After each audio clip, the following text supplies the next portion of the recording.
We wanna get it crunk in the club, crunk in the club, with a crunk in the club, crunk in the club, crunk in the club, crunk in the club, with a get it crunk with a couple hundred thugs.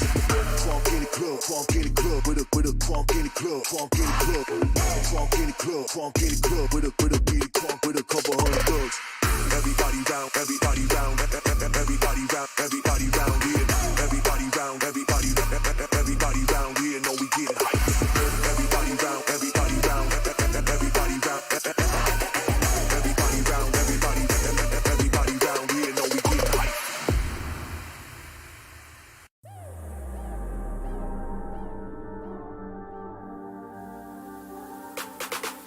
So hard to see the light when the weight of the world is mine. But now I will not resign, and I am biting my tongue. No, I ain't gonna run.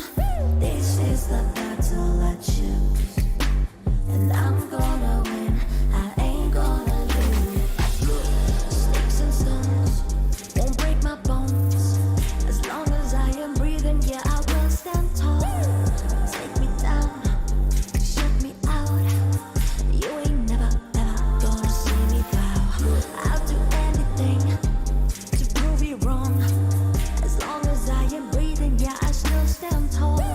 See me stumble, see me fall. You ain't never, ever gonna see me crawl. You can try and shoot me with your dirty lies. You can try and cut me with your sharp and eyes.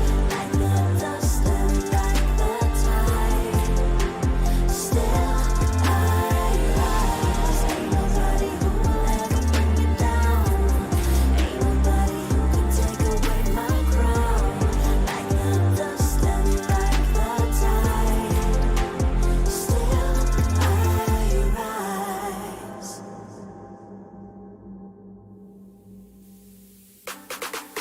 I keep on banging my drum, 'cause the best is yet to come. So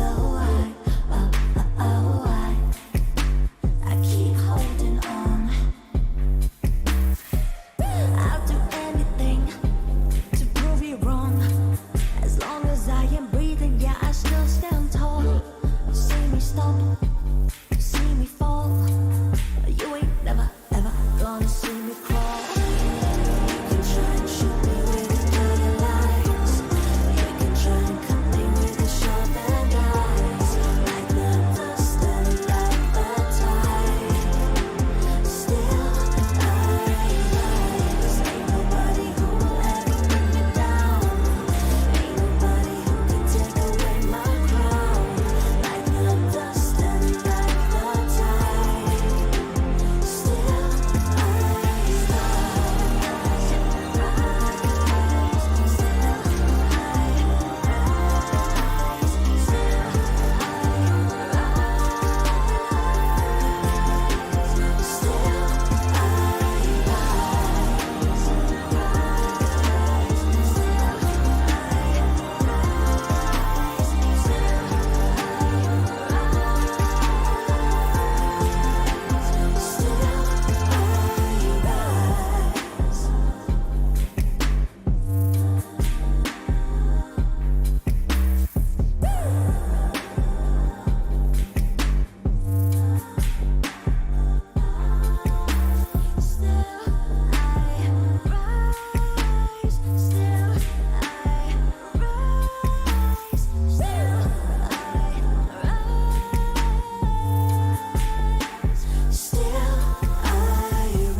Let's get the Get money.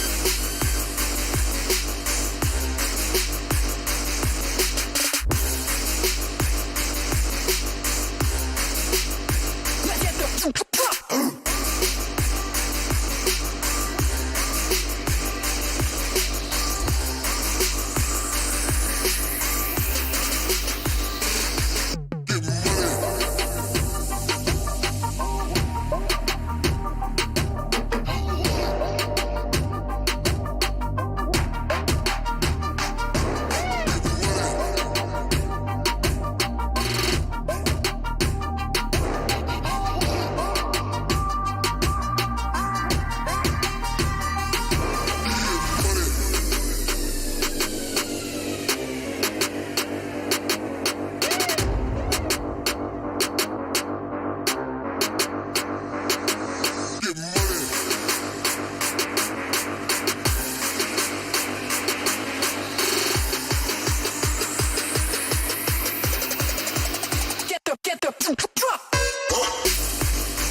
get money.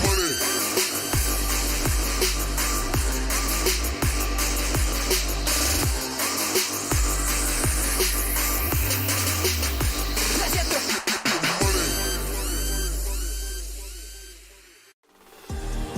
You can try and shoot me with the dirty lies.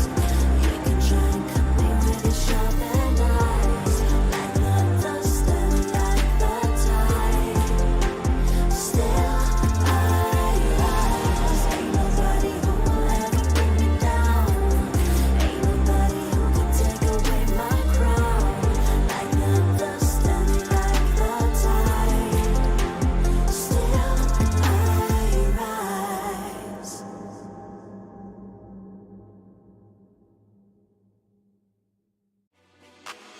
Coming off the bench now.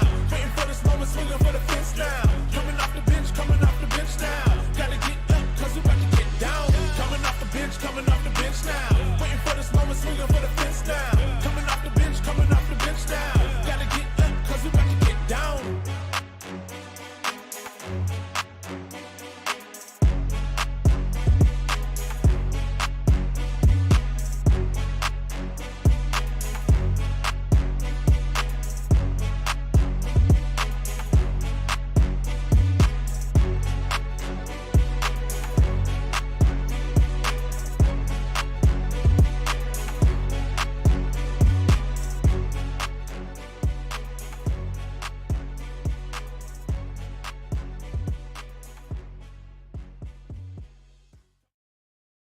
Got the money in the bank. That's grim. They still got Polly, and she has full control of this situation and of that showers. Her finding that pick allows X10 Sapphire to take that teleporter from the B site and simply come in through, and now they can come in from behind. But Ginny, the sole player from the actual defender side spawn. Polly, oh my goodness, she finds a fourth off of it too! On the head, Alexi was able to stay put as well as Stinger presenting here. Beautiful timing from them. But from the behind one remaining. Go make it free or Ginny. The HP, this just might be the doom for our team SMG. Tara doesn't have the time, has to peek out. There's only 10 seconds left. There's the Haunt coming out. They confirm her position. She's gonna have to swing. Time is ticking, and time is ticking for SMG as they get sent down to lower bracket. X10S really showing us that they're back, and they're back in full form. In a sort of 2v1 fight, but Inari still here inside and asserts her presence! The third kill with the boom bot! You're not expecting this, Zach, and Linked!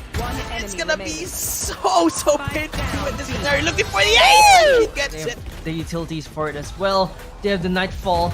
They just need to hold as Iceberg does hold. Finds one, finds two. The Orbital Strike getting committed, but Iceberg is gonna make her way out of this. Kachao is gonna get hit by the Prowler, but she finds Alaka anyway. Navsky is gonna be there to drop Casper though. As, oh my god, in the blink of an eye, Alter Ego Celeste just secure that. And look at that, they were surprised. They were like, oh, we finally got it around. And it's gonna be a 2-0 against Orangutan. Wait, does get detained, but I don't think it's going to be a big deal because right now the lineups are still available for the side of these players. But Kachao is sticking it. Kachao is sticking it. Kachao throws a fake and Orangutan making a round that they had no business winning. Of any particular player to peek out, Ratatouille's aggressing onto side as well. Capricious though finds the first pick. Camille going huge. The trades are immediate though, and it's going to somehow come back down to a 1v1. The spike, however, is not going to be planted for the Zol players, unfortunately. Ratatouille is just sticking it. She holds on to it, and she gets it done.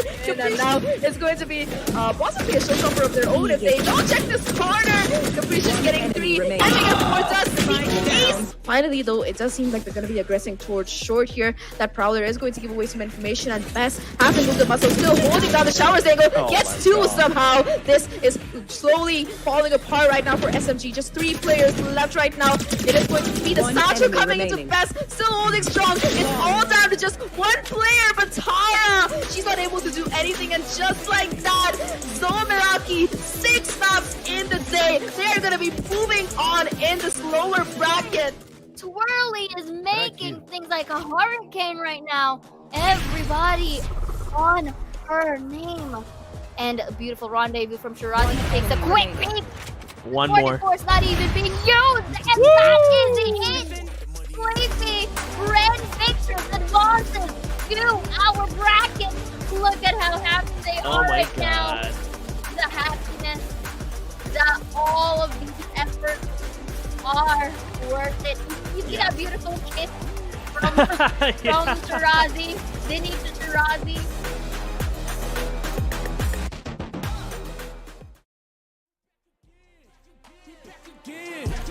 Tell your mother, brother, sister, and your friends.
It is the penultimate day for VCT Game Changers APAC Elite. Our top 4 teams are fighting for the grand finals, the winner of which gets to represent the APAC region in VCT Game Changers Champions in Berlin this coming November. What's up, guys? My name is MikaFabs, and with me is Donut, looking very beautiful today.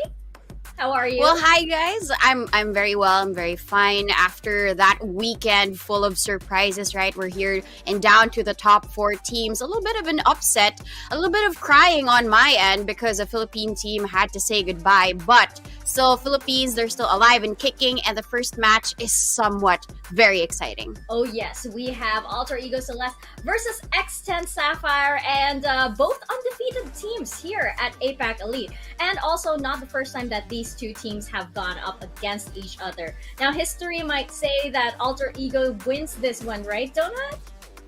Well, if history will speak, I would say yes, definitely, but it's being rewritten at the moment because X10S, they've had a good run so far in the playoffs, right? They've been undefeated, they've chosen these newer maps, and we've shown newer plays from them, so it's really too easy to say that AE will win, but I know X10S, they're a dream team, basically, against a supreme team. I think they have so much to offer for us today. That's right, and yeah, you're absolutely right. It might be easy to say that Alter Ego Celeste takes this one, but hey, we might not take the easy route this today. Who knows? Who knows? And yes, you can see on your screens, we do have our prize pool, as you can see. So both of these teams, all of these teams rather, all of our 4 teams actually very happy. Fourth will be taking home $4,000 while the third will take home $5,000. Second with $7,000, and our grand prize will be $12,000 for our champion. And let's not forget that a trip to Berlin to represent the region in Champions, in Game Changers Champions. Very, very exciting stuff, especially since this is one of the biggest events that a female league will have. So this is really, really exciting, of course, for these teams. This is like, you know, of course, getting to represent your region in a global championship is one of the dreams for any esports team. Definitely, and I think that it really starts off big, right? And I think there's so much pressure, at least for the teams here. They all want to represent their region, but at the same time, right? They've really poured out so much of their effort and their time, their energy onto this, and it's quite heartbreaking to see 4 teams already pass and go. But now that we're down to these 4 teams, right? We have so much to see, and they have so much to show here for today, because they all want that spot. They want all of that. They want all of that. All of them want that spot at the very top. But it's gonna be heartbreaking to see them go. Yeah, and Donut, you brought up that our previous week was full of surprises, and one of which, of course, we had some very strong teams that we unfortunately had to say goodbye to. One of which was, I believe it was Orangutan, was one of the favorites coming in here, and Team SMG as well. Yeah, Team SMG, they fought hard. And Orangutan, if I may just go back to your initial thought there, right? They showed us so much of their gameplay, how much they've changed, and they had so much to prove. But their improvement as well has been noted here in Game Changers. Although there have been some faults here and there, that's why their opponents will take advantage of it. It was just unfortunate that their first team that they had to go against would be AE Celeste, of course, the queens of Game Changers here in APAC. Team SMG, we've seen them had a bit of a surprise with Chara joining the team. But I think that matchup, actually, or their team composition wasn't just enough against XNS and against AE Celeste. Yeah, I mean, luck of the draw, right? You draw Alter Ego Celeste on your very, very first day, one of the first matches of Game Changers APAC Elite, and it's tough luck, but that's just the way the competition rolls. Of course, we do have to give props to all of our teams, our 4 teams that unfortunately are now out of the competition. That was W Street Female, Orangutan Female, Team SMG, and Rising Hope. But I would actually ask Donut, are you surprised with any of the teams in our top 4? Like, I know Zol Meraki, a lot of us have pegged as our, dark horse for this tournament. Yeah. Definitely, I would really have to say that the surprise is there for Zol Meraki. They did falter for their first few games, right? But the consistency and the ability for them to be resilient all throughout these games in a best of 3, even in the last day of last weekend, right? They had to play about 3 best of 3s, all playing it out 6 games, but they still went at the very top, really tramping down on their opponent. So that's a little bit of a surprise for me. But it's also the newer members of Zol Meraki that continues to surprise us, with the likes of Bess really performing out for the team. Rosie, as well, as a surprise because she's playing on the laptop, but she's playing like it's really high performance gaming for her. Yeah, laptop gaming. That's one of the big surprises, I think, that you would, you wouldn't expect that somebody could. You imagine these pro players with their amazing setups and all. You don't usually imagine that there's a laptop at the end of one of those pro players, but lo and behold, Rosie is making it work. I think also, like, one of the things that we discussed previously was that Zol Meraki, you're absolutely right, after running that marathon, it was amazing to see how far they evolved in just one day. Like, the Zol Meraki that played at the top of the day was entirely different from the Zol Meraki that we had at the end of that day. So I think it's going to be really interesting to see them, because if they can evolve that quickly, what kind of Zol Meraki are we going to be facing at the end of the day? Could they possibly take that all the way to grand finals? And of course, the same question is posed towards all of our other teams. And looking at our bracket, by the way, it's going to be really interesting, because these are four very unique teams. They each have their own flavor. Alter Ego, X10, we have Bren, Victress, and we have Zol Meraki. Donut, do you have any predictions? I'm sorry to bring this on you. I know we all hate this question, and we don't want to cast or curse anybody, but do you have any predictions as to our top 2? Well, at least for the top 2, right? I would really want to place my bets on the upper bracket. AE Celeste have been here. You mentioned that it's not a race that they're running, but it's a marathon. And all throughout the stages of Game Changers, they have been consistent. So they've already had that practice. But I think what they have to offer is something new to the table, because the meta has changed.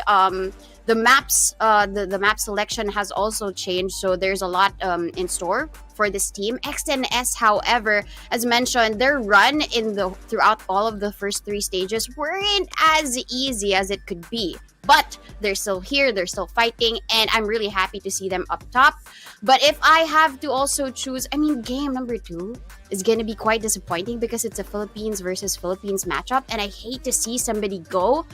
Bren Victress, they've had their runs wherein they've been very successful, but sometimes they do think, or they underestimate their opponents sometimes, that they forget to play their own game. And I feel like Zinni has shed some light on this during her interviews, that they're not playing their opponent's game, but they have to play their own game. And when they have that mindset, they do shine all throughout best of 3. While for Zol Meraki, while they're a new team, right? They have the likes of Capricious and Miha as staples, but they're newer teams. They have to also create that team bond so that they can actually tramp over their opponents, which is Bren Victress. Exactly, and as you mentioned, all of these 4 teams, it's going to be very interesting to see who makes it to those grand finals. I think everybody's pretty much sold on Alter Ego Celeste, and it's just a question of their opponent. But I don't know. I mean, after last week, it could be totally different. And as you saw, we do have 3 best of 3s coming at you for today, beginning with Alter Ego Celeste and X10 Sapphire. There is a lot of firepower between these 2 names, Donut. So I'm very, very excited to kick off our upper bracket. Going back though to the predictions, I do like that. We have Alter Ego and X10 Sapphire up there. Kind of want to see. I kind of want to lean towards Alter Ego and Bren Victress, maybe. I don't know. I just feel like it would be an interesting story. That might be nice. That might be a little bit nice, but we're gonna see. Alter Ego Celeste and Ascent Sapphire definitely bringing a lot to the table, and they definitely deserve our upper bracket final. Let's take a closer look at these rosters to kick off our day.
Lo and behold, Donut, we have our 2 undefeated teams kicking off our second to the last day here at VCT Game Changers APAC Elite.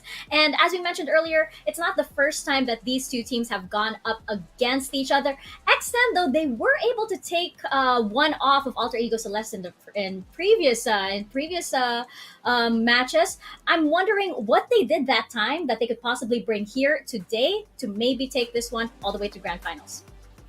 I think they've been a consistent nemesis for each other, right? During the interviews, X10S would always have their eyes out on AE Celeste, and at the same time, it's vice versa for the team of Alter Ego. But I would say that during that time, during the first stage, right? First few opens that happened, we saw stage 1, X10S versus AE Celeste.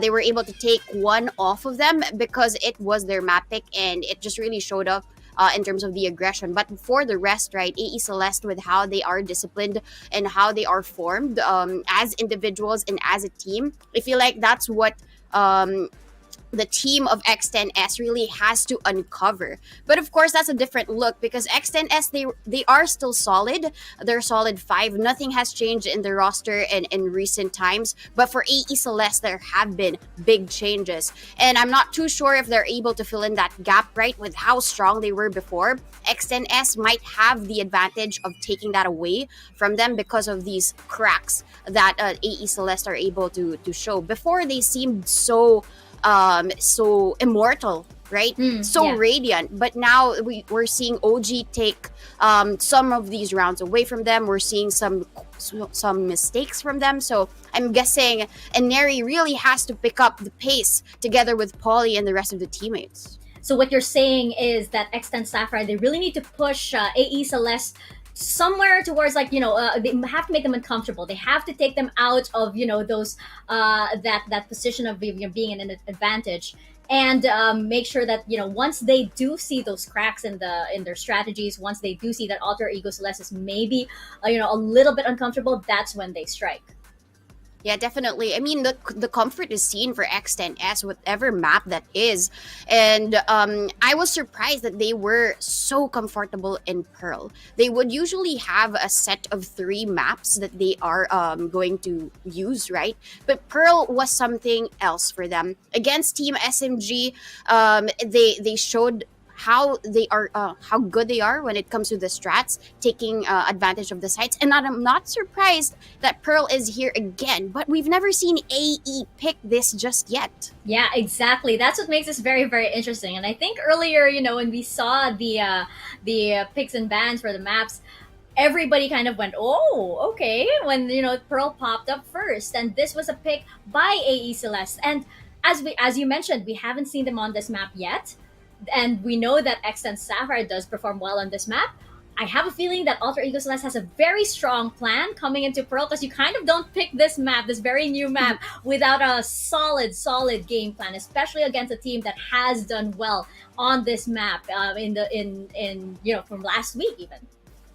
Yeah, probably what AE Celeste did was really take a step back, take a look at all of these games, because at least they have data to work with, right? They have information on how X10S plays this map because they played this twice. So probably what they did was analyze the whole situation, analyze the maps, their compositions, and probably selected a counter for it. We are not going to be familiar with their picks, but I do have some sense of their selection because of how they would usually play. I would want to see Neri on a raise here just because of how much aggression she does show, and also with how fit her utilities are in this map.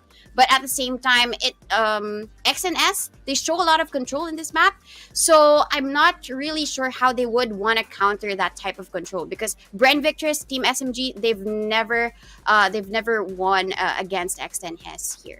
Yeah, you brought up Inari, and she is such an amazing player. I mean, like, you know, the plays that she does is, they can just leave you with your jaw on the floor with how well she performs. But again, as we mentioned earlier, so many good players on both of these teams. There's so much firepower, and that makes this match very, very interesting. As we did see from the map, from the map picks, Alter Ego Celeste has picked Pearl, X10 has picked Fracture, and our decider will be on Haven. It's interesting. We have Pearl and Fracture. These are two maps that you usually bring out when you want to throw kind of like a curveball, or you want to throw a wrench into the plans of your opponent. And it looks like both Alter Ego Celeste and X10 have decided to do that and kind of throw each other off, because these are two very newer maps, I guess, so to say. And these are also two maps wherein you can't just bring it out unless you have a really, really solid game that you know exactly what you guys are gonna do, especially with Pearl, with all of these little nooks and crannies that you have. It looks like right now we are heading into Agent Select, and we're seeing Muffin on the Neon. I was a big fan of this, and earlier, but I do believe that they did bring this out in a previous match, right? They do switch around Muffin and I believe it's Baby TZ as a duelist. Yeah, I mean, Baby TZ was actually the chamber here, and Muffin was the Neon. But what I'm more surprised to note is AE Celeste running no duelist comp. what we wanted to see, Aneri as a raise, she is gonna pick Fade. So probably they're gonna be choosing all of these strat heavy compositions. And with what we've heard, right, they're not gonna rely on their aim for this one. They're gonna really rely heavily on the utility that each one can offer. Nabsky as a KO will provide so much of that coverage to try and stop Muffin from being so aggressive. You can't really do that that dash in and run in and get us killed. Nabsky will put a stop to it. But what's more surprising is Aneri on the initiator role. Yeah, again, we mentioned that Alter Ego Celeste, they seem to have a game plan with picking this map. They already know how Extend plays. Now it's time to see how they play. So let's throw it to our casters, Blackenblue and Tash. Thank you very much, Mika and Donut, for that very insightful, I would say in Malay, kupasan, or what do you call kupasan in English? You know when you open an orange? Peel. Unwrapping? Peeling. Yeah, unwrapping, peeling. Yes, like that. But it's me, Tashbunny, and Blackenblue here on the caster desk with you guys. I'm really excited because it's my first day casting for VCT Game Changers. It's going to be with Nico. Really? Is it your first day today? Okay, on casting. That's fine. This is my first time casting any Game Changers event as well, at least this event specifically. My first day was last week, my second day here right now with you, and I'm so glad that we get to do this, Tosh, because we are currently looking at two of the top teams that most of the people project to potentially win this. Of course, on one side of the coin, Alter Ego Celeste. They're the team that has had that crown for the entirety, pretty much, of the existence of this Game Changers circuit. But then the challengers to that throne, to the current queens, we got here X10 Sapphire, and they are looking sparkling like a gem to be going on Pearl for map number 1, a map that X10 has yet to lose, but Alter Ego has yet to show their hand just yet. This is a very curious map, I think, to start off this opening series.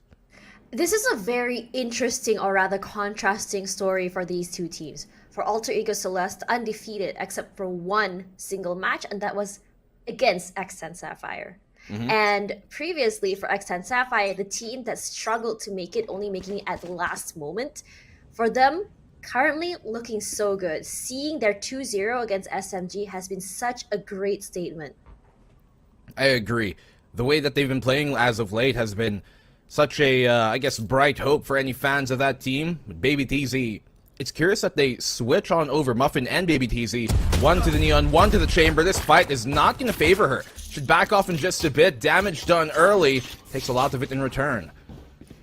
The way that B long is made gives a little bit of advantage for the attackers given the terrain. But if playing the angles properly, you can get that micro little corner that you can play with to get that headshot. Regardless, when you look at Pearl, it's a map that you can really take your time with. There's so many different ways to get onto a site, and that's the opening. It's gonna be from Aneri to Muffin. Well, that's one way for sure. Aneri opens things up. He's been one of those stars here for this Alter Ego squad, and Nabsky follows right on up after. It's a 3v5 already here in the post plant. This map generally has been regarded now as attackers sided, and that remains true. The lurk here, coming in from a Yumi all the way on the top of B-Link, is going to be so deadly. Oh, and that's he finds huge! the perfect timing as well to help on Nabsky. I think this round could be done here, Tosh. Yeah, it's almost done as Alyssa. Clearing corners, Polly gets one, but it's going to be traded out by Neri. Polly gets two! It's finally 1 versus 3. What can Polly do? This is going to be very, very hard. Gets the tap. But even the smoke, there's not a lot of space to work with. And look, they're already pretty much ready. They have a cross there. And that's it for round 1, going for AECL. Great opening round here from Alter Ego. Now, we talked about how, and even the panel touched upon this, no one has ever seen Alter Ego Celeste play on Pearl just yet.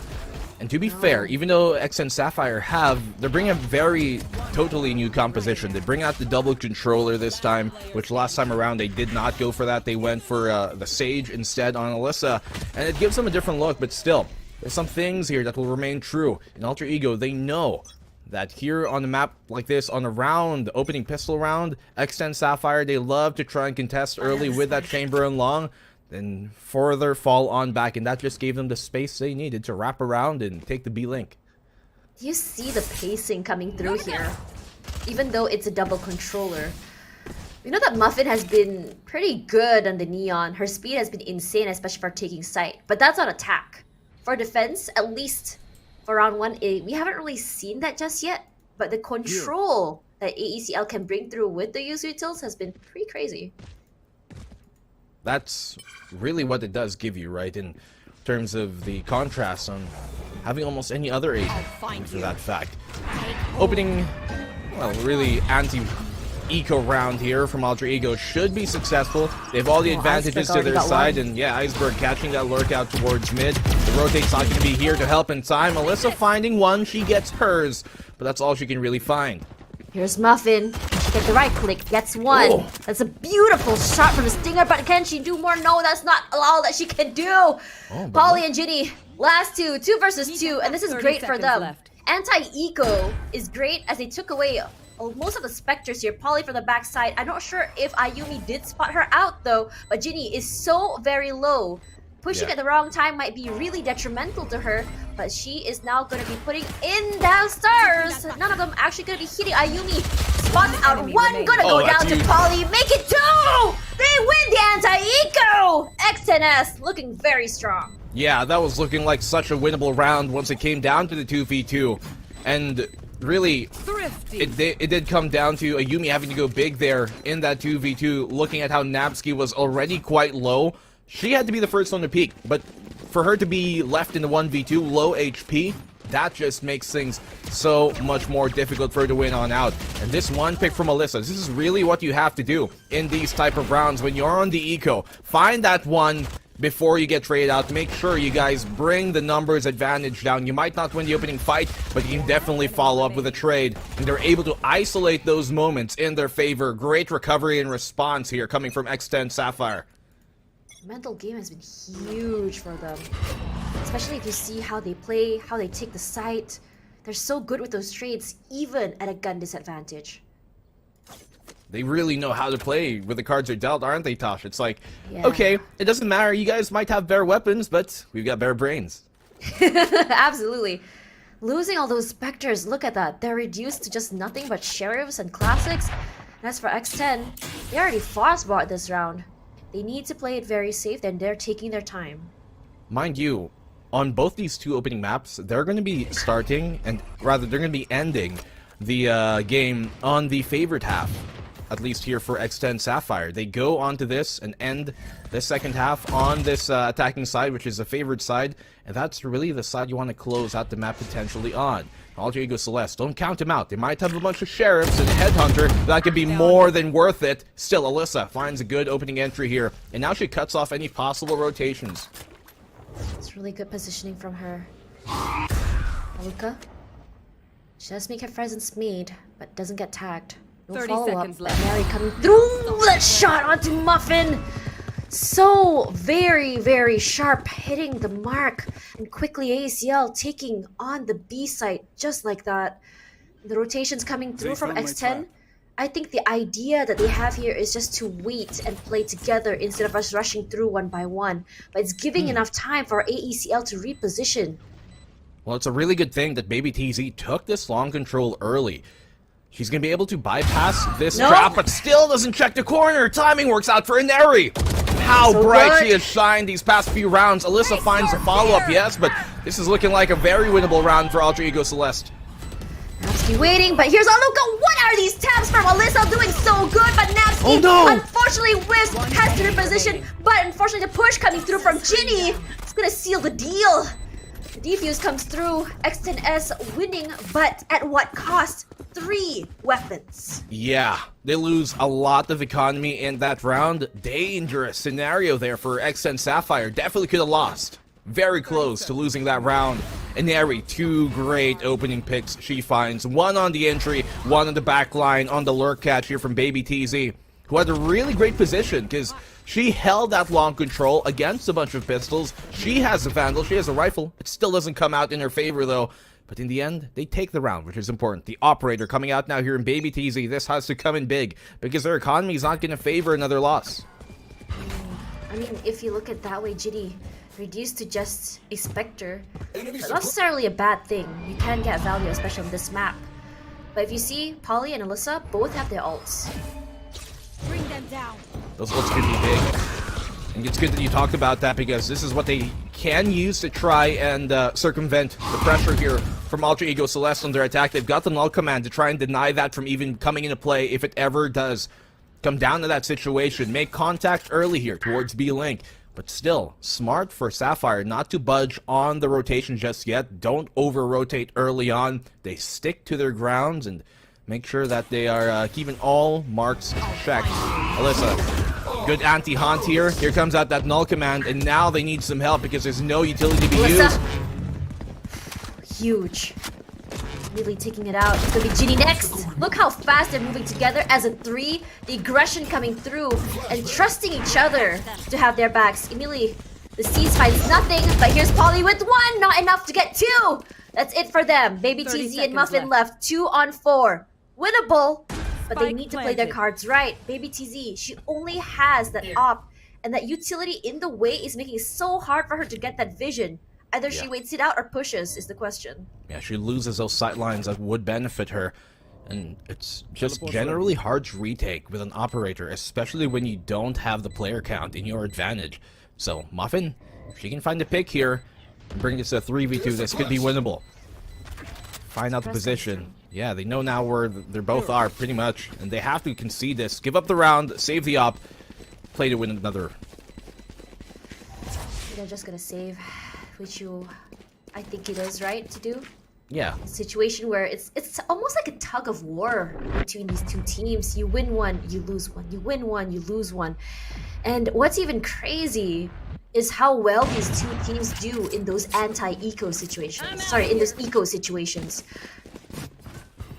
It really did, as you see there, come down to that null command, as we touched upon earlier, being such a big thing to utilize here for the Alter Ego Celeste team. But it's good that they get this burned early for Sapphire's sake, because now they're the ones with the ultimate economy in their favor. They can swing this round around. The game is tied on up. It's not a round that really, I guess, hampers them in the long run to lose that early on. But the Guardian, as we talked about earlier, their economy not favoring this, so Polly forced upon that Guardian early push out here on mid. They don't commit Guardian's too far. not bad. It's not bad. Definitely not ideal though, for sure. Yeah, I mean, one thing that's great about the Guardian is that it gets that armor shred pretty quick. Also great with that taps. But we haven't seen that value coming in from Baby TZ and the op. She hasn't been able to utilize it because every time the ECL comes through, it's never been in the area that Baby TZ has been inside. And to play a retake with an op is really tough. Definitely so. It's not really the best initiating weapon. It's good for picks, holding angles, yes, locking down long corridors. That's about it. Yeah, be Ginny, long. She's going to have a lot to do here, especially considering that she's going to keep her head on a swivel. They clear out mid, so now she doesn't have to worry about this. The only person of contact here is going to be Baby TZ on that B long, Tash. Luca slowly leading the pack into B and everything. The speed now, Baby TZ not getting that value from the op, unfortunately whiffs. And Aluka immediately clearing back of sight. This aggression coming through from her, even with the chamber, is just very impressive to see. Plant coming through as Ginny is already coming into there with the ultimate. This is great. It gives them safe passage onto the site. Sorry, it's Iceberg actually. Perfect snake bite here to try and deny Muffin from pushing that back hall. You need that back B hall, so Ginny drops Iceberg, and there goes the Viper Spit as well. Alyssa follows up, Haunt through the Cosmic Divide to try and find where she is, but Ginny gets a trade. 1v2, still so difficult, low HP, and Ayumi right on the angle, right there on CT to shut her down. And Alter Ego Celeste, they were really good at making sure that was methodical, but really huge props up there for Aluka to just get things started. Even without a duelist, look how fast she takes up space. Usually for a Raze or a Jet, even a Phoenix, we rely on that speed, the Neon as well. But for her, she just runs through. That just shows confidence. Dry peeking things and, well, winning it out. Aluka has always been... She looks so much better here, ever since she got shifted onto the team. Well, she's always been, you know, one of those, like, young prodigies of the scene. She finds a well-suited, tailored home for her, it seems. It's been really a good spot for her, as you said. Yeah, it's really suiting her play style. For Aluka, even without playing a Reyna, last time what she liked to play was a Reyna. Sprays come through here, but it's gonna be Baby TZ out first. No worries for her at all. She does get a tag onto Muffin. But here's Muffin. She's trying to get that bait of information through. But because they're on the eco, I was kind of expecting a little bit more aggression coming through from X10. Well, you sometimes would want to see it, right? Especially on an eco round. You don't have pistols. You're not probably going to be favored if it comes down to a straight duel, straight gunfight. So you want to take that initiative early on, but Alter Ego Celeste, they're smart enough not to let that come to pass. Ayumi finds one. Can she find the follow-up? Yes, she does. Polly's good for just that one. Unfortunate. Thought she was gonna get two. Would have been huge there. Lisa does get a tag onto Iceberg. So close to taking her out. 5 HP left is all that she has. But Iceberg, she has lineups. Let's see if Alyssa can do something about this as she bides her time. Throws one out. Muffin putting up right that, on time as well. The pull comes out. The pull and the snake bite. That is painful. No way. She will be pushing out. Iceberg out there, caught with her knife in her hand. Not a great situation. No defuse just yet. Yeah. As the rest of AECL just backs off. Doesn't matter. That one snake bite really just secured the round for them. At this point, everything else is consolation. Pick up the free weapons. Muffin, she dies, but little did she know she could have picked up a free gun. But hey, it doesn't come to pass. It's okay. It was an eco here from X10, and by all accounts, a worthwhile one. They lost. Picked up 3. It's great for that eco. But look at that, how close that shot could have been. Only she was a little bit faster, perhaps. But on a sheriff, it can be really hard. For sure. Speed and precision does beat out power. In this case, it's a brain that X10 Sapphire want to utilize it. Take a timeout. Great teams are typically good at coming back and winning the round right after their own timeout. And X10 Sapphire, they've been known to be able to do that. Try to talk things over. We haven't really seen a successful early round push from them. And I'm going to wager that in these next few rounds, that's exactly what we're going to expect from X10. I think one thing that we need to remember is that Alter Ego has a lot of information on X10S. They already played this map, I believe, once or twice. Twice now. In this tournament. Yeah, twice on this tournament. So a lot of their strats perhaps have already been seen by AECL.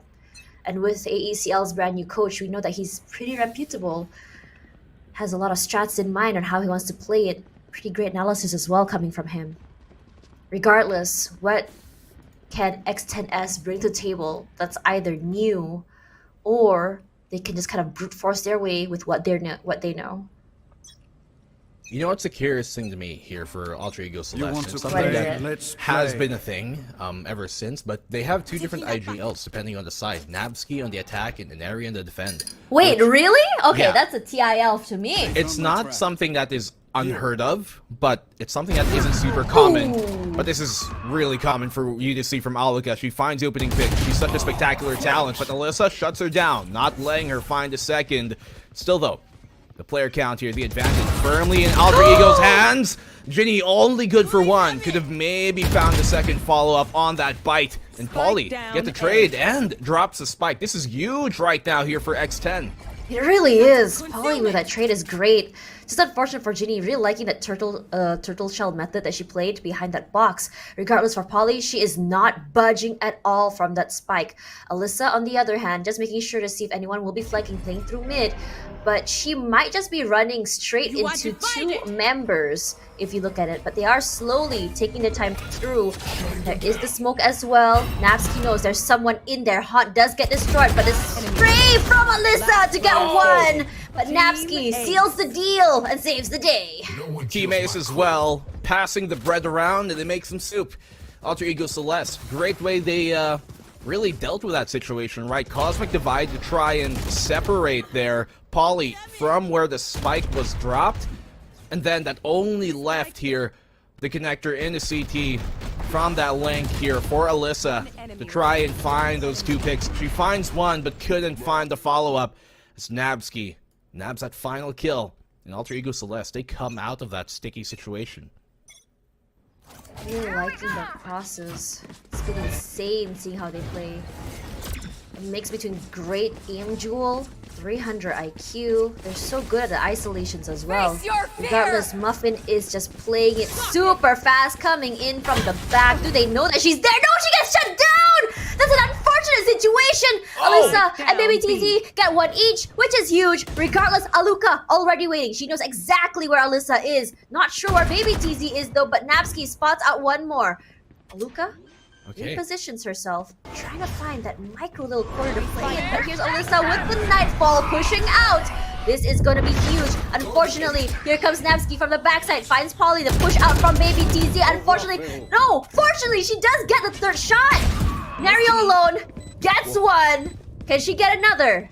It's going to be difficult for them to try and pry open. Ginny, with the mere sheriff here, has to go big. If she can find the timing exactly on where Inari is, this could work on out. But Inari just so on point, knows what to expect. Those snake bites gave her away, and Napsky follows up as well. Huge round here for Napsky. The fact that she found those picks towards that B link opened up some space when Alter Ego were looking just so claustrophobic. It's just a little bit unfortunate when you think about it. It's just the positioning. Perhaps they should have peeked so that they can just buy some time. But you can see that Inari was just so good with that initial first contact. It's so hard to really predict. That was a great flash too from Napsky, as you saw there. Before Inari, she threw that flash in the sky. As soon as it pops, Inari swings, finds the kill on a Baby TZ, and that was all she wrote. Baby TZ, has to be careful here not to get hit by that 0 point. Dismisses back out to safety, and Aluka finds the opening pick. She has been so deadly, opening up these rounds over and over. The sniper in hand with these ops. Napsky finds a follow-up as well. They're just crumbling here at the seams, X10 Sapphire. And this round is quickly gone into Alter Ego's pocket. Really hoping that mentally X10S can come back from this. They were in such good form. Regardless, Ginny, the final one. She was the only one with the gun! But that's not gonna be able to be brought with her to the next round. It's crazy how Alter Ego Celeste here has suddenly swung the pendulum ever more so in their favor. They were already in that favor in the aspect of it. But, I mean, attacking side, typically the more favored side here on Pearl anyways. Protect and Sapphire, who, once again, they're in eco. They have double eco? What game are we playing? I believe it's called Valorant. Regardless, here comes the smokes through as well, as Aluka will be pushing up.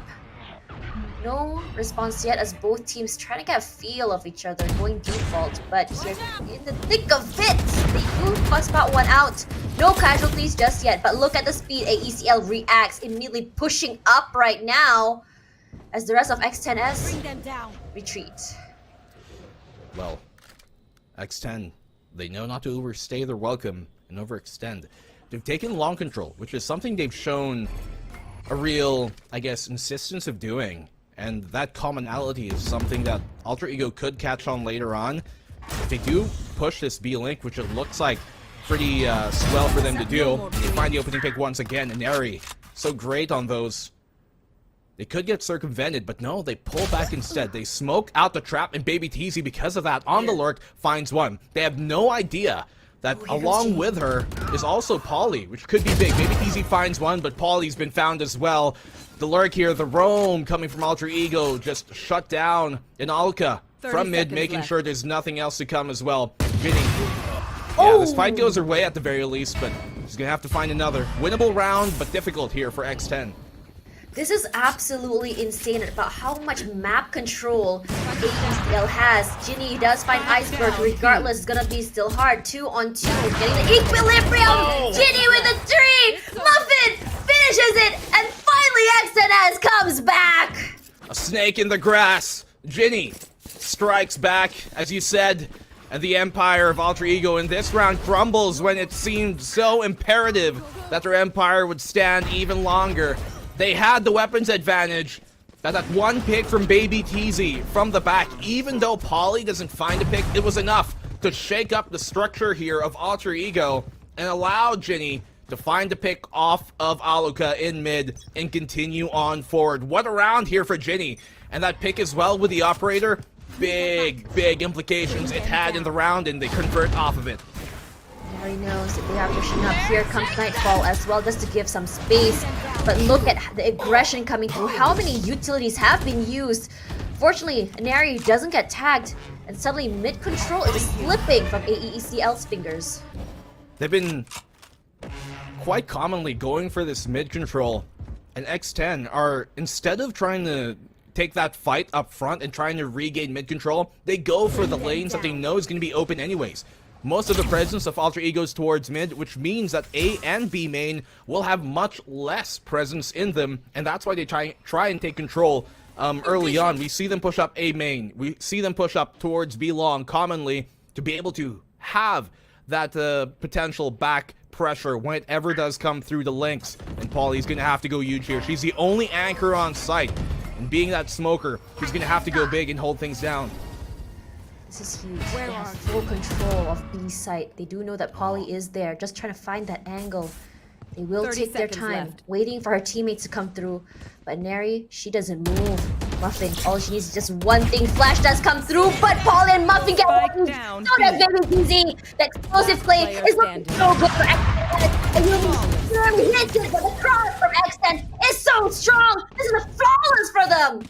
Great round here on the recovery from X10. Small mistake. This gives him huge consequences. The team flasher from Nabsky catching out in Neri allowed Polly to swing off of it and follow up on that frag. We saw actually Polly, she didn't even have to shoot out the hunt because it was a bit too shallowly thrown for Binary, but it gives her away, yes. Still, greatly plays off of the opportunity given here by Alter Ego Celeste, and those small mistakes against a team like X10, they know how to take a mile from those inches. Pulling them in. Flash already out. Muffin gets two before finally going down. I am so curious to see what exactly that spray looked like. Regardless, for Alyssa, she gives that space in respect, but they do know that they're at least more advantage in terms of numbers. They have the player count in their favor, yes. The pendulum, it's kind of equalized now. Could swing back around. If X10 take this round and end the half 7-5, they're on a pretty good path to potentially taking this map back towards their favor, especially that they're on the attacking side. But Nabsky makes sure that that doesn't stay in their favor for too long. Alyssa goes down, and that is a lot of the information gathering that X10 rely on taken off the board. Polly, counterpart just over there. You watch it for time, but here comes the Cosmic Divide as well. It's gonna be great for them. They cut through Viper's Pit, but look at that Ayumi with one! Neri as well! Plant coming through is only just Ginny. It's gonna be very, very hard, because you have to cross through that Cosmic Divide, and you have no clue what's the other side. Oh. Hard to play with audio. Oh, it does go down though. Yeah. So it's gonna be full open for her, but no clue where exactly the other members of AECL are. Yeah. They can play that post-plant situation with the lineups if they want to, which is exactly what might be happening. Oh, these are mind games, what? She's going way too deep. She hasn't tapped the spike. She knows that there's like 2 stars on this. She has to tap it early because the gravity well is going to pull her off of it, obviously. And now she doesn't have any time. This round conceded. Tried to go for a pick, but Alter Ego Celeste, too smart. They play back. She gets that pick, but this round is done. Ayumi secures it just to put the nail in the coffin. And Alter Ego Celeste, a great recovery in those 3v3s, Tosh. 4-8. Not a terrible score to end the mid-round half with. And if you can see how AECL decided to play, without a Julius, they played the pressure game. They played the mind games. How many times did they put in a lot of pressure in the beginning of the site just to kind of play these games of smokes and mirrors to X10S? Definitely so. But we want to hear what the panel has got to say, so we'll come back to you guys in a bit. We mentioned that Alter Ego had a plan today, and boy, they did. When we talk speed, Donut, we usually imagine teams rushing onto site, and I love what Alter Ego showed, a different kind of speed when it came down to proactiveness and decision-making as a team on a big map like Pearl that saves so much time. Definitely. I think the response is really counter control for them. It's basically isolation for all of their utilities. This big map feels so small when it comes down to their utilities when they use it. And I love how they play their post plans. They don't necessarily use it for control. They just let it go and ensure all of their utilities just work for them. And I love how AE Celeste uses it to their advantage. Even that last round that we saw, right? The 12th round, wherein it was already their advantage. It was a 2v1, but they don't really want to let Ginny clutch it out. And they just used all of their utilities. The stars just aligned for them. And I feel like it's also the amount of control that they're able to get on the map. With Aloka getting all of those first few kills as the chamber, just really goes to show you don't really need a duelist. We do have our own players to do it for us. Yeah, and it's very surprising given that they were on attack. Now that they're going over to defense, it's going to be so interesting. I mean, like, I love also the way that they're able to gather information, especially on Pro, where there's so many places for your team to hide. I think it was like round 9 or round 10 where they didn't even, Alter Ego at least, didn't even begin to rotate just yet, but they managed to take down 4 on the side of Extend Sapphire, leaving, they could just walk onto the side and skip on over to the side even because they already knew that the round was very much in their favor. I do have to say though, Baby TZ on the op doesn't seem to be working out as well as we'd hope. Hopefully it changes when we flip sides. Definitely. I think it was also the amount of pressure that is onto them. The first round that X10S was able to get was something unexpected. I think the first 3 rounds defined how this will go. As mentioned by Tash, it's going to be a tug of war. And we saw that in the first few ones. But AE Celeste, they just really drew their power from it, pulling it away from X10S further. And I really have to give it back to how they are playing the map. They are so controlled. They are so disciplined. They know their power positions, and they just let it flow on depending on they want it to do to go. But now they're on the defense. I feel like it's gonna be harder because of all of the utilities that they have for the retakes. They have the prowlers, they have the haunts, and even the flashes from the KO. So X10, as they have to control the site, if the response is control, they have to really bring it further. Let's see if they can bring it further. Let's toss it back to our casters for the second half. Thank you very much, Mika and Donut. Now we're back in the second half. X10S and AECL. What do you think so far, Blackenblue? Not the best half, yes, from X10 to start things off, Tosh, but not a bad one by any means. If they win this pistol, this could definitely still be a map that they come back into, especially considering that this is generally an attacker-sided map. Now, X10 looking for that mid control, just as Alter Ego have shown the prevalence to do so. Find information top and early, and back off, knowing that that's not some heat they want just yet. How do you stop a rampaging Neon from just zoom in onto your site? Well, it seems to be the case here that, at least for X10, they found really good benefit when they can make sure they can get proper timing off of when they know that Neon's about to engage. And they maybe throw a Prowler on out or some sort of utility that could stop them. Now, on the defense here, those fragments, this KO is going to be huge because that Neon relies a lot on her entry capabilities. And a Yumi! The perfect gravity well shuts him down, and Neri follows up. This round has gone disastrous right now for X10. 30 seconds Just left. one single frenzy and a gravity well, and 2 are already gone. Sayumi is going to be very happy with that pick. Staying hidden right now, not gonna be seen, but does Conquest come through? No one is there, but Aluka spots up someone, unfortunately whiffs. Ayumi takes out 1 more before gets traded out by BBTZ. And BBTZ takes up that space. Can she get 1 more? 3 for her as well. She's all alone. She's trying to find a way! But Aneri is just too good with that save. Yeah, that really sealed in the deal. Great effort by Baby TZ, but couldn't lullaby this round to a win. Gravity well perfectly timed. They don't burn the utility enough before they push it, and when that happens, you just have to play at the mercy of whatever utility is in front of you. In that case, a gravity well is such a huge, all-encompassing force that you really can't escape the horizon of it. Alter Ego perfectly played that one. AECL. Not sure if this is the counter to what they saw on what they've learned from X10S, or this is something they've been practicing for a long time, because their executions have been flawless.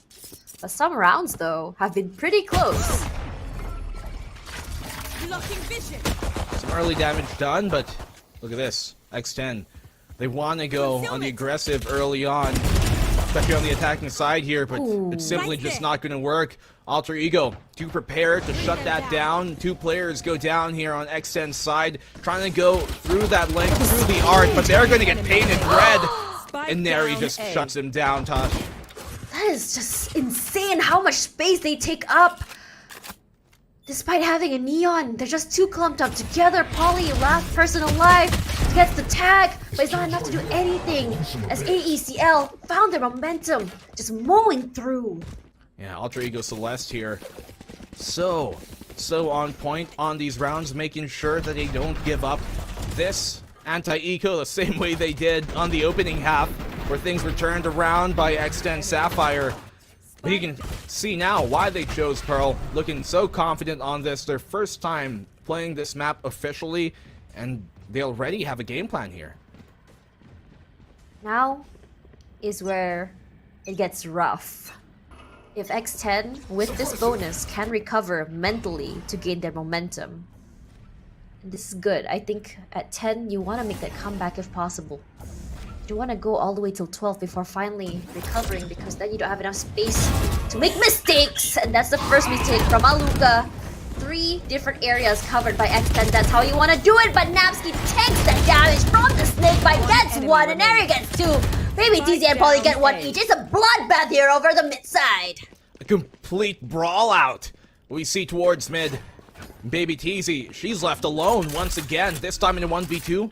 Not unwinnable for her, but Iceberg, she finds at least good damage. Napsky can make this happen. Napsky already low, so she has to be careful, but still, she should be the one making that first contact. She finds out where she is. Perfect pop flash, and just secures a round. Alter Ego Celeste, they come out of this on top. The X10, they look completely lost in the haze that Alter Ego Celeste has brought upon them.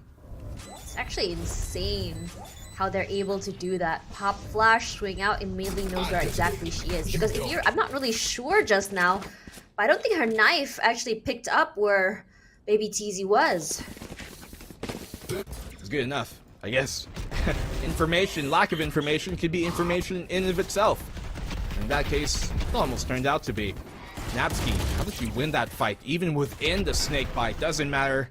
Takes down the King Cobra. It like a boss! Yeah, no problem at all for her. And X10, second time out of the game, called early once more. I don't know whether it's early or late at this point, because the pace of this game is insane. It's so fast when you think about it. It just felt like we just started. That's how fast AECL has. The double controller looking so good for them, especially establishing that that mid-map dominance. They don't even care about main.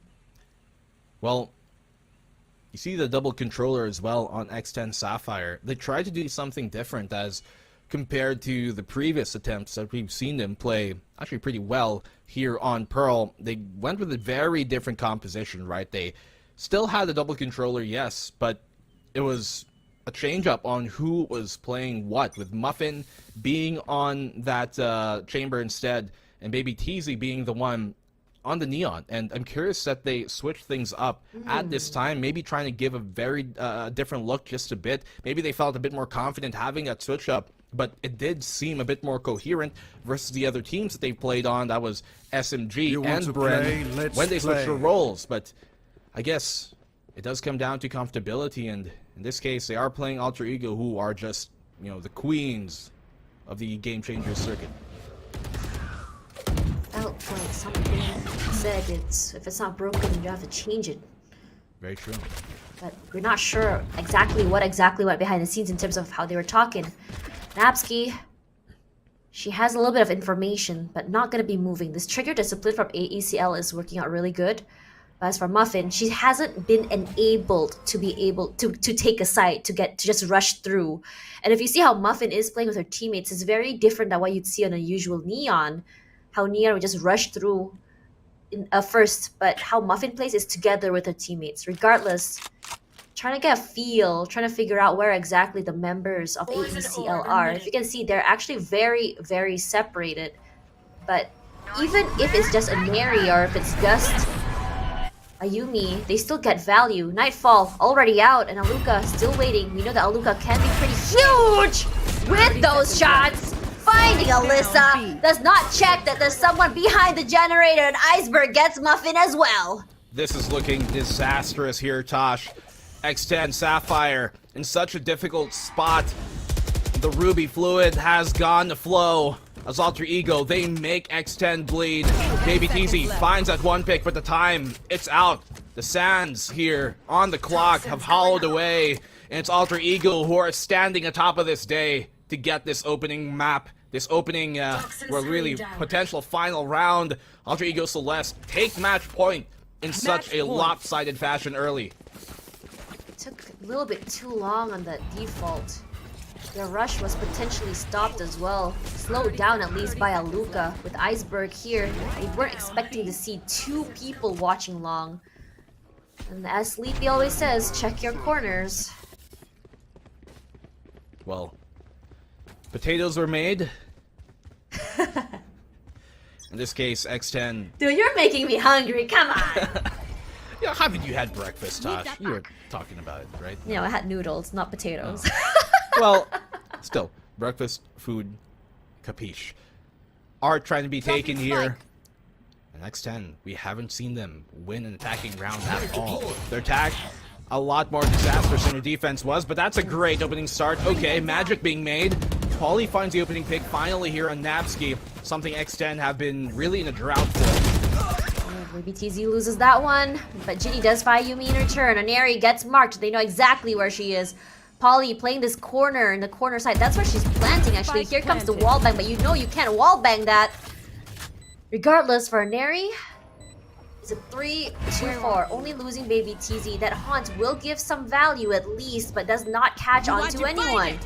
Here comes the Cosmic Divide, just to take away some space. That timing! Snakebite as well comes through. They know exactly where they are potentially. All they have to do is just wait. There is a star there. Gravity Well is possible, but the push-up from Neri finds one Aluka as well. And here's the pull from Polly just to buy some time. Ginny is waiting, but Aluka is ready. Unfortunately, where's Polly and Ginny get one each? Seals the deal. It's looking great. 5-12. Exit S needs to climb a mountain though. Huge round here for Polly. Everest has never looked so deadly, so daunting as how tall the Titan stands. That is Alter Ego. But we've been really, I guess, accustomed to seeing X10 try and scale over these heights, try and really overcome their differences. Alter Ego, they've been really good on those rounds. All this looks so dangerous, even though they do not have the man advantage. Still, it's a very tall hill to climb, as you said, Tosh. So there's many more rounds to go here for X10. The game of mindsets is so interesting when you think about psychology. It's like some teams, they just really pop off when it comes to that do or die situation. And suddenly they're on a momentum. But then you're in a situation where you don't have a lot of room to make mistakes. And that's two hostiles detected immediately. And Napski, she's just gonna be holding this area. Spraying through. No one's there. Hello? You know, waving and see who waves back, potentially. Who knows? Might just find one. Out of luck. Well, X10... Poison's off. For a great team like them, we know that when their back's against the wall at match point, they're at least going to give us a few rounds before potentially going down, right? And that's exactly what we're seeing, at least for the one. But Aluka is a great position here once again. She's been playing this position over and over, but has yet to be really shut down. If anything, only forced off with a Prowler. She gives herself away, falls back now to her safety net. And X10, they've got some time to work with, but with 30 seconds left on the clock, they're really cutting this close. this checking your corners or checking your top is the question. Here's Aluka. This is a very deadly wall because you can't really see anything. You can't really look up, but gonna be saved by that Viper's Pit, and suddenly you see nothing below. There's also that overdrive as well, and you see Napsky, Aluka, Iceberg, one each, doing so good. One Viper's Pit, one is Byworld, as Byworld Cosmic Divide comes through as well, and suddenly Polly is not there at all. Not even near the spike, and that's it. The end, round 1 of Pearl going to X10S, sorry, to AECL. Yeah, don't worry. Alter Ego, but there are no real, I guess, just confusions about who they are in that round. Really playing the utility shuffle well. X10, there were small moments where they could have committed to that push finally there in those last 30 seconds, could have taken that back haul, could have dashed her way in Muffin, but they just aren't ready in the right moments when they were given small windows of opportunity to go on in, and for that, they lose out the shuffle, they get the time bled, they have to commit, they don't realize the haunt is upon them, and they're the ones who end up seeing ghosts in the end. So great opening map here from the current queens of the circuit, and Alter Ego Celeste, they are looking as spectacular as ever to open up this series. I think what's really interesting is the fact that AECL managed to stop the momentum from coming through. But let's see our host as well as Analyst talk about it a little bit more on the desk. Thank you, Tash, and there you have it. Alter Ego Celeste takes Pearl and takes map 1. I have to say, Donut, I think that they're well on their way to continuing their undefeated run here, and I don't think, anybody ever doubts the power behind Alter Ego Celeste. X10, though, I'm a bit surprised. They seemed a little scared, especially in this second half, or at least it seemed like they were doubting themselves. Yeah, it wasn't the same look that we saw them take on Bren Victress or at Team SMG in this specific map.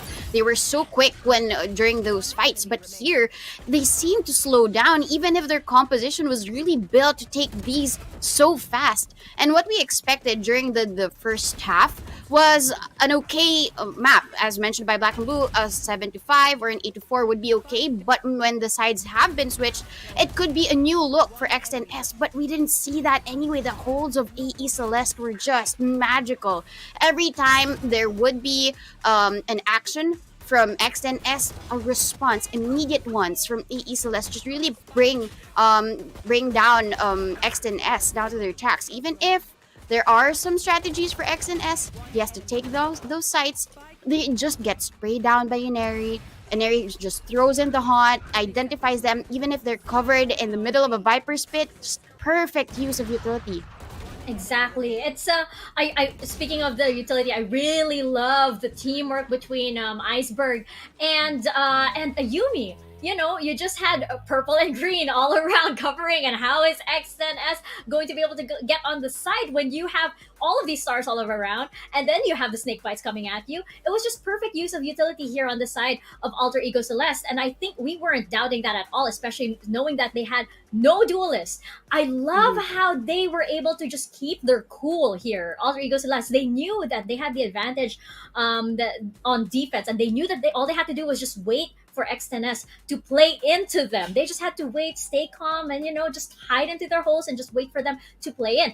On the side of X10S, they had the Fade and they had the Neon.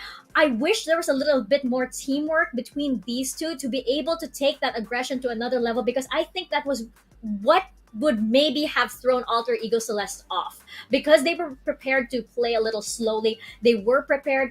They probably were prepared for the aggression as well, but I think that maybe they just explored a few rounds to kind of like throw them off or throw off the pacing of Alter Ego Celeste a little bit. Maybe they would have had rounds swing in their favor.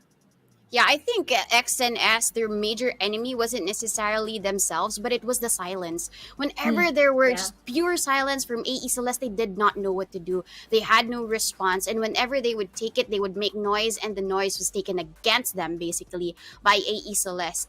And at this point, right, when we're talking about Pearl, the amount of control AE Celeste was able to offer was just because of their sheer positions in the map. Whenever there would be rotation, someone would cover for them. It's like covering their post.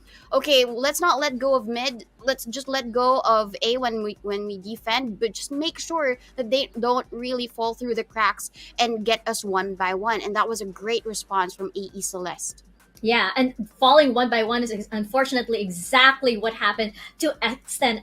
We saw so many times wherein, just 1 by 1, they would get caught off guard. We saw them making, mistakes that shouldn't have been happening, like, checking the corners, as Tash mentioned, that Sleepy mentioned, that same thing. But I hope going into our second map, they can bring it back. This is going to be their map pick, which will be Fracture, but it's a map that, pretty much like Pearl relies on that kind of like, back and forth tug of war, throwing your other team off. We're going to see if they can take that after this quick break, because to XNS, they need that morale boost. They need a little bit of a breather to kind of rein things back in. They're going to get that, and we're going to see if they can come back stronger. Alter Ego Celeste looking like they want to hold on to that power and undefeated streak. We're going to take a quick break and see how this resolves after a few minutes. Don't go anywhere. We'll be right back.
Welcome back to VCT Game Changers APAC Elite, where the score is currently 1-0 favoring Alter Ego Celeste. They are up against Ascent Sapphire, who we hope are going to perform better on their map pick. It is going to be Fracture. And as we saw earlier, Donut, it seems like Ascent Sapphire, they might need a little bit of regrouping, or it might just be a slow start. We have seen teams here at VCT Game Changers that, do need, maybe a map to get the ball rolling. Ascent Sapphire might be doing that for today.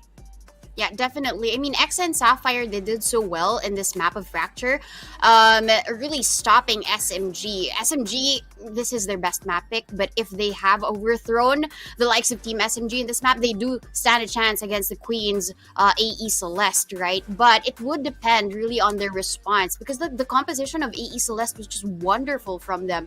Their ability to use their utilities was just what caught X and S off guard, but if AE Celeste pulls the same one just to try and counter them and not just do their usual Ayumi on the Neon, it might hold another win for AE Celeste.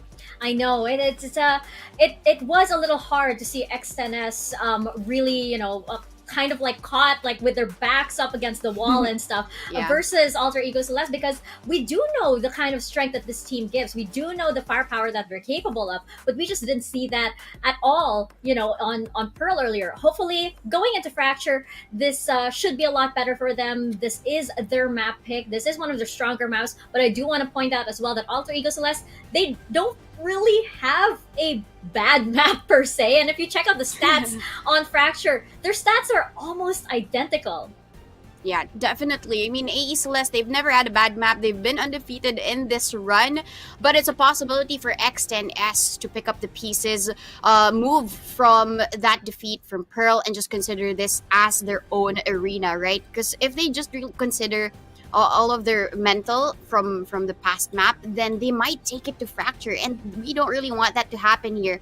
We want X and S to bring out their individual plays, work as a team, work their magic, just as we've seen them in the first 2 days of VCT Game Changers APAC, and bring it in Fracture, because we do want to see that third map, right? Haven is such a great one for both of these teams as well.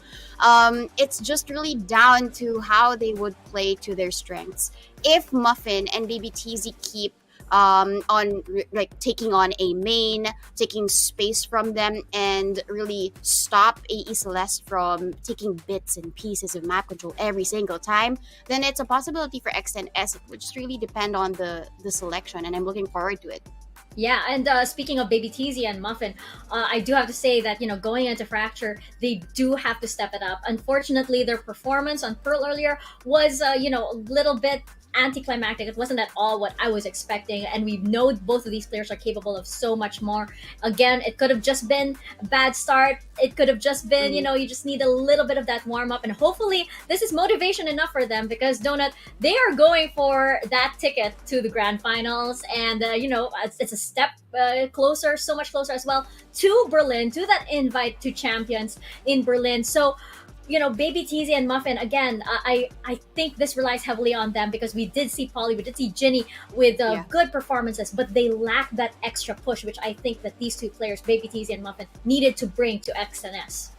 Yeah, individually, Polly was showing us signs of wonder, right, in this map, and Polly was the MVP for the team, but it has to also show off and trickle down to the rest of the team members. Baby TZ didn't really have that much success with the operator nor the tour de force, so we expect that chamber play. If they were to also still have Baby TZ as a chamber, she needs to step up her game here, not just for the utilities, but also trying to take care of the flanks, because each and every time AE Celeste would find the cracks and just push through the site during the offense.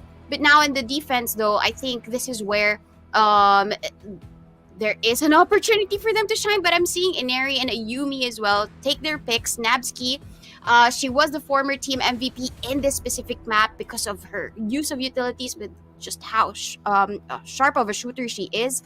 And they're keeping to their own strengths. Iceberg as the Breach and Alaka as the Brimstone. I absolutely love how Alter Ego Celeste are so unpredictable with their agent picks. You know, you have teams that, you know, specialize. You even have players that specialize in, you know, one player in the entire tournament. You never see them play anything else. With Alter Ego Celeste, you really don't know what you're getting. Suddenly we're seeing Inari on something totally different. You know, suddenly we're seeing their formal duelist on something totally different. And this, I think, also keeps their opponents on their toes. It's why maybe XNS was a little bit hesitant against Alter Ego Celeste, because it's like, we're not exactly sure who to look out for here, you know? And it's like, it's how do you match up against a community? How do you prepare for somebody that you're not sure how they look like in this certain map? XNS, though, I think the only way that they have to that they can do that, or they can take the fight to Alter Ego Celeste, is to be able to do that themselves. They do have to mix it up a little bit, especially since this is that fight for the grand final slots. So going into Fracture Donuts, any predictions for this? Are we seeing a map 3 just really quickly? No predictions, but I do want to see Ginny shine as that breach, and as well as Illicit to use that Sage efficiently. So I'm really hoping that X10S will show us a good time here in Fracture. But anything else, I think AE Celeste are very comfortable with their picks.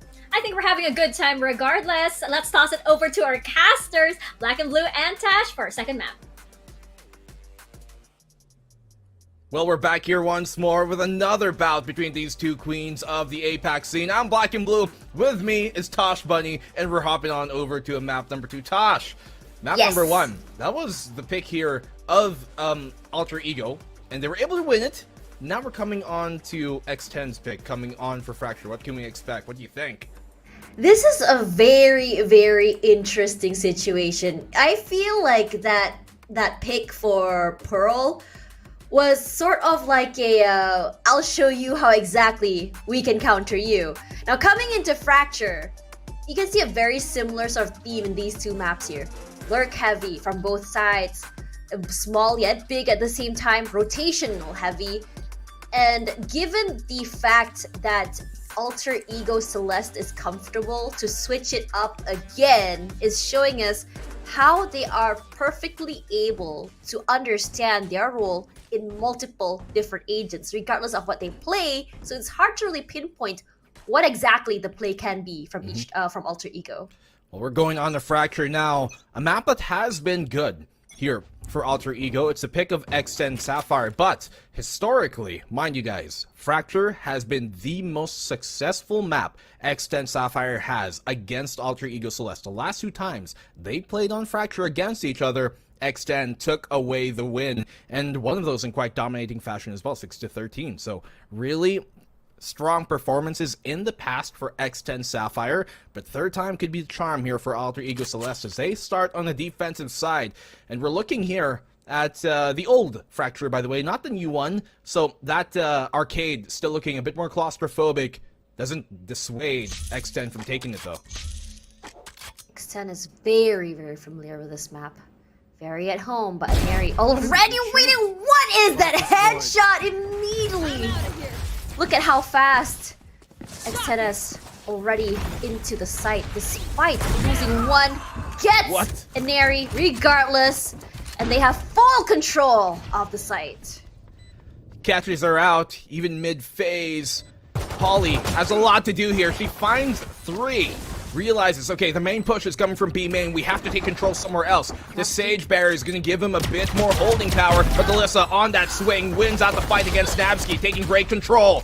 On the fight, Ayumi, though, barely edges out, still able to stay alive, but does go down eventually. Ginny, great shot. She has a flash here to try and recontest. The 4v2 not going to work out for Alter Ego because they've been found on out. Alika finds the one, finds a follow-up, but does only get the dig. No real kills. It's down now here to the 1v2. She finds Alyssa, but she's trapped in the corner as X10 Sapphire, they open up with a pistol.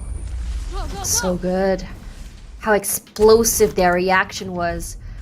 Although, it's as though having one person pushing up from main was just a distraction, and over from the other side, explosively, you see Muffin just push up as the Neon. She still just, you know, gets that kill off of Inari, who's ready with the it's shorty. BabyTZ, not Muffin. They switched up again. Oh, they did. You are right. So BabyTZ back on this Neon, which we have seen her do really good on She's the previous really good Pearl on the maps. Neon. Not this series, but the ones in the past, and she has always looked a bit more potent in that regard, where Muffin is, I guess, the clutcher that you want in the end. So they wanted to switch on roles on Pearl. Doesn't work out. Switch back out here for Fracture. Very similar comp in some ways, at least, on the front line, but the back line is what gives them a different edge. Oh no, not the ropes! Muffin not able to just swing away Indiana Jones style, but here's Baby TZ again with that speed. That concuss coming through, immediately she just flies over, gets one, gets two, can she get a three is the question, not quite, but her teammates in the backside, look at this! Wow, bloodshed through and through from X10S, and finally Alyssa gets the last one. Alyssa almost died there. It could have been 1v1, and that would have been a much more disastrous outcome, but well, Ascent Sapphire, they secured the round at the very least, making sure they bring the fight to them. Ayumi catches Muffin with from that range, really? That's crazy with a frenzy, but okay. They get the round anyways. X10 Sapphire, answer on back. But Alter Ego know how to make these rounds close. They're going into a bonus here without much SMGs really bought up. So X10, they actually pull out the rifles early on, so you can see they're playing no games. They want to make sure that there ain't no such thing as a bonus round. They want to win every round. Because for AECL, give them an inch, they take a mile. But for X10S, they need to maintain their momentum. They're a very momentum-heavy team. Just biting for time here. And if you see, A main is actually empty. It's as though they already read how exactly they're going to be playing into the site. Look at a stack there. Launching smoke. Prepped at this. Aluka. It's actually a great smoke for her. But it does cut off any vision she might have otherwise have. It allows Extend to close that gap even more so, where these SMGs can be so deadly. Yes, it's a good smoke for Aluka to be able to check around the bend, but that's all it really gives her. Slows down the time here, burns that time, but can be crucial for the attacking side. And on the flank, actually no, Aluka just walks out, finds great timing, shut on down though, and that is the only smoker on the defense taken off, so now there's much more viability here for X10, and they've taken the tower, but here up top, high on them, Ayumi finds a follow-up, and Jenny goes on the trade as well. 30 seconds left. Here is Napsky throwing out that seeds. She still gets one. Alyssa playing ring around the Rosie. Can she get one more? Muffin from the other side. Great cross from the team. And that is teamwork. And Baby TZ's speed is just too much for AECL to handle. There's a pocket full of posies as well, right? They ring around and play the musical chairs. And Baby TZ, so spectacular on those entries. This is what they were kind of missing, that they were lacking on that Pearl map, having just that explosiveness on their front line, where really a lot of times on Pearl, it seemed like they were a bit too cautious, waiting a bit too long. But this time around here, on Fracture, realizing, hey guys, we can't play into the hand of Alter Ego Celeste. Let's take it when we want to. Did you notice that the opening shots, regardless if it's their team or the enemy team that got shot, Baby TZ just puts the pedal to the metal, just runs through. And in a lot of situations, it catches AECL off guard. And they're also really good at getting those refrags. Now, 3 in a row for X10S looks really good. And AECL, they're reduced to a full eco. Technical pause comes through. Ooh. Well, of course, guys, we are in APAC. Online tournament, nature of the beast. You know how it goes. We move on, though. X10 Sapphire here. This is a map that, as I talked about, right, has been one of their, if not actually their, most successful map up against Alter Ego Celeste. Where in Alter Ego Celeste, if you guys don't know, historically, have been, you know, the best team by far in APAC. They've taken down, for more so than none, X10 many times on over. There's only actually ever been one series that X10 Sapphire took away from Alter Ego Celeste, and that was during the Open 3 of Game Changers. We're now in Elite here, obviously. Top seed, number 1, the champs. Put the belt on, put the crown on, and fly to Berlin.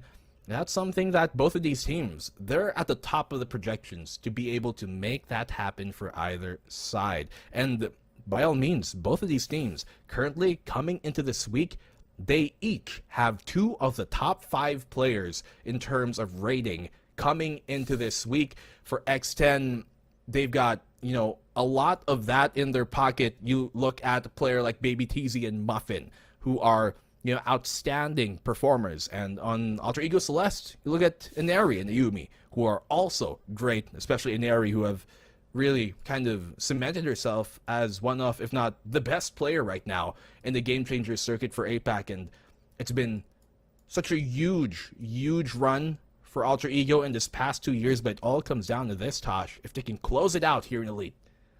Really want to see a map 3 between these two, but I wouldn't be surprised if they met again at Grand Finals. Given the fact that X10S, we followed their story from beginning to end, didn't make it through Open 1, 2, 3, only making it in during Open overtime. It was their last chance that they had to come through. Was it overtime? Last chance qualifiers. So making it in the last possible moment, they have a lot of pressure on their shoulders, wanting to show that their Empire X10S is still stronger than ever, wanting to show that they're not discounted out as one of the top teams here in APAC. But the addition of Aluka to Alter Ego has been pretty huge, as we talked about before. Really good at the holds on the chamber. Her shots have been extremely great, and she's really good at those first contact. Regardless, when you look at the side of X10, Yeah. this is one of their long-standing, I would say, rosters that they've held on to for a long time. Definitely so. I mean, it's very rightfully made, right? You're gonna have to look at my ugly mug for a while, but Tasha's very prettified face today. What? You're all about, because you got this whole pink thing going. Even the eyes are kind of like pink and orange. Your entire background, I don't know. I'm going to guess. I'm going to put out, you know, a limb here and assume that pink might be your favorite color, Tosh. Oh, it might be. I don't know. I can't just tell you my secrets, man. Yeah. I mean, it's not like you're wearing it right on your sleeve, are No. you? No. No. Okay, let's talk about the performance of these two teams so far. I mean, when you look at Fracture, it looks as though X10S looks extremely confident in how they play, how they take a site. And, you know, I kind of wish that we saw this particular lineup on Pearl.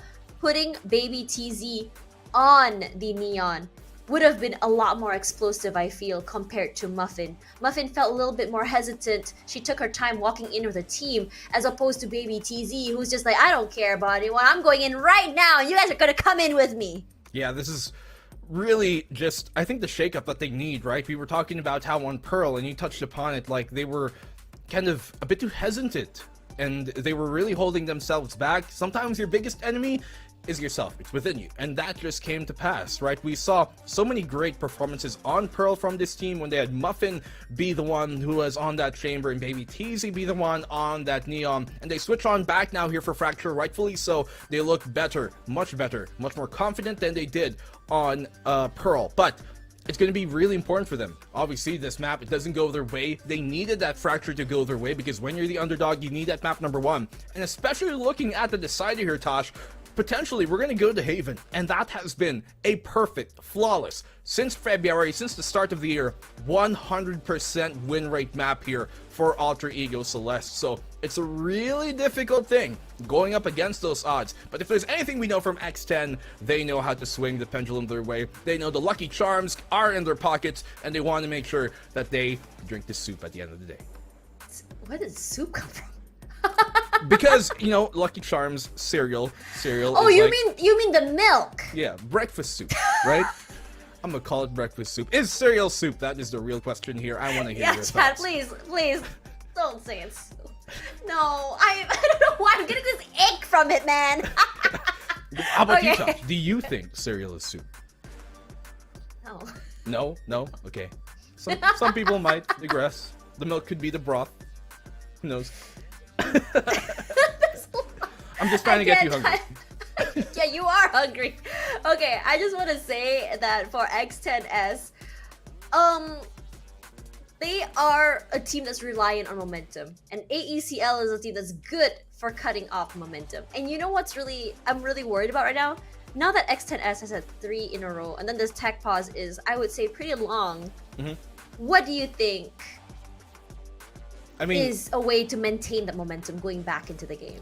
obviously it comes down to the mental right of the team, because tech pauses especially, it's not like a tactical pause, tactical it's timeout not. where you can talk amongst your team, you try and, you know, figure out, hey, what do we fix, what do we adjust.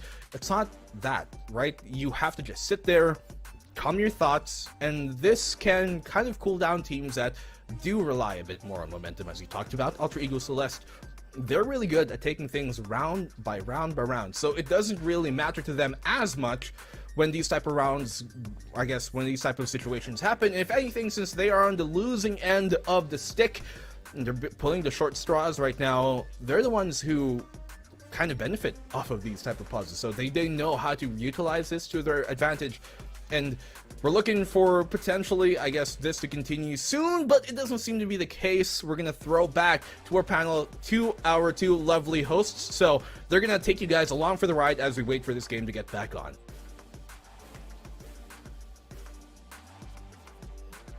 Surprise! Surprise! It is us! And I just want to say, okay, Blackenblue, cereal is not soup. Because soup is usually made with like kind of meat or maybe fish and vegetables, and it is in water or in stock. Okay, so milk, yeah, cereal, sweets and stuff. It's not soup. I just thought that we Cereal should is settle its down. own. Yeah. Cereal is cereal. Okay, I just thought that we should bring that discussion over here. It's very important to VCT game changers apparently. But yes, apparently we're having a little bit of a pause right here, technical difficulties on the side of these teams, but it is going to be interesting if we do get into that map 3, as Blackenblue mentioned.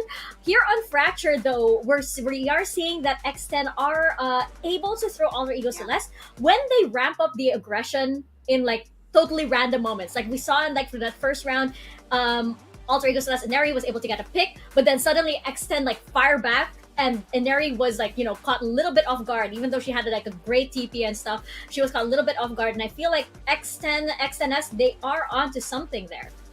Yeah, they find the calm in the midst of chaos, right? And they really know how to create hyper-focused moments on these aggression types of plays.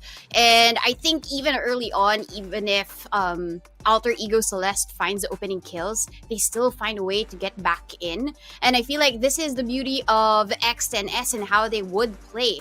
If there is no aggression, they don't really flourish.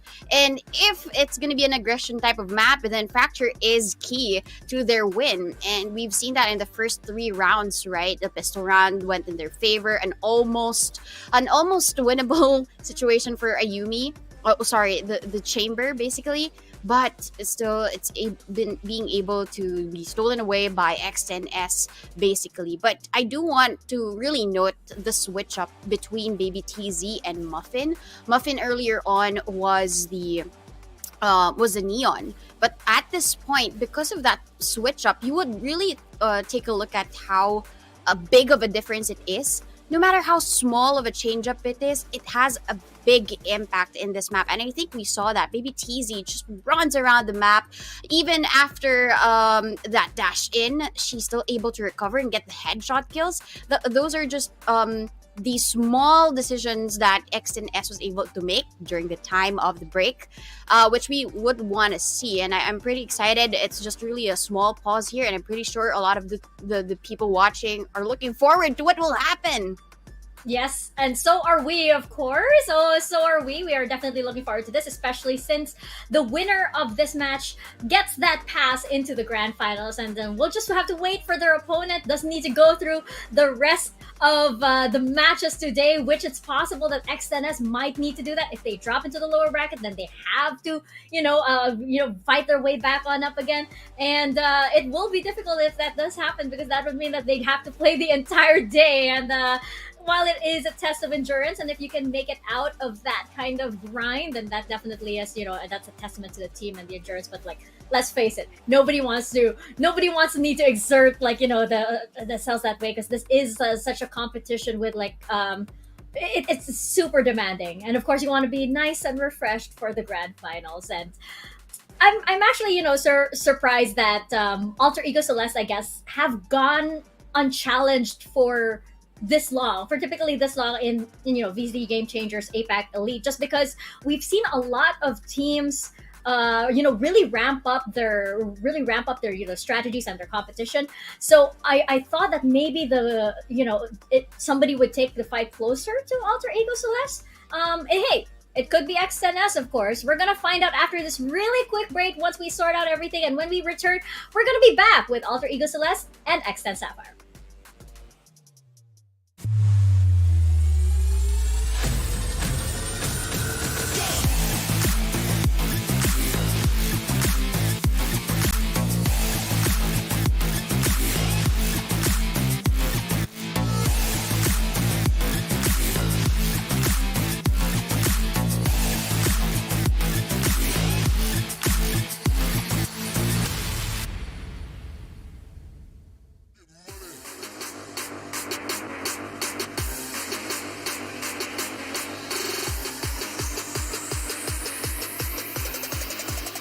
Let's get the Get money.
let's get the get the drop.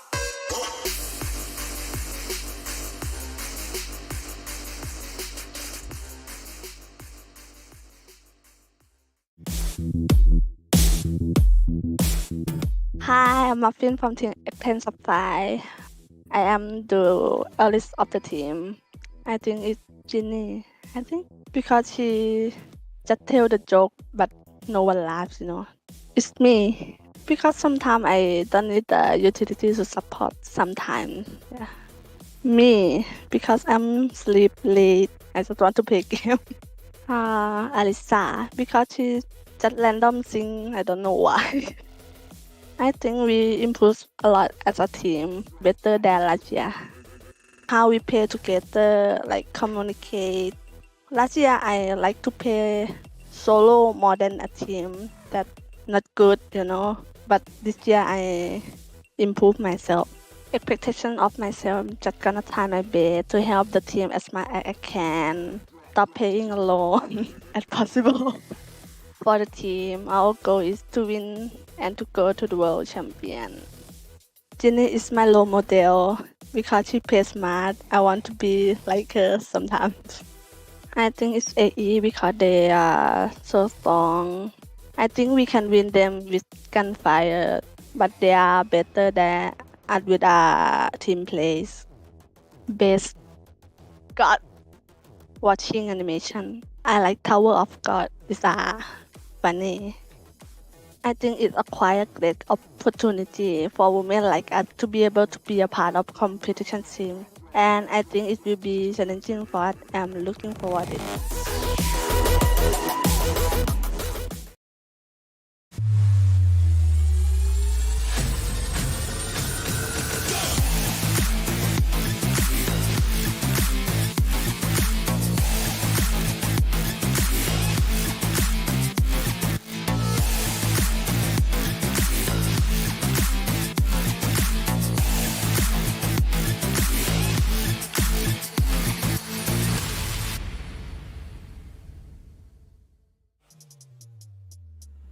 Welcome back to VCT Game Changers APAC Elite. You're here with us, MikaFabs and Donut with me here on our virtual panel desk.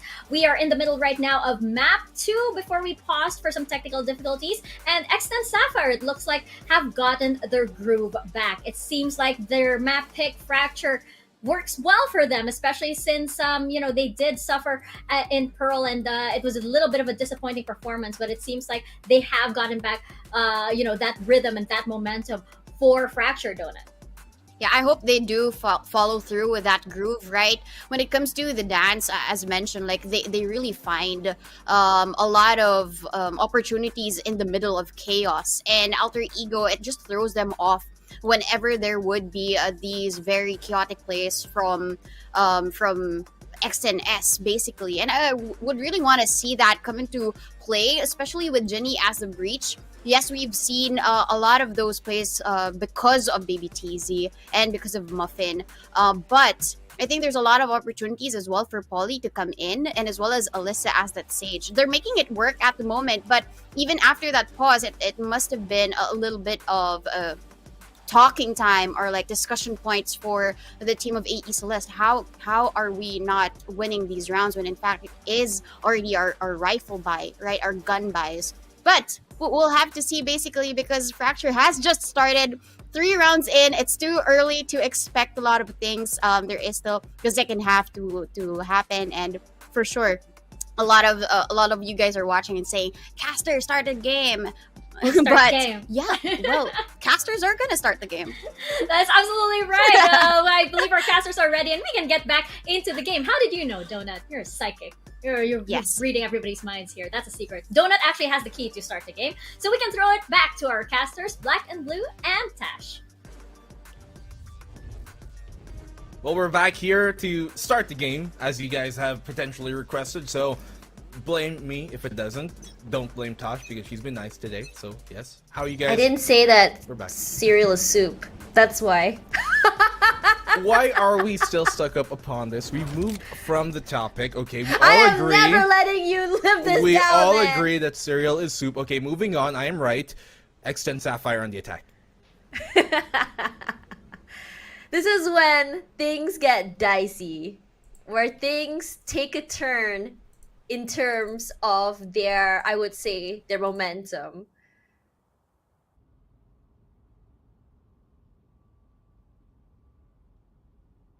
Or, oh my god, apparently, according to our hosts, the game broke when Blackenblue said cereal is soup. Hey, don't blame it on me. I am as honest as it goes, but Polly, she has no lies about that one. Great opening start. She gets the pick, and, well, sight is theirs. Plant down. Polly's performance today has been absolutely insane. She's been great with that opening picks as well as the clutches, but Napsky, she wants to take all of this space.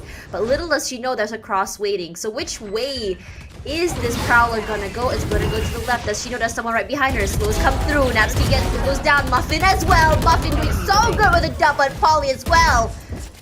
Looking really grim on the side of AECL. It's a flawless for X10S. AECL, that's their eco. Yeah, I gotta look both ways before crossing the road.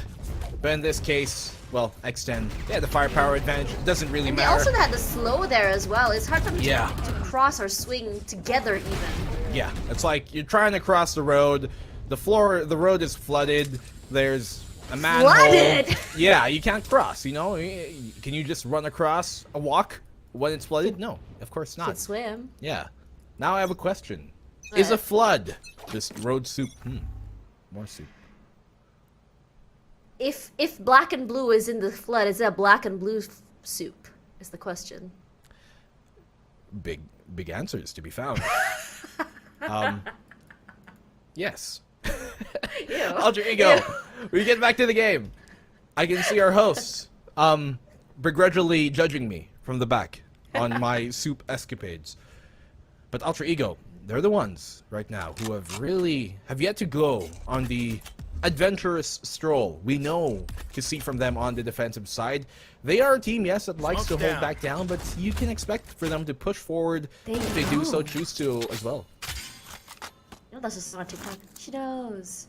She knows. She knows. Oh, you're a TikTok guy too. No, I'm not. Please.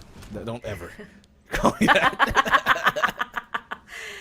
I'm really liking this initiative coming through by XNS, stopping the sound, changing in the pace, just to keep AECL on their toes. But the thing about AECL is that these sort of tactics don't work. Mind games don't work. But here comes Baby TZ. She is pissed and she's coming with the lightning fingers here. Ayumi goes down, but Iceberg gets the trade right now. It's so explosive, but the lightning fingers a little bit too sharp for the other team. Baby TZ buying time. She's running out of time. Rushes forward, still gets one more. What is going on? Baby TZ is on fire. She's running them down like a locomotive out of control, and Baby TZ rocking them to sleep.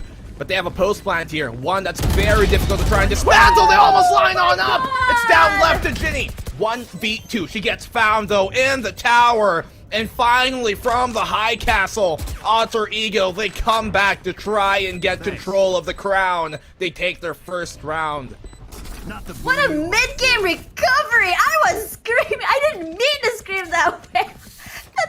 What is Aluka and Neri doing with such great aim? They're just popping hits. You saw that. It started off so good for Baby TZ, but it felt like that was a disconnect. Look how far away Baby TZ was with the rest of her team. That disconnect ultimately resulted in them not being able to get that recovery when it comes to the frags, when it comes to the refrags. Man, they almost collateraled there. Exactly. But even if they don't, they still both went down. So, no harm, no foul. Inari, deep angle she's holding here towards that dish. X10 Sapphire.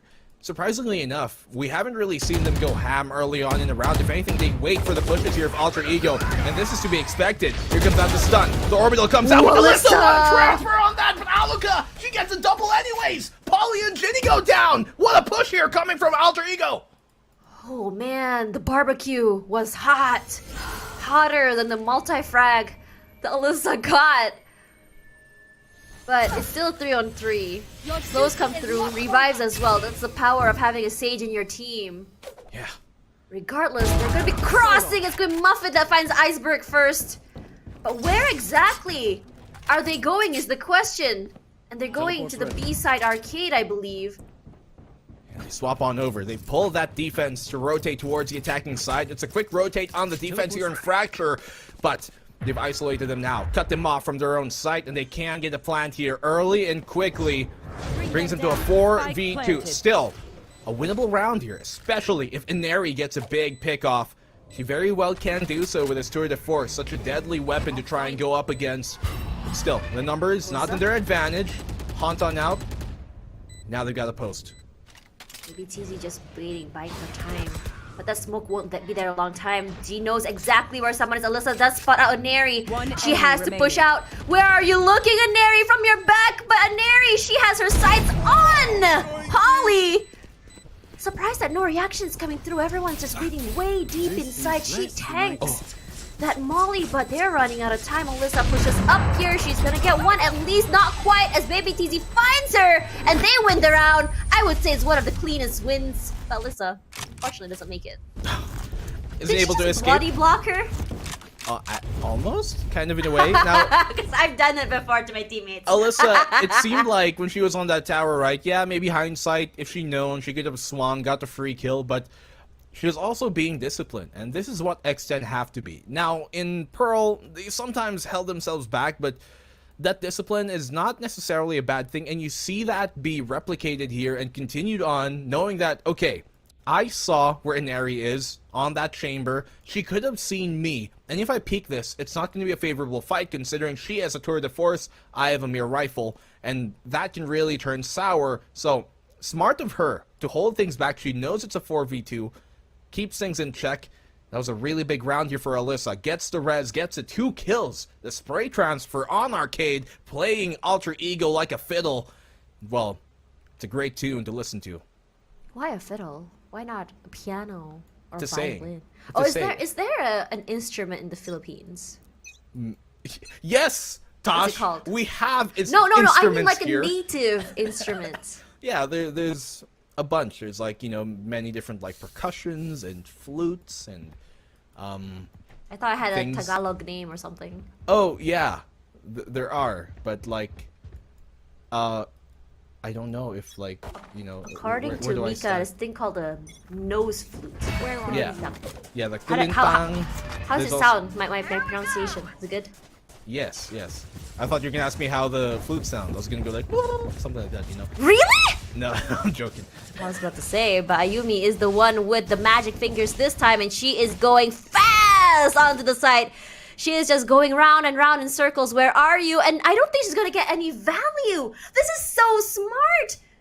You hear her pop the ultimate, and they're like, we're just gonna wait it out. Yeah. Making sure that just Wasted! goes to waste. You know, I have a bunch of native flutes here on my desk, but I don't want to start, you know, jamming out here. It's gonna be quite Later! annoying. Like Post game! Here's the wall coming up, not allowing that access, but Flash comes through as well. The swing is not going to be favorable to Ayumi as Muffin gets 2. Make it 3. No, it's not that. It's going to be Alyssa to get that, but Neri and Luca get 1 each. Regardless, it's still a 2-on-3 situation. But for X10S, they're just going to say that's fine. Give them the site. We already committed, and they are going to have a hard time rotating to us. But the rotates for defensive side is a lot shorter. quick rotate as we've established earlier on. The stun comes out, catches Ginny, delays just a bit, but I mean, they needed somebody to play towards that B main in general. Anyways, an airy big pick does get traded out by Alyssa, but it took a bit too long. Iceberg could still win this fight on out, but no, Polly multifaceted and brings the many faces here for X10 against Alter Ego. Great round for X10 to answer back to, but still, I think that was a really good round for Alter Ego, all things concerned. That was their eco round, by the way, and they still brought it really close. I have to say that, do you see how they played that? It's almost like a... I would have preferred a double swing or something like that, but there are sort of ways how they played. Look at that. It's like a tag team. It could have been bad if the last person whiffed. So this is a situation where I do not want to be isolated as possible. If you want to fight Neri, don't get isolated. Yeah, she is one of the last players you want to be taking a straight-up duel to, not just because of aim and mechanics, we know that, right? But she is such a smart player, and considering how young she is, there is so much growth for a player like her. If anything, I'm gonna say it outright, Neri has the makings to be a global star here in the Game Changers circuit, especially with how even she's beyond performed Game lately. Changers, let's be real here. Yeah, really, really very much so. In the Valorant space of things, she is, that talent that you don't see as often as really it comes. So, X10... Isn't she like 18? She 17? Is 18. Like, very, very young. So, there's a lot of development there, but it's X10 here who have to have constant improvement in this series because they're the ones on the deficit, at least in the series and in the historical standings between these two teams. Here comes Conkas. Doesn't get the tap on Alyssa. Smokes come through as well. Look how fast immediately Aluka not able to take that space because of that another Conkas. It's so oppressive as maybe TZ still wins that out. Alyssa gets one as well. One more on Arcade. They know that they're there, but Iceberg wins out against baby TZ. Plant is here. Iceberg not able, gets one, and Ayumi as well, as Muffin whiffs that. Unfortunately, Ayumi only 23 HP left. Yeah. Overextensions here punished. Polly spots out the pigtails of Ayumi, but she's the one decapitated. Polly goes down. This is huge here for Alter Ego Celeste, but they're all low. She has a fault line in a few seconds to pull out, but it doesn't even come to it as Iceberg finds out how to sink the ship of X10. And now they go down like the Titanic. Alter Ego answering back. And X10. It's 2 rounds now they've given up. It's really, really interesting how it was such a minor mistake. They were not expecting one more person to be in the side of Arcade. And because of that overlook, it cost them the round because they were getting picked off one by one by one. regardless, this is a great recovery from AECL and possibly something they really, really need.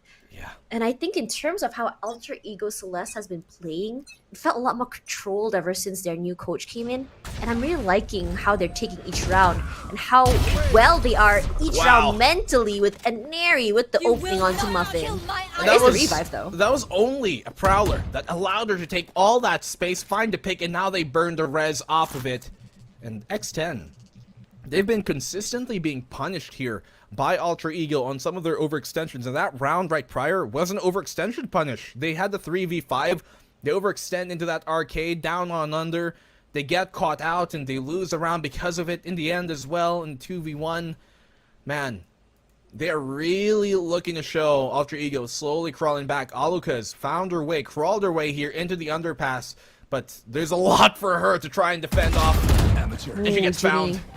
With that opening, it's so big, but look how fast immediately the explosive play coming in from Baby TZ. The same playbook over and over. Get a pick, immediately go fast. Ayumi there.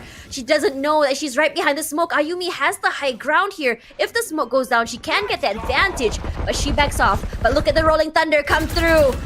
Immediately the sprays from Iceberg just to get some space.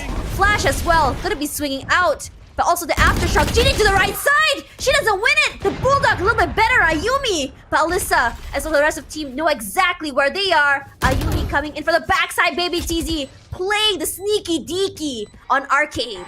She wasn't ready for that fight at all. Nabsky nabbing herself a kill, and so does Iceberg. Here, Baby TZ from that arcade has to go on big. She goes down though. It's all on the Muffin. Oh the one my tap goes her way, God. but Nabsky coming in big from arcade into B main, and they secure the round. That is 2 in a row for AECL, and that's exactly the momentum they need. Alter Ego, you cannot let them take a round at all. And I have to say, a lot of these rounds start off really good for X10, but are you noticing the change in pattern for Alter Ego? Yes, one gets picked, but they back off, play together for the retakes. Yeah, they're so good at recovery, really, here. Alter Ego, no situation out of the question for them to win.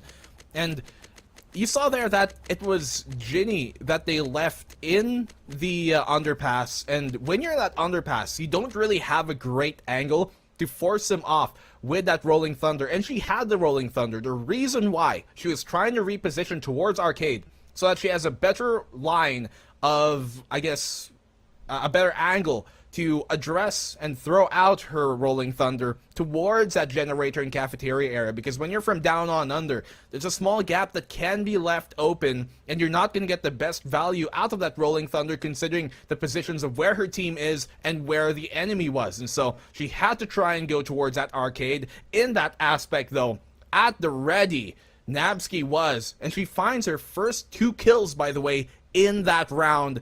Rather, it was Ayumi was ready, but she finds her kills in that round finally, gets her second on the board. But yeah, Ayumi, great position, great timing, and instinct to be able to play off of that, catches Ginny in the position that she shouldn't be in, and rightfully so, punishes. And that is the word of the day here, the word of how Alter Ego have been winning these rounds, punishing them over and over, and once again, and over. I wonder what changes will come through here from X10S, but look how aggressive Ayumi is, but she takes her time and really swinging out, and Nevsky still gets one, but not before the trade. Regardless, Alyssa, so very low. She does have the heal, can take her time, but look at how many utilities are being forced onto them. Regardless, now their passage onto the site blocked by so many utilities, they have to find another way through unless they want to challenge this. Yeah, but Alter Ego, they're smart. They don't challenge it. Nobody playing within that site because they know the Rolling Thunder is going to come. So they play for the retake instead. Play towards CT, play towards their spawn, and that is what they're going to wait for. Muffin, she doesn't have her rendezvous here at the ready. Is pushed up all the way towards that CT entrance, and the sands have been taken here. Alter Ego looking to try and go from the rear. It's a rough area because you can get bottlenecked. Aneri gets Muffin, but Alyssa, get Aluka, Ginny as well, gets Nabsky, Iceberg, great recovery, finds that pick, but for Polly stops her in the tracks. Aneri, bomb drop comes through, unfortunately messes up the jump, immediately gonna try and break the wall. They know exactly where she is. Even if she were to cross through, there is the cross from both sides. And Neri pushing forward, still gets one, gets the teleport. She's gonna try and win one more time, but not before Polly stops her. Yeah, difficult fight for her to win, even of a player of her caliber. It's Polly who edges him out in the end. Great recovery round here to swing momentum and halt it in its place for X10 as it was starting to go into, you know, the favor here, the side of Alter Ego, that pendulum swing, but yeah, they stopped that momentum. X10 take a round, one they desperately finally needed once more, and they force Alter Ego into the economy low eco state. It was also very expensive for X10. Did you notice that after the, I would say, timeout, each round is getting a little bit closer, a little bit more heart attack and nerve-wracking. You do hear the tour de force already popped. It's gonna be Neri with it. She didn't buy this round. Regardless, really liking this change in pace by X10S. But you remember it in Pearl, they took a little bit too much time. So the discipline and timing on this map is looking a lot better. They really are. Setting that pace a lot more confidently and simply a lot more proficiently. That's a really good sign for things here for X10 at least, but it is the attacking side, the favored side here. Muffin's got a great spot to find one, but she gets traded as well immediately here by Ayumi, so no trade goes unchecked, no frag goes unanswered. And Alter Ego, they pick up a rifle off of it. It's looking really good when you think about it, because these very, very nasty corners, both teams are getting these early picks and at least getting those refrags. So by the time they're getting onto site, they're left with 4 only in the end. 30 seconds left. They're going to be coming in from drop. No one has their sights onto there because they thought that everyone would be close to where the fight initially happened. Baby TZ explosive once again. She is not afraid to check every single corner and angle. She slides through like it's nothing. That flash as well. She will take full advantage of it with her teammate from the backside. She is explosive. She gets 2. Make it 3. Yes, it will. And it's clean for the whole team. Only losing 1 in the process. Yeah. The Thunder Fingers comes on out. She's within the sands. Throw a bit of sand in their eyes there with a flash. Make sure they can't see what's to come. And they strike. They simply make some glass out of it. So, Baby TZ and the rest here of X10 Sapphire. Great play they've done. We're going to go to the panel and our lovely hosts to break down that game and how this happens went. Oh wait, no, there's one more round. I can't believe Blackenblue trolled us again. First Sorry. with the soup, and I now with that. was hearing otherwise, but we continue on forward. Regardless, Baby TZ once again. This time she does not wait for that opening shot. Immediately taking space up there in tower. She's just pushing, but she doesn't care. Now that the site is fully belonging to them, the question is whether or not they can weather a 5-man take. And it's rough because all of these utilities has already been set. But the question is, how exactly are they going to breach into their defenses? Here comes the Nightfall rather, as Alyssa does get marked. The sprays come through from Baby TZ, but no one is pushing forward. Alyssa is not afraid for the challenge, but goes down to Ayumi, Polly, and Baby TZ get one each to save the day. Neri does find Polly in the end. We see a barbecue happening, but is not going to get the crisp and the burn that they wanted. Baby TZ pushes up, gets punished by Neri in return, but time is running out here. Neri pushes up, gets caught off guard. That's 3 for Neri. Muffin saves the day. All she has to do is just play for time, but it looks like they're going to be winning this round. Round 12 going to X10S. Well, we thought the nightmare was upon us, but it seems like Elm Street has turned things around. It's a one-way street in their favor. It's X10. They've made a dream out of that situation. Barely escaping it out in the end. A final pick here, the nail in the coffin that Muffin finds, chews him, eats him on up, makes the round secure. And this half, we're finally going to throw it to the panel to talk about how things have went.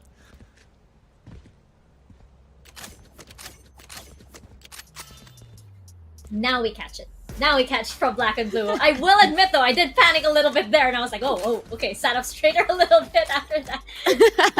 False alarm. But what is not a false alarm here is that X10 are looking a lot more comfortable on this map, Donut.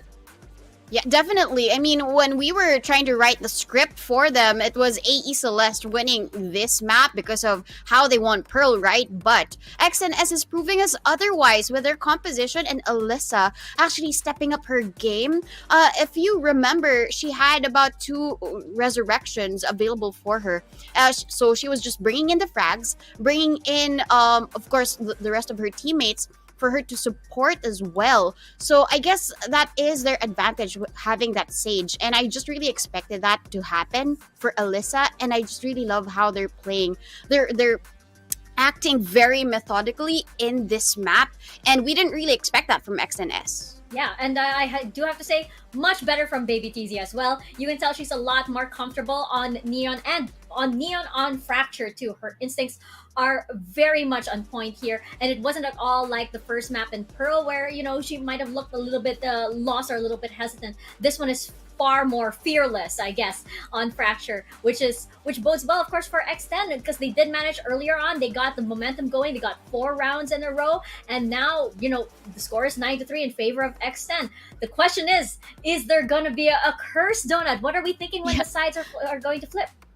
Well, Blackenblue mentioned something about recovery for AE Celeste. There were rounds wherein it's already winnable for X10S, but AE find their stride during these retakes. It's a 4v2, but the two actually find their eye on the prize, and that's what we want to expect from AE Celeste. It's just that the timing isn't really in their favor during the first half, but when it comes down to the aggression, right, are we going to see the same thing for AE Celeste? Because how they're playing is that it's a game of Jenga. They let the team of XNS pick up these pieces, stack them all together. But at this point, as mentioned also, if there is going to be an error, they might find a fall for this. So I'm really excited to see whether XNS will follow through with this 9-3 or if there will be a curse. Yeah, we're gonna see if it's all gonna come tumbling down for Alter Ego Celeste on this map, or if X10S can even the score. And if we do go to a map number 3, let's find out how Fracture plays out. Over to our casters. Did you guys know that statistically a 9-3 curse is technically not that common?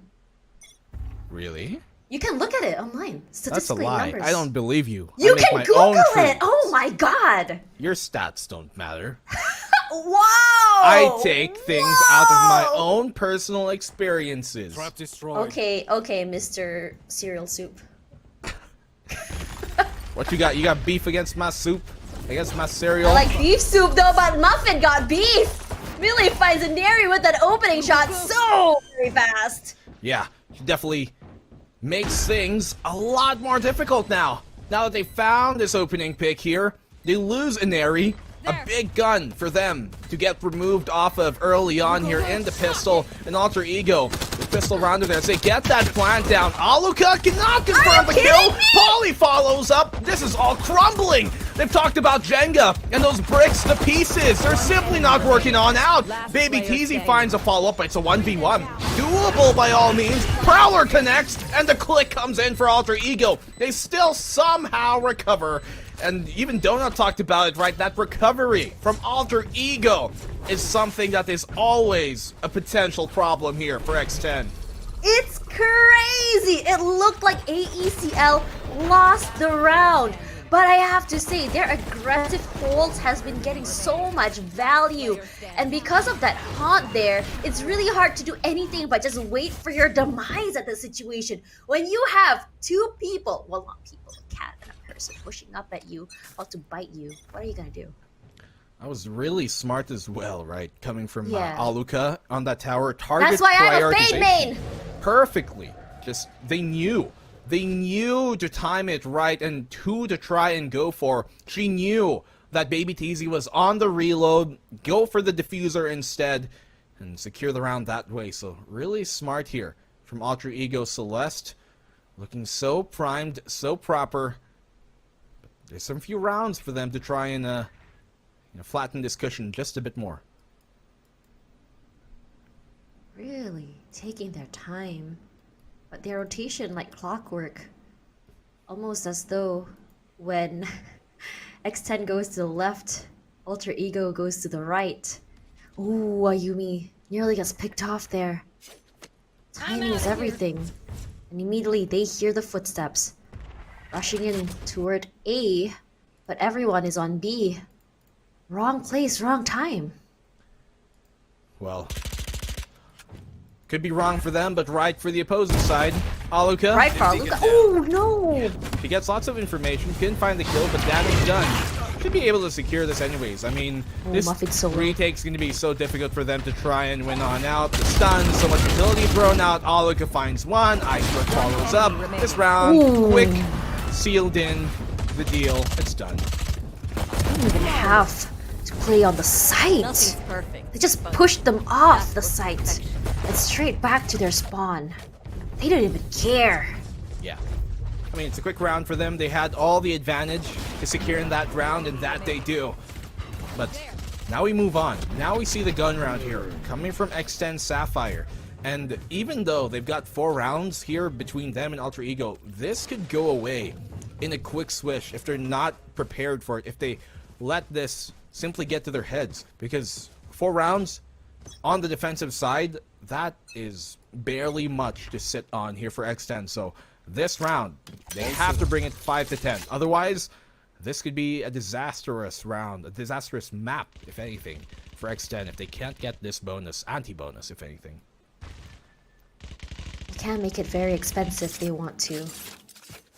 For defense, I'm really hoping to see more aggressive X10. And that exactly is what they're doing, but just now they got punished for it. Overextension is not the name of the game here, but it's gonna be Alyssa! Not getting that first contact with Neri with the opening. We know how great she is with that shot. Iceberg as well gets a shot onto Alyssa. The aftershock, rather, that finds her in this little corner. That's why Breach is just so good for this map. Yeah, she can't be playing those committed positions, especially when you're a Sage. Could have maybe barriered herself away, but now this anti-bonus coming from X10, it's looking problematic. Ayumi has extended herself here onto the arcade, wants to make sure she now retrieves that rifle, plays the exact same position that we saw Alyssa from a while ago. And Neri, what a pick! That's her second in this round. Gets forced off of the angle by Polly, rightfully so punishes her, but this round is done. They concede it. You can see them saving this gun round, saving these rifles for another fight. This battle, it's been won by Alter Ego. What a round. Neri, all you have to do is just give her the headhunter and she will be popping heads. No need for a rifle. She does the work. But 6 to 9. They take 3 rounds in a row. And this is bad for X10S. They need the momentum. It's nice, though, for Alter Ego Celeste. Punishing, once again. It's really the mistakes that X10 are offering up to a silver platter here for Alter Ego Celeste. And they rightfully so know how to make a buffet out of these appetizers. You are absolutely hungry, aren't you? I've had breakfast. There's a lot of food references in this cast today. But I'm a growing boy. Ayumi, this time with the speed, not gonna be able to go forward into arcade. Regardless, she says that's fine. There's always another way in. It's gonna go through underpass. They hear her, but can she go through is the question. With Ayumi going backside here, and Neri waiting for the push-up. Now she just swings away. Indiana Jones side does get tagged, but this time she gets to the other side safely. Yeah. Here comes the Rolling Thunder as well as X10 pushes up back onto the site here. Popping hits, Muffin, not quite gonna happen. Unfortunately, whiffs it as Napsky already has full control.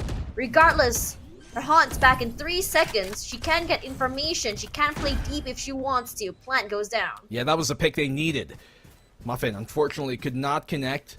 And Nabsky firmly holding control of this arcade, but Baby TZ, she's got a great flank, yes. She gets the one, could have exercised a bit more trigger control, but hey, they needed the time as it's burning on down. It is kind of like a mixed buy as they saved some guns from the previous one.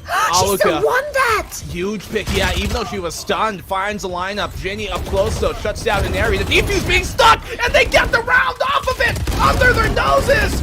X10! They steal this one away from Alter Ego! And they got the kills too! And Lucas still gets that consolation prize of a barbecue. How that was very, very chaotic. I would really like to see from the top side, if possible, where everyone is. Because if you can see, everyone was just clumped up. You can see how many of them are inside of tower. Because they got stuck inside of tower, they weren't able to push. It's a bottleneck situation. It's really hard to push out. Man, oh man. Alter Ego. With the guise of them not being as close as X10 initially thought, they sneak on under, get the defuse amongst the chaos.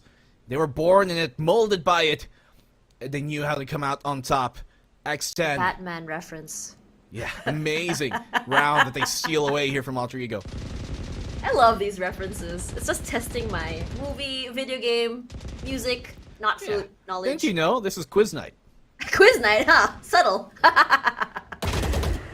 Prowler gets spotted by Alyssa. At least she knows there's at least one on that side. But where there's a fade, there's always a follow-up here. Nightfall coming through is gonna be Muffin with the pick this time. She does not miss. Without a Nary for that first contract, it's gonna be really hard. But full control of tower, gonna go to Ayumi. Can she push out those smokes as well? Napsky waiting in the corner, finds Muffin. Napsky for two, but before Ayumi finds Baby TZ as well. But that orbital strike gonna spot no one inside there as they push out Haunt as well. But Ayumi still gets one more. Ayumi doing great work on that Neon. Her aggression is doing so good, but not before Polly spots her. But Napsky gonna seal the deal and bring them to a 7. Wow, that was a lot committed here by X10 to try and take that round. You saw the Rolling Thunder thrown on out, and as well as the Orbital Strike coming from X10, but it still isn't enough for them to secure the round. That single Haunt here being thrown by Napsky, absolutely huge. It forced X10 to try and halt for a few seconds when it was their window of opportunity to try and catch out Alter Ego as they were being forced out of the tower by that Orbital Strike. That single Haunt has been huge. Napsky, huge round for her once more. Such a impactful game she's having in terms of her utility usage. This timeout is definitely needed. And I'm really liking the timing for X10S's timeouts. It's been pretty on time, not too late. But in your opinion here, why is X10S not able to seal the rounds, even though it's so close? Well, the real question is more how, right? How have X10S not been able to secure these rounds? And it really does come down to them, as we've been saying this entire series, overextending, getting punished for some miscalculations of what the final result should be and how it could turn out. In Alter Ego, they were always at the ready to punish. That's really what we've been seeing a lot from Alter Ego. They haven't necessarily been initiating these rounds that they win, but they've been punishing so good that their defensive playstyle, even on the attacking side, especially when they get in the post plant, it is impenetrable. They are the best defensive team when it comes here to the APAC Game Changers, on both ends of the floor, really, in both ends of the table, and that has been one of the reasons why they are so good. It's their impenetrable defense on both ends that has been such a problem for X10. It's really interesting because SMG had the same situation where on attack, I mean, it's the opposite way. On attack, it seemed like they were struggling, but on defense, they do way better. Regardless, already on the side, AECL, wasting no time at all. That wall, providing them all the spaces. Ayumi picks up one, but not before Baby TZ will respond with only just a classic.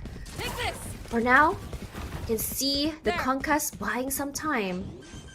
Plant coming through underneath, and as for the members of X10S, they're just taking their time. Oh, Muffin, huge pick off, okay. They get the player count their way, but they still don't have the weapons to make it advantageous. This orbital's going to be so deadly. Aluka just pretty much secures a round off of that. Muffin! Huge pick off he finds! Making a cupcake! Sweetness comes her way! But simply short-lived. As Alter Ego, you secure the round 8-10, and this cushion, it's looking ever more so like a small pillow that they're starting to crumble on. That was insane starting off there. It looked like they had a chance. But look at how they chained their ultimates together. That conquest plus with that orbital strike was absolutely beautiful. Perfect time. It's a lot though to commit, especially It really against is. an eco round Exactly, here for and I Alter was Ego. surprised. So there's a bit of a consolation coming out of that, Tosh. Yeah, it's gonna be looking a little bit better, but no one. Muffin does have the tour de force this round. Yeah. Muffin, unfortunately, is not gonna get that first shot, and we all know you never double dip an opper. Taking their time here, as the other members of AECL look at exactly where the spike is. They're just playing for time. Teleport's coming through. Ayumi already on the site. Straight onto B. Muffin with the double barrel straight to the face. Does get a trade back. Out of range. So at least a 1-for-1. But going down to a shorty feels bad, man. At the very least, they take out Ayumi from the equation. Aftershock's gonna connect. This is gonna kill Inari. She cannot escape. Trapped within her own jailhouse, she is set upon. Aluka. Look at where Baby TZ is. Yeah, that flank is going to be big here coming from Baby TZ. She's gone on in from B main. Ginny finds a trade-off and really gets revenge for Alyssa. 1v1 right now. Advantage for Iceberg. She's got that stun. She has a fault line to try and cut things up here. He's played all the way back. Counter fault line doesn't connect. She has one of her own. On the swing, she's still ready for it. And Ginny goes down. As Alter Ego Celeste, they've cut this lead down to a single round. Out of 7 rounds played, only 1 defused from X10S. They're just not able to protect the diffuser. It comes down to that 1v1. But when you look at AECL, they're not afraid to swing big. And it catches X10S by surprise over and over again. It looks so, every time it happens, it looks so good for X10S. But You that want to play? Let's recovery play. has been so great for them. It's going to be a Neri with the opening onto Muffin. Oh, this is looking disastrous right now for X10. This could be the game tied up here and should be, considering the situation. The problem at hand, the task proposed towards X10 is going to be a difficult one to try and complete. Alter Ego, they've been really good on coming back, no matter what the deficit is. And as I talked about a while ago, Tosh, coming into this half, that lead was not as big as it seems, and now we see it go down. Rolling Thunder connects on her own. Alyssa gets the res, but I don't know if it's worth it at this point. Spike planted. Right All the man advantage that they can have. Ginny gonna be flashing out. But is there anyone on that side? There's no one. Or perhaps now there will be. How many people? 1, 2, 3, and 4 with the sprays. And they are gonna be pushing through. Oh, you can see the fault line as well come through. Ayumi gets 1, Ayumi gets 2! Will it be a 3? She takes her time. Aluka with 1 more. And the push comes through. Napsy as well. Will it be just Polly? There's nothing else they can do. Flawless round for Alter Ego and suddenly X10S. You can see the hesitation coming through. Flawless, perfectly played there by Alter Ego. And now, as I was saying, you know, that res, I don't think it's going to be worth it. In those situations, in a 5v5, I see lots of teams mistakenly do this, right? And do this, real, I guess, big error, where they burn that res on an eco without having a pick. If you get a pick and bring it 4-4, then you go res, so that you have a 5-4 advantage on the eco.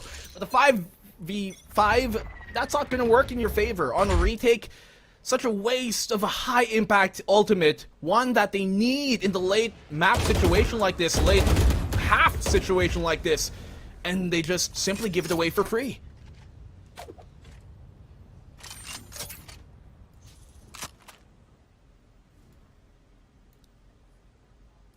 Yeah.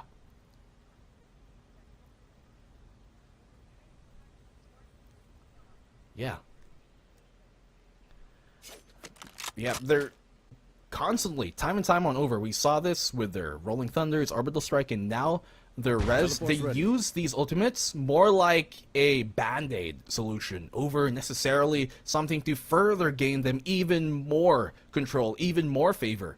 And that's not a risk you want to run in a late situation like this when the game is coming to its closing rounds.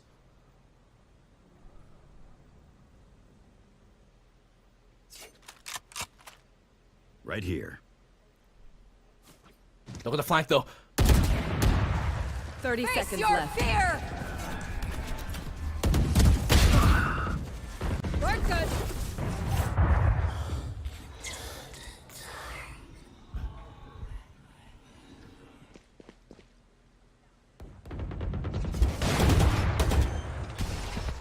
Oops, sorry 10 about that. seconds left. Wow, I didn't realize that my mic Spike was planted. unplugged. But Alyssa pushing forward here. Baby TZ playing the backside. Muffin does find Iceberg. Time might not be on their side. Here's Aluka does find Baby TZ in the end. Muffin. Oh. Don't know if she sees someone up there. Unfortunately whiffs. Not before Ayumi finds Alyssa in the end. Ginny finds a band-aid at least for Nabsky. She gets one more. A Neri. Time. So 1 versus 2. They know exactly where Ginny is, waiting for that tap. The only thing she can do, but they do have the orbital strike, and that's it! They finally go ahead of X10S. What a round here for Alter Ego Celeste. So proficient once more. And even on the flank, nothing really going X10's way. They're really the ones who have been completely shut down once again. There's some great ideas here, trying to be completed from X10, but it simply just isn't able to be converted for their sake, for their favor. And now they're gonna have to play on an eco, potentially give up match point, probably give up match point if anything. That's gonna be a difficult task, but still, it's a very close margin to play at. It's only gonna ever be 2 rounds ahead. This is the nightmare that X10S didn't want. Comeback is so strong! And Napsky with that opening. Not gonna get any value from that. Not even a headshot as Alyssa does find Ayumi in the end. Muffin as well. This is great for them! But before Luca takes one, but Muffin and Baby TZ gets one each. Getting the free upgrades is so good for them. Possibly for their morale as well. And suddenly there's only a Neri. She can at least make it expensive. Take one gun away. No clue where they are. Neri gets one. But Alyssa not allowing any more damage to happen. A good thrifty for them as they go 11-11. Wow, incredible round from X10, and this is actually something that I haven't really seen too many people talk about, but it's something that I have, and some people have been calling as the gate trap here in Fracture, wherein so many times rounds are heavily won by the team that traps the attacking side on that second spawn. That's called gate, is a call out there. And whenever you see that gate trap, where the teams push out from both dish and towards the arcade and trap the opposing side there on that second spawn, the team that gets trapped more often than not by far loses. And it's a great call to make, especially when you're on the eco here. X10 Sapphire, a perfect response, great read from them on that gate trap that we saw there on here on Fracture. They're just taking their time this time. There's a lot at stake here. If Ace ECL takes this map, X10S will have to go to the lower bracket. And X10S, they've had some pretty great runs in the lower bracket. But why would you want to play in the lower bracket? We have a free ticket to the grand finals immediately. That explosive play coming through Ayumi already on the site. And suddenly she has to give all of that space away. Aluka playing the underpass.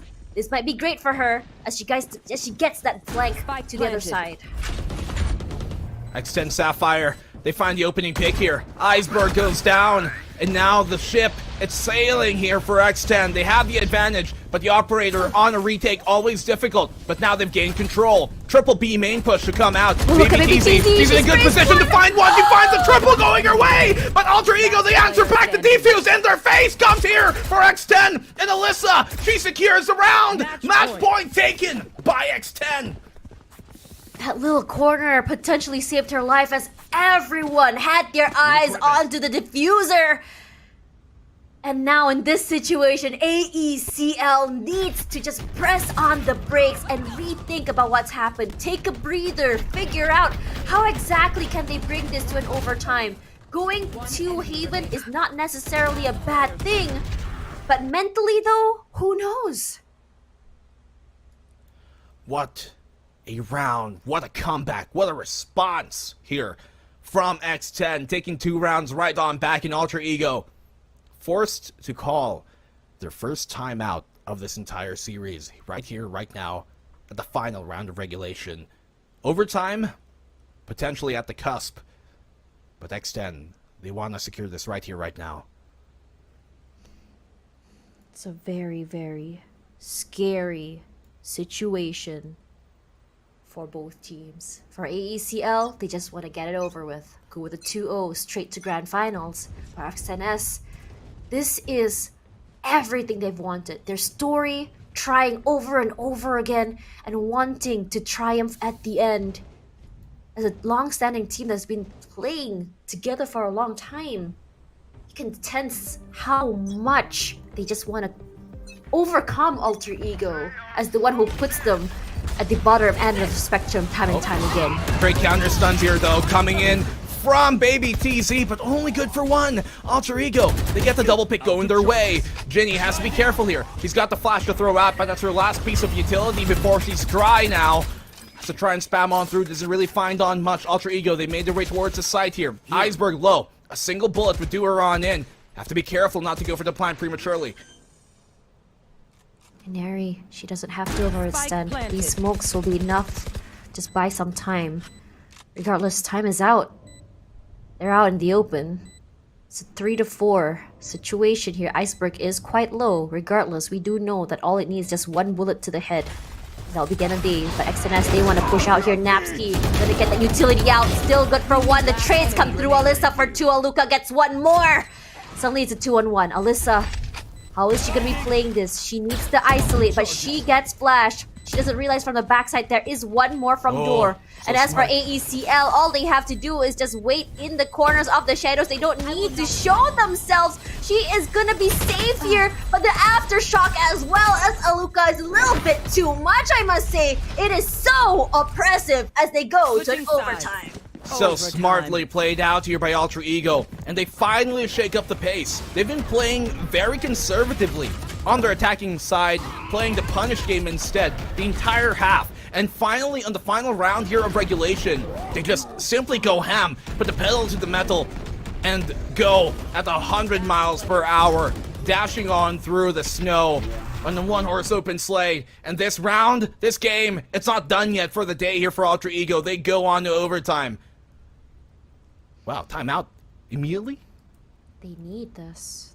They need to get the idea on how to get that reset when you go to an overtime. Some teams, they do very well when it comes to an overtime. It's as though every round is a refresh for them. But some teams, they start to hit fatigue. And I'm really hoping that fatigue is not an option for these teams. It's just a matter of trying to figure out what exactly works better for them. For X10S, it looks really good for them on the attack. Same goes for AECL. So the question is, what are we going to do to make sure that defensive side, we're going to do better?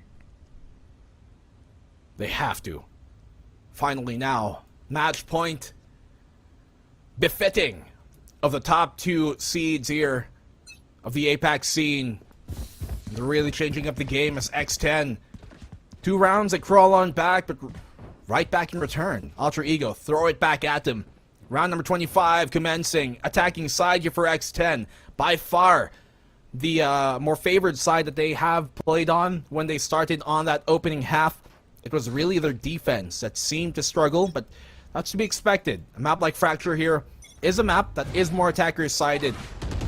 Once again early, trying to anticipate any pushes coming from Alter Ego. They hold on back. We've seen Inari be so impactful in these type of positions, almost even gets a pick-off, even though she was blind. Napsky, the utility usage has been so oppressive for X10. 1 prowler used, 1 more to go. Baby TZ, she wants to play the oppressive play. Stuns coming through just to clear out those aggressive corners. But Inari, with the op, it's gonna be scary. No information for her. Walls come through, but that push gonna be finding a trade there. Muffin for Inari. Inari gets 2. It's gonna be Baby TZ as well.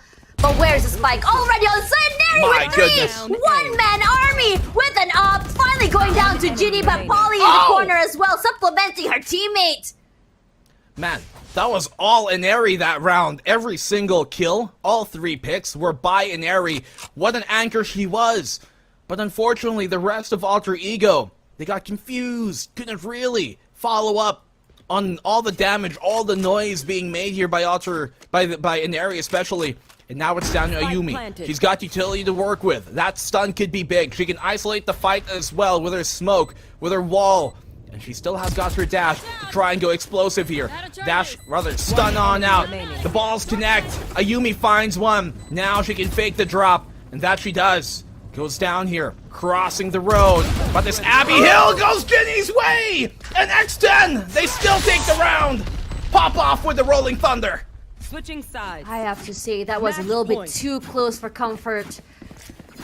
1 point ahead of XNS. If they can win this, they take the point 1-1 and we go to map 3.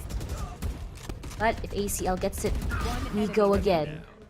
But even though Aneri was all the anchor, Ginny as well, shown her own mastery, is holding for that post plant. What a round. What a map, what a series it's been. X10 looking a lot more confident on this Fracture. It is her map pick, by the way. They call the timeout here. Might as well use it. This could go into another overtime as Alter Ego has also looked spectacular on their attacking rounds. But Ineri, top frag of the game, and impact has been absolutely impossible to ignore on how just powerful her influence has been in this game.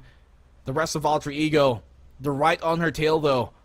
They've been doing good on these attacking rounds as we've established, but they have to do exemplary now that X10 has started to heat up once more at the end of the game. X10's tenacity is just something else, especially on these OT rounds. Really reminding me of Onyx versus Boom back in VCT LCQ APAC. I wonder how many rounds are going to be going here, because this is also the OT map back then, if you remember. Definitely was. Yeah, it really was. This is always the map that OTs go over and over and over again. Yeah, just the nature of this map, right? Such a Let's reading stark this map. contrast on both. I mean, what do you want to call it? Overtime? Overture. Overture. Frack time. Frack time. Also really good. But here's Ayumi. She plays very, very similar to what we see on by Baby TZ. Oh, gives herself Muffin away. spots absolutely no one. Teleports away. They have full control of towers. Aneri moving on backwards just in case of that flank. Regardless for Alyssa. Behind generator, can she get the spot? Doesn't really.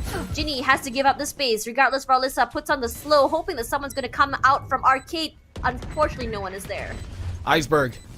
Down on under. She's here within the sight, rather. He's gonna find this. No, she's going to get found. Alyssa! So potent like a Wolverine. Continuously scratches on. The stuns come out. The defuse being stuck. This is gonna be a taken away from their noses once more. Oh my But no, they get God. the defuser down. Muffin finds one. Down to the 3v2. Here comes on out. Muffin down in the 1v1. Ineri very low. Taps the spike. Trying to force out the peak. Aluka gives herself away. Ineri on the same angle. She can stick this defuse. She gets it away from them! They don't swing at the right time! And X10! That's another ninja defuse to get the round! And they bring us to map number 3! It was a 2-on-1! And what? What? She sticks it!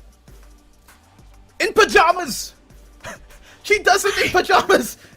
She just sticks to defuse! And once more, Ineri wasn't able to swing because she was low HP. She thought it was a fake. They knew it was half defused. But still, the comms didn't come on out, it seemed. They didn't double swing it. And X10, from basically the clutches of defeat, they just, like highway robbery, stole it away like candy from a baby. I can't believe they've done that! They're probably yelling like, just stick it, just stick it! Don't worry about it! And the thing is, like, they were just trying to fake that peek and peek and peek, but she was just like, go ahead, I know exactly what you're doing! Well, Tosh, lesson to be learned here from Fracture, pros never fake. And that's definitely going to be true as X10, we go to the host. Yes, you do. You do come to us, and how frustrating is that for Alter Ego Celeste? I also can't believe that X10 Sapphire had the guts to do that, but instinct, man, instinct. It's just, these are the moments that you can't really like kind of like analyze in Valorant. It just takes 100% pure guts, bravery, and just like, okay, I'm just gonna stick it. Toss yourself over to the winds and hope it works, right, Donut? Well, I had a few thoughts before. I mean, I was getting ready for the panel host to come in, but I mean, it was just speechless for me for that last round, especially. A lot of these rounds were taken away by X and S just by mere defusing the swipe. And when it comes down to the objective plays, we all know AE to be that type of team. So just take that away, focus on the objectives, focus on the plays, and win it round by round. But these rounds sometimes, those were the fail safes of AE Celeste basically.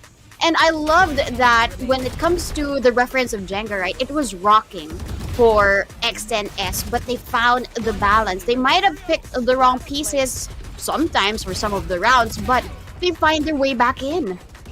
This was such an exciting map, and some of the plays that we saw really, like, I couldn't believe what we were watching, right?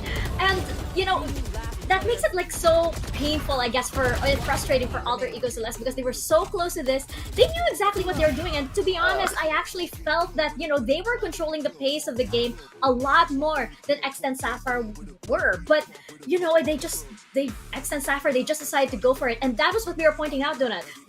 When they do take the reins unexpectedly, even though they're on they're on a disadvantage or something, that's when they mess up how Alter Ego Celeste have read them. And as you mentioned, they got them on the defuses. They got them on the defuses that they chose to stick. They got them on those win conditions that they just chose to focus on instead of swinging out, instead of taking the duels, even though they knew that maybe they would win the duels, maybe not. They went for what they knew was probably a high risk, high reward setup, and they definitely got the high reward with this map win. Yeah, AE Celeste no longer undefeated. X10S takes them down just by sheer guts, as you mentioned. They were ready to take the punch, and they punch back. And that's what I love about the team of X10S. Individually skilled, but they show us that they can be a team here in the map of Fracture. And I love Alyssa's play as the Sage. Sometimes we do put on doubts whenever a Sage pick comes in, but the resurrections come in at the right time. Her heals just really brings in support for the rest of the team, even for herself, right, to just take on all of these duels. And it's just really wonderful to see this map very competitive, and that's why we're going to Haven. That is right, we are going to Haven. It is a map number 3, but Donut, I don't think I'd have it any other way, especially since, again, the winner of this goes to the grand finals. It's our final upper bracket match. We gotta go to a map 3, right? So we are just after this quick break. Don't go anywhere. VCT Game Changers APAC Elite will be right back.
again.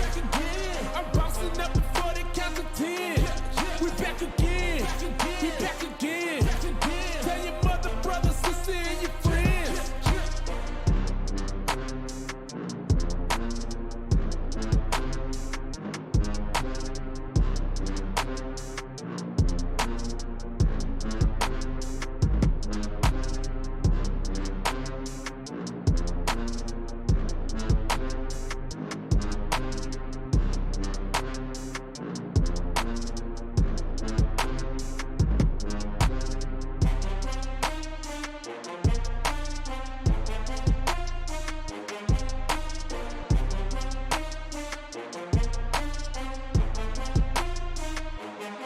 We back again. We back again. I'm bouncing up before they count to 10. We back again. We back again. Tell your mother, brother, sister, and your friends. We back again. We back again. I'm bouncing up before they count to 10. We back again. We back again. Tell your mother, brother, sister, and your friends.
Welcome back to VCT Game Changers APAC Elite. You're here with me, MikaFabs, and Donut. We just came from one of the most unpredictable roller coaster ride of emotions maps that we've had here so far at VCT Game Changers, which was Fracture, and now the score is side Donut 1-1 for Alter Ego Celeste and Extent Sapphire.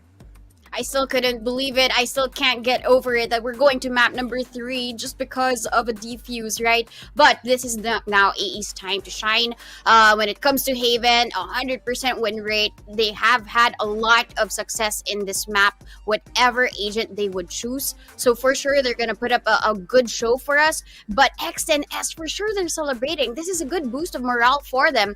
And we'd love to see them come in, take the same way that they took on Fracture in the map of Haven, and maybe trim down, because we all know the AE team to be queens already. But X10S, I think we have so much expectations from them right after that. Alyssa showing up, a lot of kills going their way, so happy to see Haven actually. Yeah, same here. And as we mentioned earlier, I don't think we'd have it any other way for our final upper bracket match, right? And these are two of our most powerful teams here in APAC Elite.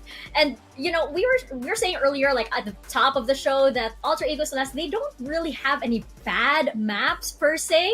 And you know, going over to Haven, which is a map that like a lot of teams, of course, are very, very secure, being one of the oldest maps, and after coming from Pearl and then Fracture, it's interesting to see how the pace is going to change coming into a very, very familiar map. Not too many, you know, not too many of the mind tricks and like going here and going there too much. I do have to say though, for Alter Ego Celeste, I am such a huge fan of their post plant setups. And for Haven, that's very, very important, especially since you have 3 sites. Like, I love how it's the staggered post plant positions that actually get them those winnable duels. Like, for example, I believe it was like one of those rounds where it was post plant on A on Fracture, and you had 1 Washing Sands, you had 1 on main, you had 1 on side, and you had 1 on dish. And you would see how those positions would actually mean that, you know, the defending side would mean that you'd have to get through one first, and then you have to get to the other, and then you have to get through the other, and before you know it, you've run out of time, and oh, well, here come the utilities as well.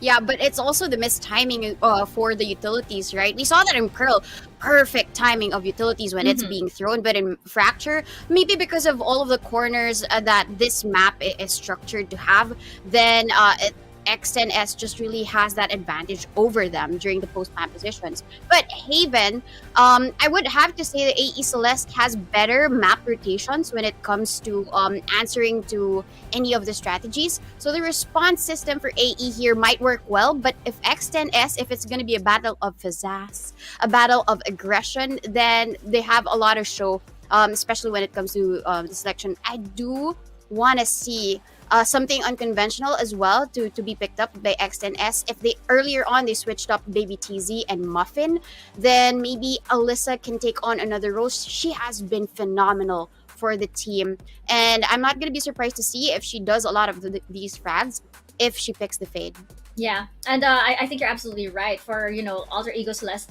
If they do rely on those very quick map rotations here, XNS are gonna have to make very, very quick decisions. They're gonna have to. I like that unpredictability that we've been seeing so far in the earlier maps coming in from X10 Sapphire, and I think, you know, that really is their key. It's those instinctive plays that you can't really explain and that you can't really prepare for, because Alter Ego Celeste, they seem like, you know, they've prepared for pretty much anything except those moments.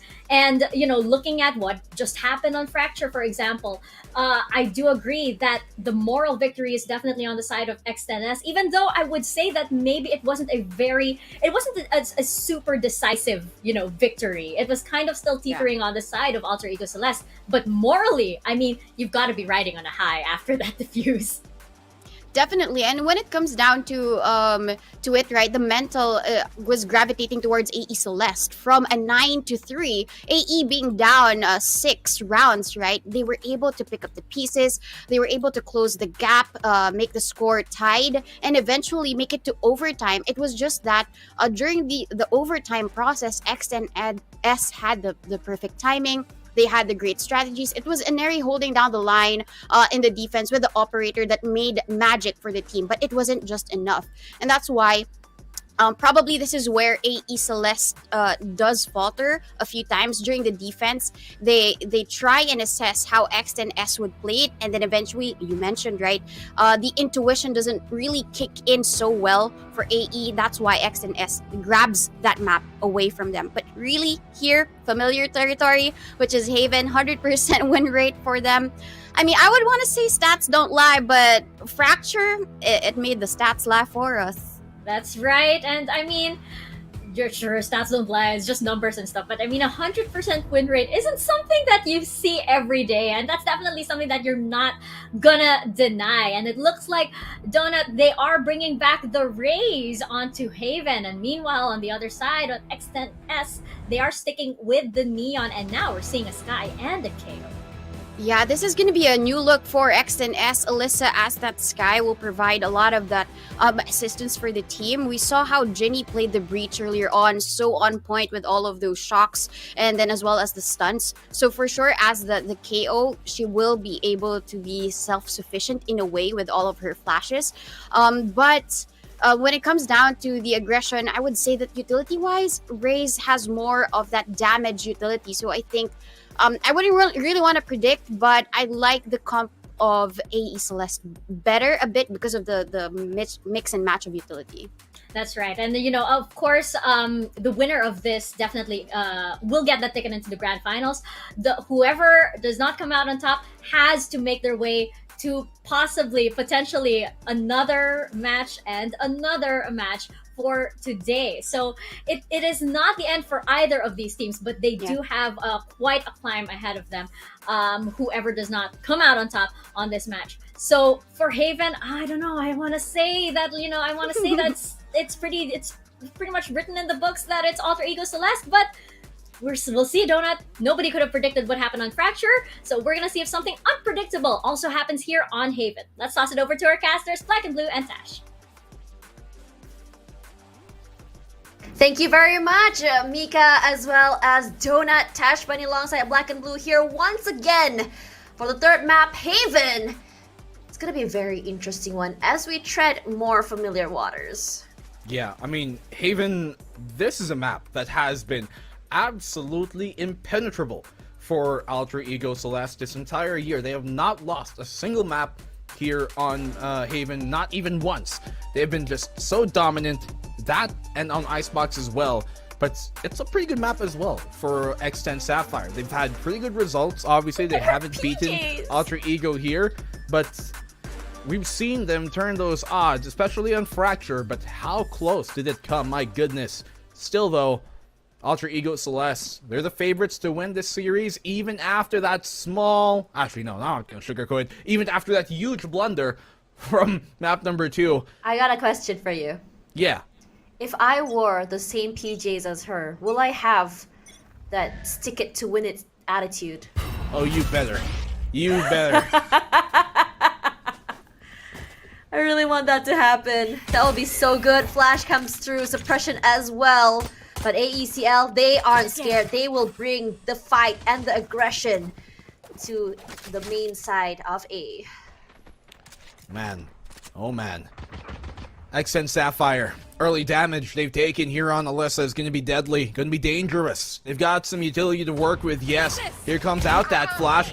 Stuns on Alpha. Counter fault line perfect. The Prowler as well. Fights. It connects. They find the picks. Eisenberg goes down. Muffin, great find she gets. But Nabsky answering back. And Alter Ego, they respond. Muffin takes one down, but she's going to be out for the count as well. 1v2. Polly brings it down to equal odds.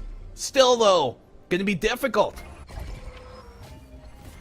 It's a very delicate situation here.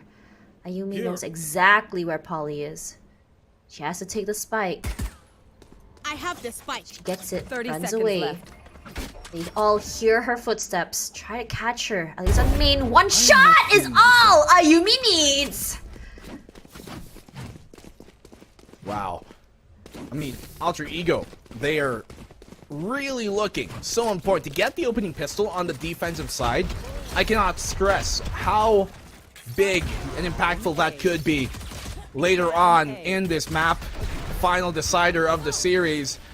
Attacking rounds, you need to get every single round that you can, especially here when you start out on that attacking side, because we've seen that when you switch on over to the defensive side and X10, they fall to this, they can really struggle on the less favored side to close out the game. It's Alter Ego who's going to be on that attacking side in the second half, so really good implications. The Muffin, huge pick she finds here, Tosh. Look how fast she's already on the side, but Iceberg, she manages to get a kill. Finally, she gets it in the end. Iceberg, Natsuki, one each. Polly gets a trade. Polly gets 2! Beautiful right clicks from the classic is all she needs. And Neri has a Marshall. She knows that she can pop hits. She starts off with 1. She starts off with 2. And Polly finally silences her in the end. It's all down to Aluka versus a Neri. Polly gets the plant. It's so very low, and she knows exactly where Aluka is. Stars come down as well, but the push from Aluka is a little bit just faster. Was not expecting it to be that quick. Then realize Aluka was a lot closer for comfort, but I mean, she had the HP advantage, everything going her way. And X10 Sapphire, what a round still though. They're able to bring it down to the 1v1 on their eco, punishing here. The close angles being held by Alter Ego Celeste with mere classics and all.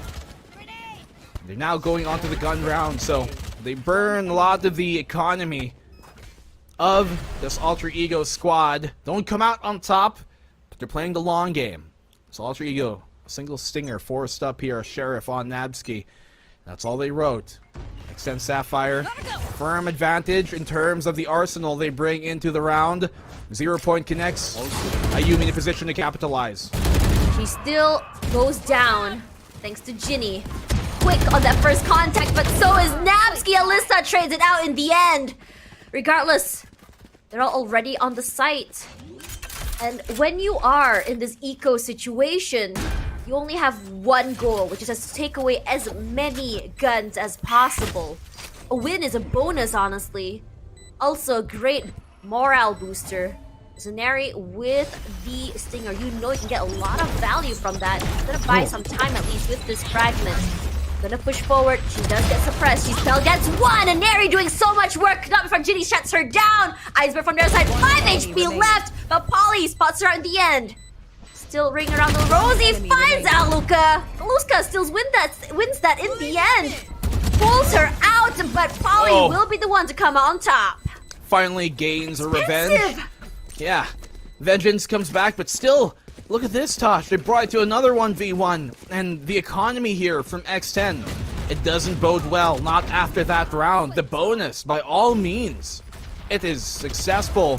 Yes, they don't get the round, but look at how much damage they've done economically. One enemy remaining.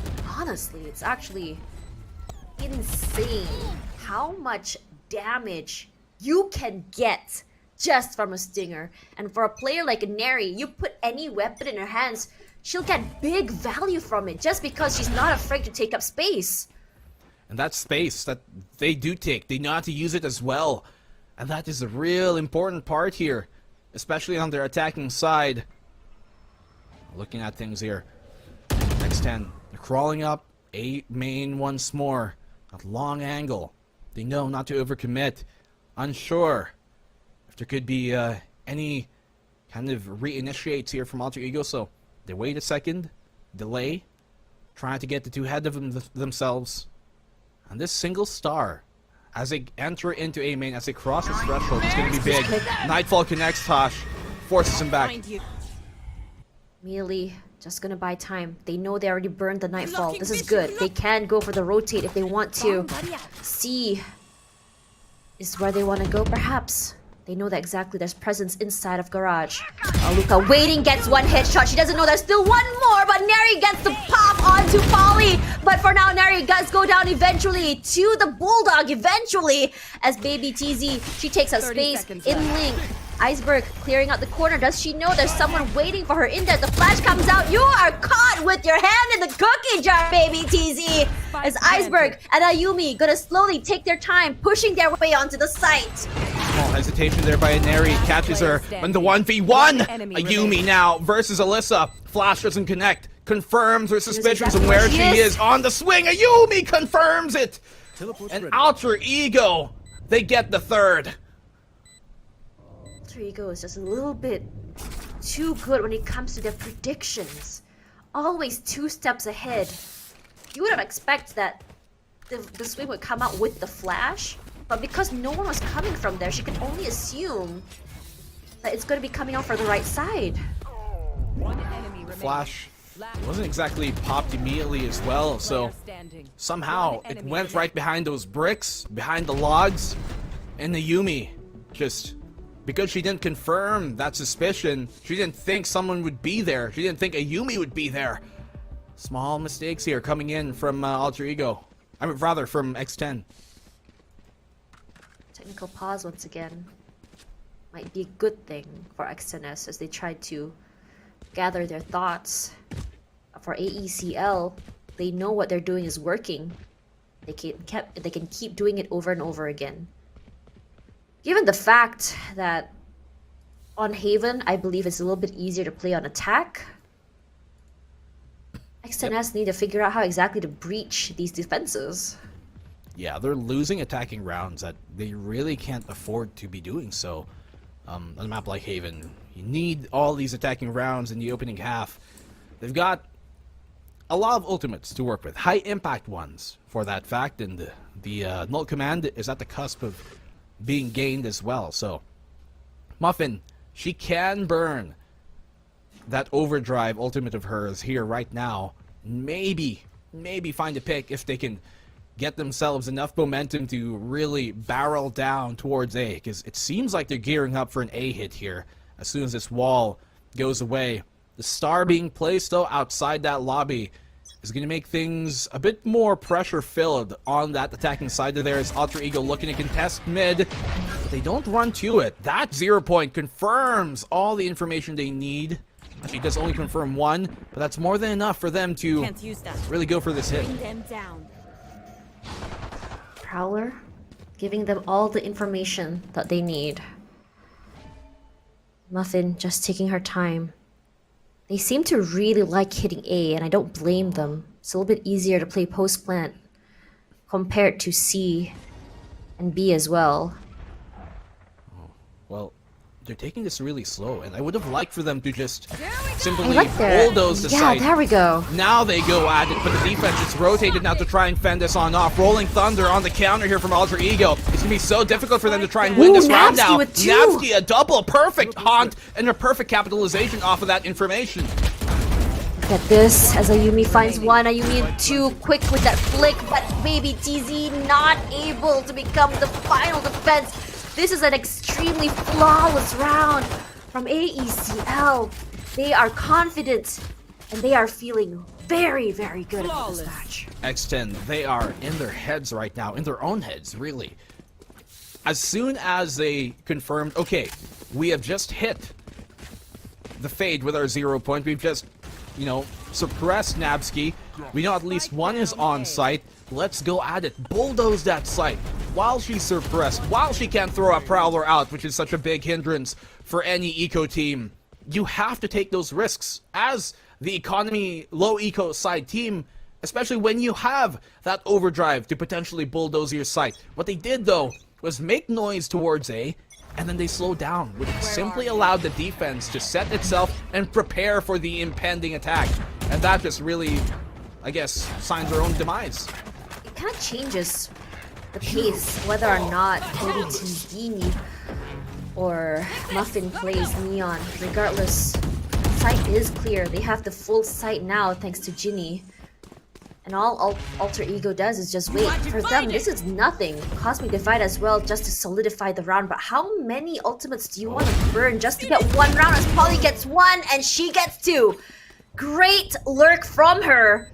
And this dwindles down the number that they have to work with. Yeah, she's been so big.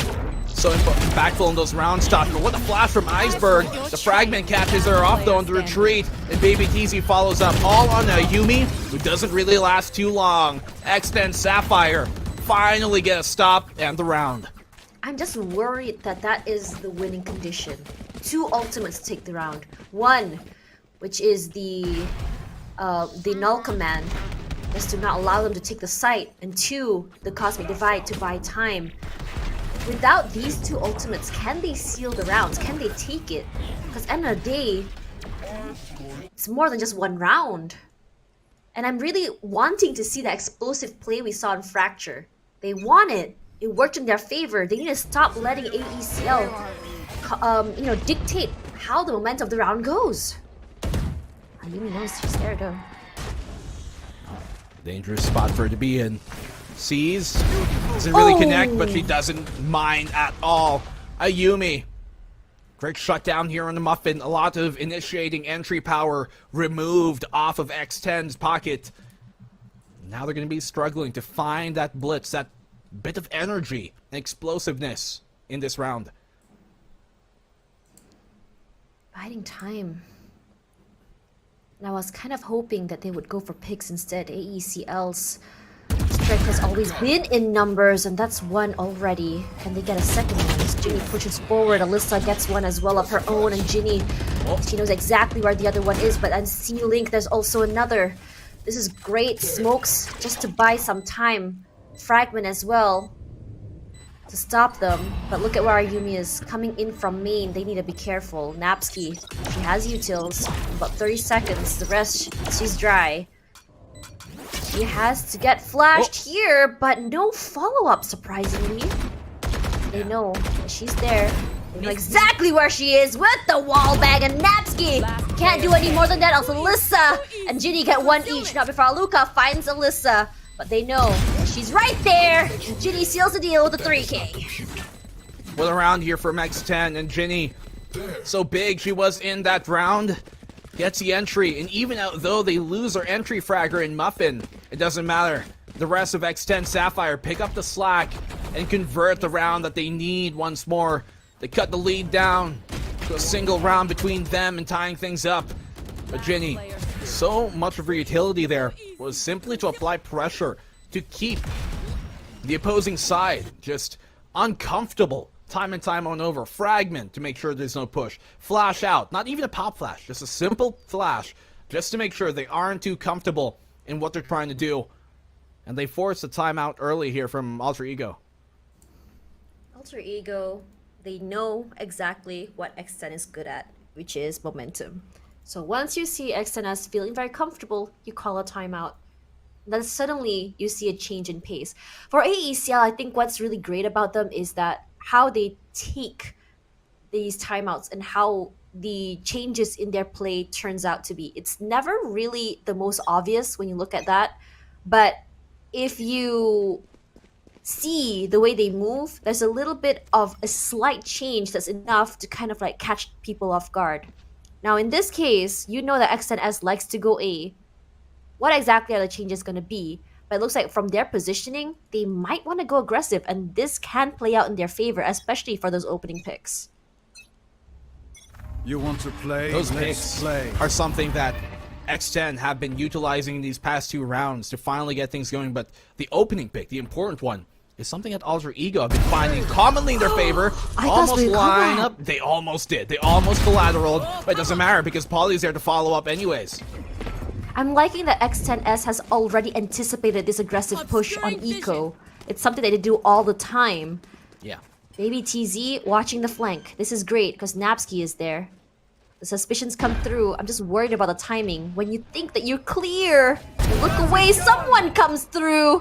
But this time that's not going to be happening as Napsky will be picked off eventually by Baby TZ. A good shot for her to connect. It's really confirmed the suspicions of them being both here from that CT. Flash on out, just apply even more pressure, keep them uncomfortable. This round is done, there's no way they get out of this unscathed. Iceberg goes down, but does find one. Next time they've tied the game up. This is great for them, because they did not lose. I mean, they lost only 1 member that round, instead of losing more guns than usual. And reading the paces like this, when X10S manages to read it, it works out so great for them. As though they already had that certain playbook from AECL already copied and placed in their scrapbook. Now, if they can start reading it a little better as well, it might be great. But I'm really, really wanting to see this explosive play come in from Muffin. As of the moment, Muffin has been that player that we look to be that explosive, start, yes. But even off of that, when they lose her, like he just did right now, X10 have been good at the recovery so far in this map. But Inari, just so on point, with perfect timing, capitalizes off of the small window of opportunity. She's very quick with those openings. You do not want to cross her. I think by now, she always anticipates there's going to be a Neri over there, and she will just wait in the corner. She doesn't even use any utility for that, just straight up aim duel. Sarnapsky, her information as a Fade has been so vital for the team. She even pushes up with the Prowler itself sometimes. This catches so many players off guard. Aluka giving herself away, and Polly can win this, but she still goes down. She was the one with information. Aluka at the ready, so prepared, so formidable in those situations, still comes out on top. Well, it's almost like a bait, honestly. She does it again. She's just having fun with that. The whole backside is her oyster. Regardless, Aluka, she will play inside of the smokes, catches someone off guard. Nope, it's gonna be Baby TZ to find her. Alyssa finds an area and return as Baby TZ gets a call at! Ayumi from the backside finds Ginny. Now, because it's just Ayumi, they know she has the op. Do not challenge! Because that is very deadly. All she has is 2 HP. Do not peek and opper, but the opper goes forward. She still gets it, but Baby TZ saves the day. Nearly had a heart attack there, honestly. That was terrifying there for X10. Ayumi, so formidable, ferocious. But isn't enough to get the round. She was low HP, but look at this from Baby TZ. Absolutely huge value she gets. She finds a pick off on Alika within the smoke with her headhunter, switches out, gets a Colat, and secures a round. A single bullet would have done her in 1 HP! 1 HP for Baby TZ! That round could have gone disastrous for X10 Sapphire, but luckily for them, fortune favors the bold, and that they were. Where are you? Information, at least something. They know that there's at least one person there. But we all know, in the same playbook again, when they are on eco, they will go aggressive. X10, this time round, they're still waiting, but the problem is they are not overextending this time. Finds Muffin. That's their entry gone. Neri does get flash. There's also the gravity as well. Both of them zoned out. Another flash coming through. Neri still gets it. Actually, Snapsky with Polly gets 2 though. Regardless, Genie with 1. Genie with 2 is looking so good. It's only Ayumi left. My goodness. X10. They're able to burn out a lot there. And Alter Ego, they were actually a lot closer to winning that round than it seemed. Yes, they find these picks, but look at this. They get stunned, they pull out a lot of utility, but they don't peek off of it. If they were able to peek in that time, they might have been able to find a bit more peaks, but because X10 just waited and waited, and Alter Ego did not commit to it, when they were in the eco state, they're the ones who face the punishment. Operator out now for Ayumi once more. She's been deadly with that thing in her hands. As I say over and over again, it's the same playbook for AECL, especially for that round, and X10S reads it over and over again. It's whether or not they want to overextend, but this time around, they just waited on the corner, and I think they had already predicted it. Napsky, this time, she does put the Prowler inside. And you saw the shots as well, hoping someone would push out. I don't think it would have reached, but honestly, it wouldn't. I'm just guessing that what they're trying to do is just kind of like mess around with the information gathering. And I'm hoping for these defaults to be great for those opening picks. For X10 rather. And Ayumi pushing out here. Ooh, bold play. This would be big. This might be a flank. Muffin, she's gonna spearhead the push here. They're ready to capitalize off of this Cosmic Divide to try and keep them isolated, to try and keep them back from going within the site. They're gonna have to play retake here. Null command out to deny any much more utility to be thrown. And now's their time to commit. Here comes out the spike plant. Muffin positions herself in hell. This is interesting. It's the same combination as before. Cosmic Divide as Counter. well as the Null Command. I'm wondering if this is their secret sauce. A Neri popping out the showstopper. Will she get someone is the question. No, she doesn't. And the flash comes through. Baby TZ is the one who can just shoot her down. Polly gets one. Baby TZ as well. The aggression. They come in from all different angles as Baby TZ is chasing. She wants blood. Iceberg gets 2 though regardless. And suddenly, the equilibrium happens as Iceberg wants to make that space. Ayumi ready for that backstab from the backside. She is waiting for that exit frags because I don't think that they're able to win this, and she might be able to get one in the end. Yeah, but that's mere consolation as X10. Last round. That in the half. was so perfectly played from them. They looked in a pretty difficult spot, right? So Alter Ego, they know, okay, lots of ultimates on their side. Not something we can really contest with. They burn, obviously, that null command early on, so there's no more utility that Alter Ego can drop when they do take the plant. And as soon as the Cosmic Divide drops on one end, they throw up their own curtain over the eyes of X10, but still, X10, they played perfectly. They know they've got utilities still to work with. They've set it up in place beforehand, anticipating that, and they shut down here the retake from Alter Ego in such decisive fashion. ACL just trying to figure out how exactly to navigate through the attack coming in from X10. Even without Muffin, they seem to make things work. It's as though Muffin was just a distraction and the rest of the team were the heavy hitters. Regardless, this time they stonewall. They wait. You know that they pushed through here. Also, that aftershock is making it a little bit hard for them to actually just take up space.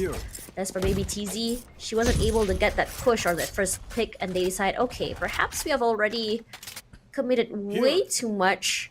Yeah. It's a little bit stacked on A, so let's go for a walk. Take a stroll down memory lane. But Polly, she finds it perfectly. On the read, Ayumi didn't expect the window to be wide open, but that it was. B site is what they're going to be taking here. The plant, it should be stuck, it should go down, but the Neri slithers his way to the back site. Polly finds a trade immediately though, and now they've got a 3v4 in the post plant. Damage being done on the gong, they're ringing the bells. Oh, look out with the Guardian, shows him the way. It's all on the Baby TZ in the 1v2, Tosh. They ring around the Rosie, but that swing together is a little bit too much. And AECL uses the power of friendship to bring them to a 5. Save the day.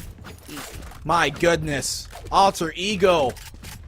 All the space there taken by Inari. She knew that was the time to pounce, the time to strike. You have to catch him off guard. When you don't have the man count in your favor, when you don't have that player count in your advantage. And knowing that they're going for the spike plant, knows that they aren't ready to defuse and deny that re-entry. We're gonna go to the hosts and to the panel, talk about the game. Okay, this is a lot better from X10. I am liking this. This is the most I've seen them in control, Donut. And on the side of AECL, this was supposed to be their best map, but it's looking good on the flip side for X10S. Yeah, in terms of the their analysis for the game, right? They would know whenever AE Celeste would push forward and try and take these flanks, and you would expect Polly there to just hold down the ground together with Baby TZ as the chamber. And I'm really loving the amount of control, as you mentioned, by the team of XNS. I was wrong about the composition because Jinny as a KO, she holds so much power in the map with the use of the suppression early on, just to take space away from the team of AE Celeste. And it's also the initial the fragments that she throws whenever AE Celeste would be ready for the retake. Just one utility would stop them at their tracks, and I'm really liking how X10 is looking here. It's just that there are small mistakes that they make all throughout the map. That's why AE Celeste was able to take that last one, because they weren't really sure of Aloka's position. Sometimes they have that false sense of comfort. That's why they're comfortable. But usually Aloka, she does stop them as well. I love how you brought up Baby TZ and Polly's, as essentially top performers for this map, because their playstyles complement each other so well. You have Baby TZ on this kind of like duelist chamber, a bit more of an aggressive chamber, and then you have Polly sweeping up, being a little bit more reactive and leaving the proactiveness to Baby TZ. It's a really, really beautiful tandem that really creates so much space and so much control, as you mentioned, for the side of X10S. I have this big question mark right now on the side of Alter Ego Celeste, because it's a little confusing why they're allowing this many, this much space to be taken up by X10S and this many duels to just get away from them. Yeah, I think it's also the composition of X10S. As mentioned, I think that was round number 6, wherein they used all of their ultimates just to take on the site. That's why they have to give it away. But I think X10S has found their footing with the use and the combination, and also the trail of all of these utilities. That's why just AE Celeste, they just really want to give it to them and just pose it on the retakes, but it isn't really working well for them. Now that the sides are flipped, we're gonna see if it works well, continues to work well for X10 Sapphire or for Alter Ego Celeste. Let's toss it back to our casters, Blackenblue and Tash. An interesting situation as the tables are turned here. So come back to the second half of map 3 between X10 Sapphire and AECL. We'll stop playing the aggressive game, getting the flash, gets 1, gets 2 before finally going down. Loving this aggression, and this is what I wanted to see on the first half. Perfectly played here, Alter Ego Celeste. They get shredded, but Ayumi, okay. On the other side of the map entirely, brings it down to a 1v3. You have to look away. Yeah, they simply perfectly read by X10. It's a gamble to try and go for that, right? To try and take that risk. If C is really where they're going to be going. But it was. The stun comes on and out. They pull the gravity well to make sure nobody can escape freely. And the flash, perfectly timed, gets so many of the players blind. That guiding light, showing them the way, the path to victory. Ayumi, she's going to have to pull out a magic trick here to get this round. Where are you looking is the question. Look at that, as two of them on two different terrains. It's a little bit hard to get those shots down. High-low hold here by X10. So difficult. Can we do that in our ranked games, Black and Blue? For sure. But you don't play with us anymore. What? I do. Y'all never invite me. Never have space for a noob. What are you talking about? Tasha's getting too big for us, ladies and gentlemen. Oh, wow. Wow. But let's talk a little bit about that again. This aggressive X10, doesn't it remind you of the last time we saw them on Fracture? Tosh, someone's saying we look alike, like we're twins. We are? I always knew we were siblings from a different mother, you know? I don't know about the father, though. I don't know about that one. Papa be doing the rounds, you know what I'm saying? Alter Ego Celeste, though. Around that, it's gonna be very difficult for them to win. Yes, the B site, this close aggression quarters, is so good! but they're shredding them apart like Swiss cheese. Look at that baby TZ with the Marshall straight to the face. She does not need the scope at all. Luca, what are you gonna do? Can she get one more? She gets one, but not before Polly says that's enough. Polly, so many rounds, so many looks, multifaceted, so ferocious in them as well. X10 Sapphire extend their lead back up to 4, but we've seen a 4-round lead be cut down exactly here by Alter Ego on, well, Fracture a while ago, right? 5-9. They tied up the game. They took the lead near the end of it. So this is still something Alter Ego can come back into, especially now that they're once more on the favored side, the attack now. The speed is a little bit too much. It just overwhelms the site. But look at this aggression coming through. They're giving them a taste of their own medicine.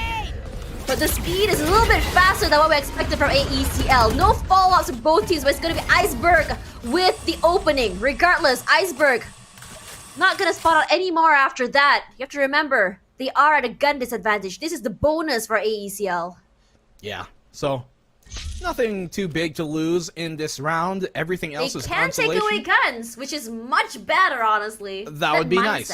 That would be very isn't it? nice. They have Sewer's control for the meantime, but the gutter is not where they want to be. Yes, they can hold on to it, but if they get encircled here, it's going to be very difficult to try and push him away.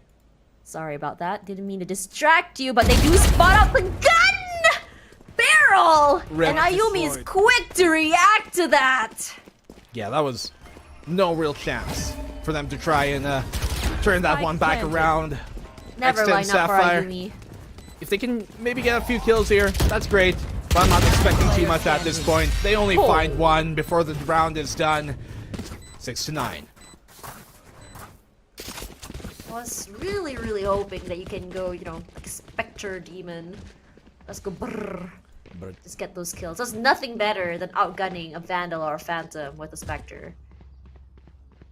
Fortunately, it's battle of the range for Alter Ego. They kept their distance. In a good way, by the way, because they know exactly, in terms of guns, what to do against a Spectre. Well, they did have some rounds to burn. That cushion's gonna ever more so be cut down if they're not careful. They have a trap. They don't really have to commit to fighting this. They can rotate on away. Mid control being taken here by X10. But look how deep Muffin is. She still comes out on top. The stun's gonna bounce back at her. Unfortunately, rebounds, but she's able to escape in a safety. Oh man, I had a heart attack for her. She ran into that wall, but it's gonna be Iceberg with the opening for Baby TZ. Great use of the Prowler with a follow-up. But here also comes the U-kill. Rolling Thunder comes through. Oh they no, have she to give up hits that space. She hits her teammate. She does, but it doesn't really matter, does it? When you can push in together, Alyssa, one shot is all she needs to Ayumi. Perhaps with only 31 HP, but she doesn't care. All she needs is just a spike planted. But I know that happening. Iceberg gonna get 3 now as Alyssa gets a 3 as well, and Genie finishes the round, bringing them to a 10. Huge round there for Alyssa. She found the pick to shut down the initial peak here from Alter Ego there from A main.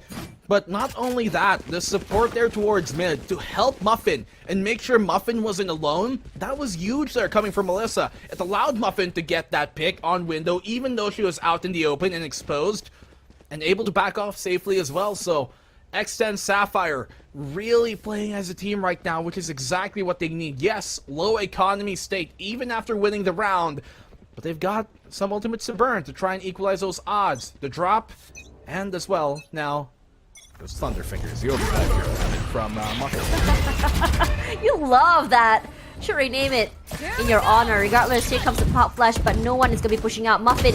She needs to go fast, and Iceberg will be the one with the opening. Muffin pushing out fast lane as well, but Dirt doesn't know that she is right there. No shots hit. She has 7 HP left. She needs to get one more, but Neri with the classic is all she needs to seal the deal. Regardless, for Polly and the rest, they're just gonna be playing for time. Silence is very, very deafening as you start wondering, where exactly are they going? Well, they're in the seaside already. Let's be careful here, baby TZ. This fight's not going to favor her. And they needed to find at least one more pick in that A main push of theirs to make it worthwhile. But they haven't, and now it's a 4v2. X10 Sapphire. They give this round out, concede it, knowing the battle might be lost, but not yet the actual fight. Want to play? Let's play. Spike planted. I don't think that X10S wants to play. They're like, no, you play alone. Nah, we're good. We're good. Y'all go ahead. Take this round. That's we a got, thing. we got 5 extra rounds. We can afford to lose one. Yeah. But it's really scary when you think about it, because in this situation, is that how many rounds are you able to give up before you finally decide that's enough? Because we've seen situations where you give 1 and then suddenly it becomes 2, it becomes 3, it becomes 4, suddenly you lose. And that's on game of momentum. This is going to be a real big problem for X10 Sapphire once more. If Alter Ego start continuing this streak, they've only found 1, yes, but that could just snowball an avalanche into an even bigger problem if they don't get a stop. Low economy state here for X10 Sapphire. They've got some rifles, so it's not all out of the question, but definitely not in a favorable position and situation they are right now coming into the round. It felt a little bit unfortunate because Muffin's own fast lane just now felt like it was the one blocking her. XNS pushing out here as Aluka is pretty much ready. Already suspecting the aggressive push from team side. Flash comes out, they know Aluka is there. Aluka quickly repositioning. This is good. Trailblazer gonna give all the information. Not sure if she spots out one in the corner. Regardless, with the Frenzy, can do enough damage given the fact that he catches someone off guard.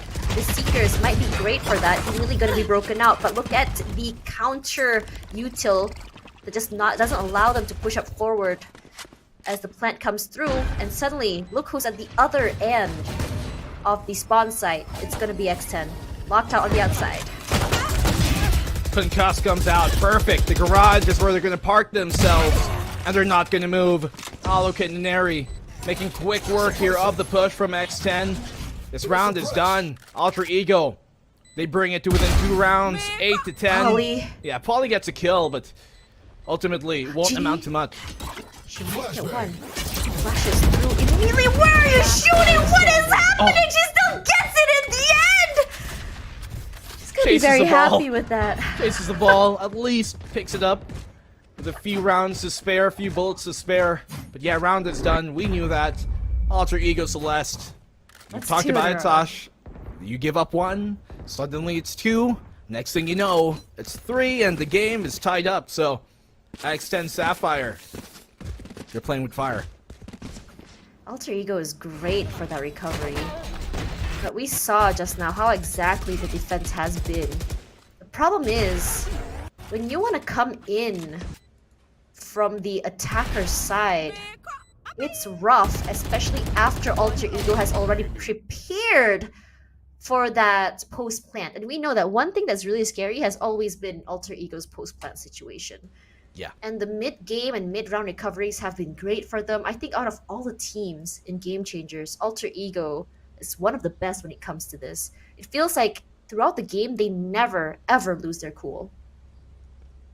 Well, Alter Ego, they're at the top of the pyramid for a darn reason, right? They've been very good mentally, strategically, and just tactically as well. Ascent, Sapphire have also been on point, especially in this series. They know what it means, right? They know the implications of winning this series. Winner, by the way, of this map goes into the grand final slot. Potentially one more map away, one more game away from booking their ticket to Berlin. Alter Ego Celeste, their attacking side has been so formidable time and time again. We saw that on Fracture, even if they lost the map due to some hijinks. It was always such a terrifying sight to see on the opposing end for X10. What a dash on in here. Completely bypasses that fault line. You've taken A main control quick and early. Really liking that AECL is taking their time to take up this space. Maybe TZ on the Headhunter. Oh, she does not get slotted out. Immediately pops ahead. Putting so much value. Alyssa gets one more as well. That was huge. You can never fully trust your prowler. Luca does get 1-2, actually. This aggression is paying off so well for them. They've equalized the odds, though, Tosh. 3v3. Finally get something going their way. Oh, that's a big suppress here. That 0 point just confirms how deep they actually are. Teleport's ready. In a long... They have some time to rotate, but they have to do it now, so I don't think it's going to come. They're going to... Oh, dodge! Perfect dodge on that. Doesn't actually connect on that short position there on the Rolling Thunder. And now they're forced back because of the fragment. Have some time to rotate, but they're cutting it close, Tosh. 30 seconds left. All they have now is 30 seconds. It's gonna be a fast one as Polly, she knows exactly where they're coming. You can see the rotations come through as Polly is on the ready. She gets one, she gets two, make it three! Almost, but not enough. Maybe. But in the end of the day, Aluka still makes it out. But baby TZ with the flank from the back. Great, great timing. X10 Sapphire. They've started to heap up finally. They brought it 8-11. These rounds, the time ticking away for Alter Ego. This could be the first time they lose this map this entire year.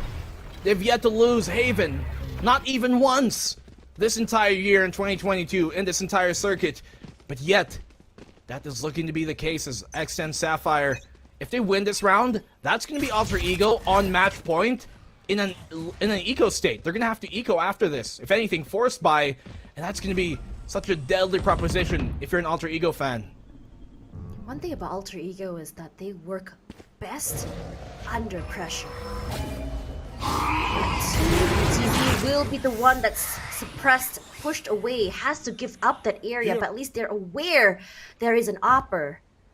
With this smoke, it's going to be a little bit hard to push out, and we know that if you don't put speed and you're walking through a smoke, your gun barrel will be seen first.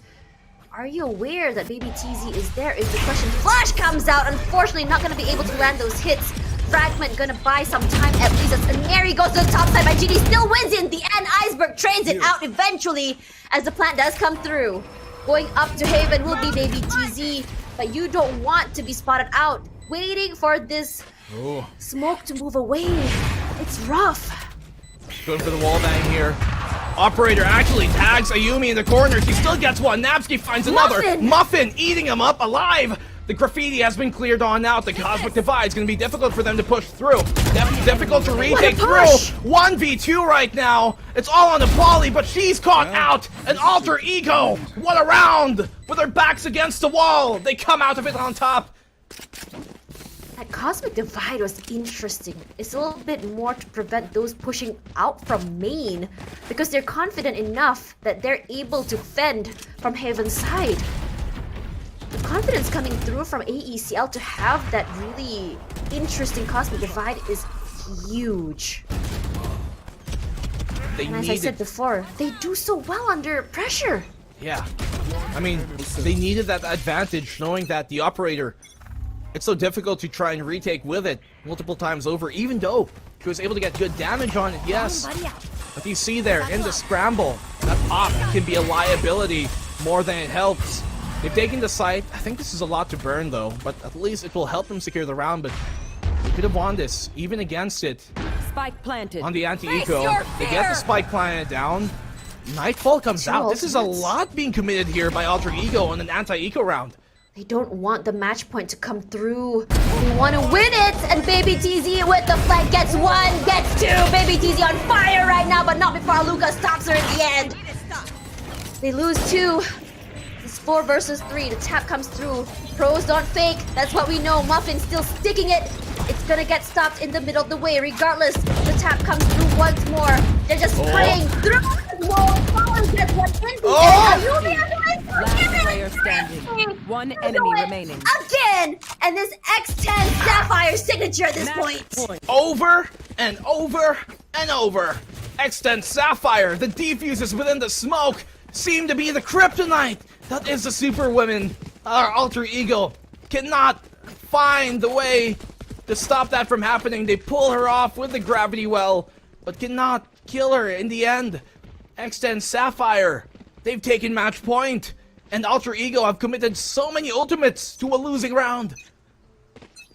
Did you see what exactly X10S did just now? Waited out ultimates. Their patience is in a whole nother level. It felt like they were struggling in the beginning of Game Changers, and now they've come out a lot stronger mentally than before.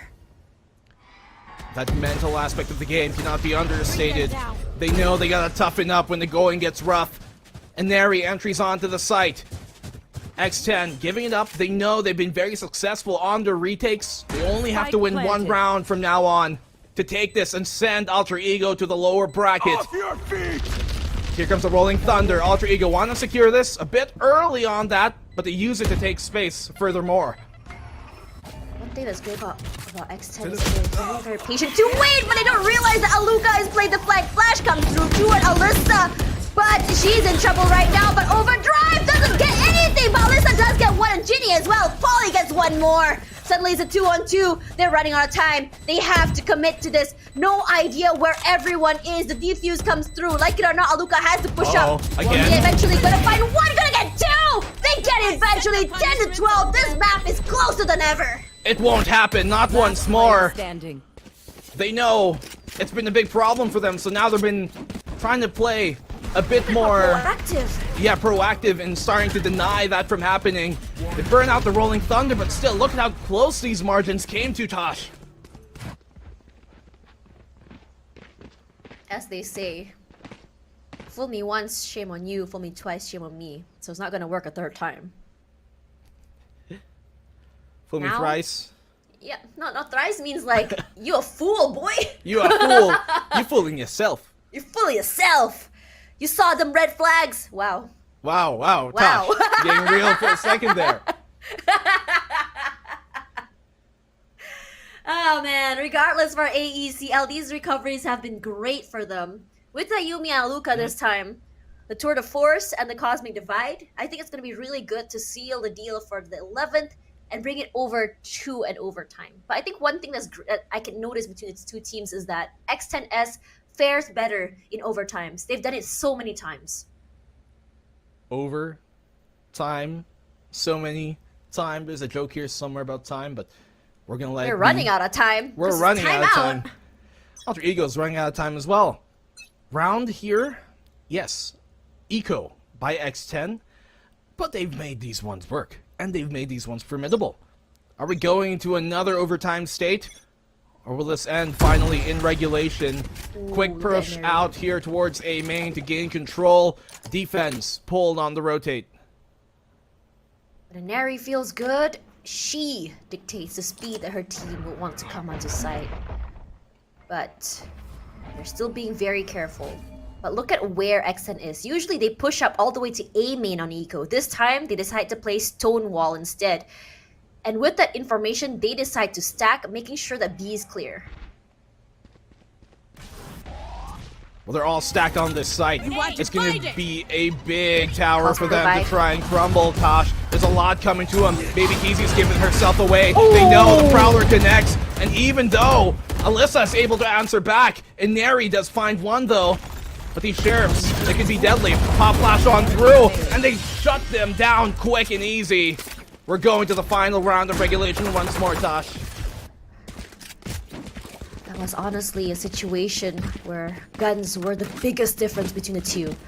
And this time, with X10 Sapphire on their proper artillery and Ginny with the null command, is that enough for them to change the tides? And if you see there, Polly as well is only 1 point away from the Cosmic Divide, and we've seen that combination before.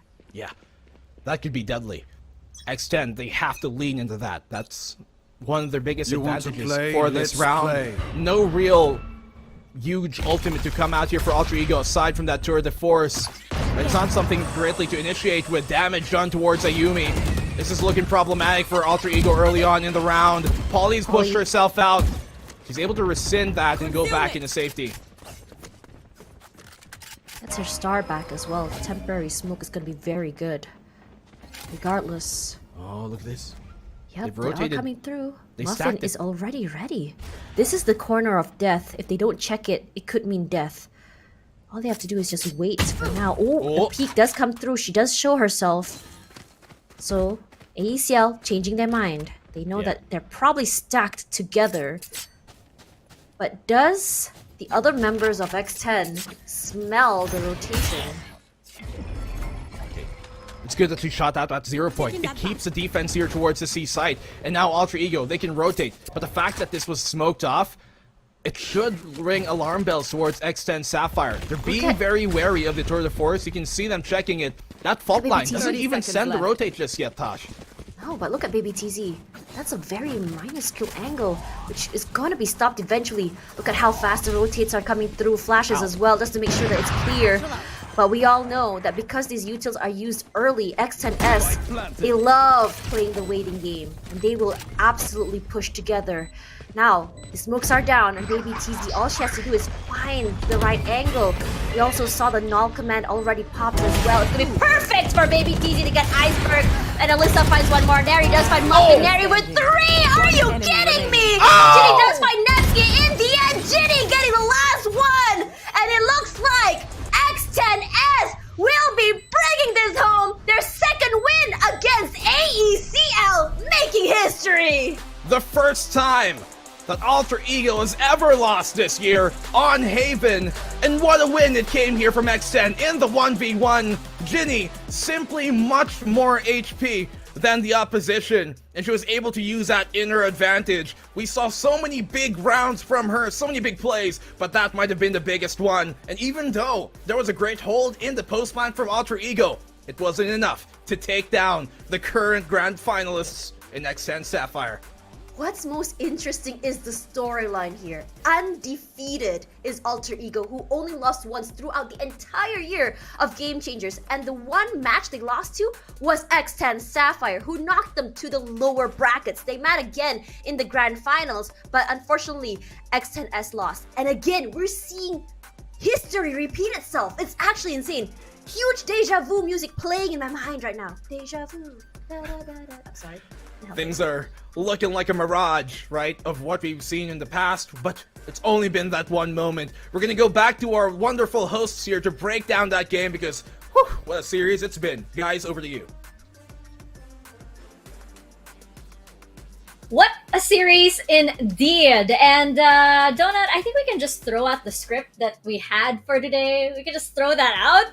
And me and my Excel file has to be deleted by now. Yeah. The Let's just get rid of that. stats, Delete that they over said there. it don't lie, but it indeed was defied by X10S with how great they played that map. They knew for sure that when they picked Fracture, they would go to map number 3, and they hell as well prepared for this one. Every time AECL would make a move, they have the perfect response. Even if Inari had these beautiful plays as the Rays, it's just a shutdown. Just literally suppression for this team. Yeah, and can we just talk about how different the X and S was at the top of the series? You know, take it back all the way to Pearl compared to the X and S on Haven. You're absolutely right. You know, they knew that this was they needed to take this to a map 3, and when they did, oh my gosh, the beast came out. Also, my goodness, X and S, the master of diffuses. How does this keep happening again and again? But it's worked so well from them, and some of their best rounds came from simply doing that, just diffusing. That's how you win Valorant after all. Yeah, I mean, it's a different look for X10S because if it were the 2021 X10S, they would just push forward, take on the duels. But no, they learned, they have utilities, they have smokes, we have Poly there for the timing. That's why they bring it in, just stick the defuse and ECL. They don't really learn from their mistakes in the second map. But who learned the mistakes? It's actually Baby TZ, the one who put us forward in Pearl, and she is still the MVP for Sapphire. My goodness, yes, Baby TZ was insane on this map. And, you know, on the side of AECL, you're absolutely right. It seems like they weren't exactly, you know, they weren't exactly learning from their mistakes. Neither were they being proactive in so many of the rounds, which I feel like could have gone over to them. I feel like they were using, you know, the phrase like using a bulldozer to pick up a pencil. They had to exert so much more effort against X10S in so many rounds to at least equalize with them. Whereas, you know, X10S, they knew all they had to do was just play smart. They didn't need to, you know, overcommit. They didn't need to use, you know, 100 utilities just to in order to get those rounds. They just had to be patient. They knew exactly where they had to play and what they had to accomplish in order to win those rounds. And sometimes it was as simple as a diffuse. I can't get over it. It's because those rounds are just absolutely crazy. But XNS, here we are, our first grand finalists here at APAC Elite Donut. It's exciting. Yeah, definitely exciting. I would really have to say that their mental state has really changed all throughout the stages. Right now, where it matters the most, the resiliency kicks in for them. Before, they were thrown off by the likes of OG before. In Ascent, they had a big lead. It was a 10-2 or an 11-1. They got overthrown by OG just because of the round that kept on stringing in for Orangutan. But now, it's a different look for XNS, and I'm really celebrating at the back of my head because the queens have been overthrown. A kingdom has been overtaken by this empire of Sapphires, and they glow so much, and I'm really excited for the grand finals for them. They're sparkling blue and silver all around for the grand finals, and it's definitely exciting, especially since we have been seeing, you know, the way they play different cards here just in this series, and now they can you know, take a few steps back, sit and relax and look pretty, and see how either Alter Ego Celeste is gonna crawl their way out of the lower bracket, or if Zol Meraki or Bren Victress can actually take the fight to them waiting in the grand finals. It's gonna be really interesting to see who gets to make it out of the end of this day, because yes, at the end of this day, we're gonna find out who those top 2 finalists will be. X10 Sapphire, though, I have to say, you know, everybody was saying how, like, oh, it's gonna be Alter Ego Celeste. Oh, they're the queens, you know. It's kind of like, it was almost a given, and there was this question mark with X10 Sapphire. I think Tash brought it up because they were one of the only teams to make Alter Ego Celeste bleed, and now it's quite poetic that they find themselves here on top for the time being at VCT Game Changers, APAC Elite Donut. I mean, you've been around Game Changers for a long while, and you know, what does this mean now that, you know, this empire is overthrown? Well, I like that you mentioned that they're making them bleed, right? So it's like X and S, they're finding all of these wounds back again, and just really making sure that, okay, if it has already healed, then we'll make it bleed yet again. And I think the whole process of X10S not being able to qualify in the rest of the stages, stage 2 and stage 3, for stage 2, was a sign for them. It was really a wake-up call for them that we're individually skilled. We're actually very good at this game. Why haven't we really overtaken the likes of OGT, Zol Meraki, all throughout the process? And then I think the wake-up call has now rung through them that we can actually do this. If we overtake the queens, we've done it before, then we can do it again. Yeah, I think it's, you know, it is quite it's an interesting story now. Even though that we have to thrown out the earlier script from before, it's very interesting because X10 Sapphire, they were, I think, one of the biggest challengers to this ground that Alter Ego Celeste had for such a long while. Of course, now that they make it through the lower bracket, the story is not done yet on their side. And to be honest, if anybody can make it out of the lower brackets, probably Alter Ego Celeste. But before that, before jumping into back into that story, let's bring on, I believe we have Baby Teasy for an interview on the side of X10 Sapphire. Let's bring her on over to your screens. Hello, Baby Teasy. Congratulations to you guys, to X10 Sapphire. Hello, can you hear us? All good? Awesome. So I think we have to ask, I think everybody has this question on top of their heads. The diffuses, can you let us know at least a little bit? Let's take it back to Fracture, actually. I think that was the moment where everybody lost their minds. That final diffuse, what was going through your heads? I don't know also. You don't know also? You know. Yeah, I was so excited then. Yeah, my brain is, yeah, Were you screaming? Did you guys expect the win in Fracture? Because it was your map pick and you strategically selected this against AE Celeste. What preparations have you done for that specific match, and what was the expected outcome on your end? We are very confident about Fracture because we scheme Fracture so much. Yeah. And then our coach just said, just play like when we scheme, just that.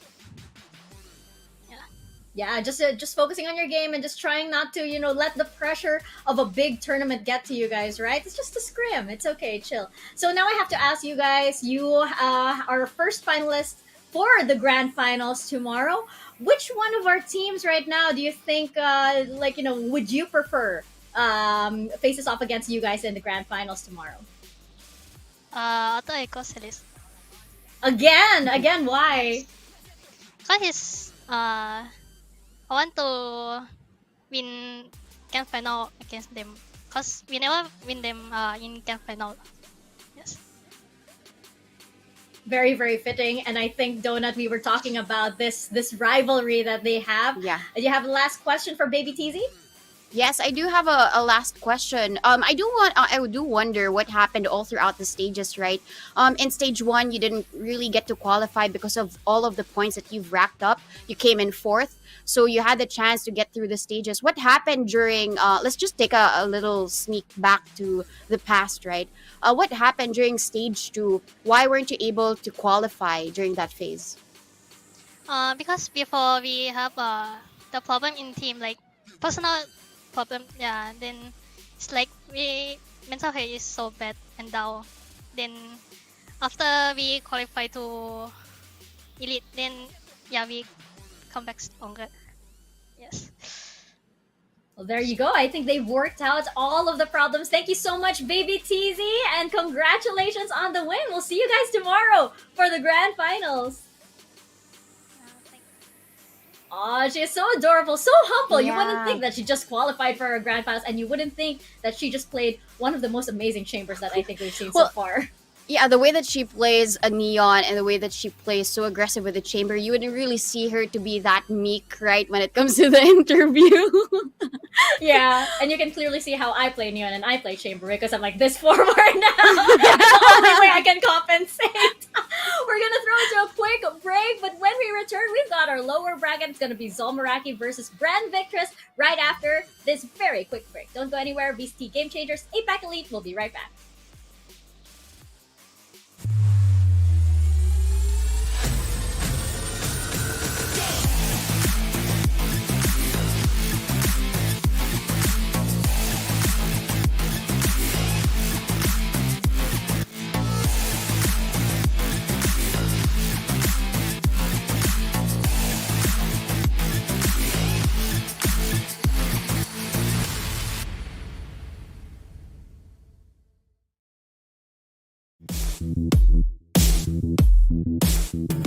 Hi, my name is Aluka. I'm from Alter Ego Celeste. I have a Snorlax tattoo in my arm. And my background is that I came from CSGO and transitioned to Valorant. I was actually part of the Enigma Galaxy roster before I joined Celeste. It would probably be my coach. I don't know, we just keep laughing at each other's like stupidity or like whiffed or I cannot kill. We just keep on laughing at each other. Probably Aneri and Ayumi. They like to ego pick a lot. Ayumi, she likes to like sleep long. Labski, she likes to sing a lot. Biggest change for me this year would be my environment since I'm in a new team and I'm staying in a different country. So I'm staying in Indonesia right now for the boot camp. So that would be the biggest change for me. So my contract ended in NGX around last month in August, and AEC was looking for a fifth to fill in their team. I happened to be friends and gotten to play with them quite often. And they were actually trying out someone, but her schedule cannot fit the team, so they offered the spot to me instead. I feel honored to be part of the team, although my teammates are not really like egoistic talking about, oh, we're the best team in APAC and all those things. The environment here is very light and very chill, so it's like I don't really feel that there's this whole thing about being the best team in APAC. It's fun for me because I've seen like different parts of them. Of course, when you're enemies, you can only see like, oh my god, their aim so sharp, or like, oh, they do these kinds of strats and different things, right? But when you're a part of the team already, you can see like a lot of things. Their different comms, the jokes, talk during the game. It's like pretty chill, like nobody's getting tilted. Everyone's like fun in their own way. I don't really feel any pressure from my teammates because when I first started to join the team, I felt a little bit pressured because everyone was well established and already adapted on the team, right? So I was like, what am I gonna do? And then they were all like, no, it's okay, Aluka. It's okay, just trying out. And then just do what you do and we'll see how it goes. I hope to do my best. I've been working hard for it, and then I want to make everyone supporting me proud. So we are doing good in practice and we are having a lot of fun. So I hope that we are able to show you guys what we have prepared. I am confident that this AEC lineup and how we have been practicing will win the elite. So it's probably Ye from Optic, because he plays so consistently and is so smart on playing advantageous duels against his enemies. It would be Bren. I haven't really seen them or been against them much this year, but I keep watching them on Game Changers against AEC, so I wanted to face them myself in the servers. I think their utility usage is very good, and their teamwork is pretty good also. One word would be hungry, because a lot of us likes to take snacks and cook in between our practices, and we're also hungry for the win in elite. Chaotic, because I usually am the one who like disturbs the practices and the dry runs, and my coach would just say, Alka, shut up, we're talking, or like, we're practicing, don't do that. I'm kind of an introvert, so I don't really go out that much. So I just usually play my computer games and do my schoolworks on my free time because I'm also a student. Really happy that a lot of girls are competing right now, and there's a lot of shuffles going in around the team, so there will be like new faces and new expectations of them. And I'm really happy that Riot gave an opportunity for us to compete in LAN after Elite.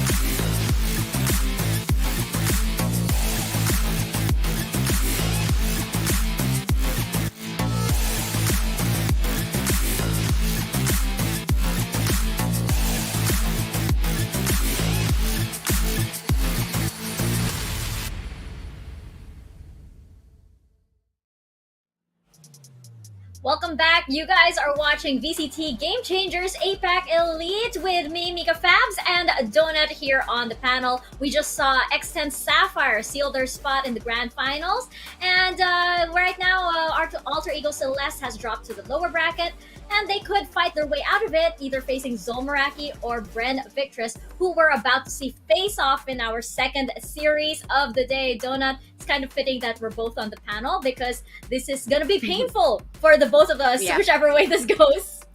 Yeah, I mean, there's going to be crying right after this match for sure because it's going to be an elimination match for both of these teams. Well, both of these teams, they have been very consistently playing all throughout the stages, right? Bren Victress got the slot during the first 4 opens.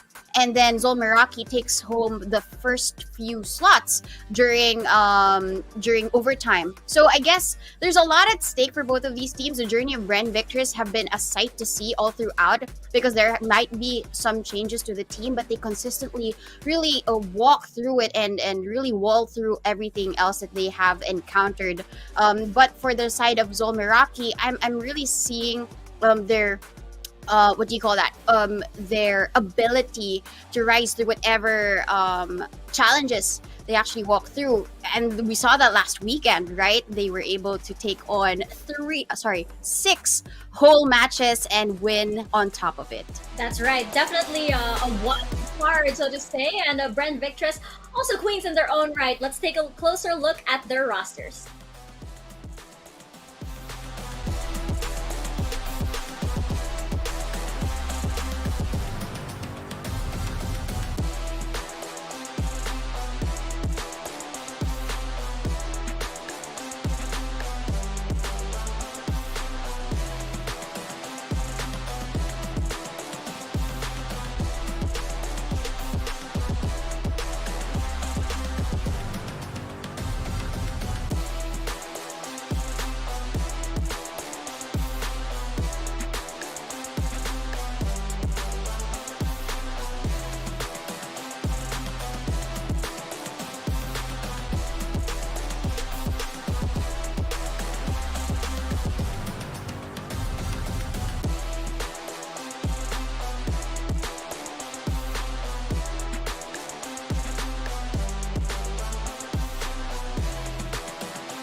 Zol Meraki and Bren Victress. You know, Donut, Bren Victress, they seem to be the bane of Zol Meraki just because these are teams that, you know, it's not new that they're facing each other here because apparently Bren Victress have always managed to beat Zol Meraki and beat them with a 2-0 nonetheless.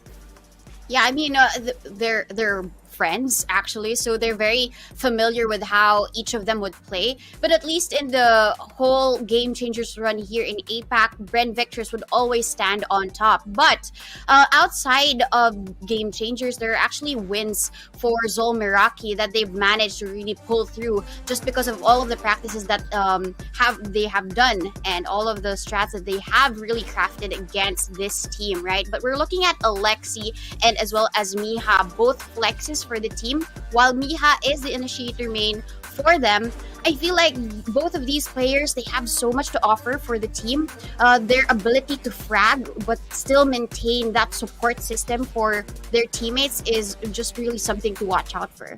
Yeah, and I think that's especially interesting on the side of Alexi just because she can actually go into the duelist role, which is not something a lot of, as the IGL of Bren Victress, it's not something that a lot of IGLs would do just because of, you know, how the duelist role can sometimes give you a little bit of tunnel vision as is its nature, right?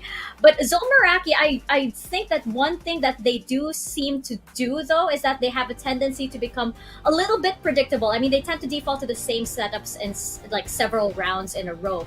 And that may be easy for Bren to catch wind of. But right now, as we're seeing our maps, it looks like we're going to Ascent. We are going to Breeze as well. Zol, I believe Zol Meraki picked Ascent, and Bren picked Breeze. And our decider will be Bind.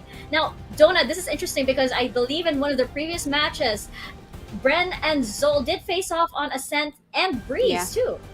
Yeah, I was gonna say this is quite a surprising pick for Zol Meraki because they know that Bren Victress is so good in this map. Their ability to take the first kill advantage here is very high, especially with now Camu as the duelist or Alexi, depending on what they would select.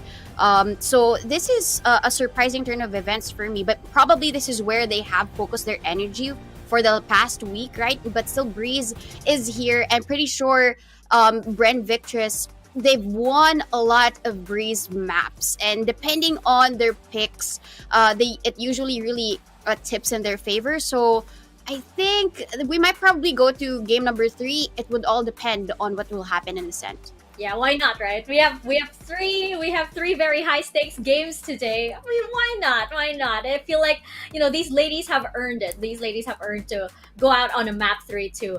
But yeah, I feel like for both Bren and Zol Meraki, we've seen this kind of matchup before. It did go 2-0 in favor of Bren. It's funny that we've seen it almost exactly because we did have Ascent and we did have Breeze. I do hope that Zol Meraki has a game plan for this, especially since Ascent seems to be one of their not too great maps. I do think that, you know, they're very, very strong on defense, and Ascent is great for, you know, very defensive teams.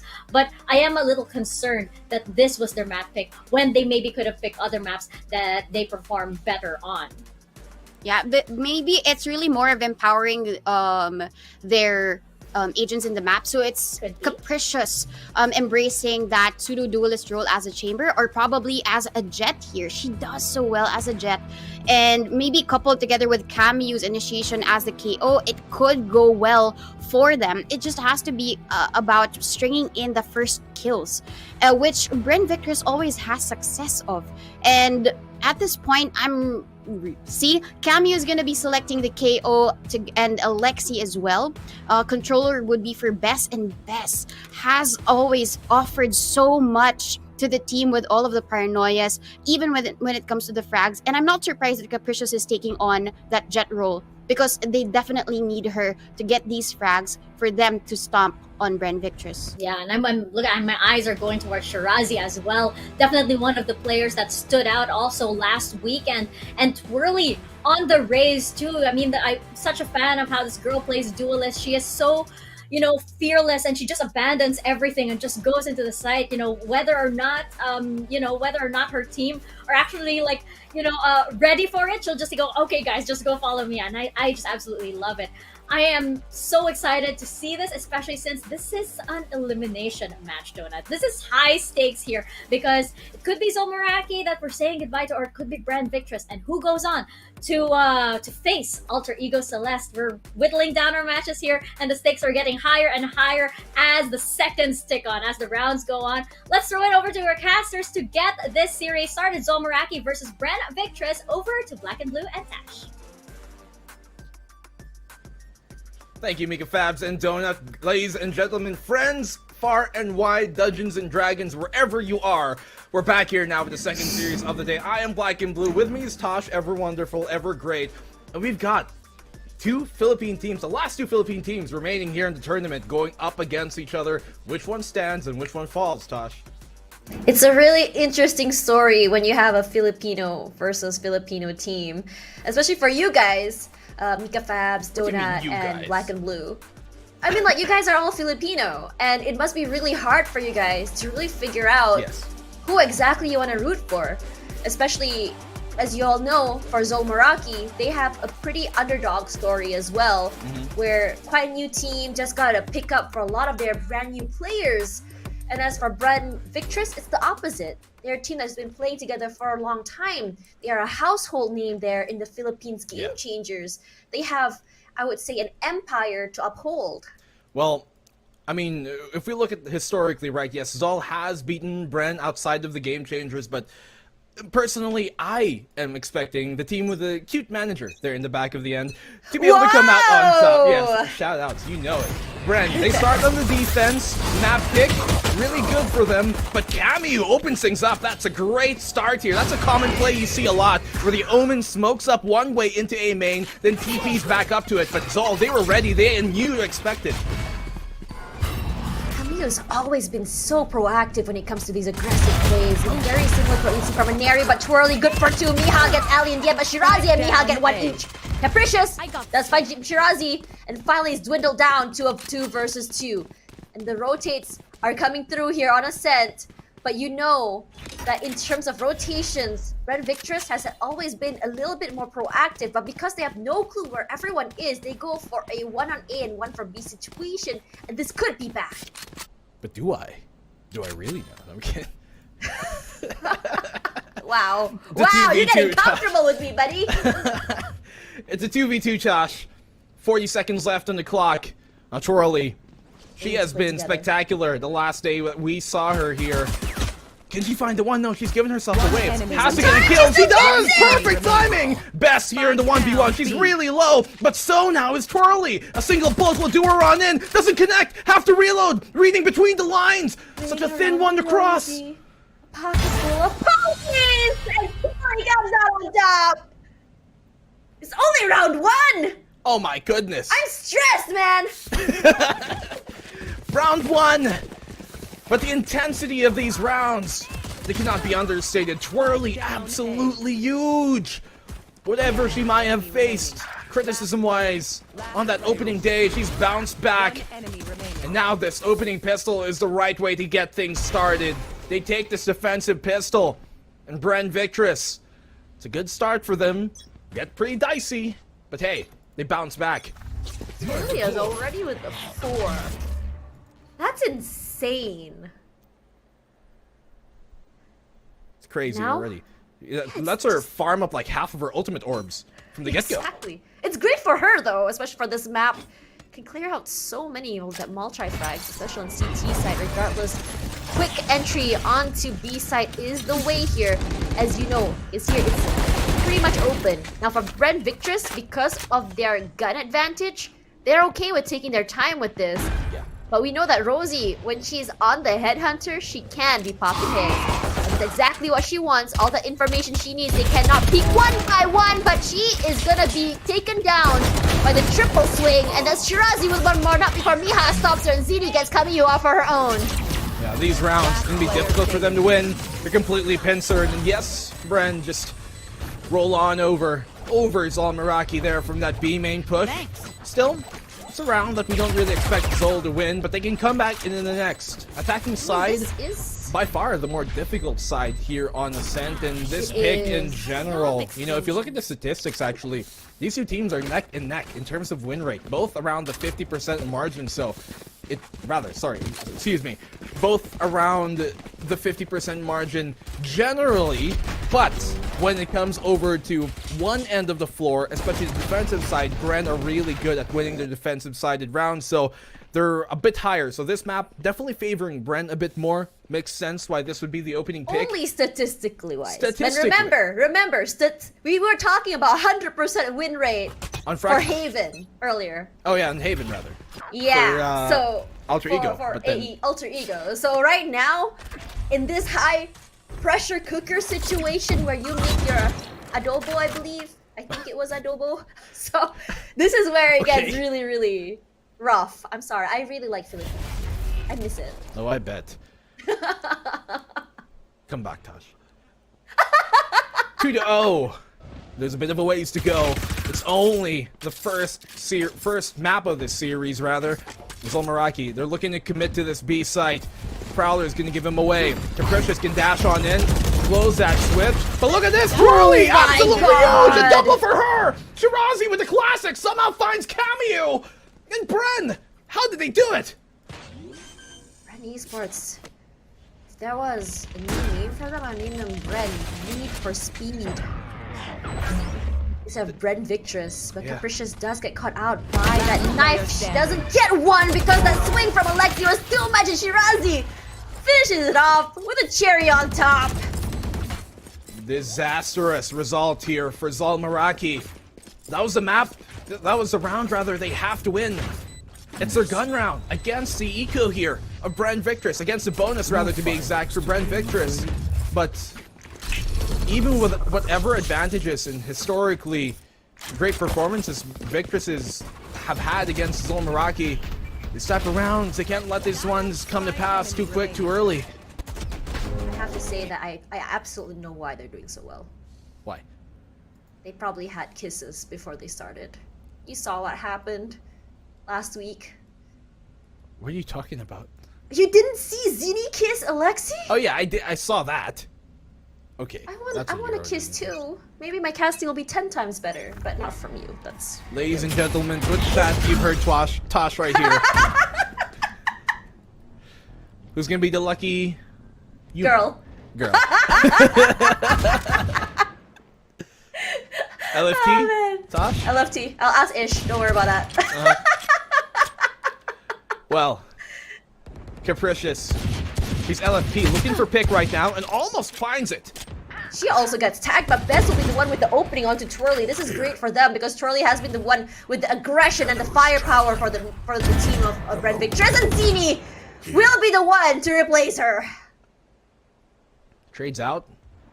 As we saw earlier on, yeah, Shirazi took lots of damage, so single sneeze, single tap on the toe, she could go down. Zol, little do they know, this B site is ripe for the taking. They can tell there's a trap, bypass it in a second, entry their way on, close down to switch. That it is. They should have a free entry onto this site and a free plant, yes. The question is, how does a post plant hold on up? Best. Oh my goodness, what a frag! That's a double for her in the round already with a Sheriff laying down the law with a quick draw. It's a very interesting situation because when you are on that eco, the mindset that comes through is so different, and Miha is showing that to us as she gets Shirazi, Ali gets one, Ali gets two! A little bit faster with that gun, but we have Rosie on the Headhunter that does a little better, but Zini seals the deal. But the cost is 4 Vandals. Still though, look how close Zol Meraki brought that, and how much damage they did economically. Luckily for Bren, they've been making up bank time and time on over with these rounds, so they can comfortably buy for the next 2 rounds, including this one. Even if they lose this one, they can still buy up for the next round, so that's not going to hamper them too much. Zol Meraki looking feisty, yes, but we just haven't seen them heat up in the rounds that matter. And this round, they absolutely have to start gaining points there for their sake. If they go into another eco state, that's going to be a quite difficult task for them. Cover going out. Tour de Force popped. It's going to be Shirazi. High ground. May have some spectator. And they do, but Shirazi just a little bit faster.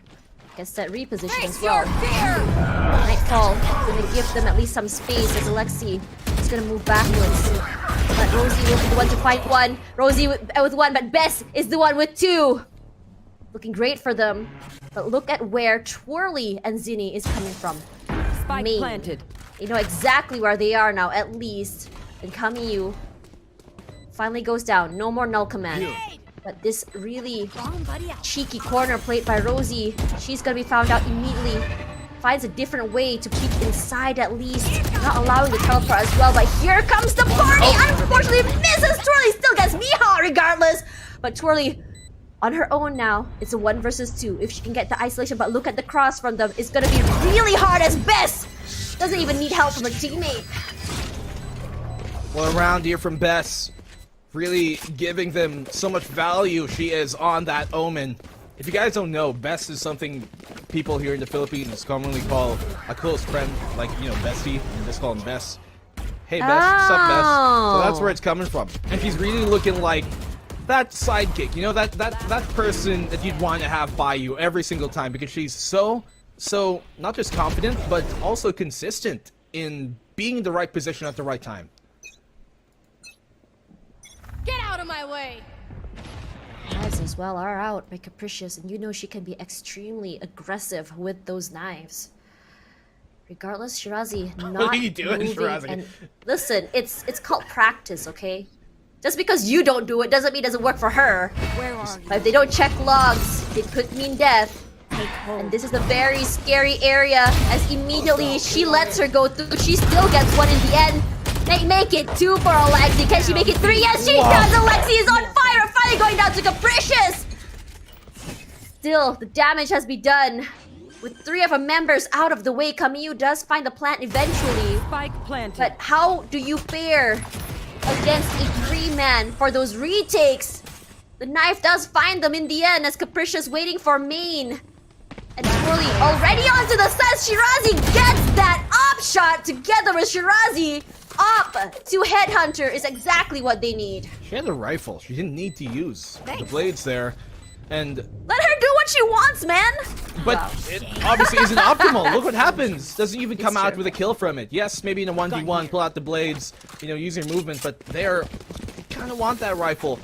But then again, hindsight is 20/20. But this, it should have been cleared by Capricious when she enters on. Should have checked that logs as soon as she dashed on in, but wasn't able to clear it on that dash in, and so they didn't know that Alexi was still there in the logs. And you can't leave a player of her caliber, by far the top performer lately here of Bren in terms of her rating coming into this week.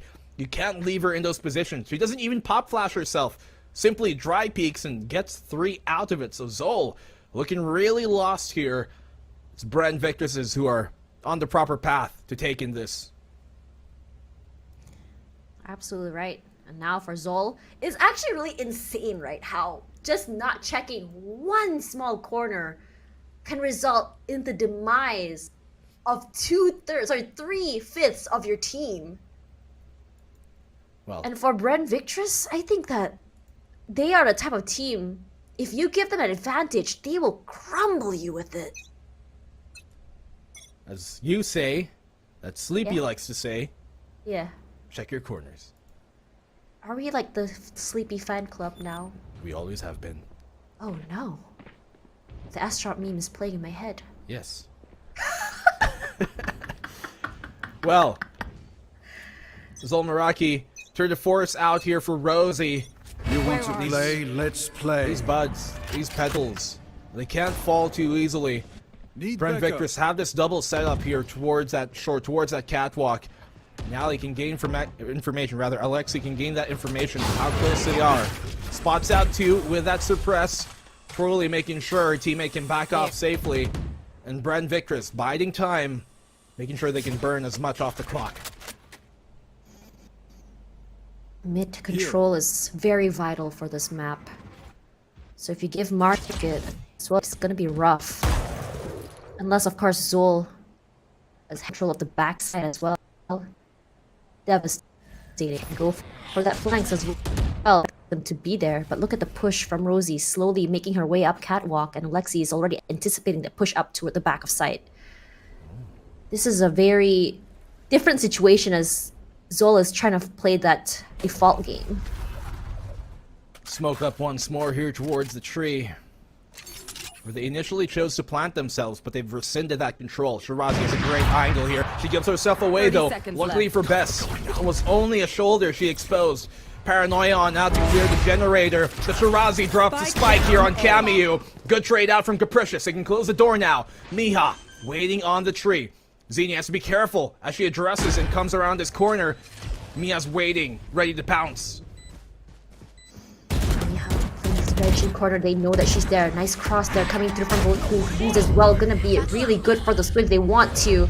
But instead of pushing forward, they hide. Alexi does find best on Miha. Finally swings out towards Zini, catches him off guard. Miha good for 2 with a wall bang!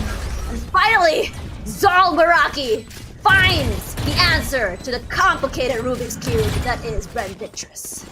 The timing there doesn't work out. Maybe if Bren Victress simply were a bit, you know, more, I guess, hindsight, yes, they tried to pull off from that hole they had towards that short, but that hole that they initially had was already pretty good.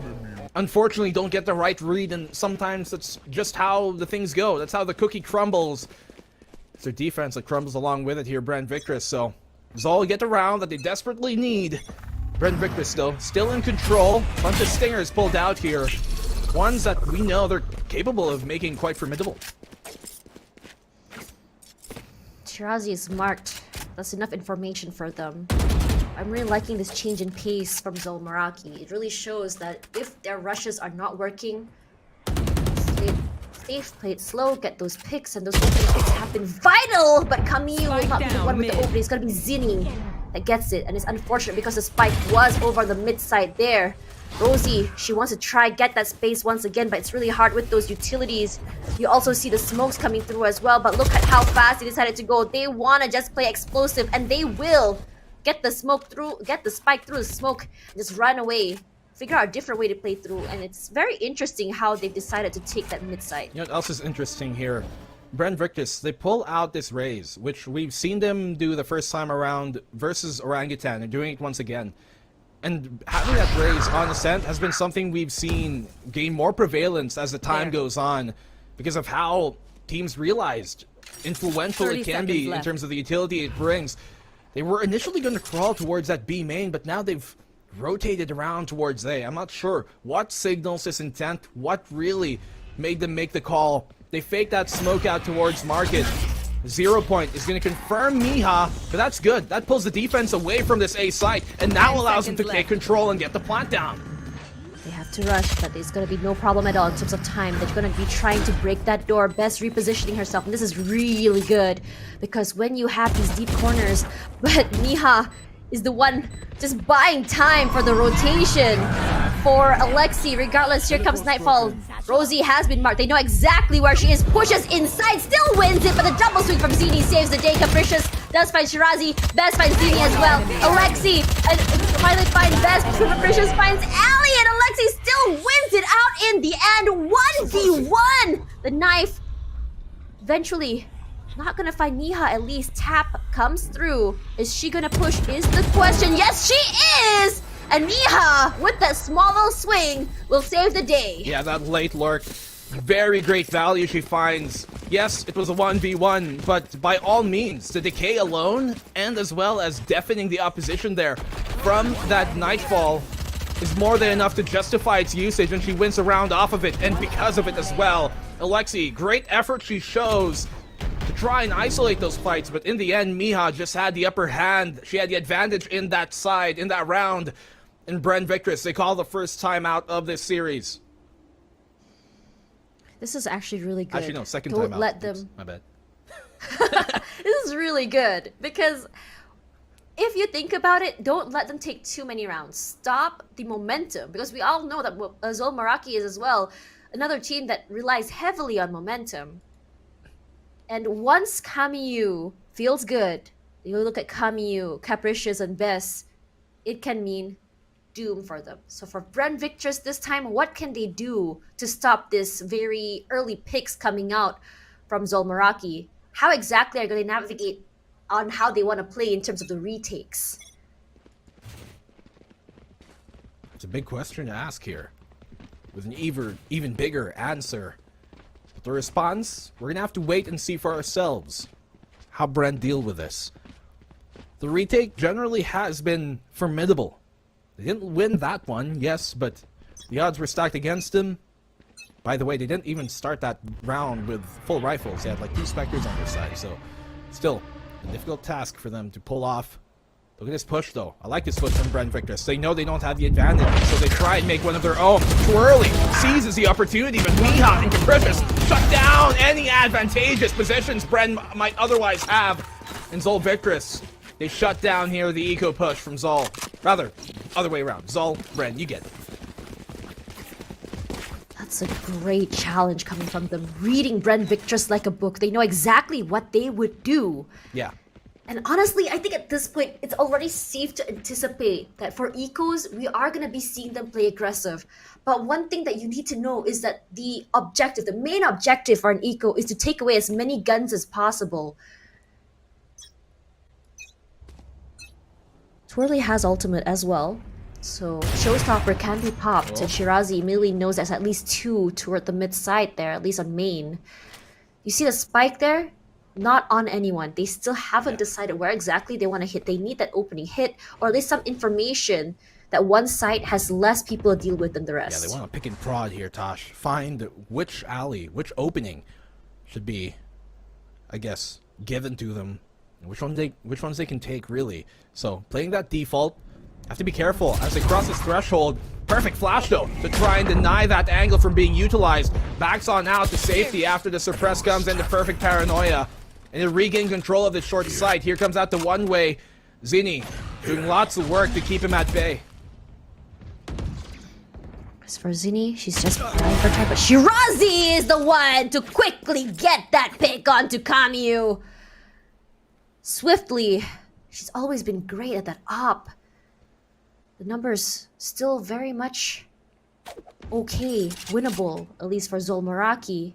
But with 30 seconds left, they need to hurry. 30 seconds left. You can't just take their time. Twirly loses this, but you need to check your corners here. There is one more. She's good for one, but not good for two. 3-3. Still very much winnable. And Zol, 18 seconds to go, but Shirazi finds Rosie. Immediately the knife will get the suppress at least as Capricious 10 seconds watches left. over the He side. has to go big here. This area, and Capricious does too! What a play! What a round from Capricious already! What a tap as well! Capricious! Absolutely delicious round! She delivers and brings Zol to tie the game up! It's actually insane how she was able to play that. Cool, calm, and collected. If you are gonna put Capricious in a 1 versus 1 situation, she will absolutely Shrek you. Great positionings from her, knowing how exactly to deal with this. It would have been better to double swing at the same time from 2 different angles. Look at that. Absolutely tasty performance in that round. Capricious blades on out this time. Drops a rifle for his teammate to try and save a bit more economy. Null command, quite a lot committed here, I will say, but it's all due if they secure the round a bit more safely. Rosie almost catches out Alexi there, but the retake once more from Victress is to come into play. This time, Bren Victress plays it slow to take her time, but quickly and explosively. Twirly and Lexi get one each. This is big, but Miha finds one. At least gonna be Twirly. We don't know that Capricious is playing for main. She's gonna get the pick here just with the classic. Nope, she does not, but they all are very aware that we have a very rare Capricious playing inside of main. Miha from the bottom side there, unfortunately whiffs, but her teammate is ready to band-aid the situation. Bess, all alone, pushing up. She has to get that! And the defuse does come through as finally Bren Victress pulls back. Yeah, Victress is Last round able to before the utilize just how much you can shut down in that post-plant hold with the null command. And that's how you use a null command, right? As opposed to how Zol Meraki used it, where they pop it when they pretty much almost had control of the site anyways. And you see them really just give their cards away too early. So, big round for them to lose. Zol Meraki, they still have that from the shadows and the nightfall, but the showstopper here could equalize the odds for the Victresses. It's not a bad half by all means for Zol Meraki, even if they lose this round. 65 shows how close these two teams are. Capricious, we can tell that she's feeling really good about herself. Ricky has been absolutely insane. Does take a little bit of damage from her teammate, but she's gonna tank it. She's gonna push to catch them off guard. Good for 2. What a big ball play from her. Regardless, the Nightfall will be able to allow Kamyu to push up. The decay though, but not before she gets one in return. Shirazi finds Rosie. Spike planted. She repositions, waiting for her teammates instead of pushing out alone. What a play, Capricious. Last player To go for that aggression. She finds the third in the market and the shop is open. Miha sold here to the highest bidder.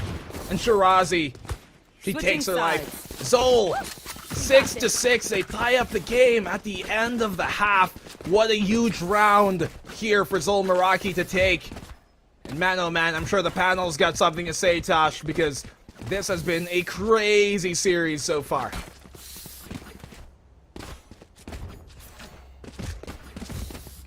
Well, Donut, we have a series here, 6-6 on Ascent on the first map so far between Zol Meraki and Bren Victress. And I have to say, if Capricious keeps doing that the entire series, this is looking really good for Zol Meraki. Definitely, I'm on the edge of my seat because initially Bren Victress had a big lead, but Zol, they just play it slow. They play the mind games against Bren Victress, who they actually know how to play against, and they pick up the pieces. Capricious taking on these very ballsy angles, or even when it comes to the positioning, right? The angles, they're not very afraid to take on Market. Capricious just really has to set up the crossfire together with the teammate, and even that clutch for Miha started everything for Zol Meraki. So it was really great showing for their attack. At first, of course, Bren Victress has a very good defense state here when it comes to their win rate on the defense, but it's looking like it could be anybody's game at this point in Ascent. And I think they did their research well against Bren Victress. Yeah, I have to agree. I also have to shout out like Mia and Rosie on the lurks, and not just like, you know, the typical like, you know, just sit in the corner lurks, but these are actually very, very deep lurks that can throw Bren Victress off. Suddenly their focus is all over the place because they're not sure which way to look. And I love the switch ups. I said earlier about how Zol Meraki tend to be a little bit predictable. It doesn't look like they're doing that this time around. They're really switching things up. Plus, it's opposite ends as well. You have the very deep lurks coming in from Rosie and Miha, and then you have Capricious, who is like really in the front lines. Probably like one of the best performances that we've seen so far on this day, Donut. Yeah, the recipes to success for the defense was actually Shirazi as the chamber. We've seen her take on these kills using the operator, but I'm not too sure how they will be able to utilize that on attack, because usually it's Alexi leading the charge for the team. She moves the same way as Capricious does in the map, wherein she does take on CT first and then repositions to Market just to take that semblance of surprise attack for the team members. But I'm really looking forward how Zol Meraki will pick up the pieces on now on the defense, because Bren, when they get aggressive, they don't really stop. That's true, and it looks like you know, Bren on the attack, on the more aggressive side, looking good. Zol Meraki on the defensive side, I would say I'm a bit more confident there too. So it's looking like a very, very exciting later half to this. Let's throw it back to our map with our casters, Blackenblue and Tash. Thank you so much, MikaFabs and Sweet Bagel. Wow. Yeah. Sweet bagel. Yeah. Sugary Well, bagel. what's my nickname? Tosh. Hair. Hamster. I don't know.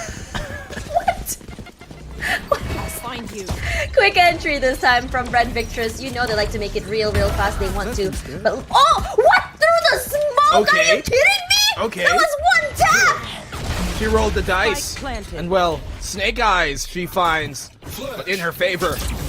The retake here from Zol. She's gonna have to work on out after losing that pick to just the most uncomfortable circumstances. Shirazi would be that first contact, and now here comes Zol on the retake, Tosh. That wasn't one injury. It was just a tap, right? But Bren Victress, look at that. One each. You're like, it's as though they start around saying, okay guys, let's do this. One each, okay everyone? Okay. Everybody gets a piece of the pie. Yeah, look at that! That was new information! I thought it was a hunt! Nah. Blindly through the smoke. She knows. She can sniff it. Smell him. Oh. Wait. Are you trying to say that they didn't shower or something? Or is it that she smells really nice? Probably the latter. She was like, hey, I know that scent. Strawberry. It's Miha. It's really weird. Nice. For solidifying. It's very... She's got really heightened senses, Shirazi. So, do not doubt. Oh, look at that aggressive push coming in from Bren. 3 of them immediately to CT. Capricious does find Alexi, but is that enough to do anything though? As the Prowlers do trade places, and Twirly, even though with 19 HP, she fears absolutely nothing. Getting one to the face. Was that a shotgun? Oh my god. Almost. Not really, but never enough. I feel like my voice is getting considerably higher as the rounds go. As the stakes increase as well. Yes! Well, I can't blame you. It's been an exciting day so far. Series number 1 delivering. Just great moments. And so is this. Map number 1 of the second series of the day. We're going to be with you the whole day as well. Bren Victress, they're on the bonus right now, have a single Vandal in their hands, but that's more than enough, especially in the capable hands of a player like Shirazi. Zol Meraki, full rifles abound, anti-bonus from them, one they have to win. Prowler connects, Paranoia in return, keeps him at bay. Tree is theirs though, as he's smoked off, and Cameo gets a great pick as he's isolated in the fight. Capricious, only good for one, but the response here from Bren Victress is perfect. They get 2 as well. Really liking this buddy system Bren Victress has. Always swing together, never ever get traded out without a response. And Miha wins that one regardless. Miha with 2! What on earth? But Bez is the one to seal the deal. Even though they lost so many, but when you have capable best friends like Bez and Miha, that is all you need. The best in the West. Exactly. Making things close. Bren Victress early on, but ultimately outgunned, and then eventually outmanned.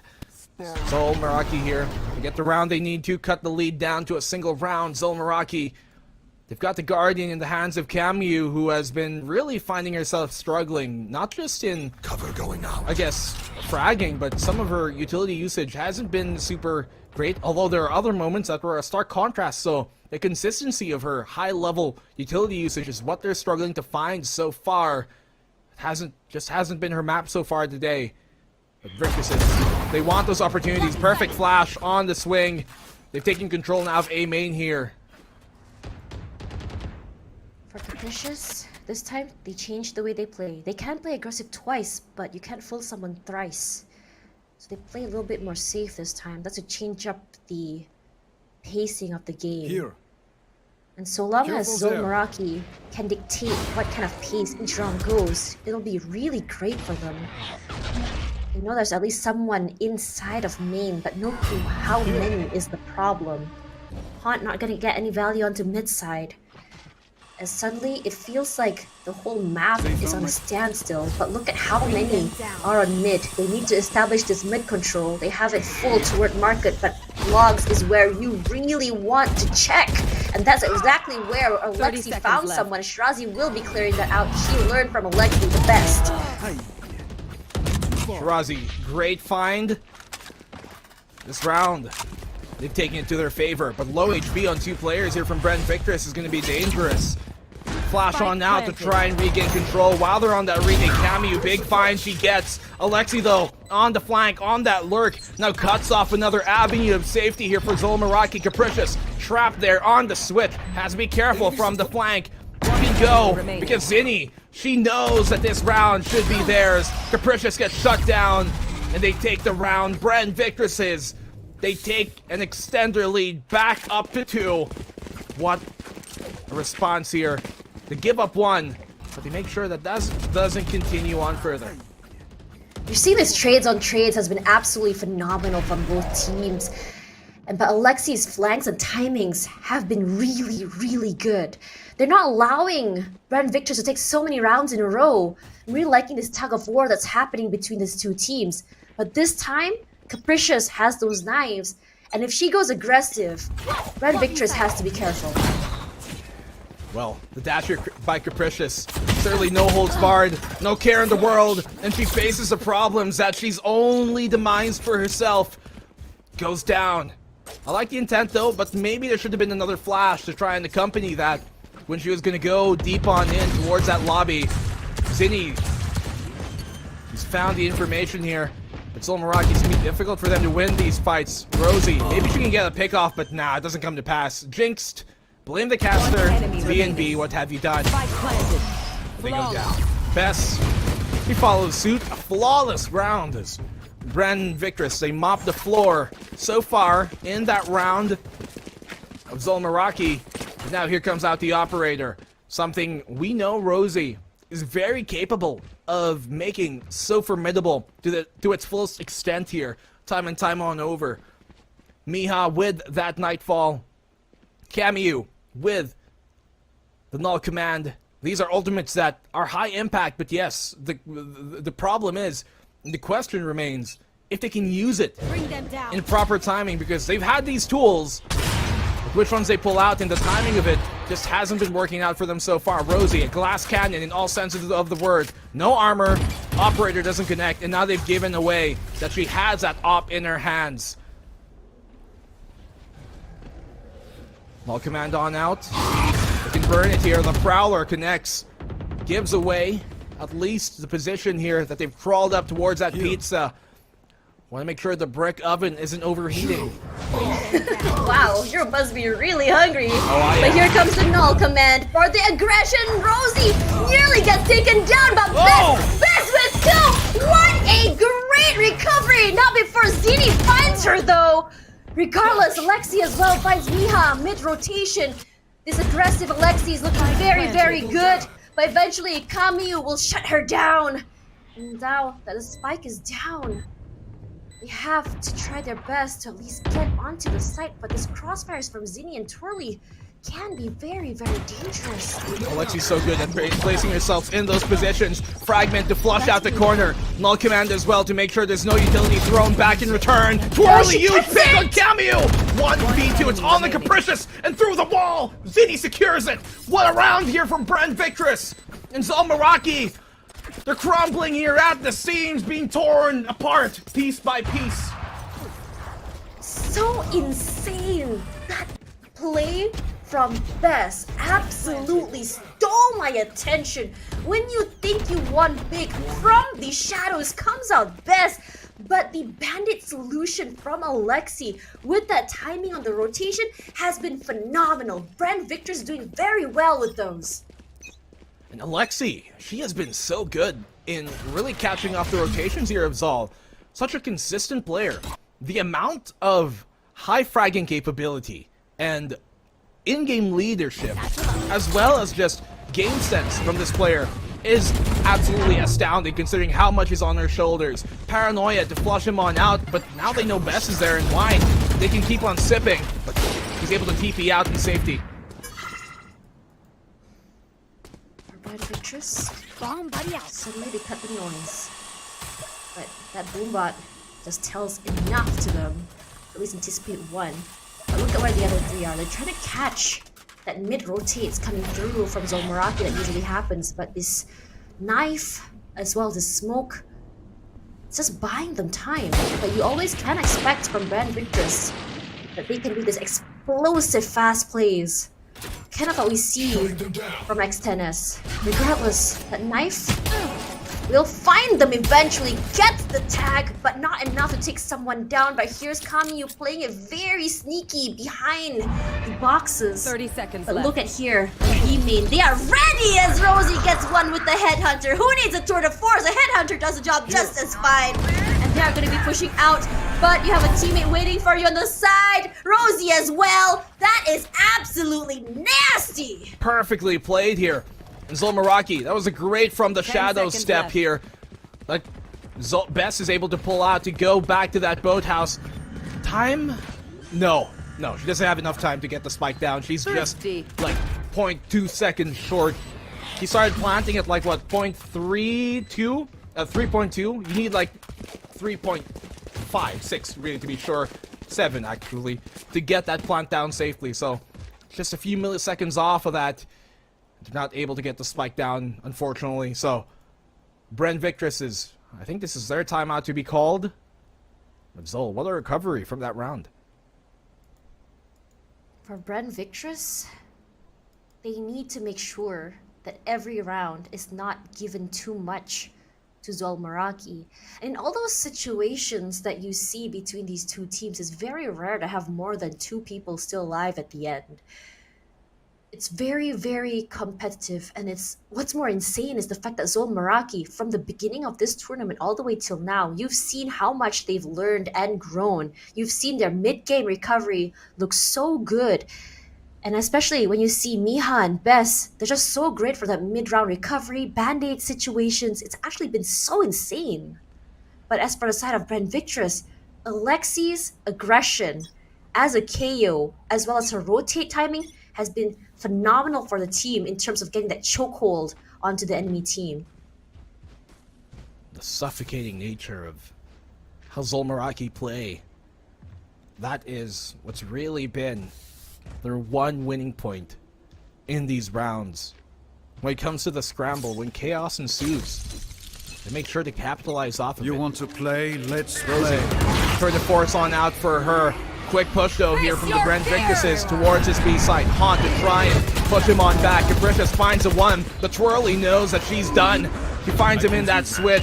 Here comes out Rosie though, who's nullified. Suppressed, can't use her tour of the force. Twirly, big frag, but Cameo responds. One enemy remaining. And coming through here, Cameo still gets one. That fragment not enough to put Ali out of the way. Regardless, she pushes forward 1 versus 2. She knows exactly where best is. She's already primed and ready, but that smoke is gonna make it very, very hard to see. They know that she has repositioned herself. Uh-oh. They're playing ring around the Rosie, but Rosie says no pocket. Smart decision here by Ali to go towards that lane, but unfortunately, for her at least, you can see they're at the ready. Bren Victress. They didn't expect Zol Meraki to be anticipating that. Cameo, great double frag she finds. Flushes out the plant potentially with that fragment, but Rosie just so good. And the petals fall in their favor. Zol is really trying hard to stop that match point. Some teams, when they get match point, their minds go into 2 different situations. One, they play in a way that is just so hard to break. But another, they can kind of get a little bit too eager. And that can turn to their downfall. Not there quite yet though, but the team does find Cameo in the end, repositions, but the DK plus that pain shells is so painful, but not enough to bring her down! They definitely heard that flash as well. Yeah. They're taking their time. But look at where Rosie has positioned herself. Through mid, they also have that trademark there. It's going to be a very deadly combination. I think you might have heard the rendezvous being placed on down. Twirly shut down immediately! No! The show stops! They changed the channel! Cameo, what a pickoff! Not allowing her at all to set that off. As Alexi pushing up, playing the very aggressive stance here. She wants to stop the mid-rotation, swinging through. But Rosie wasn't fooled! She knows! And who knows? She does not 30 hit seconds left. whether a headhunter or block. Smart of her to pull back into safety, into a much more defendable position. Cameo is a great spot to try and catch him off guard. That's good for one. She finds the second on the generator, just creating her own noise and energy. This round, it should be done. Shirazi left in the 1v4, and Rosie brings her to the floor. 11-10. Zol cut the lead down to a single round. Look at that! 4 players still very much alive! These are just insane mind games from Zol Meraki. How they use their utils to just play around, make Bren Victress overthink, making them think like, oh, there's probably no one there still. It's actually very scary when you're put into this situation. You start to overthink, and every single round feels like a mistake. Well, we know Bren Victress, they're one of the teams with very strong mental and locking things down, so they know these type of situations are never out of the count. Suppress on suppress. They go 1 for 1, but Cameo, she sends Twirly to the dirt, sends her down. That's a big pick off to find. Cameo has been absolutely insane with those big picks, opening-wise. Yeah. She never misses. She's always primed and ready. It's twice now. She's found Twirly. First and foremost at the opening start of the round. Cover going She got Twirly before she could even pop her showstopper. It's absolutely insane. Bess gets found out by Alexi, as well as that fragment. It's really hard to get out of there. Knife as well, showing everyone where they are, but look at that.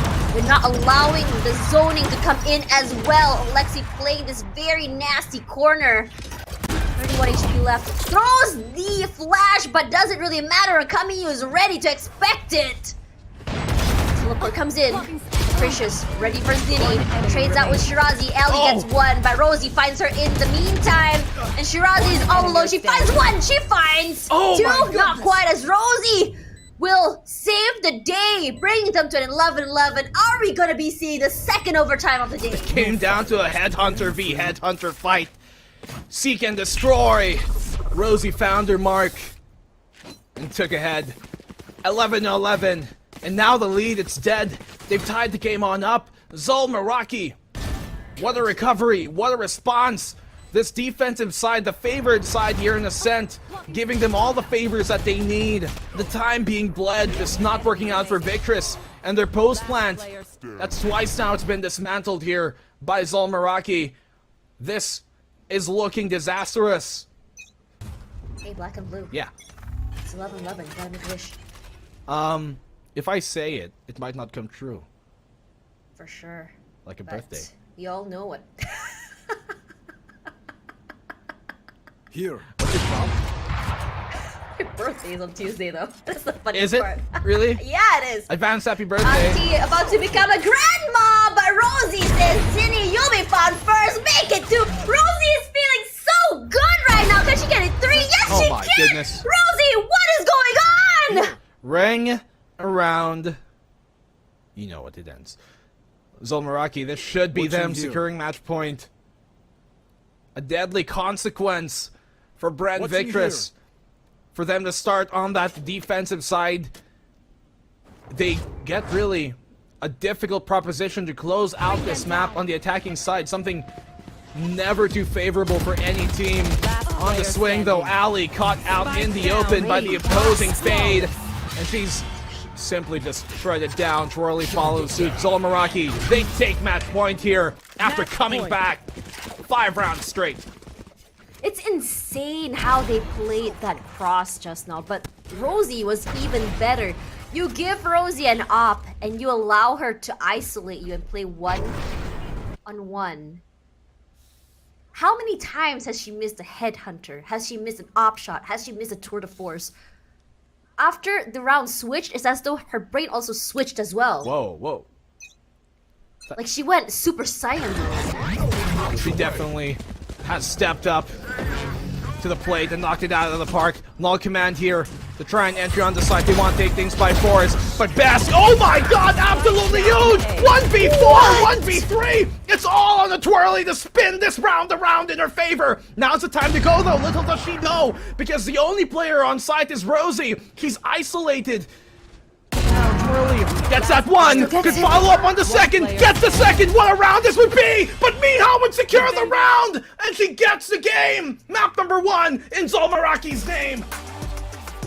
Zol Meraki, the team with 3 brand new players coming together to show us what they've got. In the beginning, we were all questioning, was it a good idea to bring so many members in at the same time in such a short amount of time? And the answer is, why not? They made it work! Well, if there's anything that we can take, from real life, sometimes when a bunch of people come together, that honeymoon phase is the sweetest moments of their time, and that is what it's looking like to be here for Zol Meraki. They look so on point, and the mental fortitude for them to come back into this game after they were in the deficit, that is absolutely huge for them moving on forward. They take the opening map, which is what you need when you're the underdogs, but I want to hear what our hosts and our panel has got to say about this game.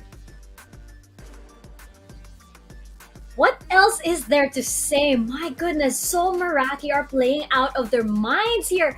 Donut, and I have to say, sure, their map pick was Ascent and all that, but I feel like it was just more of them playing in an environment where they were comfortable because Bess played out of her mind. Rosie had one of the best performances that I've seen so far, Donut. Yeah, we were wrong to judge why they selected Ascent. They're showing us why they picked it for a reason. I mean, Bren Victress, for the first few rounds, they were showing us, okay, you might have picked this, but we're good at this map. But Zol Meraki, they had all of these cards shown at the very end of all of this match. And what I really appreciated about this is Capricious showing up whenever needed. And as well as, it's not just her, it's Rosie as well, giving us a great time and showing us why she is gonna be the chamber, because their initial selection here in Ascent is different. They had a Camus as the Jet, while Capricious play the chamber. But the switch up worked so well for them. And look at this shot from Rosie. She wasn't even afraid to take the third one. And Bess is so stellar with all of these rifle kills. It's crazy, and Miha as well. You know, if your eyes aren't on Bess, who surprised you out of the blue, and your eyes aren't on Rosie, who's holding a really long angle, somehow gets an impossible shot. If your eyes aren't on Capricious, who is dashing onto the side, getting 4K or something. They're not on Miha, who is flanking from all the way in the back. It's insane. And considering that Zol Meraki again is our dark horse, it's our wild card for VCT Game Changers APAC Elite. Now, I do want to flip the question though, Donut, because I think it was a difference with regards to Chaos here. Because sure, Camille, I think we've seen her in better days and stuff, but the KO on the side of Zol Meraki works so much better on the KO on the side of Bren Victress, because it seems like Zol Meraki, after the first few rounds, already adjusted to Bren, to Bren's KO, said like, okay, fine, we won't actually, deal with any utilities. It's fine. We don't need it. Yeah, it's just really playing the angles, right? And waiting for them to come in. And I think that's what Camille was able to offer. Yes, the frags weren't really there as high, but her use of utilities, just throwing in that suppression blade, not making sure that there aren't any more utilities to be thrown at them as they take on the retake. I think that's what's great about Camille. I think also the impact frags that she was able to offer there was shutting down Turley each and every round. I think there were about 3 rounds wherein her kills, even though it's slow in terms of KDA ratio, it was all impactful. Yeah, exactly. I don't think the raise was as impressive or as impactful as I thought it would be here on Ascent. It might, Bren Victress might need some time to really rethink that, but they won't have much though. We're going into a quick break, but when we come back, we're going straight into Breeze for map number 2.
last night.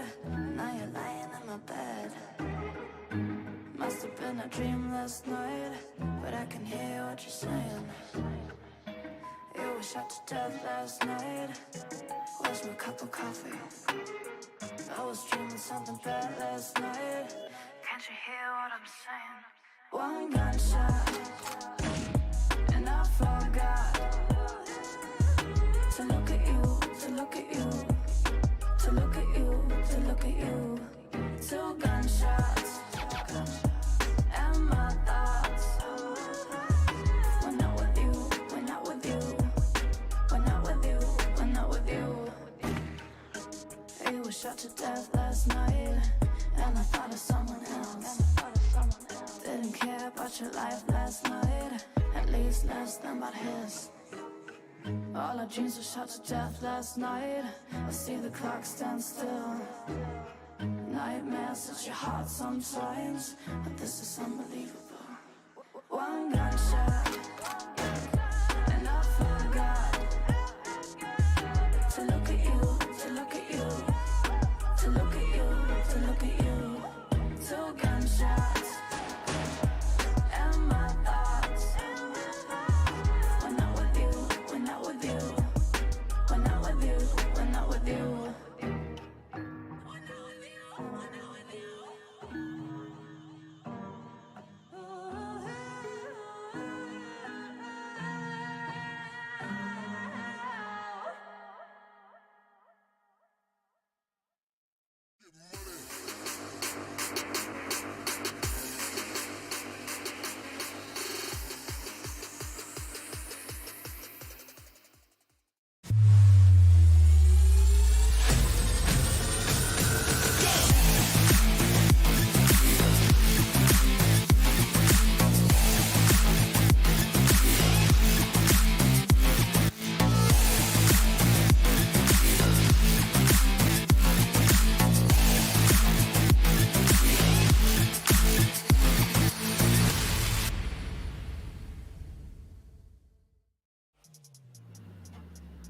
Welcome back, guys, to VCT Game Changers APAC Elite. You're back here on our virtual desk with me, MikaFabs, and Donut. And now the score is 1-0 in favor of surprise, Zol Meraki. We've deleted our scripts for today. Nobody's following that right now, Donut, because we're heading into map 2, Breeze, and you know what I'm thinking? Bren, this is their map pick.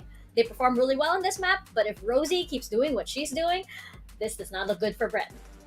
Yeah, definitely. Even best, right? With how she plays her own game, I expect her to take on all of these duels, because even if it's impossible, an impossible shot from long range or even from a very small sliver of space, she takes a headshot. And Bess doesn't just take one, she takes two with her all of the time. And her impact within the map of Ascent is just really shown as the Omen. So I'm quite curious to see if she is going to take on the controller role, or will there be another mix-up? Because Rosie usually plays the KO, and as well as Capricious as the chamber. So with this change of pace, I see that they're very comfortable now in the map of Ascent. So I hope they do select their comfort picks in Breeze so that they have a chance against Bren, who has so much to offer in this map. I think this is their best map so far, and they choose this always in these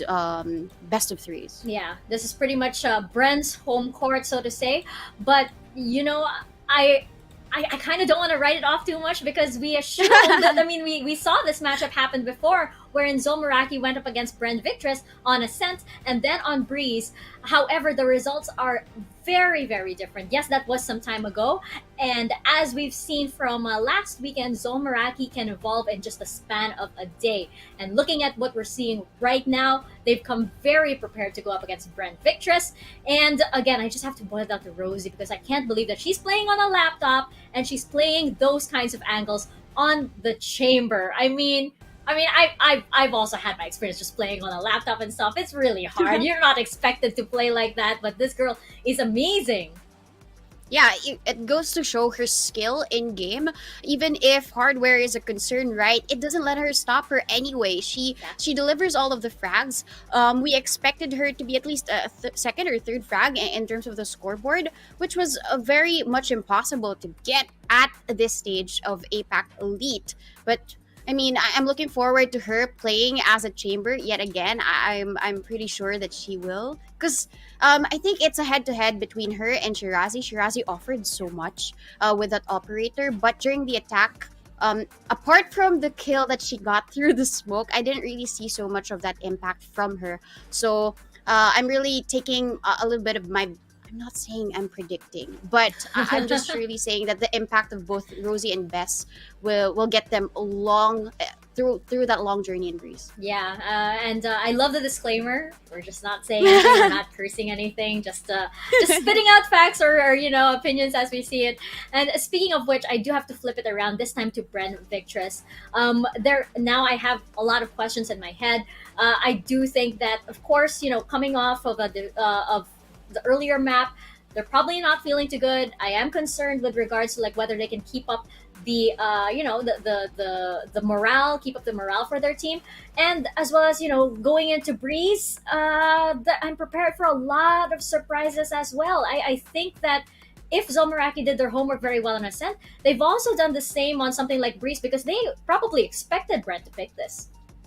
Yeah, definitely. With how Bren Victress plays this map, they play so forward, and I would expect the duo between Alexi and Twirly to come forth here, with Twirly being the Jet, and then as well as Alexi being either that Sky or that KO, because that duo works so well. And I think we saw bits and pieces of that in Ascent, wherein they took on all of these rounds, not unless, of course, there's one from Zol Meraki to stop the duo from blooming more of these kills. And confirmed here that Alexi will be selecting the Sky, and as well as Twirly as that Jet. But the counter isn't really seen here, except for Rosie playing that KO to try and maybe suppress, control Alexi and Twirly's aggression. Yeah, I love the switch now. Now it's Rosie on the KO, and now it's Camille on the chamber. And and now it's I love, by the way, how Zol Meraki are really switch things up. It's like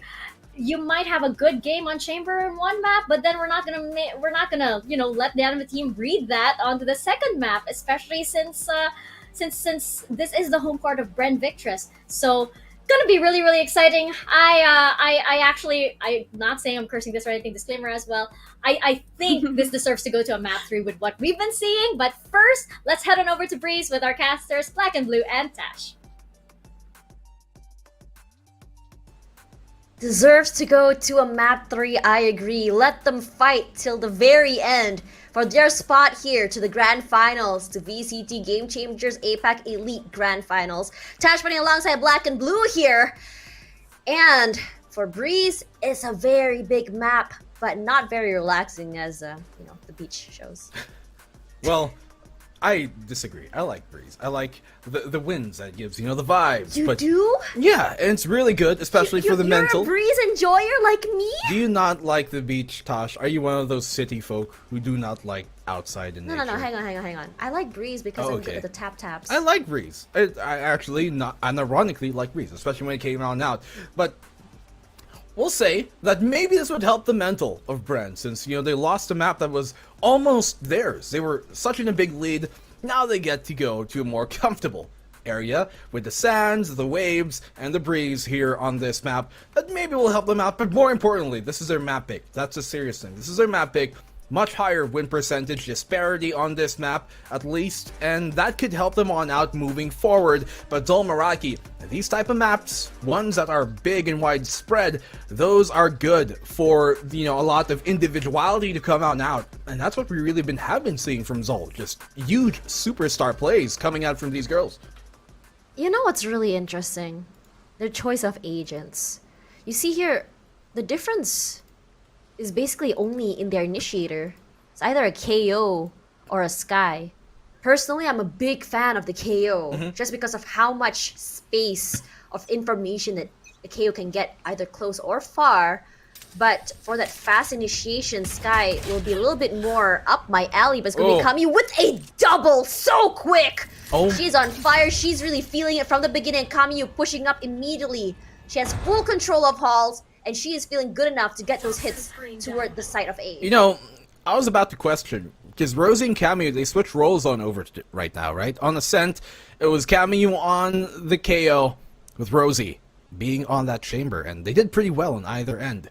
But now they switch on up, and still, Kamiyu, absolutely spectacular. She starts this map off with this round. 2 picks with the Headhunter, and 2 bullets as well, just given up. So, still, Zol Meraki, huge advantage. They gain early on. Bren, Victress, if they can find Miha here, it's going to be great for them. Nearly walks into that shock dart. Oh. Shirazi takes over. I don't know if she noticed that there was someone up there on Nest.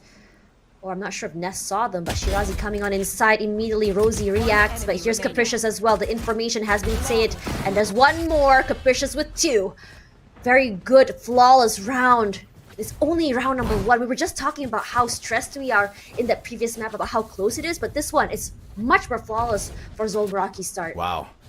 And Zol Meraki, they have absolutely catapulted and just gained and improved so much with the little experience that they've had coming up into this tournament, at least as a team, as a full cohesive unit. They are so impressive right now on how they play these rounds and really catching lots of people off guard. We were, you know, in our talk before this entire event started, a lot of the casters did put Zol Meraki as one of those dark horses that can really shake up the predictions. And they're proving to do so, at least after map number 1. It's because it's so hard to really figure them out. They're so new and coming out already with the opening.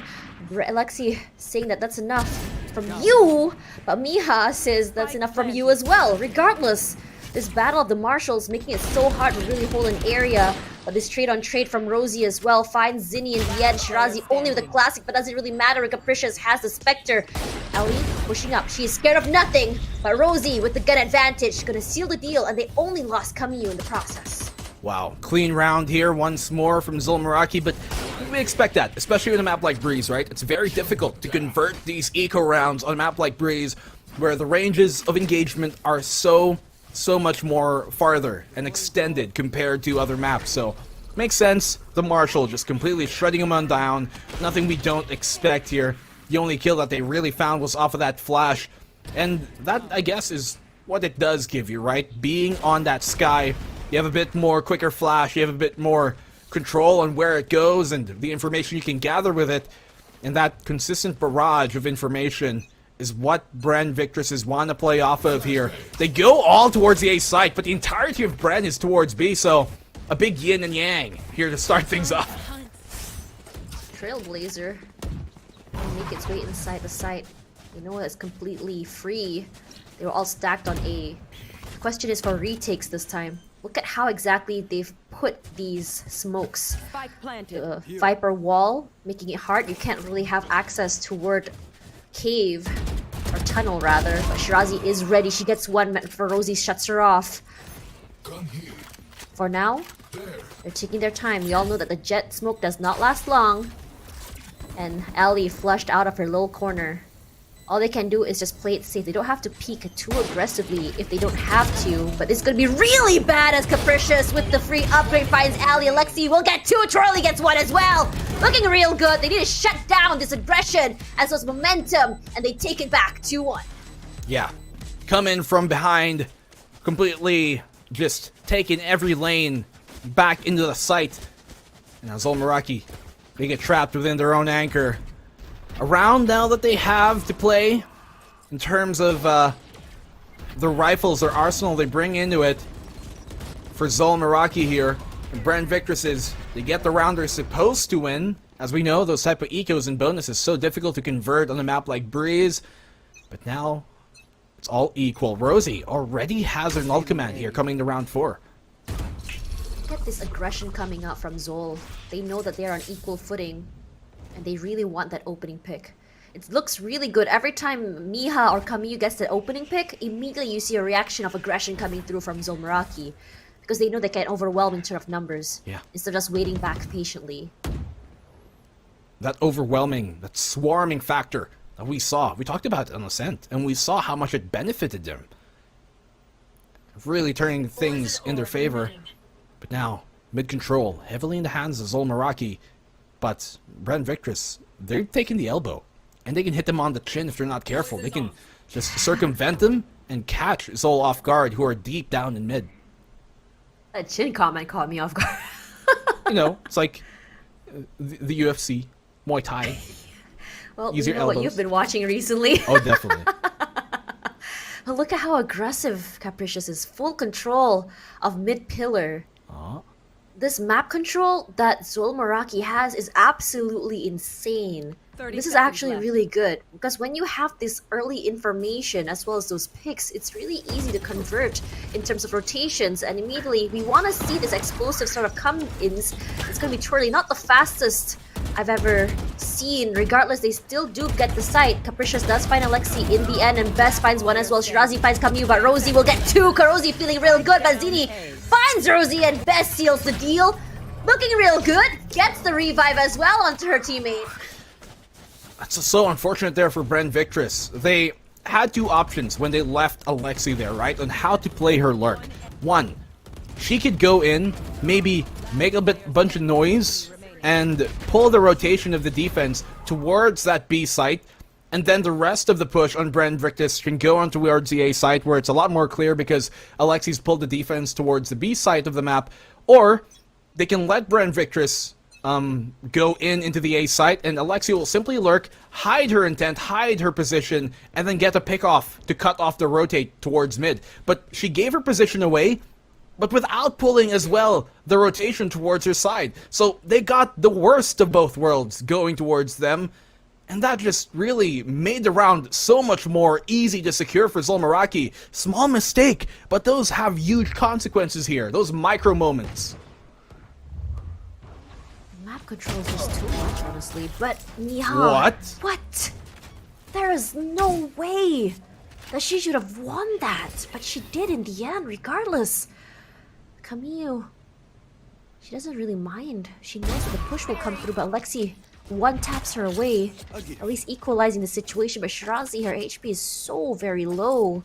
In this eco round, you do want to take as many guns as you can back from the enemy team, but Rosie with the pop flash doesn't spot anyone out there. But look who is right underneath, waiting for the right opportune moment to push up here. Miha's low. So Lexi, she does not spot Miha just yet. Timing not on her side. Unfortunate as Zini and Bess get one each. Sprays from Bess as well, giving her two. One more person to worry about. It's gonna be Allie. She gets the tap. Yes. No, she doesn't. Rosie. She is a whole different person ever since she joined. She got the 3K in the last round. So difficult on these eco rounds to convert them. And Alexi, it was a much better lurk there that time. Just unfortunate that she couldn't find the timing going her way, because she almost was able to take down Miha there if she just looked the right way. Miha was one bullet away from death. Could have been a much more proficient end and turnaround there. It just doesn't go her way. But Bren Victress, they have a round to play here. This attacking side, they have to start gaining points and gaining rounds, Tosh, because this is the favorite side here on Breeze. It would be so ironic if they do well on defense. You know, sometimes teams do. Like on Breeze, like much better for some reason on their defense than they do their attack. But I think statistically, if we look at the numbers, that isn't all necessarily true on Breeze for Bren, as it's usually their attacking side. Actually, no, I'm mistaken. It's their defensive side. Let me look at the numbers. Yeah, no, their attacking side is much more favorable. So yeah, they better start winning. That's a 65% win rate on their attack compared to their 45. So a negative, if anything. That's not a good sign if you're Bren Victress. It really isn't. But you have to really give it to Zol Meraki. Their aggressive stance in getting map control has been phenomenal for them. This is all just a game of information for Zol Meraki, and because they get that instant either instant opening pick or they get the information that someone is passing by, you will see them rotate accordingly. It's almost like clockwork as to how they react to information, how they take up space. Capricious is not afraid to play alone at mid. You can tell she feels really good. She's already popped the knives and she's already pushing up. As for Bren Victress, this is the time where things get really, really seedy. As right now, Bess, she gets splashed, but she's not scared. She didn't even move. Rosie finds Shirazi immediately upon that contact. And Bess gives up space, but does it really matter when they can get all the information they want with that? And Capricious, that's a very high updraft, still gets Twirly in the end. She's still ready for more fire. Okay, Bess stops her. And Ali and Bess down to 1-1. And finally, Ali, she takes it back before they go too far. And I'm curious to know what exactly did they talk about during that timeout? Huge round there for Bren Victress, getting their heads back into the game. But Capricious, from high up above, that was her first kill of this entire map, by the way. And we're 6 rounds in.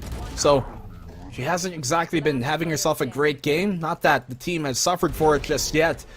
But you need to see her start to heat on up, especially knowing it how things are really crumbling. Sorry, that was Twirly's first kill, rather, of the game. They need to start seeing her really gain more value out of her lives. Camille holding down. She actually gets that tag through the wall. Not enough, though. 5 HP left. Just to play it real safe. Taps come through from Miha. Gonna try and get some information. Twirly going fast, coming in from tunnel. She already has that space, but she doesn't clear the other side. But Alexi ready to trade it out. Anti-flash ready for Rosie. Plant comes through. You can see the Viper walls as well as Twirly immediately finds Rosie. She's finally feeling good about herself. And Alexi playing this very aggressive corner. I love seeing these corners because it's always very, very punishing if you don't check it. But Capricious coming in from Nest, waiting for her teammates to rotate together, getting the cross if possible. Looking like a pretty secured round already here for Bren Victress. The tap away from Twirly keeps her head spinning here, Bess. This round is done, conceded. Capricious knows all she's got to do here is save the rifle. There's no real chance to bring back the 1v5, not in this case. And look at Bren Victress in their ultimate economy. 4 ultimates to continue this streak. This is the 2nd round in a row now they've won, and they can make it a 3rd. She might get 2 here. Capricious is ready. Oh, unfortunately whiffs, but Shirazi with a great recovery with that positioning. Starting to see Bren Victress crawl back around. 2 in a row now. It's looking real good. Very, very nice recovery here from Bren that they're showing in these past 2 rounds. Relatively clean round, all things considered. Zinni is really counting her luck with how she was able to get away from that one. She should have been dead. She was dead to rights there by Camille. It still came out on top. No one is supposed to double dip like that. No one, and she got away with it. So fortunately, Camille couldn't hit her. Little did she know, maybe Camille, if she just swapped to her classic and right-clicked, probably would have secured the kill, but wasn't exactly sure if she did tag him or not, tag her or not. So Bren Victress. Do they know that they're inside halls is the question. That is the question. Now they do, though. Now they do. Yep. Now they do. Wall on up, but she's counter already flash. inside so fast, but Rosie a little bit faster on that. Look at this. Ali trying to make some space. She does get Bess in the end. Rosie still gets one, though, even through the flash. Doesn't really matter. Capricious playing this corner. Bren Victress, they have to check your corners. She does get it, but Rosie with the 3K. Can she shut her down? She does. Ali has to play a 1 versus 2 here with Miha and Camille. Exemplary round there coming in from Rosie. Goes on to rotate. This is not unwinnable here from Ali. We've seen her clutch things out in the past. She's going to have to bring us a bit more of that magic once more. She's got HP to work with. No Hunter's Fury, though, to play that post plant with. She's got the shock darts, but you don't want to try and play for a lineup here. You want to go a bit aggressive and take a 1v1 to isolate it down, then actually bring it to a 1v1. So, looking for an early pick is what she has to do here. Take flight. If she can avoid being seen by the Aldrone, it'll make things a little bit better for her. It looks like she can. Aldrone does expire in the end. Regardless, she does have a recon, but using it will absolutely show exactly where she is. She's primed and ready for That's that corner. huge. She does get it. Now she knows exactly where she is. She also heard the recon being broken. All she has to do is play for time. Kamiyu is just sticking it right now. She gets it halfway and she wins it in the end. That confidence from Kamiyu is looking so good. She was playing that so well there, Ali, knowing to keep her position hidden up until she gets a pick, up until she gives herself away. She gets that kill, brings it down to the 1v1 versus Kamiyu, but simply small mistake there. She trips over the brick and it gives away position. You hear her step because of that trip on the brick, and that's why Kamiyu gets forced off of the defuse. That's so unfortunate here. She gets tripped up on a small ledge and gives her position away. Momentum is probably back in Zol Meraki's hands. As for Bren, they said it's fine. Change up the pace of how we play. Go fast through the lane. But look at this from the backside. Miha already with the Hunter's Fury.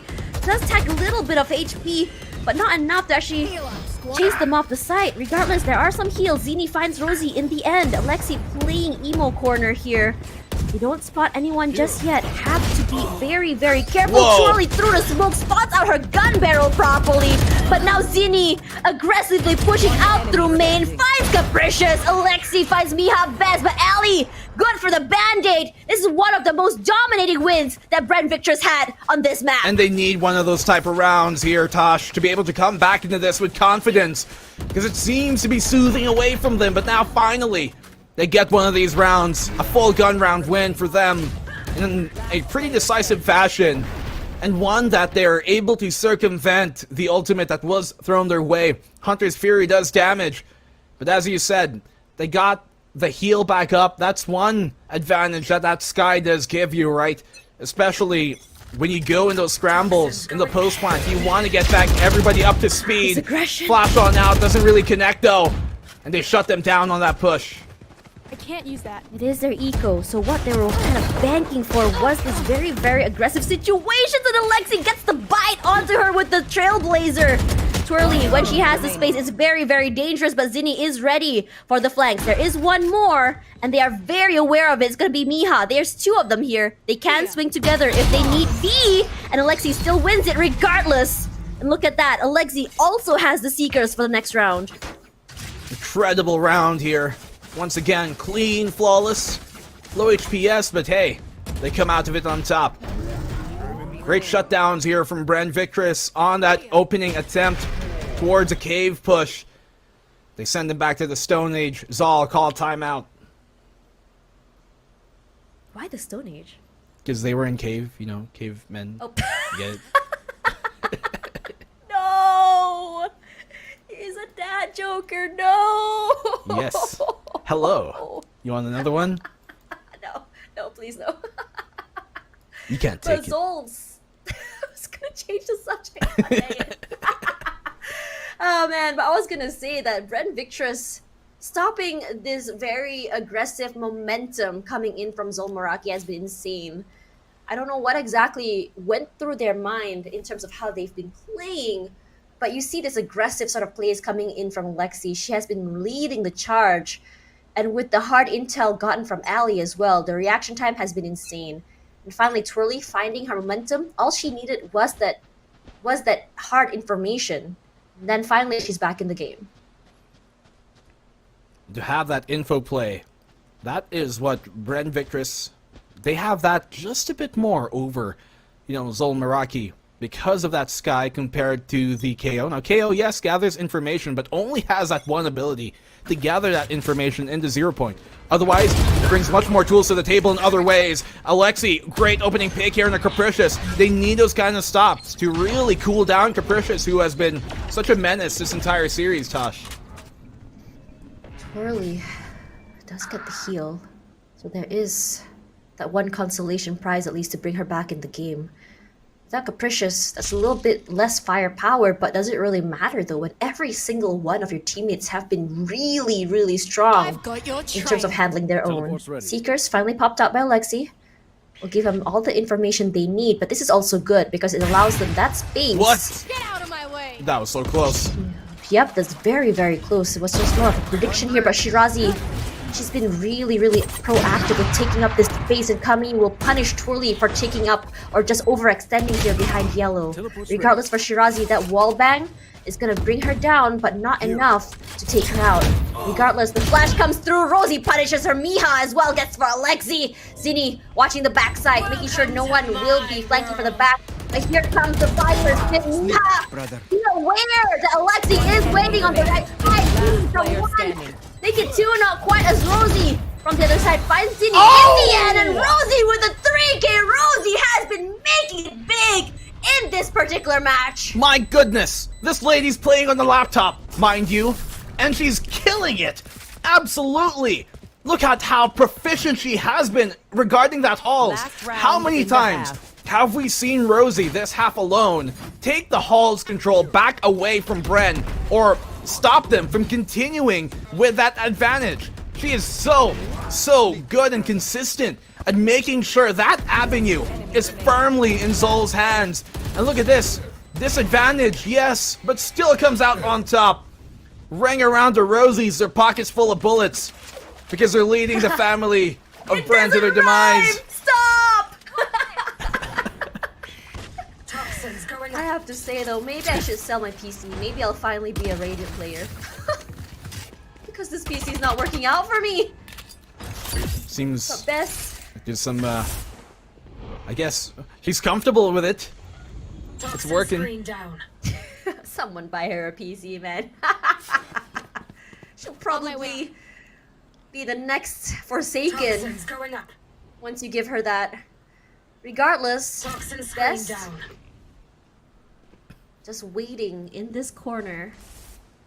I don't know if they actually spotted her gun barrel or the top of her head there. No pings means probably not. As Shirazi, she suspects, and she finally gets it. Without bets, there's no more smokes. It's gonna be a lot easier at least to take up some space. Twirly pushing out here. Gotta be careful not to overextend. Alexi is aware, but look at Kamiyu with the swing, catches them off guard. But Shirazi is ready for the refrag. Shirazi gets two, already three in her pocket this time. She is on fire with that op, Capricious. How are you gonna push out here? It's only 24 HP and 3 gun barrels aimed to your corner, and Twirly will find her first. Great intuition here from Shirazi to shut down that Halls push this time around. It seems like they heard us. Okay, you guys want to keep on taking that Halls? Well, you'll walk right into our sights. And mind you, this is the only real gun that they had as Zini shuts down Miha. That was the only gun, truly, that they really kind of had for that round at the end of the half. They had a bunch of Spectres, a single Vandal, and that Operator coming in absolutely huge. Once again, intuition there to suspect where Bess was, and they convert off of it too. That repositioning from Zini was nasty. You were not expecting that to happen. Regardless, we're gonna have Donut and Mika kind of unwrap what's going on this map as we end the game full half with 6-6. I don't quite know how to read this anymore, Jonah, just because it's like, okay, it's halftime, it's 6-6 over here. That was exactly what happened before on Ascent, and that didn't exactly go the way that I thought it would. Yeah, I mean, there's a lot to expect for both of these teams, right? With when we talk about the stats, right? Bren Victress is higher in terms of win rate on attack, but we really didn't see that come through here because of Zol Meraki's holds in terms of the site. I love their setup there because it's the Viper on the other side and the Chamber on the B side, and they let Miha gain information there in mid, and they were successful for most of the rounds, at least for the first 4. But Bren Victress, in terms of predictability, it was evident. They knew that this was the setup. And each and every time that Zol Meraki would change up their positions and they would aggress, they get punished for it. And I think that's why Bren Victress was able to string in a couple of rounds in their favor. Yeah, and now I'm wondering, like, you know, now that it's gonna switch around, if Bren can do the same on the defense, because Bren seem to perform best when they can grab the momentum early on in the round, when they can get those early picks and the confidence to close out the round. When the sides are switched, though, Zol Meraki's aggression is something that I think is still a little bit difficult for them to determine, just because they're not afraid to switch it up as well. They can be very, very aggressive in one round, and then they can suddenly, just deafening silence once again in the next one. Yeah, and I think in terms of the defense of Bren, they just really have to hold down the sites. I know that in terms of how they would play, Alexi and as well as Twirly would have these magical plays there in mid because they love mid control here in Breeze. And that a lot of their success is drawn from those types of plays. But for sure, Zol Meraki has prepared for this because we're ending at a 6-6. The stats don't really matter at this point. But Zol Meraki, what I really love to note during that time is Rosie's ability to frag. And now that they're on attack with all of the utilities now into place, she can be self-sufficient. She can be doing all of these clutch moments and just poke the bear, and Rosie's gonna be there to get a kill. So anything can happen at this point. Anything can happen indeed, and Laptop Gaming represent. Let's get back into Breeze with our casters, Blackenblue and Tash. Welcome back, everyone, as we go to a very, very close 6-6 mid-game. And Blackenblue, what do you think? On attack, 6, not the biggest lead. Well, it's no lead at all, in fact. Things tied on up, but Zol Meraki, they are better on their attacking side typically. Hopefully I'm not jinxing it for them for their sake, but They're so fast on sight. they Look really at are. this. They've just blazed upon sight, and really a lightning planted. blitz to get onto that. They've got the spike down. Will they push forward though? Capricious plays very, very bad corner. They get the information coming you immediately. They'll be taken down thanks to the reaction. Information rather. Rosie Whoa, gets shock dart. 1 and Shirazi will trade it out. Twirly is already with a 2 in her pocket. Miha is so very low. She can make this value happen. But she gets 1. Can she get 2 is the question. No, she won't. It's not enough as they finally get this first point to themselves, bringing them to a 7 for Bren Victress. They need that round here. Bren Victress being on the defensive side, the less favored side on Breeze. It's one they want to convert. To take these 2 rounds will give them, honestly, a much bigger chance of winning this game. Winning this map at the very least, just by winning that pistol round here, especially on the defense on Breeze once more. They get the defuse off, and these rounds, look at this, the force buy coming from Zol though. They want to take this head to toe. They want to have that lead, continuing it, especially on a round that favors attack. You want to have that momentum to propel yourselves forward. But Bren Victress, they love playing aggressive. This is kind of similar to what we expected on defense on Fracture. Regardless, They found my Shirazi trap. already pushing up. You gotta check your corners. It's very, very important here. But Shirazi doesn't! And Shirazi goes down, but Ali is enough to at least just get the refrag. It's a very difficult situation because of one corner unchecked, but Miha pushing out here. Timing is key, and Alexi! The Hawk does get destroyed, and Twirly finds Miha in the end of the bad situation for the 2 players of Red. This round looking disastrous now for Zol Meraki, and that it is. This is a great round for Bren Victress to win. Now they force another eco to come out from Zol Meraki and could potentially secure this early half 9-6 because of it. So looking pretty good, Bren Victress, right now for them to be able to take these type of rounds. These are absolutely influential in the long run. Taking a site. They let them take the site. You see that? It's all completely open. But playing retakes has been a little bit hard because what they did is prevent Zol Meraki from preparing for that post plant. So it's absolutely vital that so long as they stop, don't allow them to prepare for that post plant, they can take the win. But for Zol Meraki, perhaps speed isn't the issue here. Perhaps taking out or dwindling the numbers might be a little bit better for them. But look at this angle played by Shirazi. It's absolutely nasty. Where are you looking? Oh, she still gets in the end! That's insane speed! Didn't even ADS for that. Still, pinpoint accurate Shirazi. What a pick she finds there. Rendezvous back out to safety. Now Zol Meraki. They lose an opening player that they really wanted to have in this bout, in this fight. Rosie, as she goes up here, she even checked the drop. Twirly's waiting. Oh, she knows! But she got gun diffed. It's just very, very unfortunate. And in this situation, this Hall's control is absolutely vital. Doesn't allow them to take up a lot of space.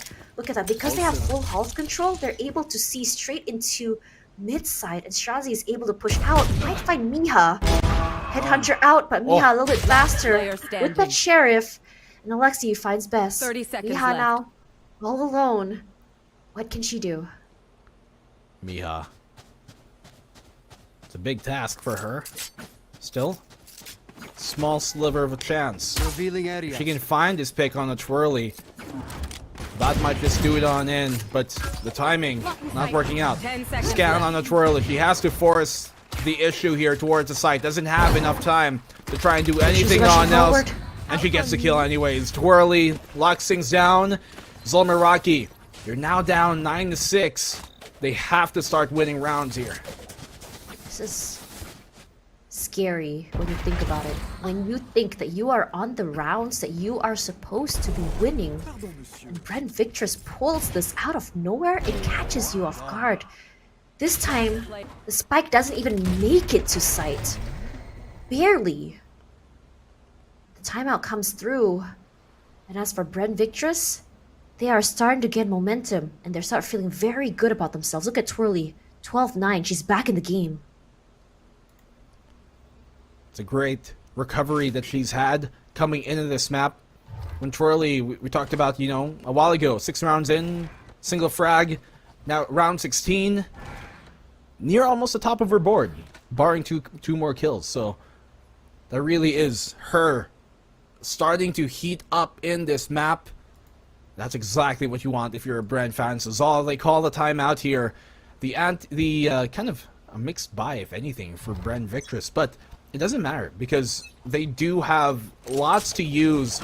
They give the op over to Shirazi. Twirly's got blades to utilize with the Spectre. Even though, yes, eco rounds aren't necessarily super favorable, especially in a map like Breeze, they have that op, which could be a huge X factor here for Bren. If they win this round, I'm wagering that map 3 is very likely. Yeah. Twirly has knives as well. She can go fast if she wants to. Sneak bite, gonna buy some time. The knife does get destroyed, so that's great for them. Don't have any information, but Twirly's aggression will be rewarded. She finds Rosie, flash as well another time, but this time they take time to actually just go back. They don't have to go super aggressive when they already got that opening shot. I really like the fact that Bren decided to push elbow there. They know that they don't have the weapons advantage. Once again, they can't go for a straight up duel. So they try and press the issue, try and close that gap, and try and go on the initiative instead of being passive. And that is what you have to do when you are in these kind of rounds where you don't have as much firepower, you don't have full rifles abound. You have to try and make sure that those advantages aren't too stark in contrast for the opposition. Flash on out confirms that elbow presence here from Zol. And now they're trapped, really scratching their heads on where to go. So we see a change of pace. Look at this aggression from Ali with the 3K with the sprays. Gets an upgrade as well. It's exactly what they wanted. And Ali, she's hungry. She wants to end the game. That is wonderful here. Coming in from Bren. Huge round for them to win. This defense, impenetrable. Not a single round they've given up just yet. We've seen Zol come back in these situations as they did on Ascent a while ago, but it's never a position you want to be in.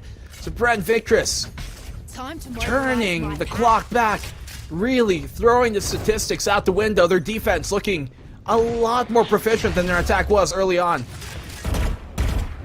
Change in mindset probably. Look at how confident they are. Bren Victress really shows it in how they play, especially when they feel good.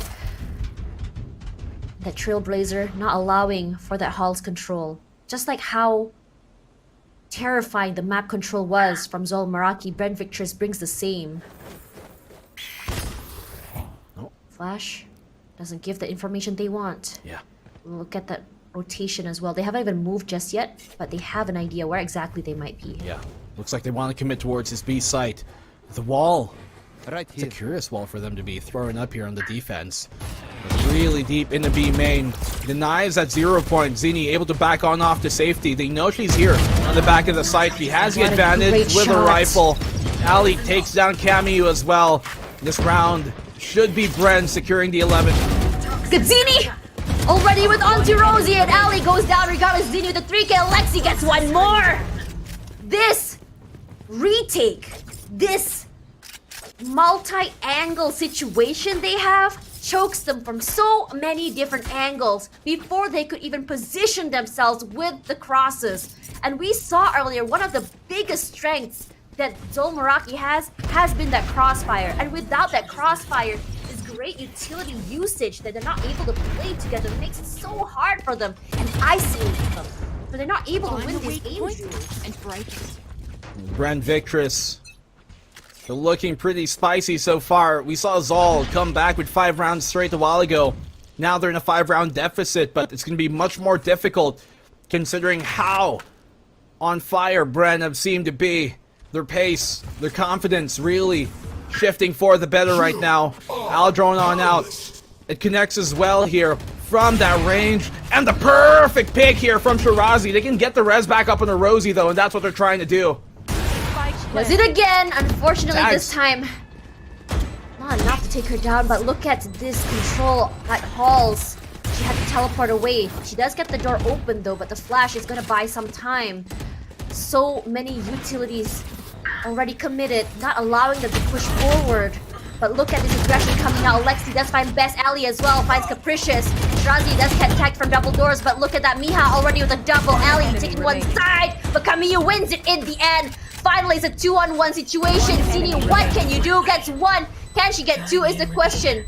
Gonna be getting that tap, but at the end of the day, both of them are not getting the hits. And Camille says, I want to save this round. I want my gun. And in the end of the day, Zini falls to the spike. She goes down to the black mass. And man, what a dark ending to that round there for Bren Victress. They both committed to the sprays. They both are not hitting their sprays. Both of them are in a situation where it's high pressure. Yeah. You can tell that they were absolutely nervous. They were both praying to the highest of heavens, but no one answered back. They're like, God of sprays, please. Please. Lord of sprays, God of RNG, give me this one. Let's play. But in the end, it came down to them having to do it their God own of mortal sprays ways. is having a meal. Yeah, he was like, I'm Sorry, busy. out for lunch, guys. I'm busy. I'm out for my mid-time snack. Sounds like you. I wish. Wait, are you the God of sprays? I wish. I'm busy casting. Oh man, we do get the plant this time. Oh. And finally, Ali does get a tag, but not the knock. Spike planted. Not good enough for them to stop the Viper's pit. Regardless, Alexi does find Capricious. There's a little bit of firepower out of the way. Twirly finds Camille as well. Twirly, she got the shorty. She can go in. She can play aggressive, but she has to be really sneaky about it. Ali, from the other side. That's part 1. Rosie a little bit faster than first contact. Twirly gets the double shot onto Best. Miha trades it out. Rosie with 3 already. Again. And suddenly, we're in a 1 versus 1 once again. Rosie, she has to reload. Is just waiting. Shirazi playing for time here. She needs to get the tap down. But Rosie, cool as a cucumber, doesn't have to show herself. But Shirazi wins it in the end. But the time is not her side. And Rosie says, haha, it's all as planned. She played that super well. Rosie winning another clutch. She has been so consistent. One of the most consistent players we've seen in the clutch situation this entire tournament. They really rely on a lot of that. It's a spectacular way to win a round, yes. Very entertaining, but not the most consistent. Unless it's Rosie, at least. Huge rounds here. She's getting triple for her. It's so good. She always is there for those multi-frags. She knows how to play for time. And it's insane how Rosie is like that big sister who is just like, it's okay, I'll pat you on the head and I'm the one who will do it for you. Who will bring the round back. Who will make the bleeding stop. My oh my. Bren Victress, they call their timeout after losing a round where they had the advantage. Mind you, that was a 3v5, and they even dropped the Viper's Pit, but Rosie's just way too good right now. Look at her score. 18-14 as a KO. 3. And always the last person alive. You always kind of have this idea that as an initiator, you're supposed to get that first trade and that's it. Mm-hmm. But for Rosie, she goes above and beyond that role. Yeah. You'd be the one trading off, right? You'd be like that second entry. Being a KO, you are that second entry. Capricious goes in. Exactly. Rosie follows up, but she's been alive in these late round situations because as she gets that trade, as a entry, she positions herself in the post plant in a position to play the long game and potentially win it out in the end. Look at that! Early Hunter's Fury. I don't know about this risk, this gamble. That's a complete just guess here from Zol, and they don't win out in that gambit. Look at Alexi. They do spot each other out. The knife gonna find someone. Twirly with the cross. Finds Camus in the end. Regardless, Twirly going on the aggressive. Sprays through. She gets one more. Shirazi finds Miha in the end. Gonna block out the area at least to prevent the push. And Shirazi finds herself over at Arches. So, that was kind of curious. 5v2 here. Shirazi locking things down. The Viper wall going up, though, cuts off her sight line. Twirly. Free kill on the Rosie this round. It's done. This should be match point here right now for Bren. Crucial mistake. Zol Meraki. They pulled out the Hunter's Fury. The idea there, okay, with that Hunter's Fury is to clear out elbow, make sure nobody pushes out of tunnel and nest so that they can take that early elbow control. But what does that really give you after then? It would have been much better if they initiated first, made that contact, and then pulled out the Hunter's Fury. But they simply give away such a high impact ultimate for free, give away their intent as well. And I don't know, I think it's very, I guess, ambitious, but far too ambitious in that case. I wanted to go aggressive. We got the pick, it would have been a different story. So, it was a very high risk, high reward gamble, but for Alexi, this high risk, high reward play will get her 2 kills very, very early. In this situation, when you are against an eco, you are gonna get gun diffed, but not Camus though. Yeah. She does get 1 tap, getting a twirly in the process with the headhunter. Well, they have 2 Guardians. Can be very impactful on a map here like Breeze. Long ranges, but still not ideal. Especially against the buy that they've got going up They here. don't have a choice. They need this round. Yeah. If not, Bren Victress bring them to a 3rd map, and This is that's a something force. they don't want to go to. Yep, it is You know, a force. if they ran that Hunter's Fury play on this round, I would have understood. Because right, they don't have the best weapons. They have to make something work. But they do it on their gun round. And that really, I think, was a crucial mistake, the fatal mistake of this map for them. Viper's Pit committed here Really? onto A. Buy some time 30 at seconds least. left. But Shirazi, Oh, that's timing. timing. That's really timing, but it doesn't really matter because Shirazi, timing on her favor, she still gets 2. Can she make it 3? No, Camus is a little bit better with a sharpshooter. Camus No way. already with 3! Camus insane. She's just rushing through right now. She wants to bring it home. She wants to at least go into overtime. 10 Zinni, seconds she left. hears the footsteps. She knows exactly where she is, buying time. Surprise, surprise! She's here! 13-8! And now, we go again into map 3. We're going to map number 3. And as I said, Tosh, simply, huge mistake. I don't know what was going on in the heads of Zol Meraki there. They throw that Hunter's Fury out, and I'm going to go back to it a 3rd time because that was a fatal mistake. As soon as I saw that play, I went, oh no, what are they doing? Because I knew that they would have just lost the map right then and there because it didn't work.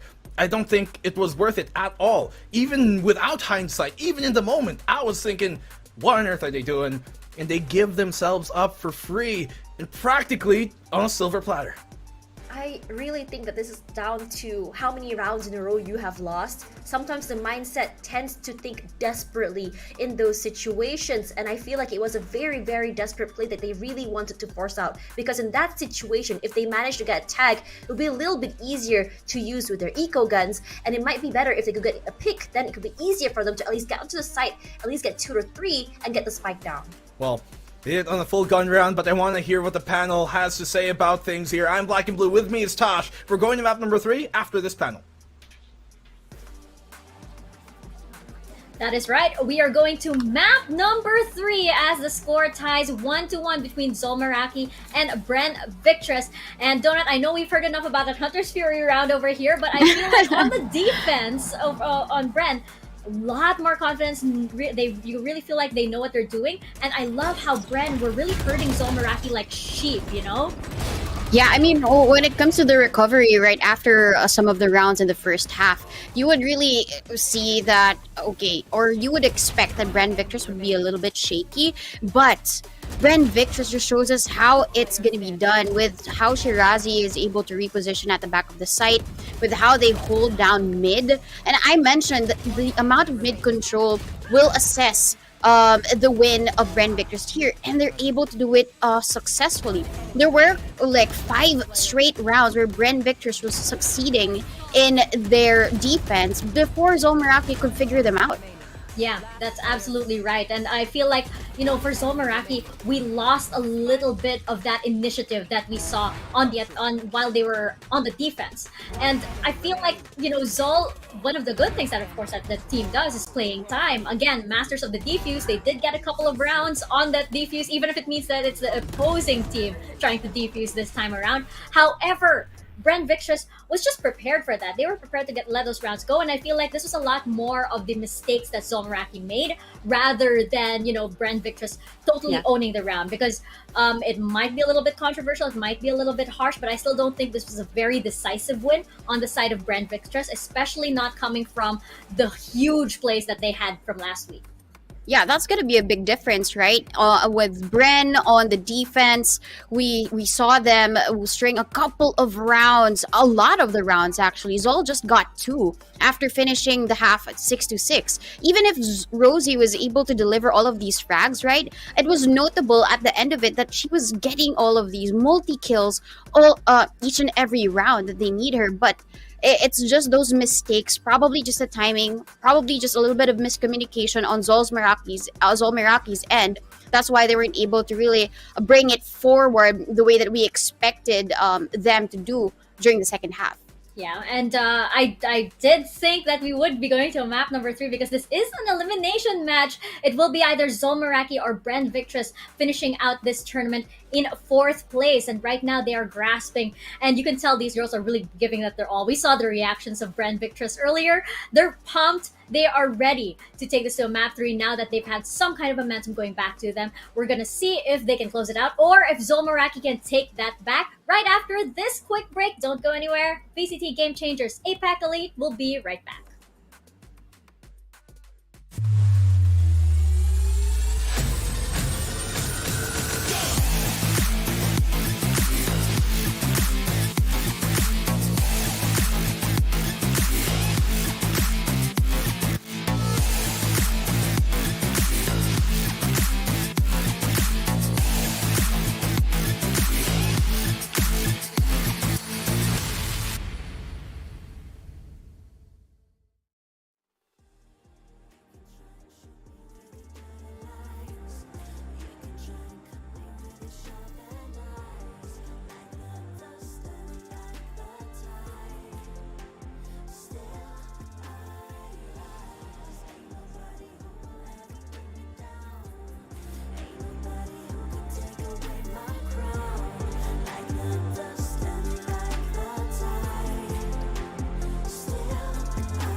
dead last night. Now you're lying in my bed. Must have been a dream last night, but I can hear what you're saying. You were shot to death last night. Where's my cup of coffee? I was dreaming something bad last night. Can't you hear what I'm saying? One gunshot, and I forgot to look at you, to look at you, to look at you, to look at you. Two gunshots, and my thoughts. We're not with you, we're not with you, we're not with you, we're not with you. You were shot to death last night, and I thought of someone else. Didn't care about your life last night, at least less than about his. All our dreams were shot to death last night. I see the clock stand still. Nightmares at your heart sometimes, but this is unbelievable. One gunshot, and I forgot to look at you, to look at you, to look at you, to look at you. Two gunshots, and my thoughts. We're not with you, we're not with you, we're not with you, we're not with you.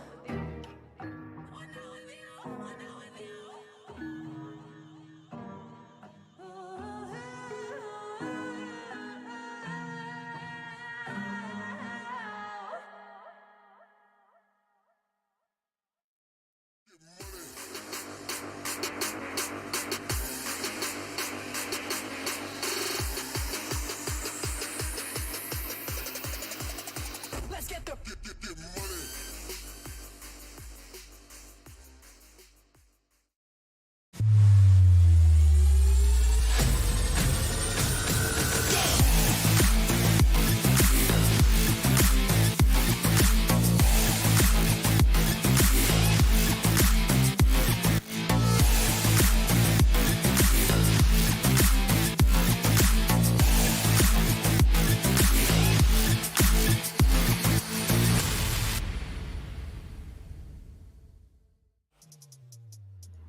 You're back on the VCT Game Changers APAC Elite Panel Desk with myself, MikaFabs, and Donut, the ever beautiful Donut who is glowing. Look at that. As the sun sets, she gets brighter and brighter. It's your lighting, girl. It's so beautiful. It's so beautiful. I'm like all purple to mask any imperfections. Just Yeah, saying. I mean that's is a complimentary color, right? I'm glowing yellow, you're glowing purple. That's such a Hey, great yeah. compliment. That's right. That is absolutely right. And it is our second best of 3 for the day, going into a full map number 3 as Zol Meraki and Bren Victress take it to a bind, our decider map for this series. And I take a deep breath as I say this because it's been getting very, very close, closer than I thought it would be. I thought that it would go the way of how these two teams have met up in the past, wherein Bren Victress closed it out with a 2-0, but Zol Meraki are fighting back with every single round. Yeah, take note though that Bind is Zol Meraki's decider map against the team of SMG, and they won it out. It was all about their tenacity in this map and their ability to be more flexible. Because at the end of it, I'm pretty sure that we'll be expecting the same picks as they did against Team SMG, wherein Capricious was the fade. Bess was actually the race, and she stepped up her game. We all know her to be that controller who would be very consistent with her aim, but she stepped up the game as a duelist while Capricious was the fade. Yeah, and again, it's Zol Meraki switching things around once more. It's like, Capricious is a duelist. No, it's going to be Bess this time around. I think you're right. That's something to definitely look forward to as well. We're going to see who's going to pick up the chamber too, because that's always a treat, whether it's going to be Rosie or it might be Camille this time. On the side of Bren, though, they do perform a little bit better on this map. They have a little bit more experience. But Zol Meraki, I kind of thinks that sometimes, playing the map a little bit more times than your opponent kind of puts you at a disadvantage, because that means all of your secrets are now laid out in front of the opponent to review and look back at all of the VODs that are there online. Definitely, but I think there's going to be a big difference because at least from before, Bren Victress's experience, at least in recent ones that they've played, right, McCassie was actually the Rays. And there's a big gap to fill for her actually not being part of the team anymore. So Twirly really has to step up her game as the Rays. Before, at least when they would play this map, Twirly would sometimes play the Killjoy, or they would take on another role, at least for Zinni. At least she's the controller of the team. But I guess now, since they did play Bind from before, I would really have to say that Twirly does step up her game. We saw that in Breeze, right? It was a little bit cold for her in the first few rounds, but when there was assistance coming from Alexi, she managed to string in these rounds. Her confidence just stepping on top of the site there in B, getting these pixel peaks against the team members of Zol Meraki. That's the confidence that we want to see her take on. Yeah, and it's a big burden. It's a lot of pressure, and ooh, you were absolutely right. Bess is taking up the Rays. This time we have Rosie on the Fade, and we have Alexi on the Rays as well. It's almost a mirror match, except that the flashes come in a little bit differently on both sides.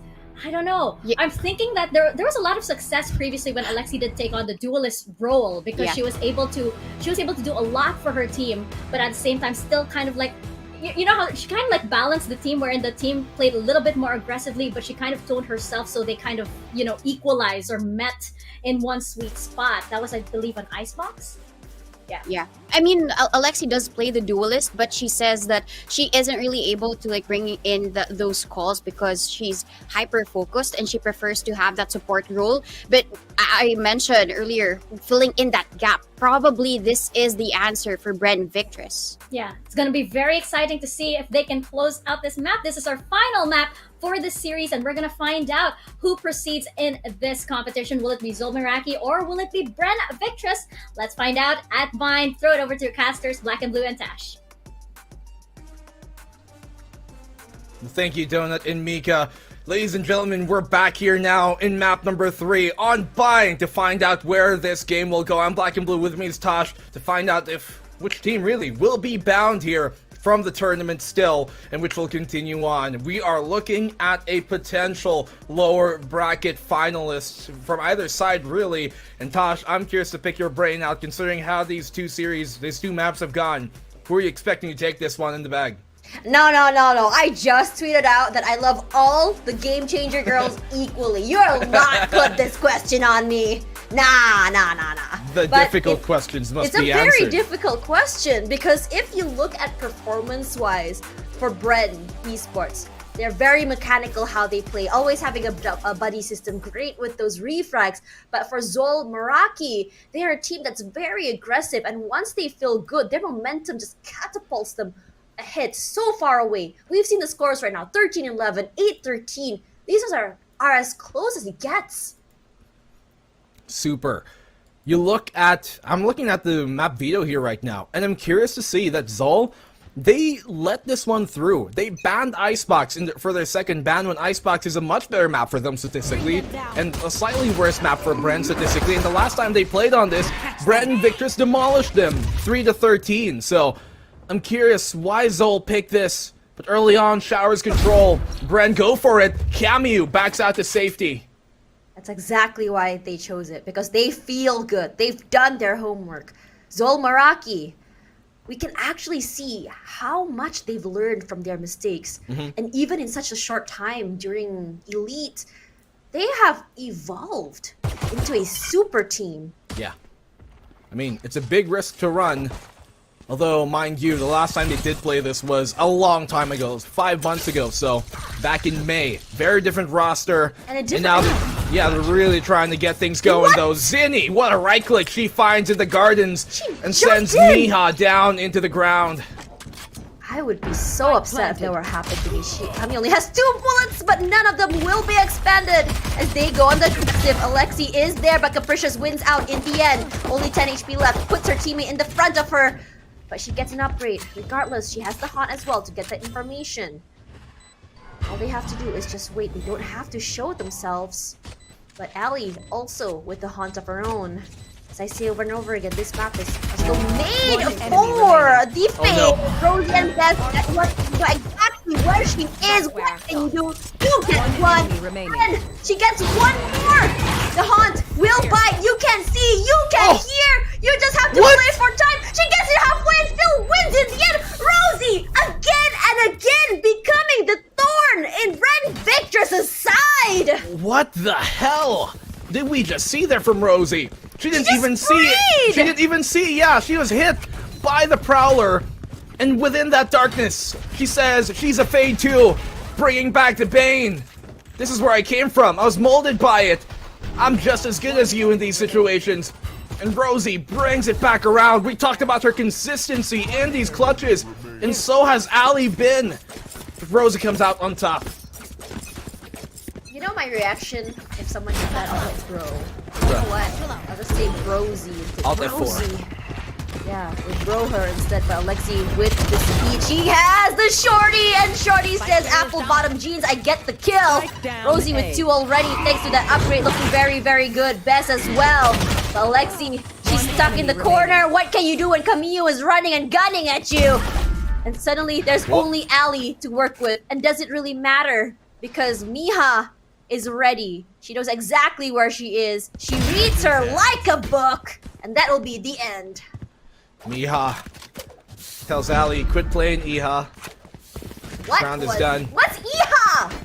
Okay, so Iha is what you call like a younger sister, almost in Spanish. It's a Filipino thing. Ah, so if I were talking to most of these GC girls, I call like Iha. Like Hannah, Iha Hannah. Yeah, but it's okay. Maybe not lower sister, but more like niece, kind of like Niece. that. So you don't really use it for Like younger. I'm Uncle Roger. Yeah, like I'm older than you and have more, you know, possibly. I've been calling Hannah Kuya for fun. She got so upset. She is for brothers. Tash, little yeah. do you know it, but you are a naturalized Filipino. Regardless, look at all these utils put inside of showers just to buy time.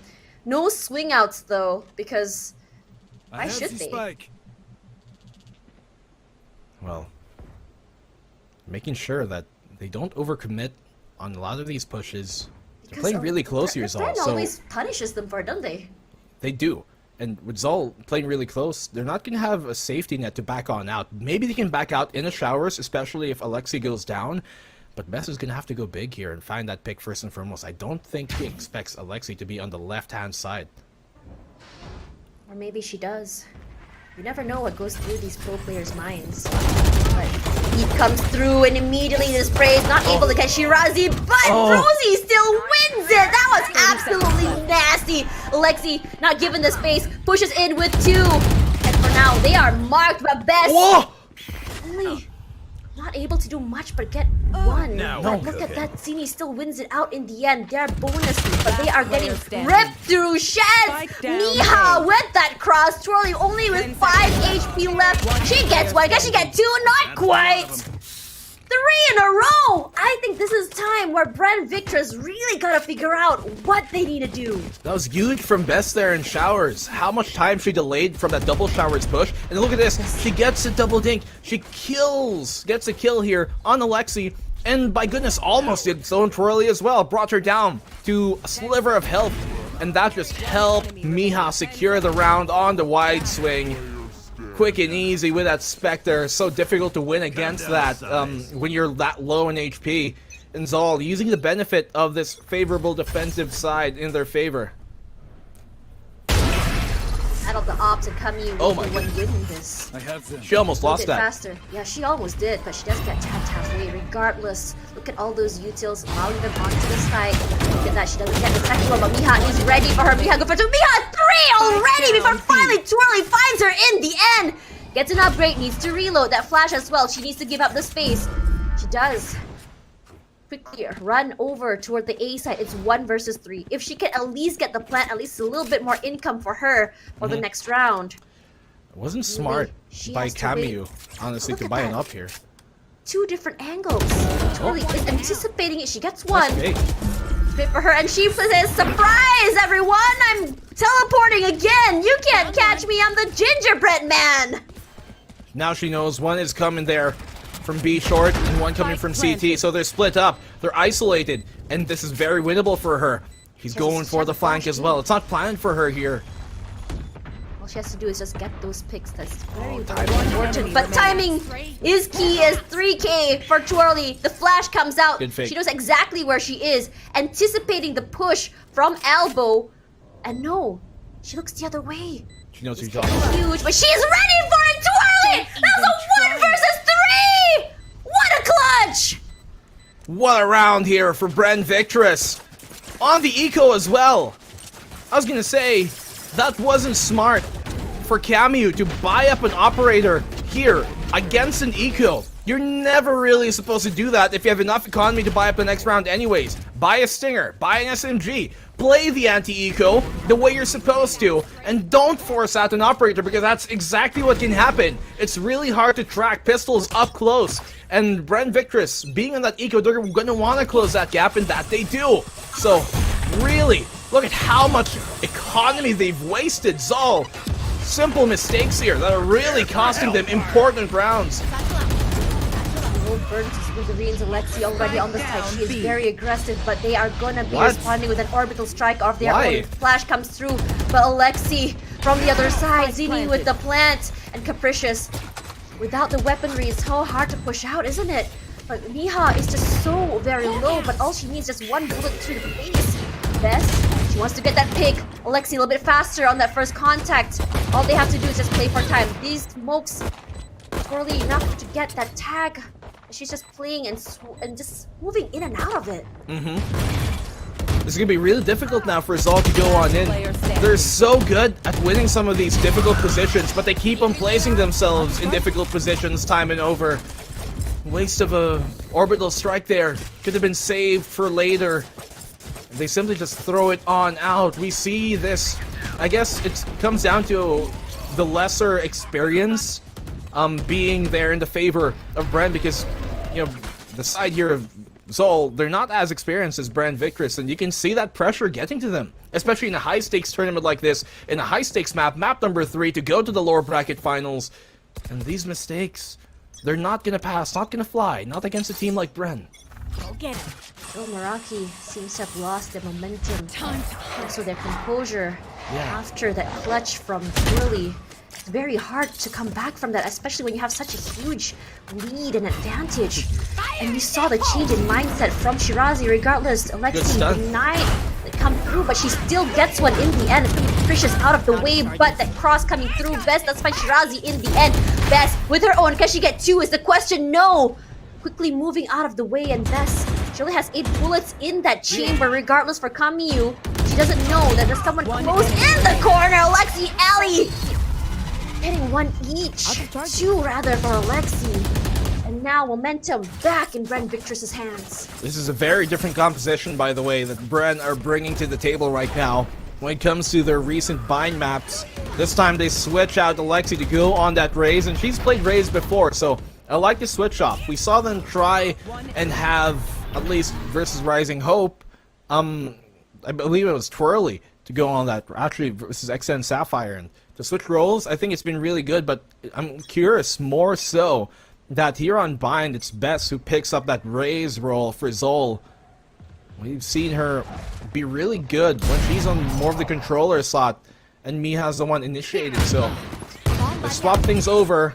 I'm not too sure if that's going to be too great. This is already an okay half, considering all things that Bren, they are going to be ending this map on their favorite defensive side.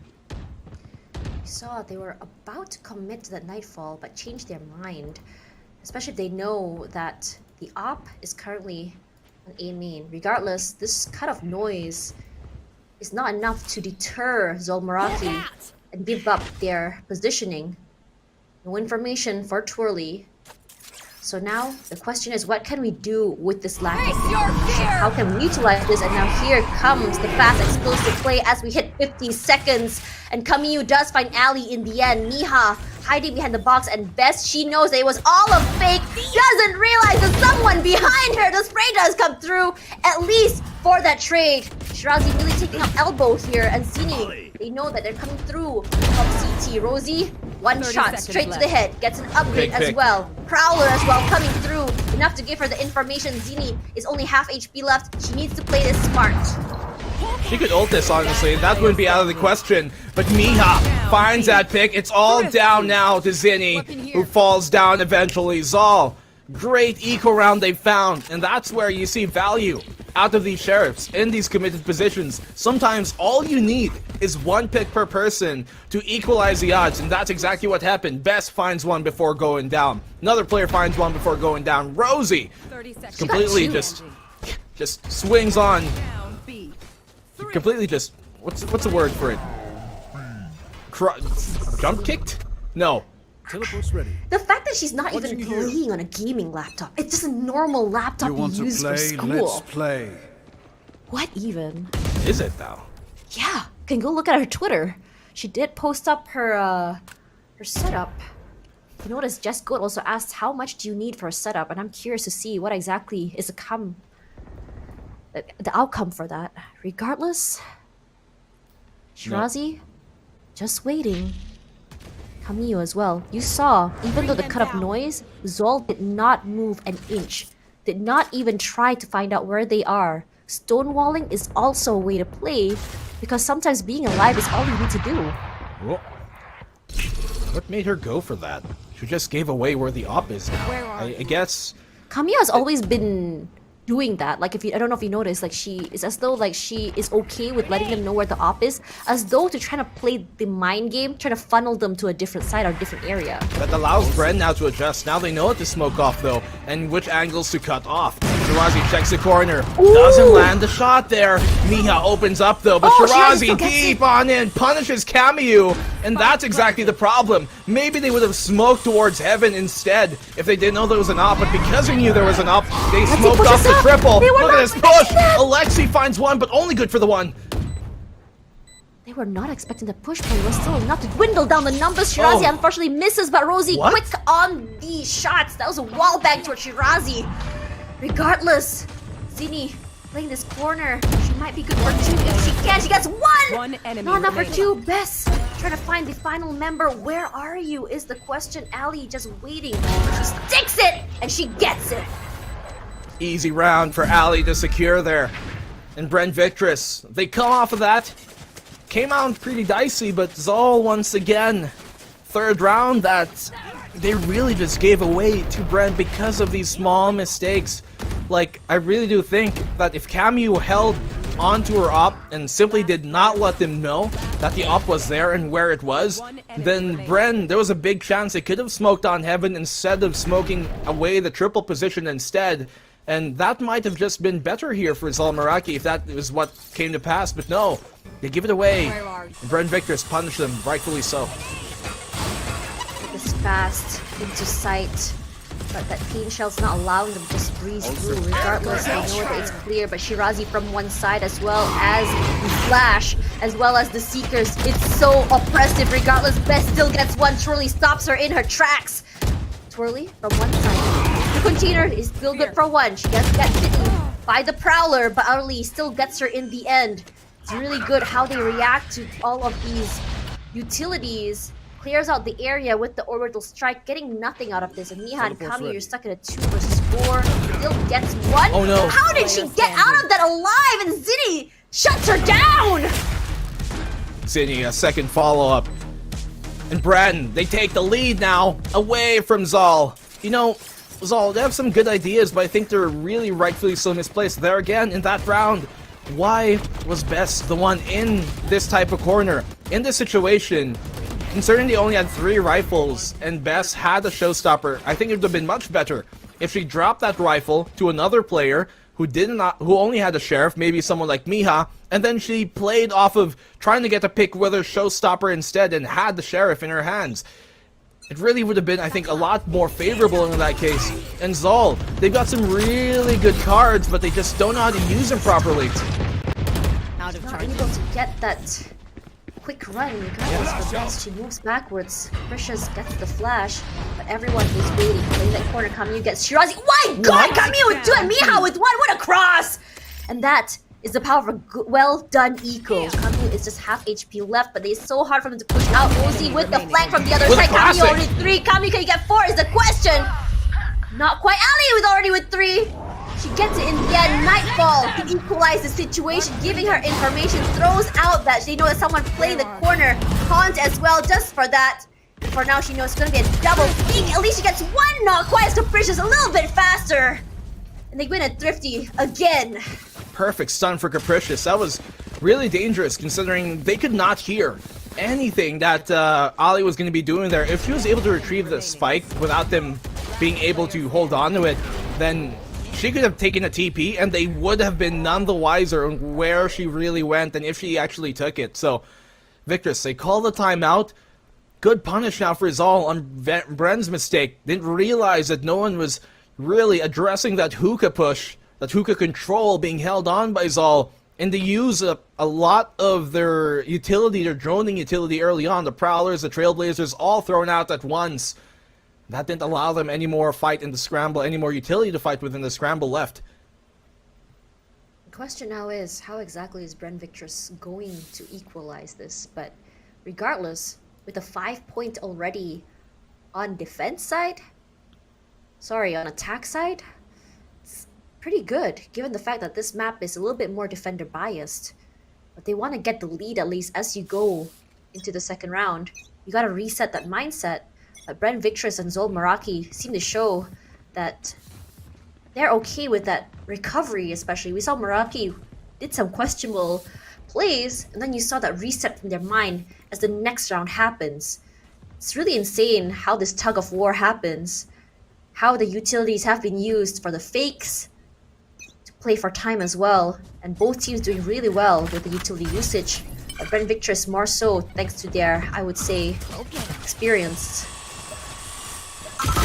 Well, the peek here from Shirazi. Oh, she takes lots of damage in that one. This eco from Bren Victress. They want to dish out the same fate that was dealt to them in the previous round where the Thrifty was pulled off by Zol. This is looking difficult. They've taken the round though. So this post plant, they can make things work out, especially if this push here towards elbow works out for them. They find the 1, but they get overrun. 2 for 2.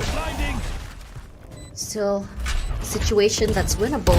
Capricious going on the aggressive, finds Ali. She does not hesitate to follow up with all of her utilities. And we all know that pros do not fake. Capricious looks halfway. Still good with the cross. And it's going to be a clean round at least. Or Zol Meraki bringing it to a 6.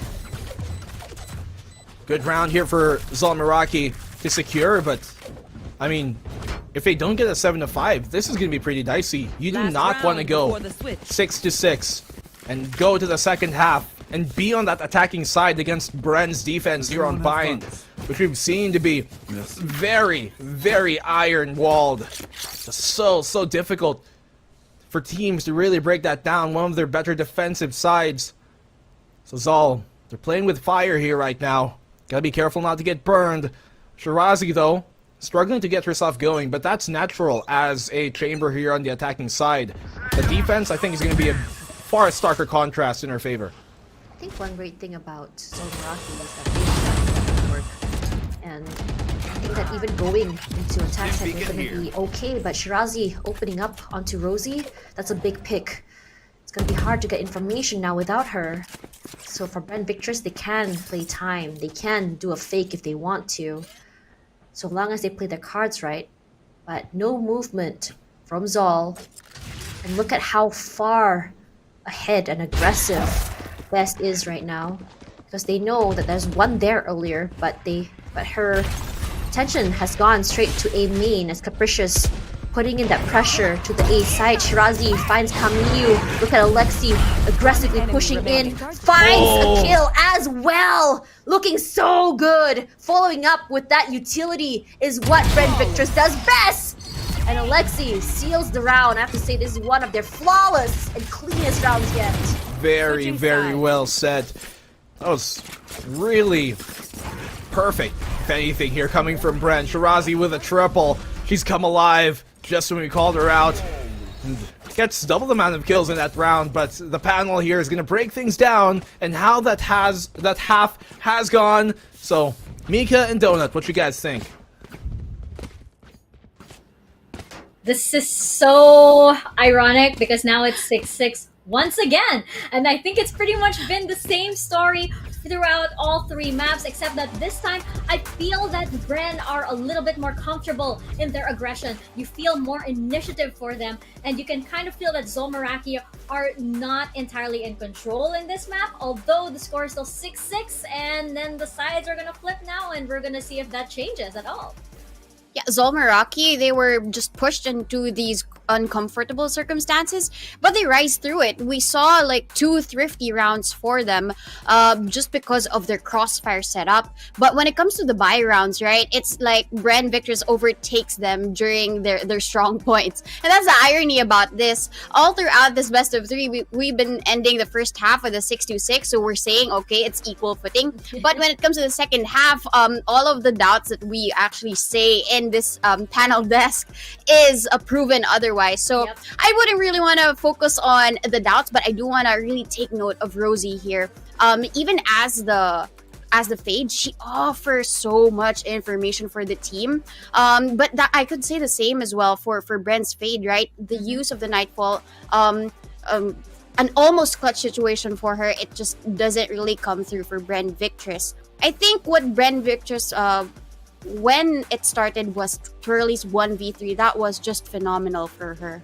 Oh yes, and of course when a duelist gets that momentum, that typically spells danger, but of course now the sides are going to flip. I do love what you brought up about the Fade. You can really see how crippling the kit of Fade is on this map, and with these, 2 teams facing off against each other. I also love the Brim and how it suddenly becomes like a double initiator, Brim kind of giving the aggressive smokes. It's very, very disorienting, and it cuts off a lot of very, very crucial angles for the defending team. I'm gonna see if right now, if the opposing team now that the sides have switched, if Bren is going to encounter that same strategy, if suddenly the sides are going to be flipped and it's going to be their problem this time around. But I don't know, you heard me and Donut, it's looking good for Bren, I mean feeling wise, but that doesn't really mean anything because as we mentioned, we've thrown out our scripts. I hope our casters have done the same too, because it can be anybody's game at this point. Let's get back into Vine with Blackenblue and Tash. You guys have a really warm and cool lighting on in the background, don't you guys, going on there? Me and my mirror table lamp. But, well, things are lighting up here for Bren Victress as they're going on to that second half on their favorite defensive side, which we've seen be so devastating, really, for lots of teams to go up against it. But Zol Meraki, they're ones to turn numbers around. We've seen statistics be thrown out the window here today, Tosh. Gonna do a dance of good luck for both these teams. And let's see what exactly can Bren bring to the table in terms of how they play on defense. Look at this aggressive stance here! Whoa. Alexi and Shirazi getting so much value inside of that smoke. That is absolutely horrifying. Probably a heart attack for Zol Meraki right there. They teleport to go for that B side plant instead. Shirazi can honestly take a risk here to just run through. I wouldn't doubt her for that. I wouldn't fault her for that attempt, since they have such a heavy man advantage, but being disciplined about this is smart. The right thing to do. They know that they're right over there. They see everything. Miha and Alexi get some trade. Miha with 2. She's playing this so insane. Alexi finds Capricious. There is still Miha to worry about. She finally gets the zoning. She knows exactly where she's going to be, but Miha is the one to come up on top. Miha, what the heck? One word, 2 syllables. Frenzy. That really did come down to it. Sometimes that frenzy can really make the difference. Yeah, but still, look at this. In the scramble, that frenzy is literally the best weapon you can have in the pistol round because of just how much value you can find on the move, really being advantageous up close, spits out bullets quicker than a sparrow, and Bren Victress, they fall victim to it. Yeah, it's insane. Aggression still coming through, and for now, Zol has learned not to play too fast, but Miha is ready for Alexi. They were expecting the aggression to come through, especially in this eco round. Kamyu leading the charge. She's scared of nothing. She knows that she can run and gun if she wants to. Bess already aggressing into the site. She knows exactly where Ali is. Gets some space with that satchel. And now, you see the plant come through. Yeah. If I'm Miha right now, I'm gonna farm this kill. Capricious, no, don't steal it away from Miha. No! Because they needed for her to get the orbital coming into the next round. She's one away from it. And that would have been huge to have against the rifles. See that Zol Meraki has learned. They have evolved and they have done their homework very well. And how exactly do we take Bren Victress on one of their best defensive maps? And for now, technical pause probably would give these two teams some breathing room and a little time to think how exactly they want to take on this map and if they want to continue playing aggressive or take their time going forward. Miha. Why is she on the frenzy? Dude, Miha, listen. Frenzy is kind of like a mini Spectre, okay? There's a lot of value to be found. More mini Stinger? Nah, it's a Spectre. Okay, if you say so. I do say I believe so. it. Yeah, I call it the Spectre's baby. Spectre Junior. They're full armored here. And they actually shouldn't be. Little do they know. Because full or half armor, no matter what, you're probably going to be going up against Vandals. And they're the gonna be Vandal will one-tapped. always... They could always four-shot you, no matter. And they'll Exactly. always one-tap you with a Vandal, no matter. A Vandal up against full armor or half armor will always kill someone in 4 shots to the body. So, I think they could save a bit more economy in these type of bonus rounds especially, but they really want to take no second chances, I guess. They're like, we like momentum. We take momentum. Momentum is ours. Doesn't matter what weapon we have in hand. And I mean, honestly, Zol Meraki has done really well when it comes to these ecos, when it comes to the weapon diff situations. Alexi needs to hold her ground. Does she know that there's someone inside of showers? Kamyu just taking her time here. You have to look to the right. What she has to do, if anything, is not peek. Just wait. You don't have to search for the peek here. It's not going to favor you. Oh, You've given she knows yourself now. away. It does keep the defense here, but they know it's a chamber, so now they know to lurk on. Go! Bess, what a huge pick! They line up for her! They knock him down like dominoes! Spectre is all that she needs. That's how confident they've been. 30 HP left. Armor shredded out, but that's all she needs. Twirly, prepping that flash. Location revealed. They know exactly what both of them are. And Shirazi, she runs forward. Can she get one? Yes, she does. Gets the trade. Can she get two is the question. Oh no. No, she doesn't. She empties her clip there. Teleport's ready. Has to get that reset. There's only 2 left of them. And Shirazi, what are you gonna do here? Because you can Alex. either go for the save, but she chooses to take the fight. 9 HP left. Can she get out of this alive? She gets 2 of them, and now she says, I think that's enough damage done. And I will now go forward. Yeah, that's a round conceded. Alexi was too far removed from the situation to even be in that fight, even be in that post-plant retake. And Bess, absolutely huge entry frag. I can't really stress how much that was, and considering the fact that that really just went so well, because when you saw the chamber here, Zol, on Kamyu lurking towards that showers, what she should have done was waited for that presence to be made on Hookah by Zol towards that B site, which is going to pull the defense now, which is going to force Alexi to get off of that corner, and then Kamyu could punish her. But it doesn't even come to that, because somehow, some way, Bess finds a way to line up 2 and knock him down. Bess is honestly surprising me. The whole of Zol Meraki is surprising me, because sometimes you think that Bren Victress has the upper hand in the beginning of the round, but somewhere during half of the round, Miha pops off, Bess pops off, Rosie pops off, Kamyu with those really great opening shots, and Capricious is just so good with following up with her utilities. And these are all in situations that you cannot expect it to happen, because sometimes you have all of this advantage, but Zol Meraki says, when life gives you lemons, we make lemonade. What if they give you oranges, Tosh? You make orange juice. Orange-nade? I don't know what That's a orange. paint shell. That's a what? That's a paint shell. Orange-nade. Get it? Yeah. It's an orange grenade. Anyway, Zol Meraki. They have the orbital strike now to really press the issue if in case it does get dicey. Stinger is out. Sheriff on Ali. She's been really proficient with that. But they're gonna have to make the most of what they've got. Yeah, I mean, they know they have the advantage here. Look at that. They take the control of CT all the way. They can even gain Heaven. This is really difficult now for Bren Victress. Ooh, just walk over that.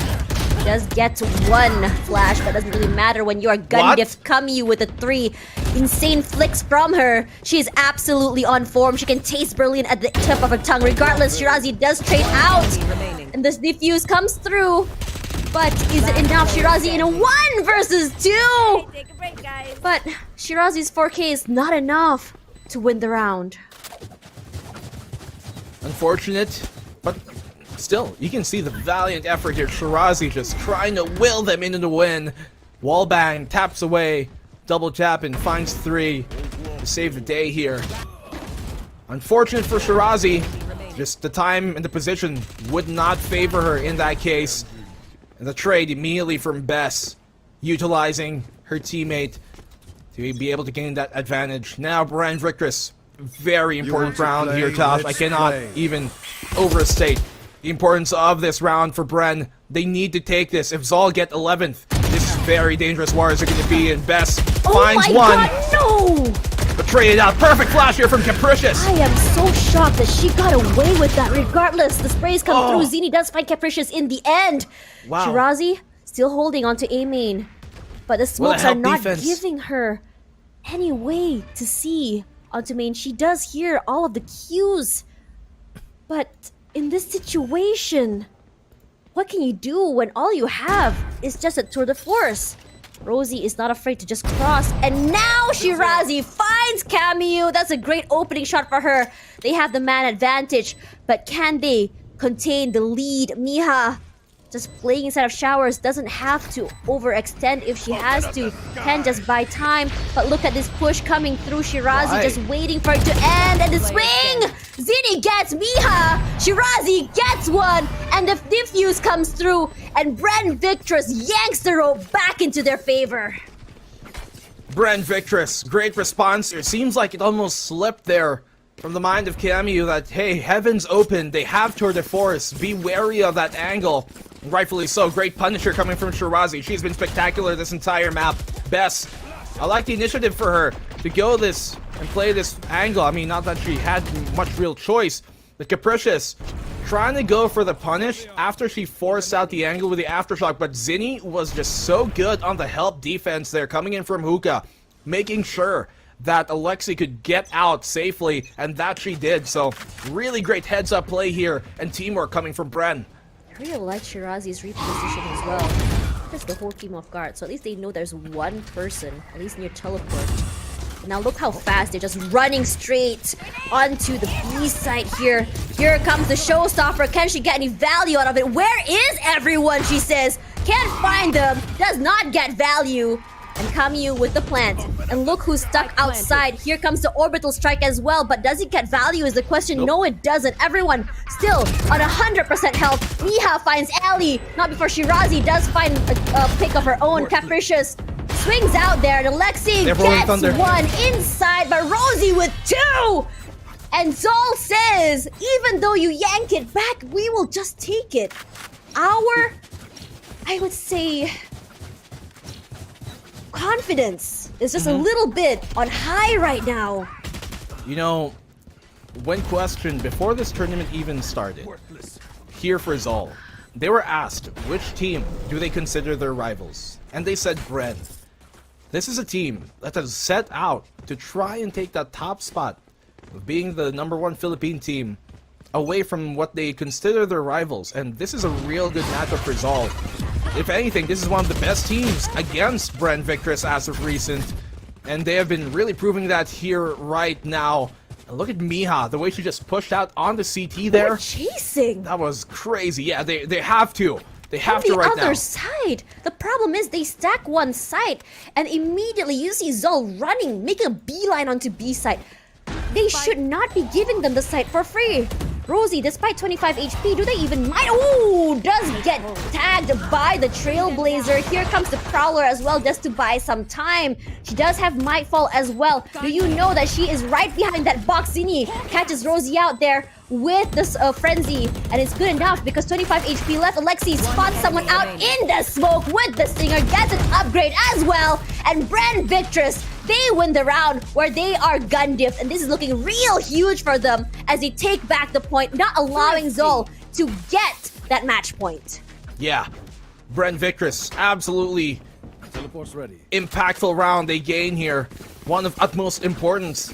They could not give up match point. That's going to be so much more difficult because then you don't have a simple cushion. You don't have any threshold for mistakes, for errors to be occurred. But Bren Victress, they might have just bought themselves a lifeline with that round win.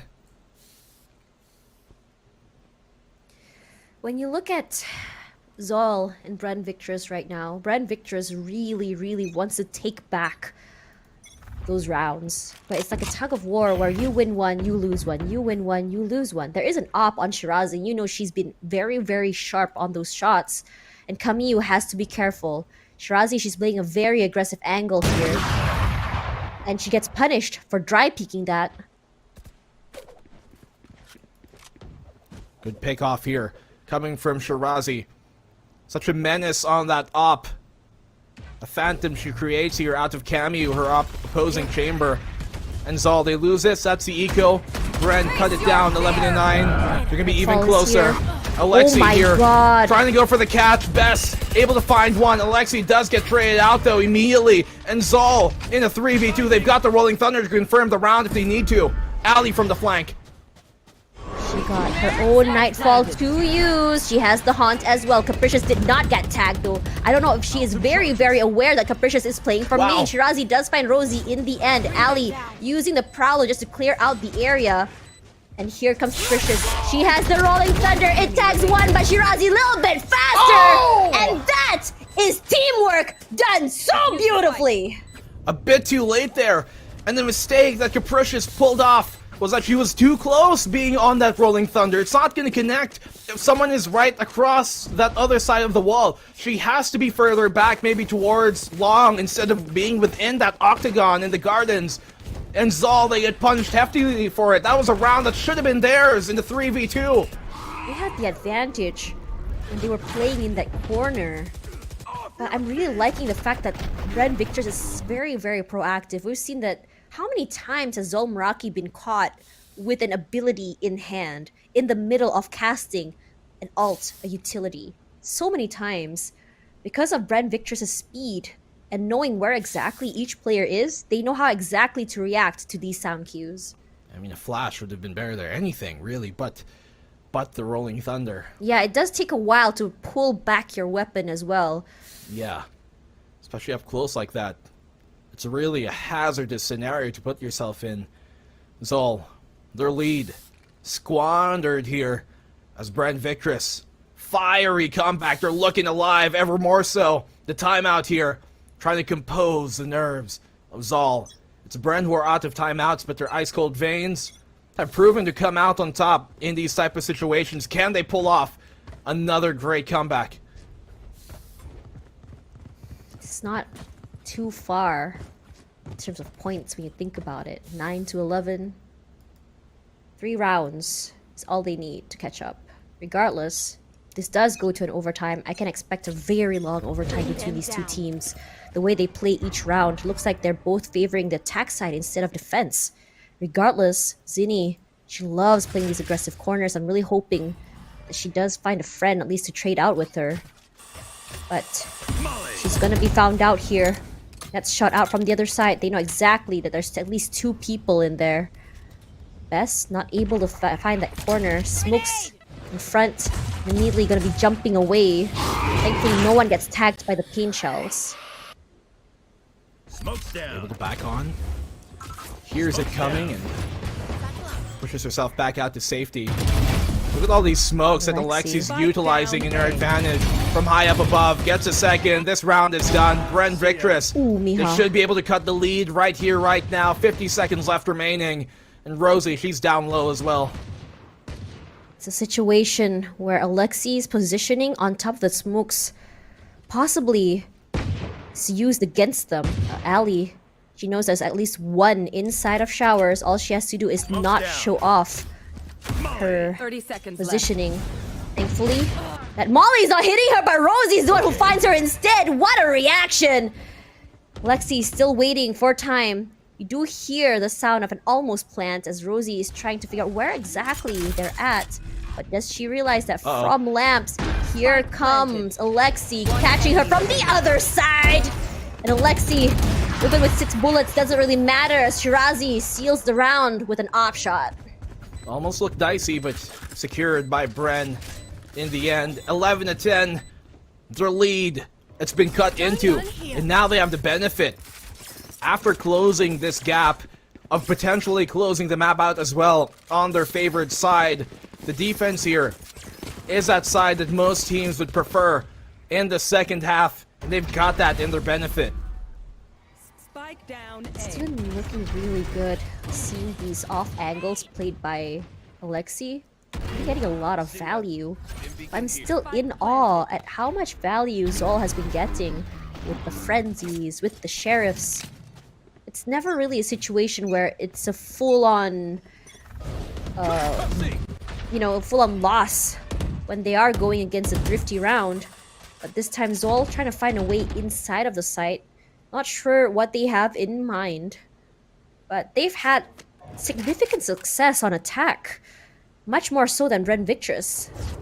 Bring them down. Attacking side of theirs, it's been proven to be deadly, formidable even. But Bren Victress, they're the current queens of the Philippine scene here. For Valorant, it's not a crown, nor a title, nor a throne they're looking to give up here today. Not just yet, not versus this Zol team. Bess, it's a good angle to try and contest with, but it's also one that's quite committed, so let's be careful of what she's playing with here. Flash out, she actually dodges it, so they don't really know that someone's within that hookah. With his presence being made here towards A, that's going to pull the defense, and Bess is in the right position to catch it off. That's exactly what you need to do on alert. Catch off the rotate. It's been so good. Play those off angles, taking a leaf out of Alexi's book, and now getting the plant here. That op shot does not land. Shirazi has no clue where to look or see. But you do hear the showstopper come through as Bess and Alexi will cancel each other out. Ellie, are you sure that you want to do that? Rosie still wins in the end. Shirazi ended up, but Mia and Kamiyu get one each. And Zol Meraki bring it to 12. Can Victress bring this to an overtime? Last final buy. High impact ultimates here though for both sides. Both of them has got that orbital strike. Nightfall out for Zol with the showstopper as well. Victress, they've got the Seekers to utilize here. Tour de Force, not going to be bought up by Bren Victress just yet. They could pop it before the round starts, but I think they're planning to potentially save that for the next round if it comes to it. Nope, they pull it out here right now. They need to stop this. They need to stop them from getting match point. They really want to go to Berlin. They want to take this fight against Alter Ego next. Regardless, they will be okay with giving up hookah at least. They have bought enough time. There's no need to wait inside. No, it's not really She's there. an easy task to be going up against Alter Ego after this series still anyways. Alexi, great paint shell there to force him back. Here comes out the orbital strike though from Bren's defense to try and keep them at bay. But the counter orbital strike is huge from Zol. Mia finds one. They're melting. The showstopper coming in big to get the space. And only Twirly's able to respond. Rosie down low. Then she takes down Ali as well. All is on the shoulders here of Shirazi. Bren Victress on the cusp of elimination. He finds the one. Shirazi 1v3. Bess is low. If she can isolate the fight, this is still doable, but she doesn't have much utility to force that. There's a lot of things that goes through her mind, but Bess is not allowing her to do that. As we have our winner for this lower bracket round, Zol Meraki, overtaking Bren Victress. Zol Meraki in the blitz, in really throwing everybody's kind of, I guess, expectations here off guard. They take down the current queens here and taking their throne for them. Game Changers APAC has never been more exciting, as Zol Meraki simply just proving today that they showed up to play, and what a turnaround for this roster it has been. Their honeymoon, it's looking pretty nice and sweet. I have to say that Zol Meraki, one of the teams that I think has learned and matured so fast since coming together, and has been catching me off guard. Seeing Camille with those opening picks has been huge. Bess as well. On top of that, we saw recoveries coming in from Bren Victress, but every time Ben Victress think they can run away with the momentum, Zol Meraki just comes back on top. Regardless though, let's have a look at Mika and Jem to see what exactly they think of that match. Well, Donut, I gotta ask you, at the very top of VCT Game Changers, APAC Elite, where would you have ranked Zol Meraki? I actually would have ranked them the same way, as in like how this started. I am actually very speechless, but now they are at top 3, and we didn't really expect this. This is the script. As mentioned by Nico, we just have to throw it away. Throw it away. But yeah, We're going to because get highlights, anything but that we we can hear you predicted crumble it. here, yeah, I mean, whatever that we're expecting now, everything is an upset from now on. It started early in the morning. Now we're going through the night, still not being able to get what we predicted. Exactly, and now Zol Meraki are going up against Alter Ego Celeste for that second slot into the grand finals. Right after Zol Meraki come from this match against Bren Victress. And it's ironic because last week Zol Meraki were in the exact same position. They went again on a marathon run going up against all of these teams, and they came out on top. And the thing that we now know about them is that under pressure, they actually get better and better. Just look at what happened on their attacking round against Bren. Yeah, I mean, maybe that's really what Meraki means, right? In Greek, it is translated as a labor of love. So basically, Meraki just really, yeah, I mean, the journey that they've gone through all throughout the stages just reaped. And this is what their harvest is. It's third place here in this APAC Elite run. And we really have to celebrate the ladies of Zol Meraki. Miha, she started out as a new player from another FPS game, but ever since then she's practiced all throughout. Every night she scrims with her teammates, and this is what the result is. Miha as the MVP, 16 first kills goes to the side of Zol Meraki, and that's really the big difference, right? It is a push and pull, it is a seesaw battle, but at the end of the day, the weight just really goes to Zol Meraki's favor. And we still, of course, major props to Bren Victress. They really gave it their all. And they are definitely still one of the strongest teams in the APAC region here. I mean, they're one of the most aggressive teams. I think we can remember them for that, for how amazingly they took their early matches, last weekend, and against Zol Meraki as well. They're definitely one of the top performers that we have here at APAC Elite. Unfortunately, we do have to say goodbye to them, but I think these ladies can be very, very proud of what they've accomplished so far, and in such a short span of time. For Zol Meraki, though, literally in such a short span of time have they changed from being the wild card to suddenly being one of the powerhouses here at Game Changers. I'm just still so amazed at how I don't know if quickly it's this the team can coffee. improve. I know if it's the coffee or it's just really me shaking, because it isn't really how we imagined it to be. Initially, it's either a loss for either one, a 2-0, but even the last map, right, it was so close. And at the end of it, Zol Meraki's performance is quite equal per individual. You would really have to say it's like an Oprah show, right? You get a kill, you get a kill, you all get kills. Everybody and the gets value of the utility is seen all throughout the whole matchup. And yeah, up until now, I'm still speechless. Yeah, you're absolutely right. All of these ladies, you have Capricious, Camille, Miha, Bess, and Rosie, they all had their moments throughout this series. And guess what? They're gonna have even more because they're going up against Alter Ego Celeste. They're not done yet. And this is the exact same scenario that happened last week. They did have to do a marathon run as well. And that is exactly the kind of pressure and the kind of endurance that got them through this stage. So suddenly, when we pose the question, can Zol Meraki make it to grand finals? Oh, it's a big question mark right now. Suddenly it's like, yes, they can. Yes. Yeah, Yeah. a decisive yes, at least with what we've seen earlier on against Bren Victress. They were the constant number two. I would have to say Bren Victress all throughout the run in the stages.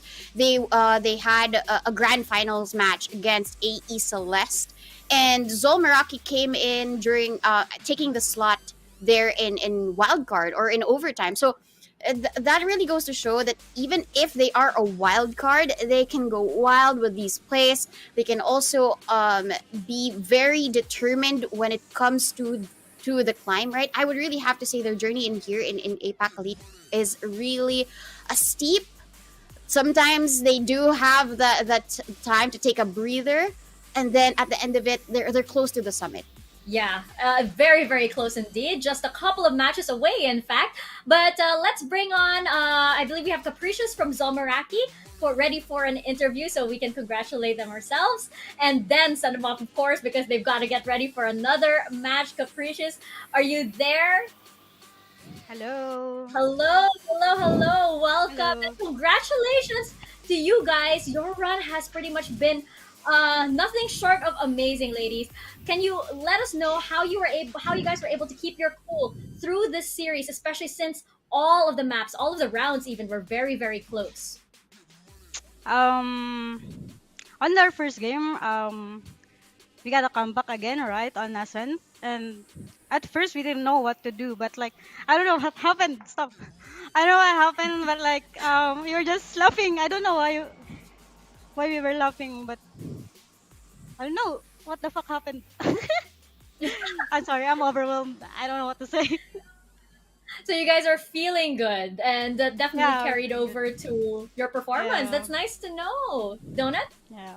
Yeah, I mean, we talked about Ascent, right? And you guys were feeling good about your performance. Let's talk about Breeze for a little bit. It is Bren's map pick, but did you expect them to win this, or what type of strats did you have prepared for that specific map? Honestly, we knew what are they gonna do, but we failed to counter it. That's it. But we knew what they were gonna do. And I now know we wanted you guys- to fight. Yeah, that map.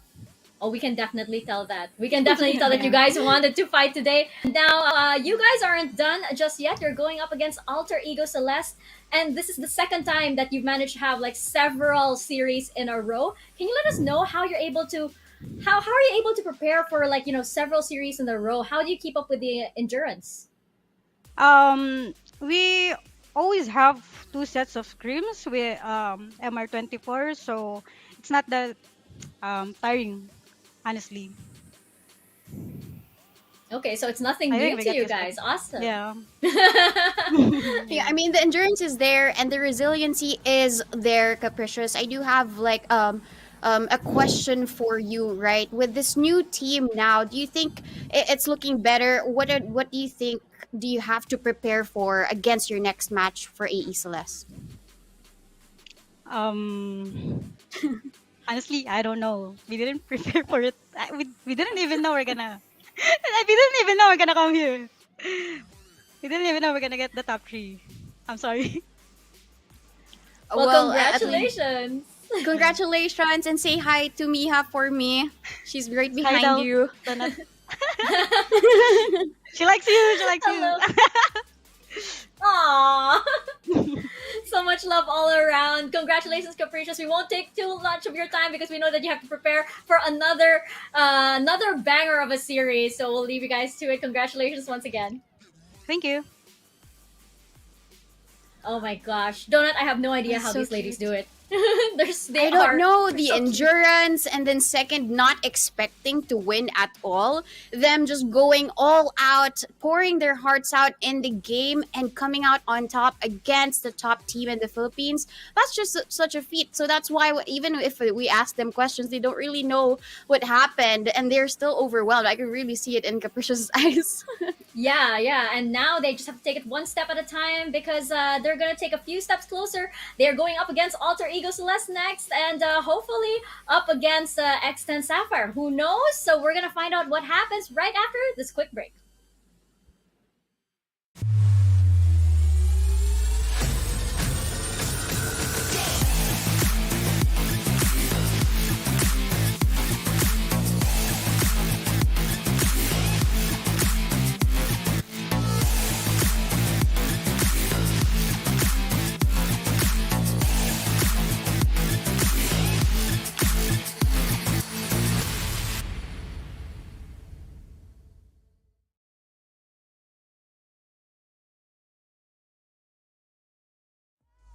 To look at you, two gunshots.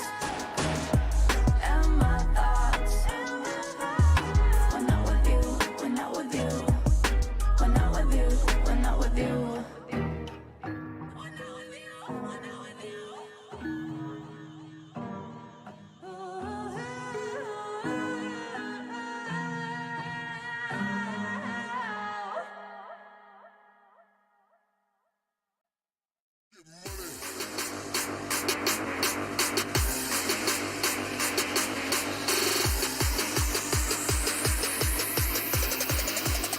Let's get the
everyone, my name is Anri. I'm from Alter Ego Celeste, and a fun fact that you might not expect from me is that I get scolded the most by my coach in game.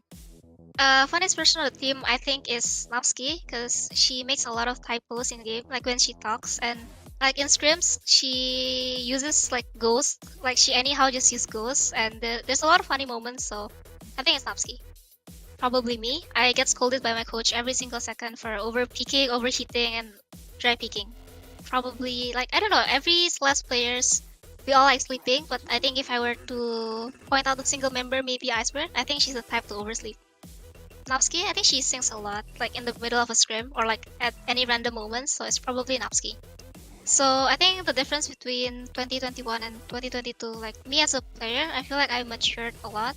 I don't ego peek everything, and I play more with the team right now, but that's also might because we have guidance, we have a coach, so Red Co teaches us a lot of stuff, like as a team and as a player, so I think for me as a player, we matured a lot.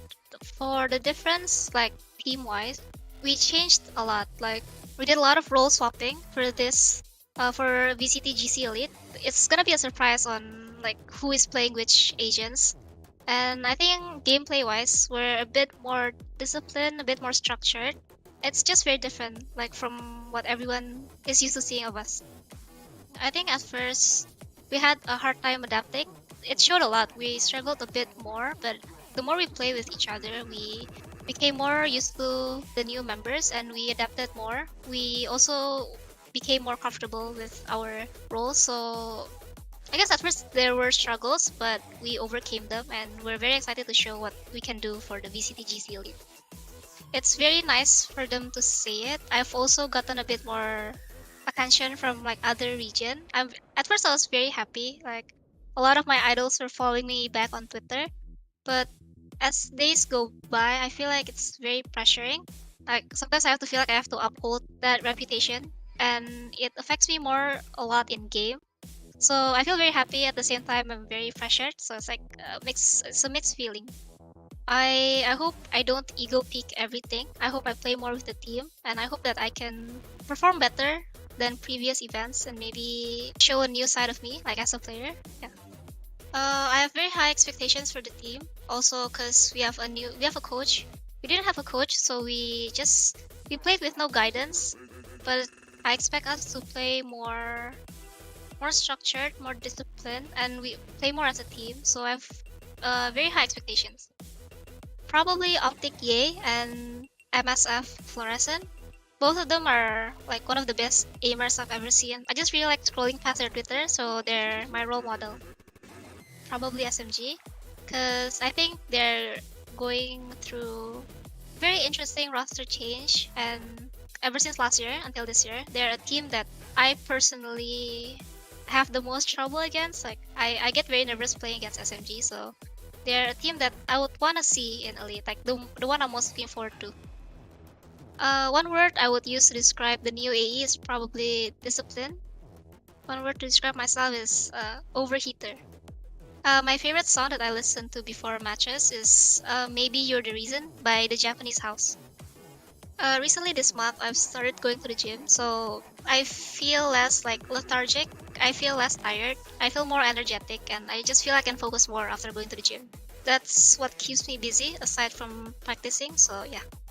As someone who has played like from the beginning of Valorant, even before FSL was picked up by VCT Game Changers, I think for the community itself, it has grown a lot. I see more new faces, more new upcoming talents, more teams that are very good.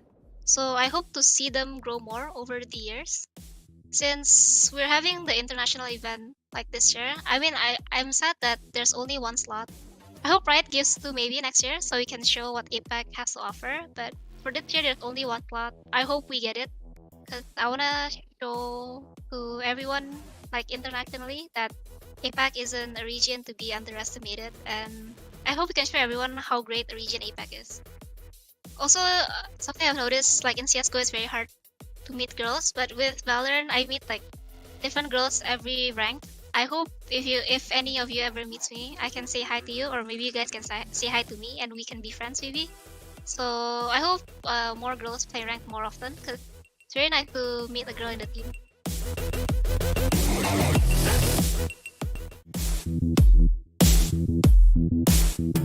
Hai, saya Iceberg dari Alter Ego Celeste. Dulu saya bekerja di kantoran, tapi sekarang saya udah keluar dari kantoran untuk komitmen di kompetisi Valorant. Saya join Celeste sejak 4 tahun lalu dari awal Celeste di CSGO. Sekarang saya bermain initiator di dalam tim. Napski, karena dia kalau ngomong di turnamen walaupun di scrim suka salah dan belibet. Hampir semua. Yang lainnya tuh bangunnya tuh pada pagi, kalau saya siangan dan kadang di telepon bangun.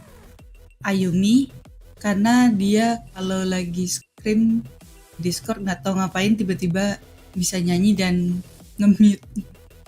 Awalnya mungkin kita agak struggle dengan banyaknya pergantian roster di tahun ini. Mungkin yang diketahui ada 3 member yang ganti. Itu membuat kita di tim juga membutuhkan waktu untuk adjustment, dan ditambah juga kita sekarang kedatangan coach baru, jadi kita butuh waktu untuk menyesuaikan dengan semuanya. Ya, terkadang pressure itu ada karena mungkin ekspektasi orang-orang ketika kita bermain itu termasuk tinggi, jadi ketika bermain tuh kita jadi ke pressure, takut salah gitu. Semoga saya bisa konsisten berikan performa terbaik untuk tim menjadi support yang baik. Saya berharap dengan perubahan roster ini kita masih bisa konsisten dan mempertahankan apa yang sudah kita capai sampai saat ini. Hampir semua, karena untuk bermain di elite ini pastinya semua tim sudah mempersiapkan yang terbaik dan semuanya udah jago-jago. The best. Simple. Saya nggak ada lagu spesifik, tapi kebanyakan saya dengernya lagu-lagu lama, like Westlife something. Nonton series di kuliner, nyobain makanan-makanan yang baru.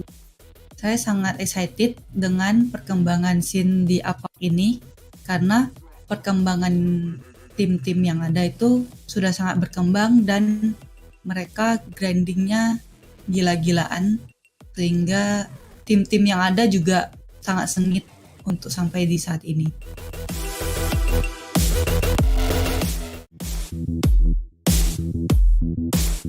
สวัสดีค่ะ ชื่ออลิซาจากทีม X Tennis ค่ะ เล่น Initiator ของทีมค่ะ แล้วก็เล่นตัวที่ทีมไม่เล่นค่ะ จินนี่ค่ะ เพราะว่าเขาชอบเล่นมุกตลกค่ะ แล้วเขาก็เล่นมุกแป๊กด้วยค่ะตลกดีมัฟฟินค่ะ เพราะว่าแบบว่าอยากวัดคม จินนี่แอนด์มัฟฟินค่ะ แอบแบบว่านอนดึกแล้วก็ตื่นสาย อลิซาค่ะ ชอบร้องเพลง ตอนเล่นกับเพื่อนค่ะ ทุกเพลงออซองที่ฟังอะค่ะร้องหมดเลยสำหรับการเปลี่ยนแปลงคือเปลี่ยนเยอะมากค่ะเพราะว่าตอนแรกเริ่มจากการที่แข่งแบบว่าไม่มีสังกัดแล้วก็แข่งแบบรวมตัวกันแข่งเฉยๆแบบไม่ได้จริงจังค่ะแต่ตอนนี้ก็คือจริงจังมากขึ้นเป็นอาชีพของเราแล้วอยากให้ตัวเองเล่นได้ผิดพลาดน้อยที่สุดค่ะแล้วก็เล่นได้ตามแผนของที่เราฝึกซ้อมมาค่ะอยากให้พวกเราชนะไปด้วยกันแล้วก็ไปแข่งแชมเปี้ยนด้วยกันค่ะก็มั่นใจมากค่ะว่าทีมเราจะไปแชมเปี้ยนด้วยกันทุกทีมค่ะไม่มีทีมใดทีมหนึ่งแต่คือทุกทีมเลยค่ะก็คือทุกทีมเป็นศัตรูของเราค่ะคมเพราะว่ายิงคมมากวัดคมจัดเล่นเกมอื่นค่ะหรือไม่ก็ฟังเพลงดูหนังค่ะก็รู้สึกดีใจค่ะที่มีรายการดีๆแบบนี้เป็นการสนับสนุนทัวร์หญิงด้วยค่ะแล้วก็จะสนับสนุนแบบนี้ต่อไปค่ะ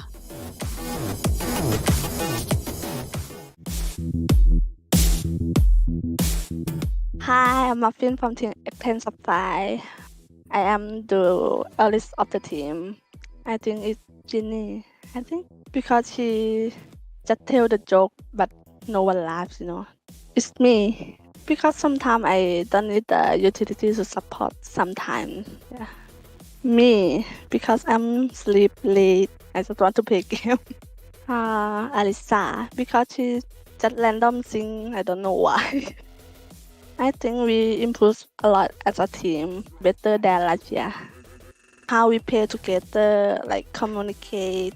Last year I like to play solo more than a team. That not good, you know. But this year I improve myself. Expectation of myself, just gonna try my best to help the team as much as I can. Stop playing alone as possible. For the team, our goal is to win and to go to the world champion. Jenny is my role model because she plays smart. I want to be like her sometimes. I think it's AE because they are so strong. I think we can win them with gunfire, but they are better than us with our team plays. Best God watching animation. I like Tower of God. It's funny. I think it's a quite great opportunity for women like us to be able to be a part of competition team. And I think it will be challenging for us. I'm looking forward to it.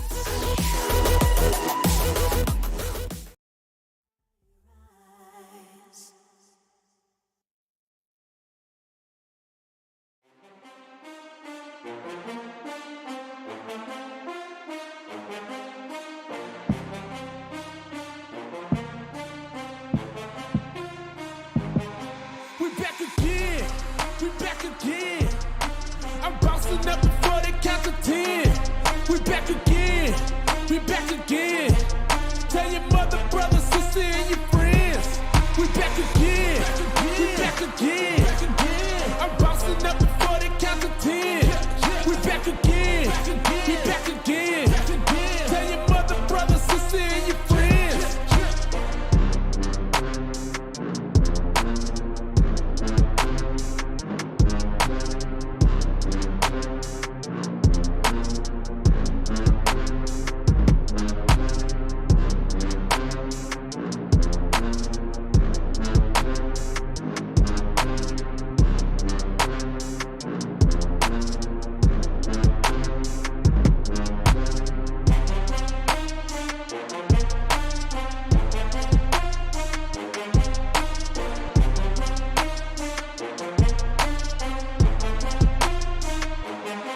We back again, we back again.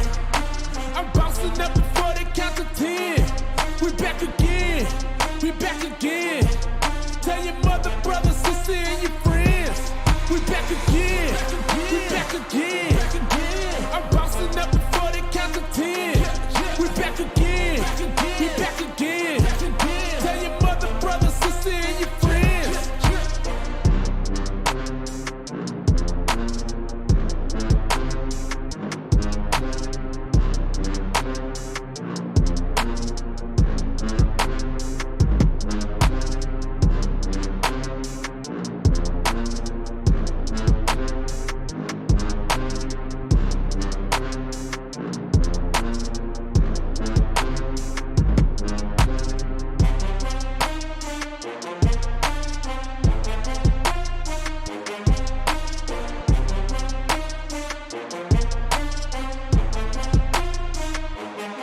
We back again, we back again. I'm bouncing up before they count to 10. We back again, we back again. Tell your mother, brother, sister, and your friends. We back again, we back again. I'm bouncing up before they count to 10. We back again, we back again. Tell your mother, brother, sister, and your friends.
moment, swinging for the fence now. Coming off the bench, coming off the bench now.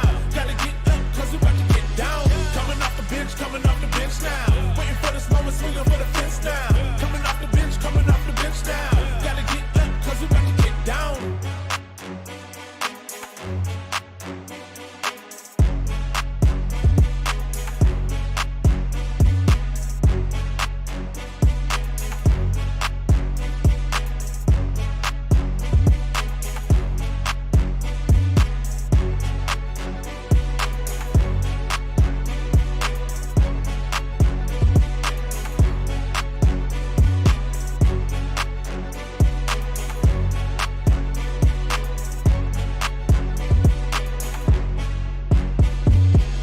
Coming off the bench, coming off the bench now. Waiting for this moment, swinging for the fence now. Coming off the bench, coming off the bench now.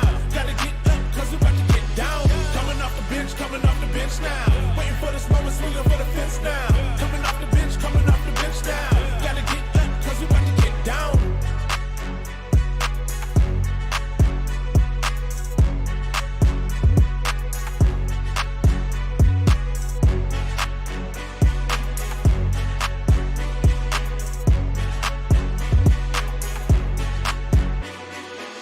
Coming off the bench, coming off the bench now.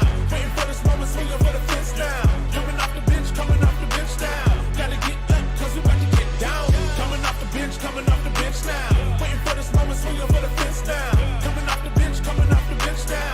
Gotta get up, cause we about to get down.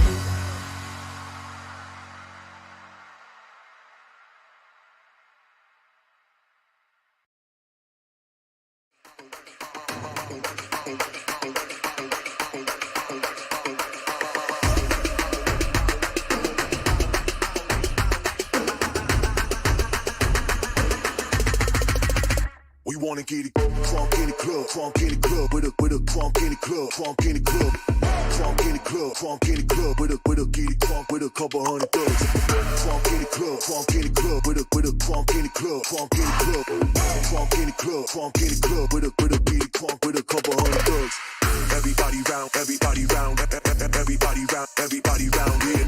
Everybody round, everybody round here. Know we getting hype. Everybody round, everybody round, everybody round, everybody round, everybody round here. Know we getting hype.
We wanna get it crunk in the club, crunk in the club, with a crunk in the club, crunk in the club, crunk in the club, crunk in the club, with a get it crunk with a couple hundred thugs.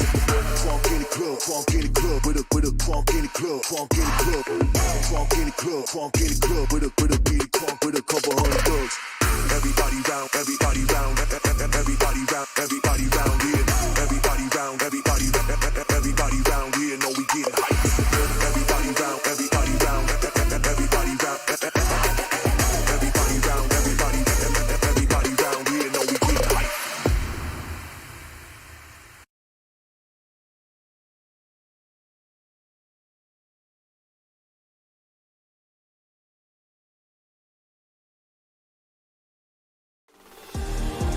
Control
shot to death last night. Now you're lying in my bed. Must have been a dream. สวัสดีค่ะโพลี่ค่ะจากทีม Victress Sapphire ค่ะ เล่นตำแหน่งคอนโทรลเลอร์ค่ะ ตัวขวัญเป็นสโมกค่ะ คนที่ตลกที่สุดน่าจะเป็นโค้ชค่ะ โค้ชของเราก็ชอบพูดอะไรตลกขึ้นมาค่ะทำให้แบบคลายเครียดได้ค่ะ มีอยู่2 คนค่ะ ตัวท็อปตัวแรกก็แน่นอนค่ะมัฟฟินค่ะ อยู่ดีก็เดินไปตาย แล้วก็มีคนใหม่กำเนิดขึ้นมาค่ะอาริซ่าเป็นท็อป2ของทีมค่ะ เป็นตัวของตัวหนูเองค่ะโพลี่ค่ะ แล้วก็จะมีอีก2 คนที่ชอบตื่นสายก็มีมัฟฟินแล้วก็จินนี่ค่ะ ที่เห็นมีอยู่คนเดียวชอบร้องเพลงก็น่าจะเป็นอาริซ่าค่ะ ตอนที่เขาอยู่คนเดียวก็จะร้องเพลงไปเรื่อยค่ะ คนในทีมทุกคนก็อ้วนขึ้นค่ะ อ้วนขึ้นทุกคนเลยค่ะ แล้วก็ถ้าพูดถึงเรื่องภายในเกมก็คงจะเป็นเริ่มคุยกันรู้เรื่องมากขึ้นแล้วค่ะ เริ่มเล่นเป็นทีมมากขึ้น ก็คาดหวังว่าจะเล่นได้ดีตามเพอร์ฟอร์แมนซ์ของตัวเองอะค่ะ แล้วก็เล่นได้เป็นไปตามที่ซ้อมมาค่ะ ก็ที่คาดหวังก็แค่คาดหวังว่าทุกคนจะทำเต็มที่แล้วก็เล่นให้ได้เป็นไปตามที่ซ้อมเหมือนกันค่ะ ถ้าเป็นจังหวะคัดนะคะไม่ว่าช็อตไหนก็ถ้าตอนเล่นณเวลานั้นนะคะเราก็ต้องมั่นใจก็ค่อนข้างที่จะมั่นใจในตัวเองอะค่ะว่าคัดได้ทุกช็อตค่ะไม่ว่าจะเจอสถานการณ์แบบไหนก็จะพยายามจะทำให้ทีมชนะค่ะแต่ถ้ามันทำไม่ได้จริงๆก็คิดว่าทำเต็มที่แล้วค่ะแล้วก็ทีมก็ให้กำลังใจค่ะไม่เป็นไรก็ไม่ได้กดดันตัวเองเท่าไหร่ค่ะเพราะว่าก็เล่นไปตามเกมค่ะถ้าคัดได้ก็คือคัดได้คัดไม่ได้ก็คือไม่ได้ค่ะถ้าคู่แข่งคิดว่าตอนนี้คิดว่าทุกคนเป็นคู่แข่งหมดเลยค่ะเพราะว่าคิดว่าทุกคนตอนนี้เก่งมากเลยค่ะผู้หญิงในทัวร์นาเมนต์แล้วก็ยิ่งเข้าอีลิทมาแล้วด้วยก็คิดว่าทุกคนเก่งมากๆแล้วค่ะส่วนโรโมเดลตอนนี้ก็ถ้าเป็นสโมเกอร์ก็คงจะชอบโบตเตอร์ของทีมฟานาติกค่ะเพราะว่าเขาเป็นอาเจลที่มีแอตติจูดที่ดีอะค่ะแล้วก็เล่นได้ดีด้วยค่ะเป็นทีมเพลเยอร์ที่ดีด้วยค่ะแล้วก็ชอบความสนุกของเขาด้วยค่ะวินสตีค่ะทีมไทยค่ะเพราะว่าคิดว่าทีมไทยตึงทุกทีมค่ะรวมถึงเอ็กเทนด้วยก็เลยมองว่าน้องๆก็น่าจะตึงเหมือนกันค่ะถ้าเป็นทีมที่คิดว่าเป็นคู่แข่งก็คงจะเป็นอัลเตอร์อีโกเซเลสค่ะเพราะว่าเรายังไม่เคยชนะเขาเลยค่ะก็แบบมีเฉียดไปเฉียดมาที่เราเข้าชิงแล้วเราก็มีความผิดพลาดอะค่ะตอนที่เข้ารอบชิงไปแล้วเราเล่น BO5 เราเล่นได้ไม่ดีอะไรอย่างเงี้ยค่ะก็แพ้เขา2 รอบค่ะได้แค่ที่2ยังไม่เคยชนะเลยก็ทัวร์นี้ก็พยายามจะชนะให้ได้ค่ะเทพค่ะคือคิดว่าทุกคนในทีมแบบเทพมากเทพหลายด้านคมบางวันค่ะวันนี้คมพรุ่งนี้ยิงว่าว It mean today so sharp tomorrow so whip ถ้าตอนที่ไม่ได้เล่นเกมก็ทำกับข้าวกินค่ะทำอาหารค่ะเพราะว่าที่แคมป์มีครัวให้ทำอาหารนะคะก็เลยว่างๆก็เลยทำให้ทุกคนกินค่ะก็อร่อยค่ะบอกเลยว่าอร่อยทุกอย่างเลยค่ะแค่แบบมีบางอย่างที่อาจจะเค็มไปแต่ถ้ากินกับข้าวก็จะพอดีค่ะไม่มีอะไรที่เค็มไปหรือหวานไปหรือเปรี้ยวไปกินกับข้าวทุกอย่างจะพอดีก็รู้สึกขอบคุณมากๆเลยค่ะขอบคุณที่มีรายการดีๆแบบนี้ค่ะเปิดโอกาสให้ผู้หญิงอะค่ะได้มาแสดงฝีมือทางด้านการเล่นเกมอะค่ะคนที่มีฝีมือก็ได้เข้ามาแข่งขันกันก็อยากให้มีรายการดีๆแบบนี้ต่อไปค่ะแล้วก็หวังว่าอนาคตจะมีแบบทัวร์ออฟไลน์อะไรอย่างเงี้ยค่ะเพราะว่าแข่งออนไลน์มา2 ปีแล้วค่ะยังไม่เคยแข่งออฟไลน์เลยอยากรู้ฟีลลิ่งรู้บรรยากาศอะไรอย่างเงี้ยค่ะจะได้พัฒนาตัวเองต่อไปได้ด้วยค่ะก็รู้สึกตื่นเต้นค่ะเวลาเจอมีผู้หญิงมาอยู่ในทีมอะไรอย่างเงี้ยค่ะที่ว่าเวลากดเจอในแรงบังเอิญกดเจออะไรเงี้ยก็พยายามคุยด้วยนะคะชอบเวลาเจอผู้หญิงด้วยกันอะไรอย่างเงี้ยมันรู้สึกว่าแบบมันเหมือนเจอเพื่อนนะคะอยากเล่นด้วยกันอะไรประมาณนี้ค่ะก็สนุกดีค่ะ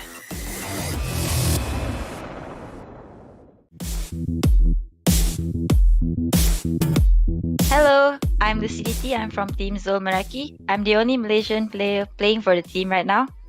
I think it's Miha because even when we are losing, she's still laughing on serious situations. Me, because I'm playing chamber, so I always dry pick. Capricious, we have to wake her up in bootcamp sometimes. Miha and Capricious, when they're too comfortable, they just start singing. So I want to perform the best of my ability because in the previous tournament, which is the overtime, I was choking and I didn't really do well. So hopefully I'll do a comeback So Zol Meraki is seen as the underdogs, and hopefully we get to win some games at the same time, enjoy the process and have fun. My role model is Bren Alexi. I think she has really good firepower and she's also very funny in person. So the rival team is Bren Esports Victress, because we have went against them before and we lost badly. Hopefully we will do better the next time. So watch out, Bren. Passionate, because we have nothing to lose and we will keep trying to win. Reliable, because I can adapt to my team's playstyle even though there is some language barrier, but we make it work at the end. My favorite song is Lucidity by Tame Impala. I don't have other hobbies, I just play Valorant even on my free time. So last year I was just watching Game Changers, and to me it was really inspiring to see these talented girls play, and I wanted to be a part of it. So here I am now in the top 8 team. I also want to thank Zol for being a really nice organization. They make me feel really comfortable even though I'm the only Malaysian in the team.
Welcome back, guys. We are finally here. The final series of the day. You are still watching VCT Game Changers APAC Elite with myself, MikaFabs, and Donut. And we are finally here at our lower final. Wow, I got tongue-tied there. Zol Meraki versus Alter Ego Celeste. Donut, Zol Meraki, they're coming off of their win against Bren Victress from earlier. Can they pull off another one against Alter Ego Celeste? That's the big question.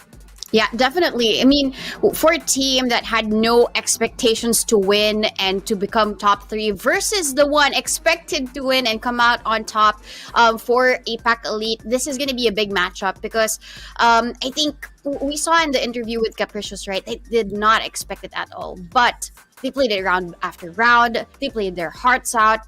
It just really goes to show that their effort has an outcome. And will that outcome, though, really stem, even branch out to this best of 3? Because they're going to go against the Queens, AE Celeste. And we all know when it comes to AE Celeste, yes, they're methodical. Yes, they have the sheer firepower. But X and S just overthrew them earlier on in the first match.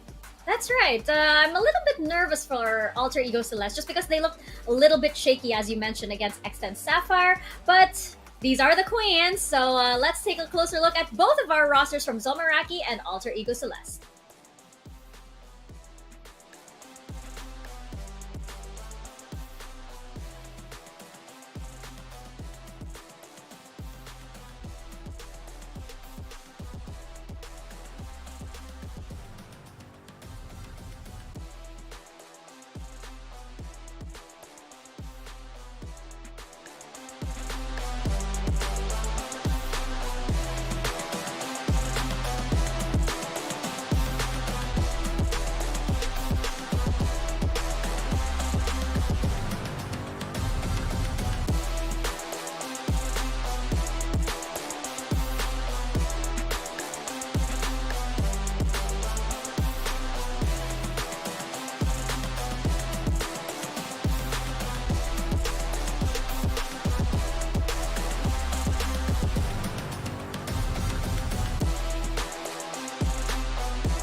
You know, just the story of our Game Changers day so far has been pretty crazy because we now have the photo finisher sitting pretty and waiting, securing that grand final slot. Now we have the former Queens here in the lower final up against the wild card. I mean, who would have thought, right? Who would have thought that Zol Meraki would make it this far and would now be facing up against Alter Ego Celeste for this win? I'm curious though, Donut, because Alter Ego Celeste, I feel, you know, their loss against Ascent Sapphire earlier, it didn't feel like the Alter Ego Celeste that we crowned as Queens. They looked a little bit shaky. There were so many fights that I feel they didn't take, even though they probably could have. So it felt like they were holding back a little, or they lacked a lot of that initiative that we know them so well for.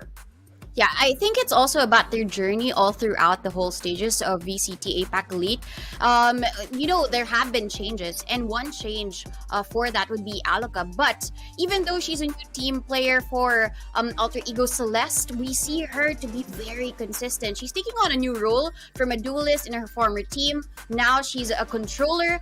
She still delivers the combat score that we expect her to do. And her average skills compared to Miha, of course, is going to be a little bit higher, but we saw Miha step up. In the game of Bind, it was both Rosie, Miha, just pouring a lot of their resource just to get the win. So this head-to-head is quite interesting because while AE Celeste is an Indonesian team, right, Aluka is a Filipino herself, so she is familiar with how Zol Meraki does play. But what's interesting also is they've never had a match before. They meet in the brackets, but they've never encountered each other.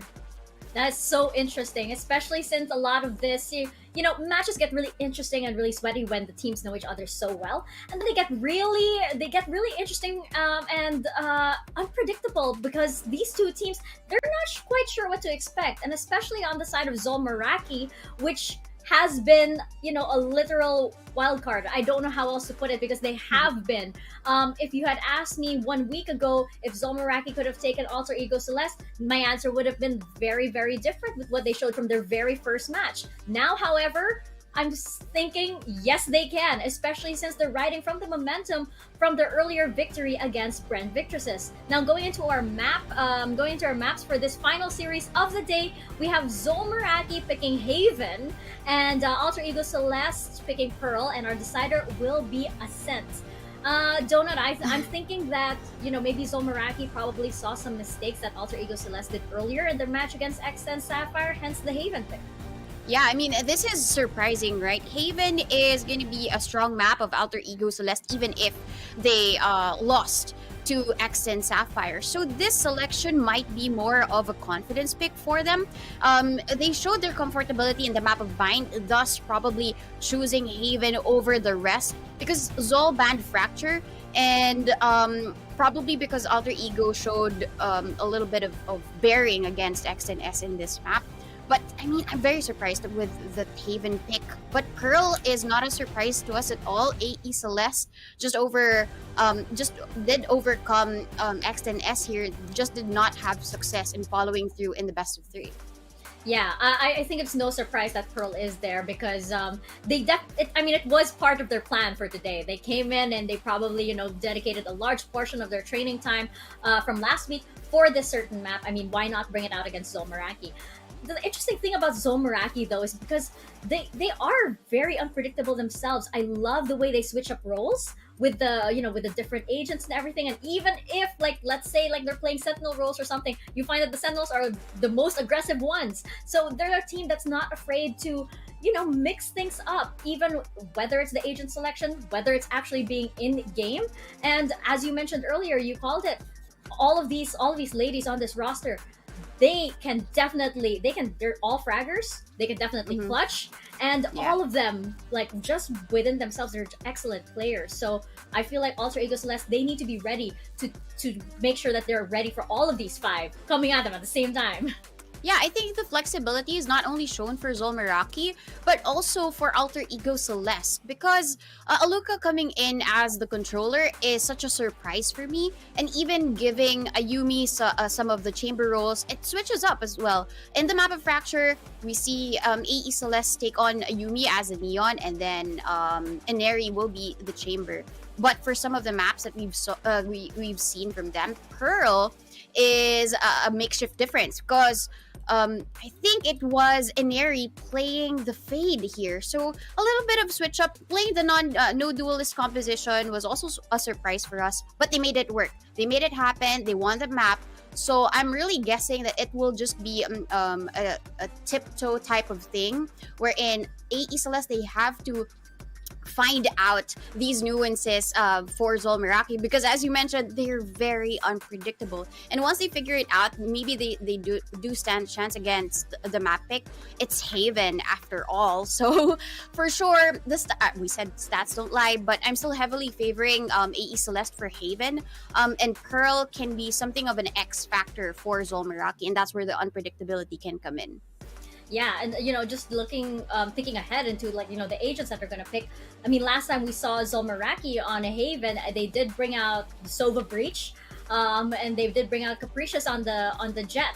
And I'm wondering, now it's not exactly reliable because this team, again, can just mix things up. Alter Ego Celeste, I am expecting them to maybe stick with the same kind of lineup because they had great success with Aluka on the Astra earlier. So I feel like, even though it wasn't exactly, their best performance on Haven, they... on the other side, whereas Zol Meraki can read them and they have all of that info with what Alter Ego Celeste gave them earlier. Alter Ego Celeste can also review what they did and fix their mistakes and hopefully become more unpredictable for Zol Meraki. I don't know though. I have a feeling. I have this gut feeling that wants me to root for Zol Meraki just because I love it when teams can be so crazy and unpredictable in these settings. Yeah, I mean, it's gonna be an underdog story no matter how much we really focus on the win of Zol Meraki, just because of AE Celeste's performance all throughout APAC Elite. So it's gonna be the underdog versus the queens of APAC game changers, right? And we're looking at Haven now, the selection, and Ayumi is gonna be the chamber, while Rosie is gonna be the Sova for this one. We have not seen at least Zol Meraki play Haven earlier on, so probably this is where their advantage comes in. They Yeah, watched and all the games but didn't really see Haven from Zol. It's pretty much what they brought out against, oh my gosh, who was that? Team SMG. Team SMG from the previous match on Haven. And it seems like this time around, I don't know, they have, I feel like it's a really, really huge, it's actually a huge power play that they picked Haven because of Alter Ego Celeste, needing to repeat potentially what they had to do. They're going to definitely default that. It's so fresh in their minds. And for Zol Meraki, they can show something entirely new, especially since, when Haven, we did bring up how Zol Meraki loves those close plan scenarios and are so good, the masters of the diffuse, as we like to say. And on Haven, there are so many opportunities for that, having 3 sites. I don't know, really quickly, Donut, is this going to Zol Meraki or Alter Ego Celeste? It's gonna be very hard to say, right? It depends on who will take on the first picks, because when it comes to recovery, AE Celeste is very good at it, but Zol Meraki, they give out that surprise factor. So I would want to root for Zol Meraki for this one, just because they selected Haven for a reason. I want to see that come out. You know what? I love an underdog story. I think Zol Meraki. I'm rooting for Zol Meraki in this one. We'll see though. Alter Ego Celeste could retake their crown, so let's find out and go into Haven. Toss it over to our casters, Blackenblue and Tash. It's an insane day of surprises and upsets. Both series today coming in with an amazing plot twist, and now in the lower bracket, we are seeing Alter Ego Celeste going up against Zol Meraki. 2 teams that I never thought I would be casting in the lower bracket. The lower bracket finals, for that matter, Tash. What an amazing day we've had in store. Only thing to be expected at this point is the unexpected. So, with that case, with most people predicting Alter Ego to come out on top and go towards that side into the grand finals, Zol Meraki, they're in the proper place to subvert many expectations. For Alter Ego Celeste, there's a lot of expectations on their shoulders, coming in as the undefeated team throughout the entire year. And as for Zol Meraki, the wild card that's been truly wild, honestly. We were not expecting their performance today, but again and again, they surprise us, from gaming on a laptop to those insane mid-round recoveries. I'm just in awe. Can we repeat that? Gaming on a laptop. If that ain't just a great, I guess, what? Story for your laptop. If you're that laptop manufacturer, then that would be such a great anecdote for you to have, wouldn't it? But Zol, they've taken the B control early on here on the attacking side. Spike still remaining. Bottom of mid. Looking to maybe go for this. They do kind of slow down the pace, retrieve it, but now they're going to have to re-smoke these links to get within position. The ECL, they are on defense, but they are taking proactive measures in terms of their movement. Standing in one spot, Neri opening up with Kamiyu as well. See a head-to-head between these two. It's honestly so insane. Think about it, but Kamiyu is the one to come on top eventually. And now Iceberg, the other members of AECL push forward. They are in 2-man deficit regardless. Capricious, she is very neatly pushing out the teammates. Aluka with the run and gun gets Kamiyu finally. Their flash pushes Capricious back as Ayumi, 16 HP, has to be careful. Ayumi made her way on in. Rosie, big spot to play. She gets the one, but only the one, as Bess is there to clean up house. Zol Meraki, great opening round here on their attack. Haven once more. Once again, Alter Ego. This is a map that they haven't lost up till today. And Zol Meraki, they want to replicate that success that X10 put out. The fact that we're seeing the strong start from Zol Meraki shows how much they know how to play in terms of holding that site. You see how they put those smokes there and how they play weaving inside and out. It catches you off guard. It's like a heart attack. I'll find you in astral form. I don't know what I'm saying at this point. Are you okay, Tosh? It's okay. We're third series on in. Lots to do. Lots more to go. Best opening entry. Actually, no, it's Capricious who finds that one. Iceberg stood no real chance. That's Capricious finding the second follow-up. And Neri here. You're wondering, where did she go? Wasn't she right here? Did she back out to CT? Nope. Still gets damage on the Miha though, but let's go down afterwards. Ayumi, last one left alive this round. Done by Alter Ego. And Zol should be taking this. Ayumi, last person standing. They at least take 2. She can get value from 1 more.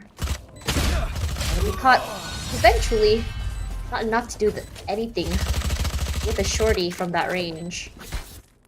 So, this is where things get a little bit more scary, at least for Zol Meraki. Alter Ego Celeste, great recovery, but now you put them on rifles. BYB fam. If the mental is right, they would be able to get this momentum back in their hands and eventually keep steamrolling. Or will Zol Meraki come back with those insane thrifties that they did against Bren Victress? Well, it's a good day for Zol. Not so spicy for Alter Ego, but their stories for the round, for the day, aren't done just yet. We'll close those chapters at the end of this series. With Alter Ego Celeste, they've looked mortal now on Haven. Now that they've finally faced their demise, and X10 Sapphires were the real first ones to deliver out that dish. Zol Meraki, their bonus here. We see this many times come on over, that's all, that they're really thrifty in playing these type of rounds. They know how to play them, know to close that gap in terms of range of engagement, and make sure that they don't try and take these unnecessary fights. So you're going to see them group up quite a bit, and when they hit, they're going to hit hard. ACL likes playing aggressive, and I think for the side of Zol Meraki, they are very aware of this. They read Bren Victress like a book, and I wouldn't be surprised if they know exactly what to expect from AECL as well. In a lot of situations for AECL, a lot of teams, it's hard to go against them when they go aggressive, but what happens when you don't get the response, when you don't let them dictate how exactly each round goes? Capricious already on the site. No charges left. Gonna just take her time as she waits out the concuss. And for now, not gonna get that value from the dash. She moves away backwards, but she does at least have an idea, at least, that there might be 2 or 3 on the site. Yeah, I mean, it isn't out of the question to re-hit this right now. There's still 2 defenders pulled towards that B site, and if they ever do get a pick off, oh no, Camu, this mistake I see happen quite a lot. They do pull a bit of the attention though, at least towards B, so that should help the entry just a bit more towards his A site. But the stars give him away. Now they know there's someone here in garage. Navsky finds the one, Camu goes down. She's made her presence known and she pays a hefty price for it, Tosh. 2v5. Ooh, Iceberg. Yeah, this is spraying inside, and she still finds it. That's very, very sneaky as best. 10 seconds Gonna left. be slowed, but she will take her time with this. Where exactly can you look when there's so many different girls from different areas staring straight at you? And for this is a good round for Alter Ego Celeste, only losing 1 person in the process. Note to all roamers who are in a position to catch off the rotate for your team on the attacking side, stop giving yourself away. Stop giving your position away. You had such a great spot, literally. If Camu just waited there in B, and then they executed on the site, and then the 2 players from the C site rotated towards B and she got a pick off, it would have been infinitely more value than she found in that round. But bygones be bygones, we move on. Technical pause, but I'm sure these 2 teams, it's something that, especially after a long day, both warranted, wanted, and unwanted. It's like, yes, at least we get a break, but darn, do we really have to extend this more? We just played 2 best-of-3 series. Yeah, we've seen the battles of tooth and nail here. No 2-0s. When you're this close, you don't want to go down without a fight. All the scores have been really close in every single map. Even for us, every single time, like, we think that 1 round could go in the side of one team, it's never been definite, especially against Zol Meraki in that mid-range sort of situations where you see Rosie with the 3Ks randomly, Best just randomly clutching, and Kami with the openings. It's been crazy. But for Alter Ego Celeste, we know that they play very precise. They are very, very great at maintaining their composure. But for the first time today, we're seeing a very different side of Alter Ego Celeste, where it feels like because they've been on the top for so long, everyone has microanalyzed them. When you're at the top, that target, it's painted on your back many times over. And that's one of the biggest reasons, honestly, why we do see, even in, the VCT circuit, outside of Game Changers, teams that have won a LAN event have never won more than one.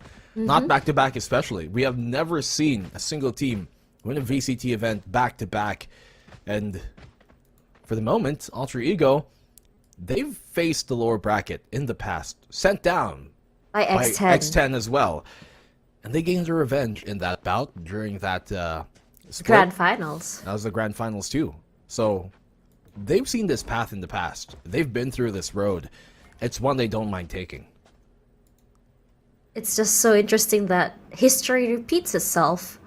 But this time around, X10 looks a lot stronger, a lot more confident. We saw in the interview before the match that they said that they learned a lot in the last year for X10, and they fixed it, really showing against their previous match against Alter Ego.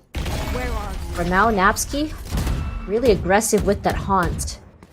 That smoke potentially saving her life just now. As Rosie, I'm really liking this default coming through as Camille swings out from the other side. Tag team situation from Zol is absolutely scary, but not without chunking off 70% of Camille's HP. Well, she takes that fight. Doesn't win it in the end there, Ayumi. It's going to be a big loss here for the defensive side of Alter Ego.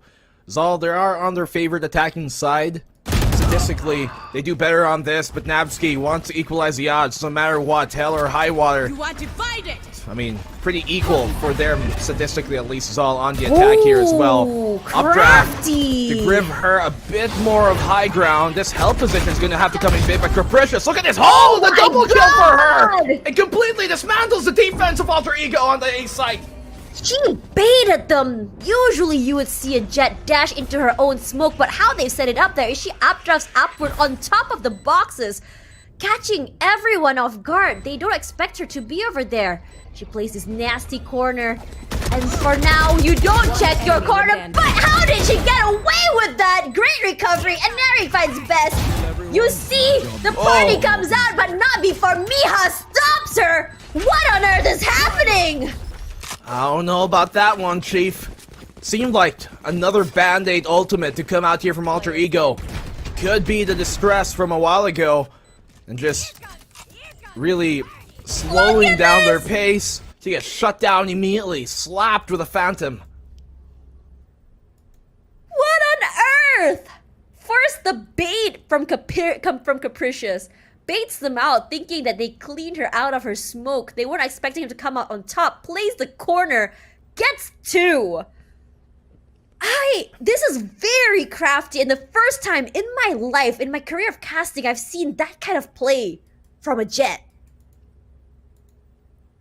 It's crazy. The way that she's able to navigate through that defense, dismantle it from within. Capricious is just so ferocious in that, and they've warmed up from that Bren Esports match a while ago, and there's no way to circumvent it, right? But in the end, sometimes you do see, whenever we have teams play 2 series within a day, the one that plays the earlier series and then has to wait for the second series to finish before they get their turn, that's a team that does kind of get a bit more fatigued. They get up earlier, they end up later, I guess. And there's no excuses, of course, especially for a veteran team like Alter Ego. But these type of things, they do play a factor. And decision-making becoming a problem, it could be part of the reasons on why we end up seeing those type of rounds. It's also the warm-up as well. Momentum from the last game brought over, even though it was a 45-minute break. Let's be real here. It's a lot longer wait compared to Alter Ego Celeste. Regardless, I think what you're calling just now is called a gamer hours. We don't wake up in the morning. Let's be real here. Okay. Shot doesn't connect. Tosh.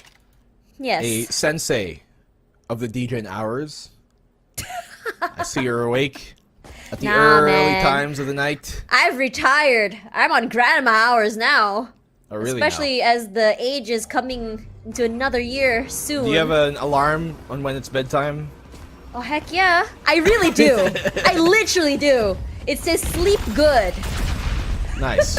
Hopefully you get your good sleep after tonight because we're burning the midnight oil. Best opening things up. It's an anti-eco here from Zol. Oh, Things should go look their at way. Capricious! What on earth! Look at the momentum come through! Quick recovery, but Napsky from the backside not able to find Miha! That crouch, saving her life. All Iceberg has is just that shorty. What are you gonna do about it when Capricious is feeling hot? Crush them.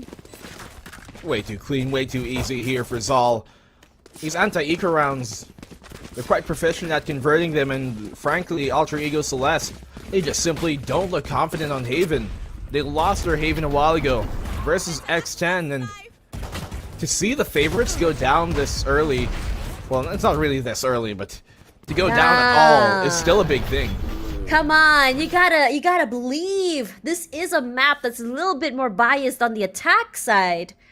And look at the pace here coming through from Zol Meraki. They are completely dictating the speed and the pace. Capricious almost getting caught up, but Neri still gets two! That is a very deadly combination! But Capricious still very much around. She plays this corner, does get caught out eventually, but look at Aneri. She is very aware with that information how she wants to play this. Immediately Capricious has to give up that space. She is marked inside of the smoke. But no one is overextending. They don't have to. Shock dart coming through as well. No one gets tagged.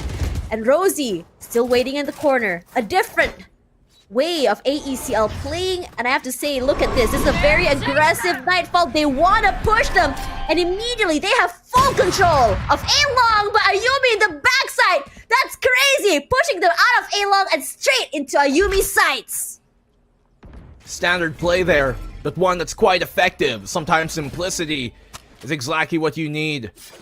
The C's into the paint shells, more than enough to gain them the value that they put out for that play. And Zol backs against the wall. 30 seconds left. 5v2, and this round, it's about due to end. There's no way really to bring this one on back. They can take away the... if they get this pick. To? Yeah, that could have been at least big economically if they drop it and stop Alter Ego from recovering it. But yeah, this round is done. Miha knows that she's got to save the weapon instead. They've got more rounds to play. Quietly in the garage. No clue that they're just moving toward the other side of each other. The second point from AECL. A great recovery. But I really hope that they can do that again, because it's very rare that you get 2 picks with the C's and the paint shell. Potentially almost 3. It's just so lucky that Capricious was able to dash away. Very fortunate for their sake at the very least. Operator out here for Ayumi on this defensive side. Saw it pick off in the end, but we want to see it initiate early. Looking to default here now, Zol, realizing that putting their eggs into one basket hasn't been working out for them. Cracked shells have shown them that result. They go for the exact same play. I was kind of hoping they will be on a different site. Yeah. Regardless, that haunt, they're gonna get the information they need. As for Kamyu and the rest, they're taking their time. Do you see the readjustment by Zol Meraki here? Every single round, they don't allow the same thing to happen over and over. These small minor readjustments have been great for them, and it catches a lot of teams off guard, even us as casters. Yeah, I would have liked to see that play that Zol Alter Ego just threw right now, the C's plus nade combo. Maybe thrown towards C or the mid-grass instead, yeah. Yep, or in front of Garage would be great. Look at the lurk here, though. Look at Kamyu. She's been able to slither her way into that A link, and now she has the potential to cut them off. But on the crash, that's going to be Iceberg finding her. Blast backs out to keep him at bay. And Neri, absolutely Oh my huge God. play this round. She's been coming alive these past 2 rounds. And another potential flawless could come here for Alter Ego. Great recovery from Alter Ego. And we call this, and I really like seeing the slow plays from them. Bess all alone right now. What are you gonna do? She's good for 1, good for 2! Bess making the impossible happen! There's still 3 more to worry about, but not in Ayumi's sights. No, not just yet. Don't get carried away. Alter Ego keep it locked down. And you talked upon it a while ago. Attacking side here. More favored in general on Haven, yes. But for Zol Meraki, there actually isn't much real difference at all. They're literally 1% differential on their attack towards compared to their defense here in Haven, which is in huge contrast, really, here coming from Alter Ego Celeste, wherein their attack is by far much more favored. So if Alter Ego Celeste can keep up these numbers and literally just get 1 more round, they'd be in a good spot to potentially come back into the second half. It's really interesting how we saw the default come through from A, B, and C, but as long as Alter Ego pushes up, you would see that it was almost like a pinch coming through where they are actually stuck in their own spawn. Ayumi from one side and Neri from the other, and they're forced into a long, and in that situation, the utils come through and suddenly they can't do much, but you see the pings come through. Looks like they want to go to C. They might have an idea how to execute this. Spike's still in spawn though, so it's okay. They got it. We got some time to burn. You forgot the baby. You forgot the objective. PTO. Play the objective. Friends and folks. Don't leave the eggs. Don't leave the basket. I like the forgot the baby. It's a funnier meme. No. I would hope that nobody forgets their baby. So let's not continue this trend, Tosh. This is not something we should. It really isn't. Look at this corner Neri's playing. This praise come through. She does get a tag. She's playing the corner of death, but they know there she is. Aluka in the backside. She does get concussed, but here comes the party. Does it hit? No, Camilla was faster, and so was Capricious. Insane speed coming in from Zol Meraki. That's the second showstopper that has been stopped. Did you see how much utility they dropped on that site? The concuss with that fault line. The stun with the Astra's concuss as well. Everything coming into play. Just nothing that Alter Ego could do in that round. Maybe if an area was able to get a kill, but these sheriffs on Zol Meraki, so proficient at being converted into round-on wins. Ayumi, maybe she can find a pick off here with this Tour de Force. It does come though, 3v2, winnable round, but things are crumbling here at the seams for Alter Ego. Namski! What a round from her! Gets stunned though, the fault line connects, the time is ticking. She's bled out for time, and Miha once again coming in big to secure the eco round for Zol. Oh my god, what? Just when you think they get the recovery, there's always Miha at the end of the line to stop it. Look at that! Capricious, insane speed! And when you think that you had cleared someone with the up, Miha just comes through! Holy! So, by the way, Camilla somehow gets that kill with her headhunter. I don't even know where she finds it, or rather how she finds it, but such a big place. Zol Meraki, they've absolutely stepped up. Their honeymoon seems to have not ended just yet. B-side is theirs to take, and that they do. Alter Ego Celeste here in the post-plant retake. Look at that. Just moving around each other, weaving in an area with the opening onto Rosie. Regardless, Nevsky finds one, and she finds two. Prowler gonna clear out Gong at least. Doesn't find anyone. Camille? Lucas timing! It's just not on her side. Bess finds one as well. And now they're dwindled to a 3 versus 2. Bess and Napski, all they have is just this corner. This smoke is not allowing her to push safely. If she pushes, she catches one, but the cross is ready. What a round here for Zol Meraki. That late lurk absolutely just secured the round here by Camu. One of the best ways for a defense on the retake towards the B site in a full 5v5 retake to try and dismantle a hold is to go and take that garage away from the attacking side. You take that garage, you can gain easier access to potentially steal grass control away, especially. But even if that happened, it's not a sure ball thing that Zol would have lost the round, because Zol, they didn't play back. They didn't play for the post plant kind of off-site defense on that post. Instead, they waited inside of it and took the brawl right to him, and they still wanted out. Can she get the tap here is the question. She suspects it. Camille? Just so unlucky. There's 2 or 3 people there, but look at the speed coming in from Zol Meraki, knowing that everyone is on grass. That Cosmic Divide is good to buy some time. Capricious is not scared to take up space. Still holding the area here. She can weave in and out. Her teammate is there. They trust each other. Capricious pushing out once again as a Neri. They are very, very aware that there is going to be at least someone in the back for that backstab. Allows them to be able to isolate some of these fights. Head being found by Yumi. 5v3 right now in the favor of Alter Ego Celeste. Here comes out the Cosmic Divide. The curtain drops, and oh my goodness, they clean up house. They mop the floor here with Zol and Alter Ego. What an eco they've just pulled off. Get a Thrifty, you get free upgrades. It's a great day, rather a great round for Alter Ego with only a 2-point deficit, and they need to come back. Now for Zol Meraki, a team that relies on this momentum, this round is actually great for that recovery, at least for AECL, but we know that Zol Meraki tends to just do these micro adjustments every time they feel around, and I'm curious to see how exactly they'll be changing it up. Their B defense just now was so great. How, if you noticed, even though they put a lot of utils early, but they still make sure they have enough for that post plant. That Cosmic Divide did everything. Worked so many favors here for Alter Ego Celeste. They've gotten 4 rounds, which is the minimum that you want on this half. And Ayumi, great pick. Look at that. She goes in for more. Tosh said don't double dip, but seems like she doesn't want to listen. Capricious, she ate that damage from that Roomba. Yeah.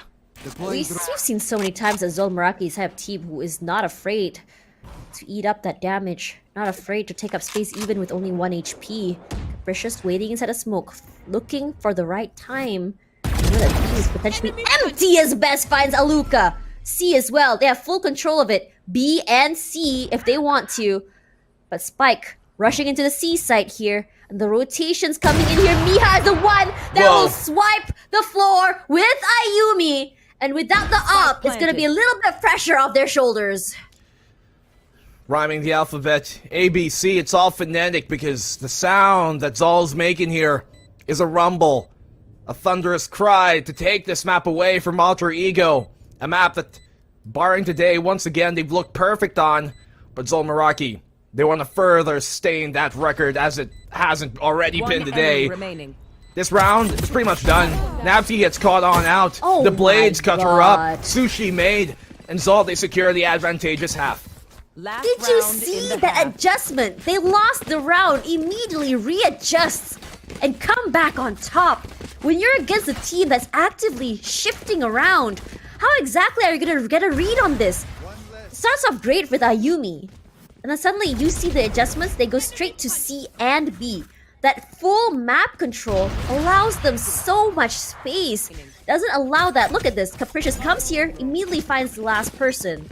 And it's cleanly done. It's very, very surgical. Yeah.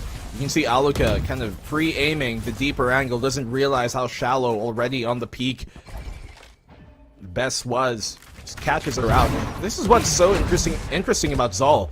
They are by far in the top 4, the team that doesn't play around the same kind of structures most of these other teams play. They really are great at shaking things up and diverting expectations. Great find here by Capricious, but they've lost a pick in return. Oh, she heard the teleport here, Capricious. If she times it right, she might be able to get it. Bayumi, she has her eyes trained. She knows exactly where the spike is. Movement can be key. They actually know that's about to happen here. Now, the most important thing is to not peek, and she misses! Capricious putting that smoke down, giving him some space to move and get the plant. This is gonna be big for them. They do have 46 seconds, lots of time to play. They know exactly where Bess is. Careful, not allowing for that double swing has been vital, but here comes the concuss. And she buys some space for herself. Aluka finds Capricious, but at the end of the day, Best can't do anything as a conquest. And Iceberg seals it. Round 12, going to Alter Ego. They just have so much more utility to throw in the faces of Zol in that one. Literally so much to deal with. The concusses, the haunt, the fault line, everything coming into play, the flashpoint right on after. No real chance to try and fend that off dryly. And they're the ones who are wet at the end of the day. Their blood soils, but I want to hear what the panel has to say. So, Donut and Mika, how you guys doing?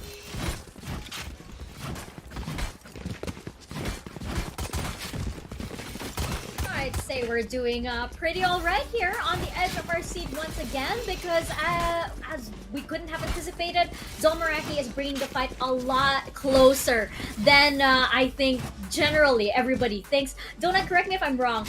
Before this day, Alter Ego Celeste did have a pretty good win rate on Haven, did they not? Yes, they did. They were at 100% here in their VCT Game Changers run, but they're looking kind of shaky here in this map of Haven. It all just boils down to the courage of Zol Meraki, them pushing forward, not really thinking, okay, how is the defense gonna look like? They just push in, capricious with the blades, searching for their opponent and being on point with their aim. I think that is really just the cause of, or the reason why they're getting all of these rounds. Even the courage for Miha to peek a Yumi with the operator, nobody does that actually. They're overthrowing the queens here. But I do want to point out the defense of the team of AE Celeste. They're bringing back the basics, and this is what we love to see. Probably this is what they already talked about, that maybe what worked before is gonna work yet again, and holding these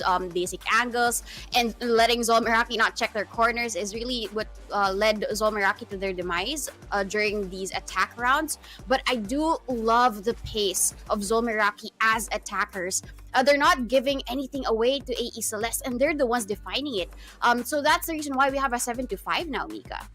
Yeah, exactly. It's 7-5 in favor of Zol Meraki.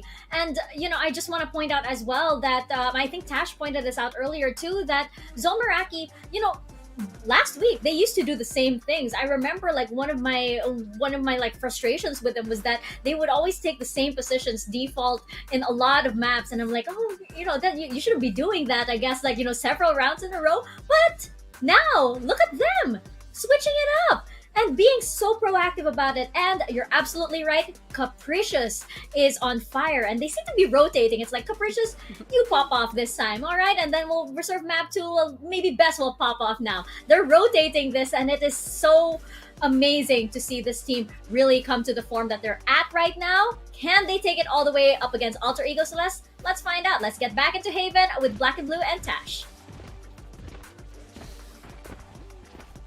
Thank you very much to the lovely panel as we go 7-5 as the switch happens. This is when it gets very interesting. For Alter Ego, they're now on the attack.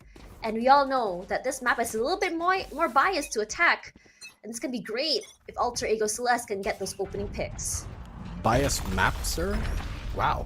Biased to an attack! Why are you doing this? Tosh exposed. No. Next don't do esports this. article out expected on Twitter. Please. I'm too young to be cancelled. Alter Ego. They want to cancel out any bad juju they've built up this today. Haven hasn't really been looking as welcoming today as it has been historically for them. Yeah, percentage has been lowered today. Uh-huh. Ruining that perfect record with a small but large, in effect, stain. Triple stack here towards his defense on the A side, but they're playing really close. They're playing pretty up front. They pull back just a bit. They could get circumvented if they stick a bit too close to their guns. Shortcut comes through Haunt. Maybe Marcy Rose, you know exactly where she is. For now, she's playing a little bit close. And all the other members cut the noise. And suddenly the fake. They're immediately rushing, but look at Zol Meraki. They know exactly what is going on. Leaving only 2, one on B Link and one heading towards C. They know exactly, through and through, the playbook of Alter Ego Celeste. The opening coming through by Best. The concuss as well coming through, and Neri will be the one to get the first pick onto Best. Rosie gets a trade at least for her teammate. Camille gets one, but not for Napsky. Takes her out. Whoa. Rosie from the backside. 10 HP, still gets one. They're waiting for Iceberg. Beautifully done. And there's only one more person to worry about, Aluka. She has turned all the way to the other side. Oh. What? That cross was already seen by Capricious. That's insane.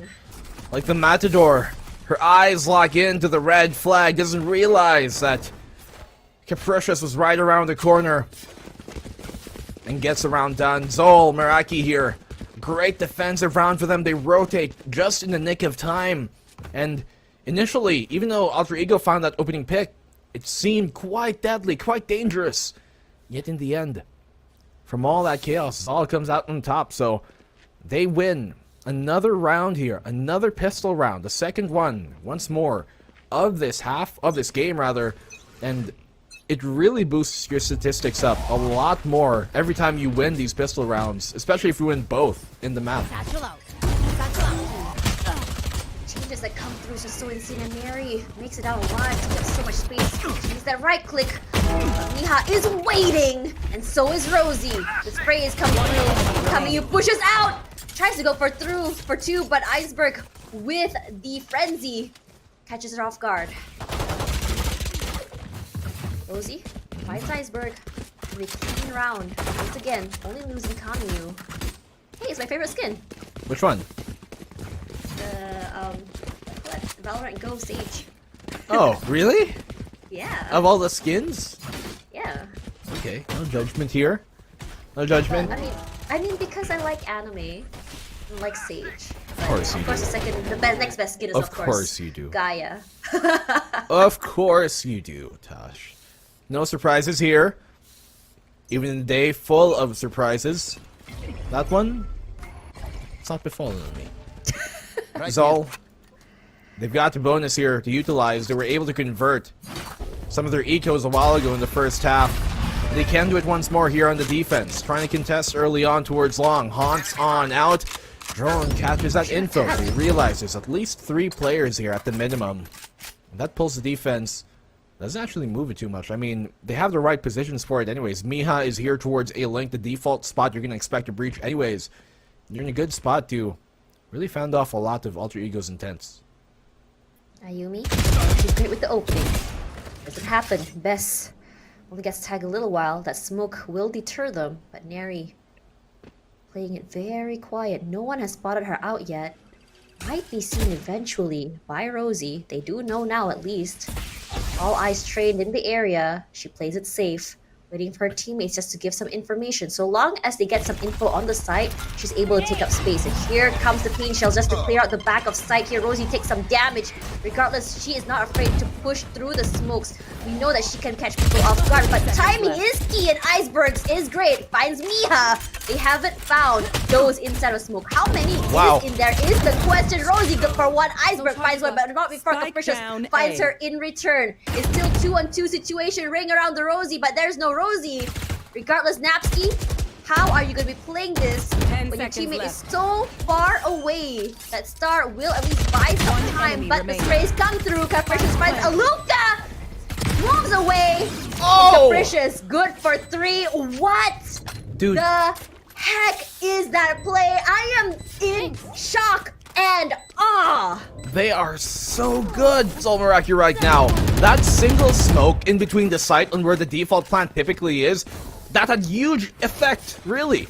The fact that they were on the bonus meant that they had a bunch of Spectres, and that one smoke allows them to divide the site in half and allows them to safely rotate towards that short position, which is a position that does actually favor them, barring that they did have those 2 Spectres. And the fact that they had that in place, anticipating the push here on towards A main and having that at the ready. Zol, they're playing chess, leaving behind all the checkers. Yo, the fact that 3 of Zol's members was inside of that smoke and no one checked it. They thought it was clear. If I were them, if I were AECL right now, I would be so wary of every single smoke from now on. Thing is, Tosh, I don't necessarily think that they thought it was clear. I think they had some notion that there were players towards that site because they realized, hey, there was someone around this general vicinity, but it's just so hard to push. That's the strength of that smoke. It's so hard to push when you know the person on the other end of it, inside of it, has a Spectre who can keep on running and gunning for days. It's just so difficult to try an entry into, and they thought that they could simply take half measures, but they came out half-baked. I've decided that I want to be a smoke main, just so I can do that. Well, I know people who have something to say about smoker mains, controller mains. In this case, I wouldn't blame you. Regardless. I'm trying to figure out here, what exactly can AECL do? It had some pretty great 50s in the past.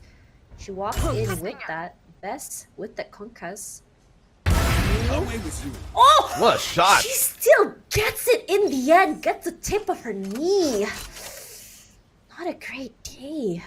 Not that she could get out of that. But Camille has been extremely sharp today. And Neri does find Miha. So at least that's one consolation prize. Zol. They seem to have found themselves steadied after some shakier rounds early on.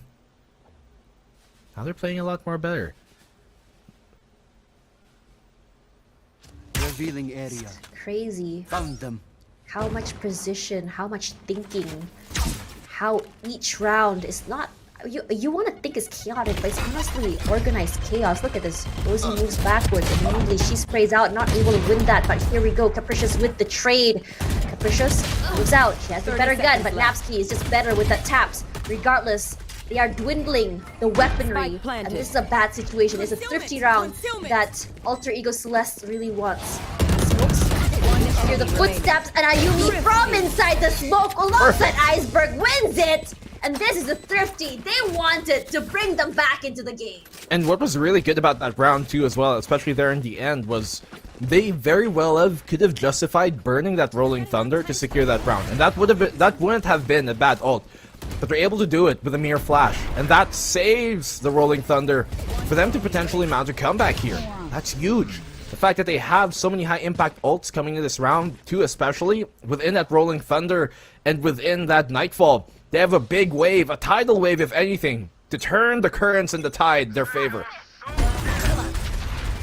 Mary, she wants to play speed, immediately catching out Rosie, stuck in that gravity well. That was brutal. And that's their information gone at least. It's gonna be a bit rough. They can rely at least on Camu's trademark for a little while. Cutting the noise. But look at Zol Meraki, they are not reacting at all. Brilliant here on that gravity well. You can see really a lot of Inari's value is found in those super aggressive plays. At first she's super proficient at, but so is Capricious. He's got an angle here, a committed one, but she can dash back out in a safety if they so choose so. This smoke once again is going to be a big problem for her. She burns that Haunt. He's giving her position away. The dash isn't prepped and she gets found and traded. Goodbye sometime. We're not still waiting. Here comes the Nightfall. Everyone gets tagged to Camus, gets out of the way. Regardless, Miha still waiting in the smoke. Ayumi was prepped and primed for her. They don't fall for the smoke and mirrors game anymore. It's Camille. She's struggling to find an angle as Neri. This is one of the most annoying places to play Balukan from the backside. She finds best. It's a really good choke point as AECL finds momentum back in their hands. Well, you would know. Zol, they're really starting to let their lead be cut up to the suffocating nature of the composition that they bring here, Alter Ego. Has started to pick up steam.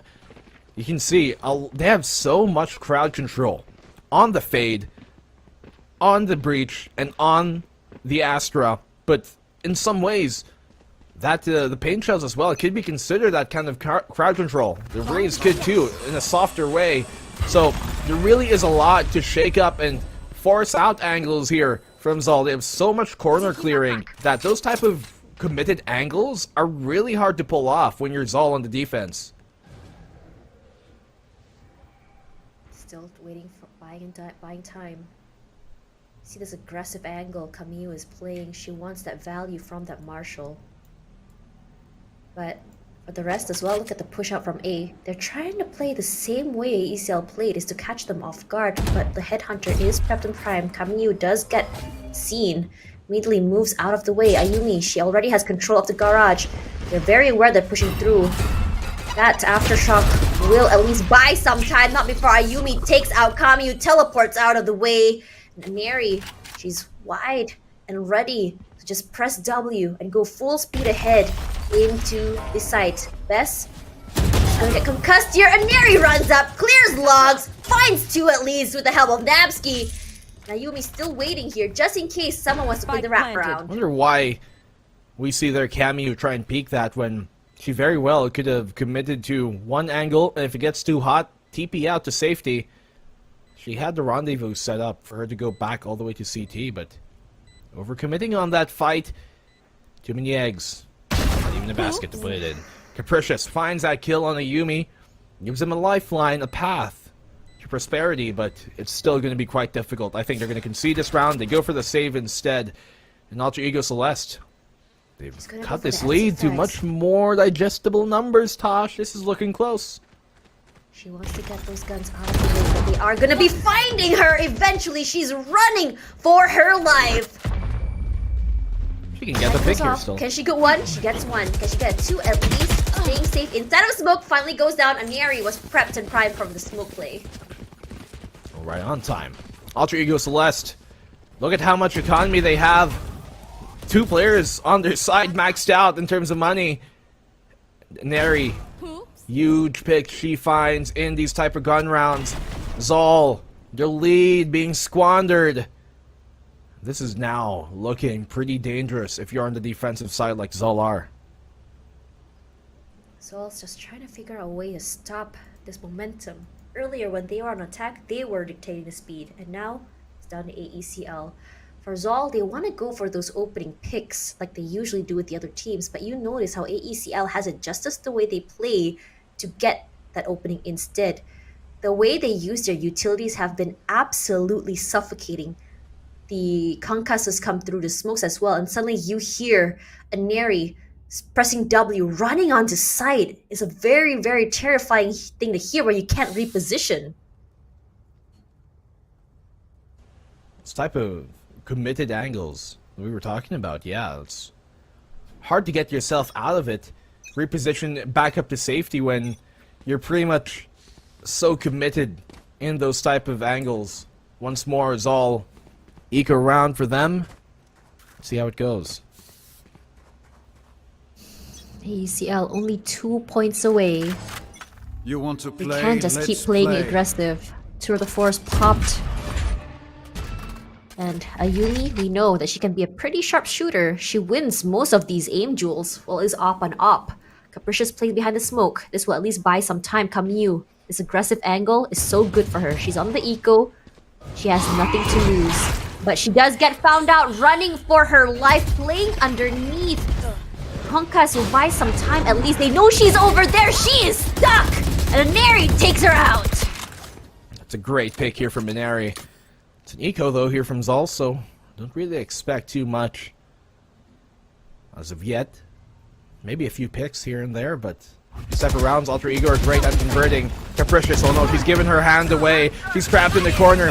Uses her dash to get back into safety, but look at this, Rosie! She responds with that Hunter's Fury, takes down Iceberg. Bess on the other end of the floor gets a kill, but the Ayumi trades it out. 2v2. Winnable still now for Zol. They made things equalized.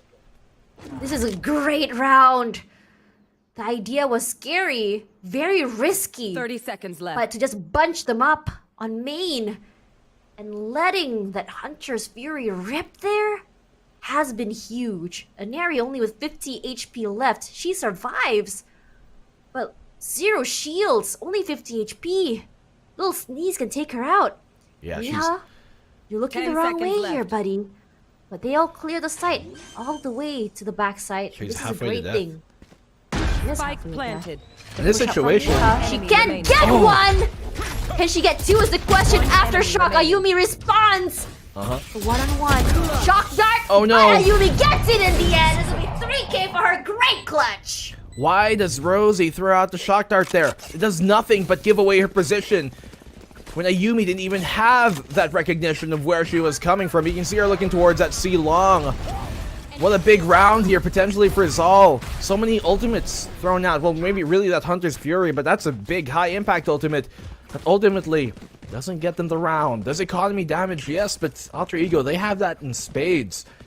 Zol, at the very least, they can come out with, I guess, a bit of a consolation that that damage has been done. Risha's playing aggressive here, pushing up. She cannot reveal her head. We all know that there's these picks. They know that she's there. She needs to run for her life. Thankfully, makes it out. She still wants to double dip. The aggression coming through from Zol. They want to make something happen. That's the problem here. For Alter Ego Celeste, they're okay with letting everyone push out toward them. But now, look at that. It's only Capricious playing this aggressive move. The rest aren't. They're still holding on. And the suspicion, you can see the rotation coming in from Miha. They have an idea that it's going to be a C hit. Alter Ego.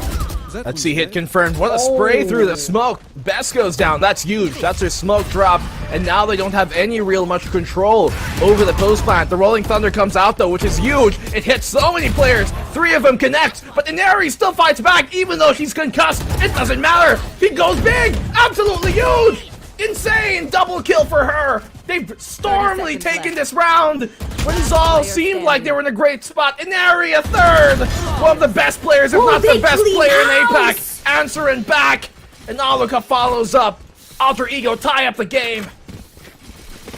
Great recovery from Alter Ego Celeste. And look at that. The momentum back in their hands. They've taken 5 rounds in a row. And Zol Meraki, you start seeing those questionable plays. Questionable positions. Those desperate moves as they try to claw that momentum back in their hands. It's a rough situation for them. But AECL showing that their experience is not for nothing. It is for naught. Not something that you can really just gain overnight. No matter if it's your honeymoon or not. That time, that experience can only be molded by their really success in the past. They want to continue that here. They've been on top of the world, top of the scene for APAC, on top of the continent for this entire 2 years, but this is the big one. This is where it really comes down to if they can convert Alter Ego Celeste. By all means, they should have the advantage to take the round here. Rosie's caught out. She's in a deadly spot. Really bad situation to be in. She does not have an escape. Capricious does fight too. Capricious doing really well, converting this round to her favor regardless. Gonna wait this out. Gonna wait for her teammates to play together at least. And Napsky is the same little area that she's been playing in. But she does not see anyone at all because they're playing in the corner. Little cubby. Capricious. Well, she gets through, but she has no clue where to look. Look at that chokehold coming through like ants on a sugar cube. AECL, bring it to 11. Really smart here from Alter Ego. Capricious able to find those kills on the back pedal. Look at her, 25 frags, so far above the rest of the Zol, with Best being the next at 12. Absolutely putting an titanious effort into this round. So incredible her performance has been, but Alter Ego Celeste, they know this is a team game. They realize that updraft is a potential that Capricious is probably going to attempt. So they plant in a safe spot away from that sight line, and then when that smoke was there to block out the hell angle, you see Nabsky coming closer to make sure that she can swing at the moment's notice if the rest of her team does need it, and that they do. So perfectly played here, Alter Ego Celeste. That veteran experience they have as a team, it's coming in pretty clearly. They have so many different angles covered. Do you see the change in Capricious's positioning? Earlier it was on A, playing aggressive, but this time she put herself onto B. There is a star in front of B as well, just in case, to prevent that fast sort of takes. Clearing every single area AECL has learned that if you do not clear out an angle, Zol Meraki would take the advantage and run away with it.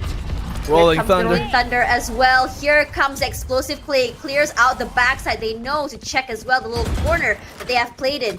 Now, the problem is these smokes make it so hard to retake sight as well as the cross. And Miha, what she's going to be doing here is clearing out hell with those aftershocks. And she's going to be catching one at least in front of Sewers. But be flashing downwards, nearly missing that hit. Be careful on the readdress, as you say, don't double dip. It's common courtesy. Alter Ego, they've taken so much damage in this fight. Rosie finds one. Iceberg good for the trade, but Miha's there, ready at the cusp. Advantage here in the player count for Zol! But Miha goes big, 1v1! And Miha still comes out on top from heaven, sends down Iceberg in hell, and from whence she came, she shall remain. Zol, take the round and tie up the game. Really close round. Took them 5-6 rounds to finally get the game back in her hands. 6 in particular. Now look at exactly how she played this. She catches one from heaven, repositions, throws out that flash, and then quickly jumps down.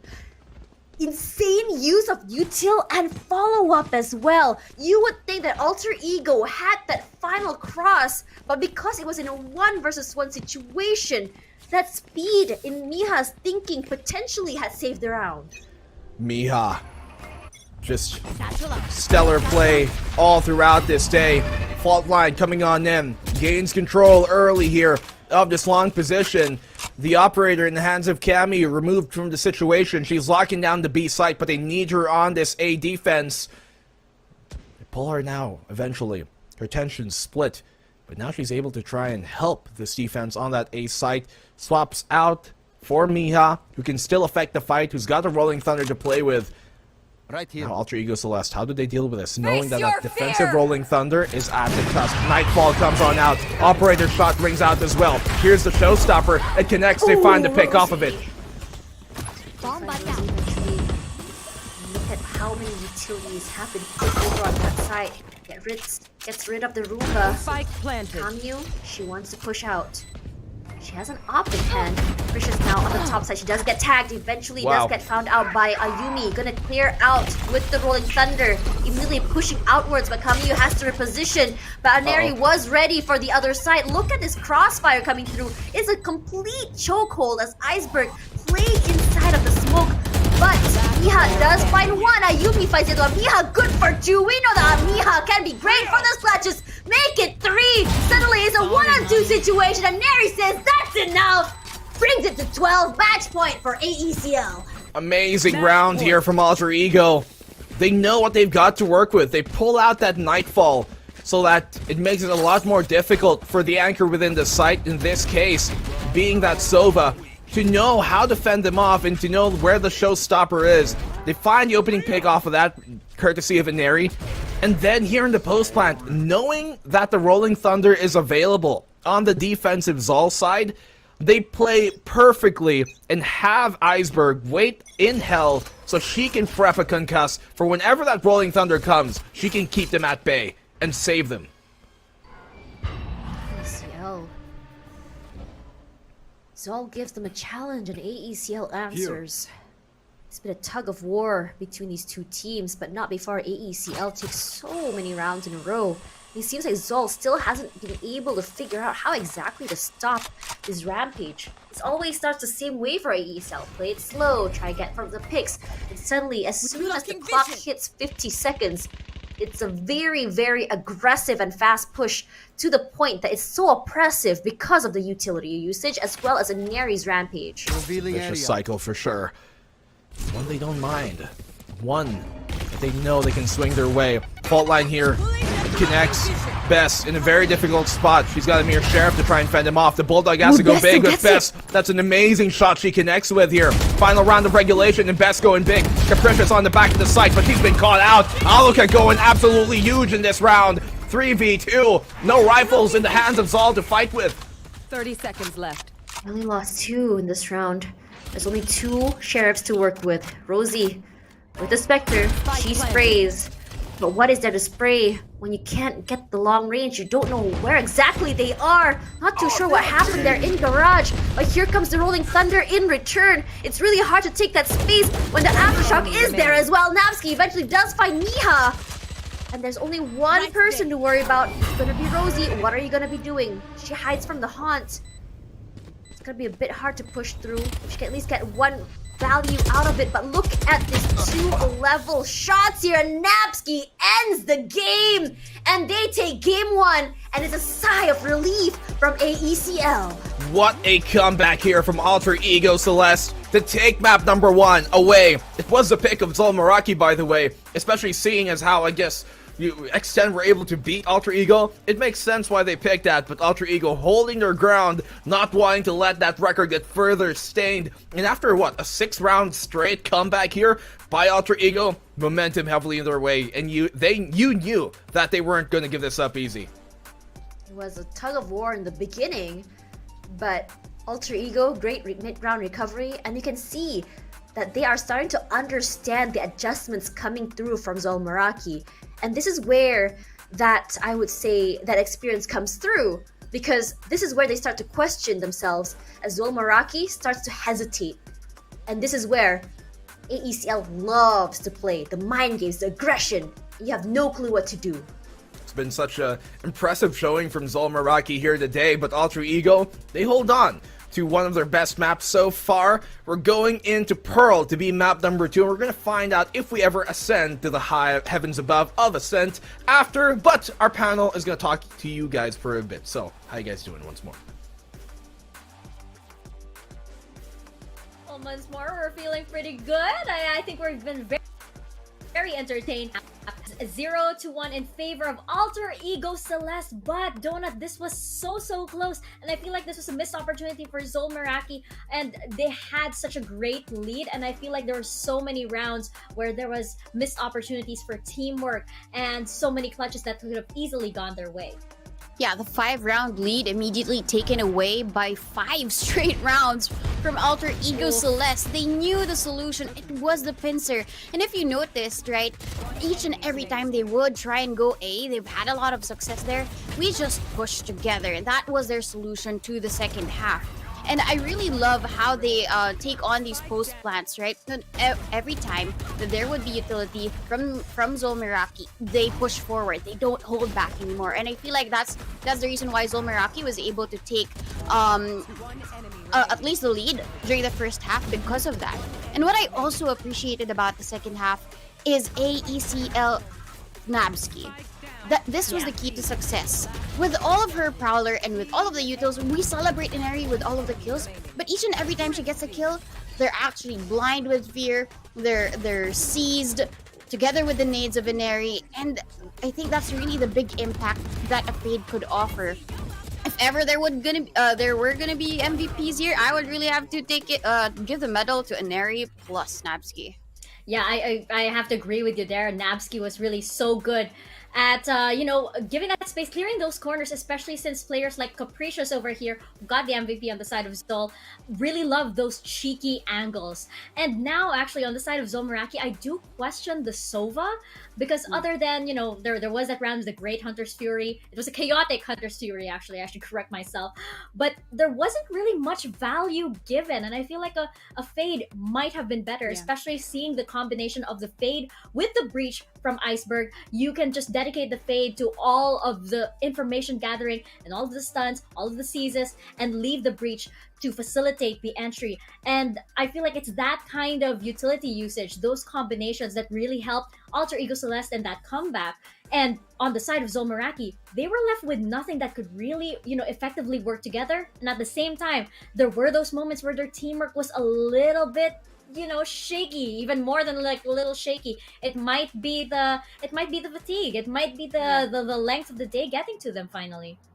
Yeah, I think in a macro perspective, yes. I definitely agree that the Sova pick is questionable just because the meta has changed already. We don't really often see the Sova picked in Haven anymore, just because there are more viable agents. You can have and select the KO. You also have the Fae that can give you so much of these utilities, and that was utilized by Nabsky here. And I feel like that's really the reason why it tipped in their favor. A 5-round lead, just let go of Zol Meraki. That's quite heartbreaking, but that also was a sigh of relief. We saw the cameras of the team of AE Celeste Alaka just really sighed deeply, just because they were finally pushed. got the win.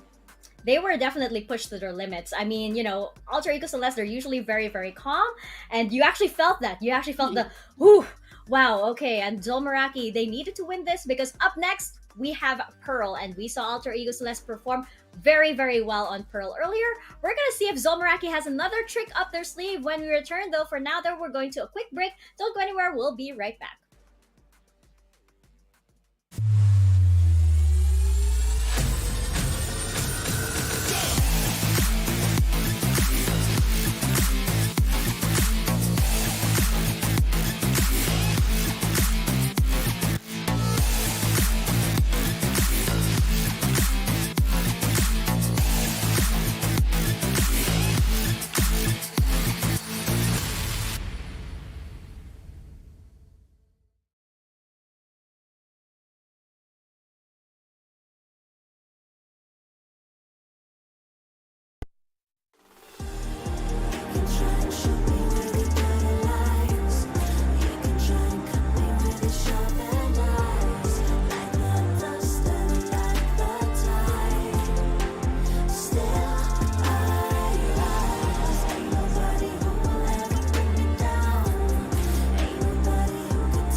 shot to death last night. Now you're lying in my bed.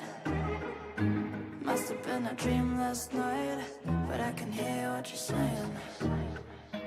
You were shot to death last night.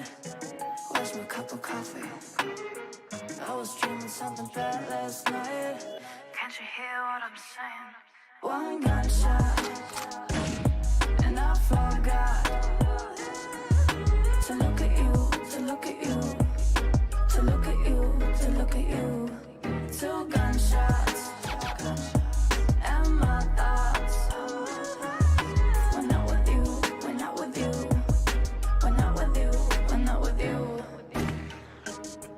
shot to death last night, and I thought of someone else. Didn't care about your life last night, at least less than about his. All our dreams were shot to death last night. I see the clock stand still. Nightmares at your heart sometimes, but this is unbelievable. One gunshot, and I forgot to look at you, to look at you, to look at you, to look at you.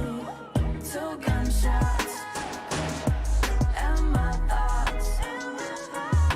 When not with you, when not with you, when not with you, when not with you.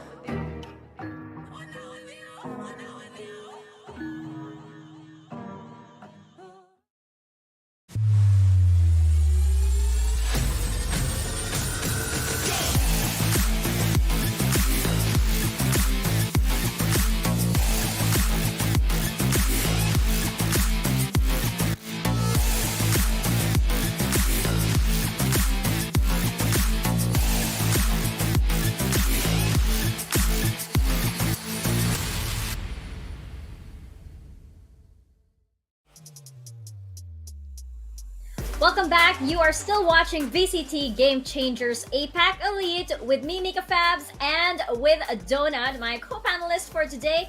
And the score is currently 1-0 in favor of Alter Ego Celeste against Zol Meraki. We are headed into map number 2, which is going to be Pearl. And Alter Ego Celeste have been very dominant on Pearl. Meanwhile, Zol Meraki, Donut, they don't really look their best just yet on Pearl. Yeah, I mean, they finished strong. I mean, AE Celeste finished strong with a 13-5 or a 13-4 against X10S in this new map, right? But at least in Haven, they did finish and follow through with a win. But they're kind of looking shaky earlier on. That's the reason why they went down in the lower brackets, and now they have to battle with the third place, top 3 in the region, which is Zol Meraki. But we didn't expect this script to happen. Did we expect that first matchup? Not really. Did we expect Zol Meraki to win? Not really. But even Haven, did we expect Zol Meraki to be so close? No. So I think there's a lot of expectations now for Pearl, because this is a newer map. Probably Zol Meraki learned from their mistakes a little bit. Actually, it's a big one. Not really utilizing the Sova for Haven so much did really make them stumble in the long run. Yeah. And I'm thinking now, like, okay, Alter Ego Celeste, we have seen them perform very dominant. They won against X10 Sapphire with a 13-5. Surely this follows the script, right?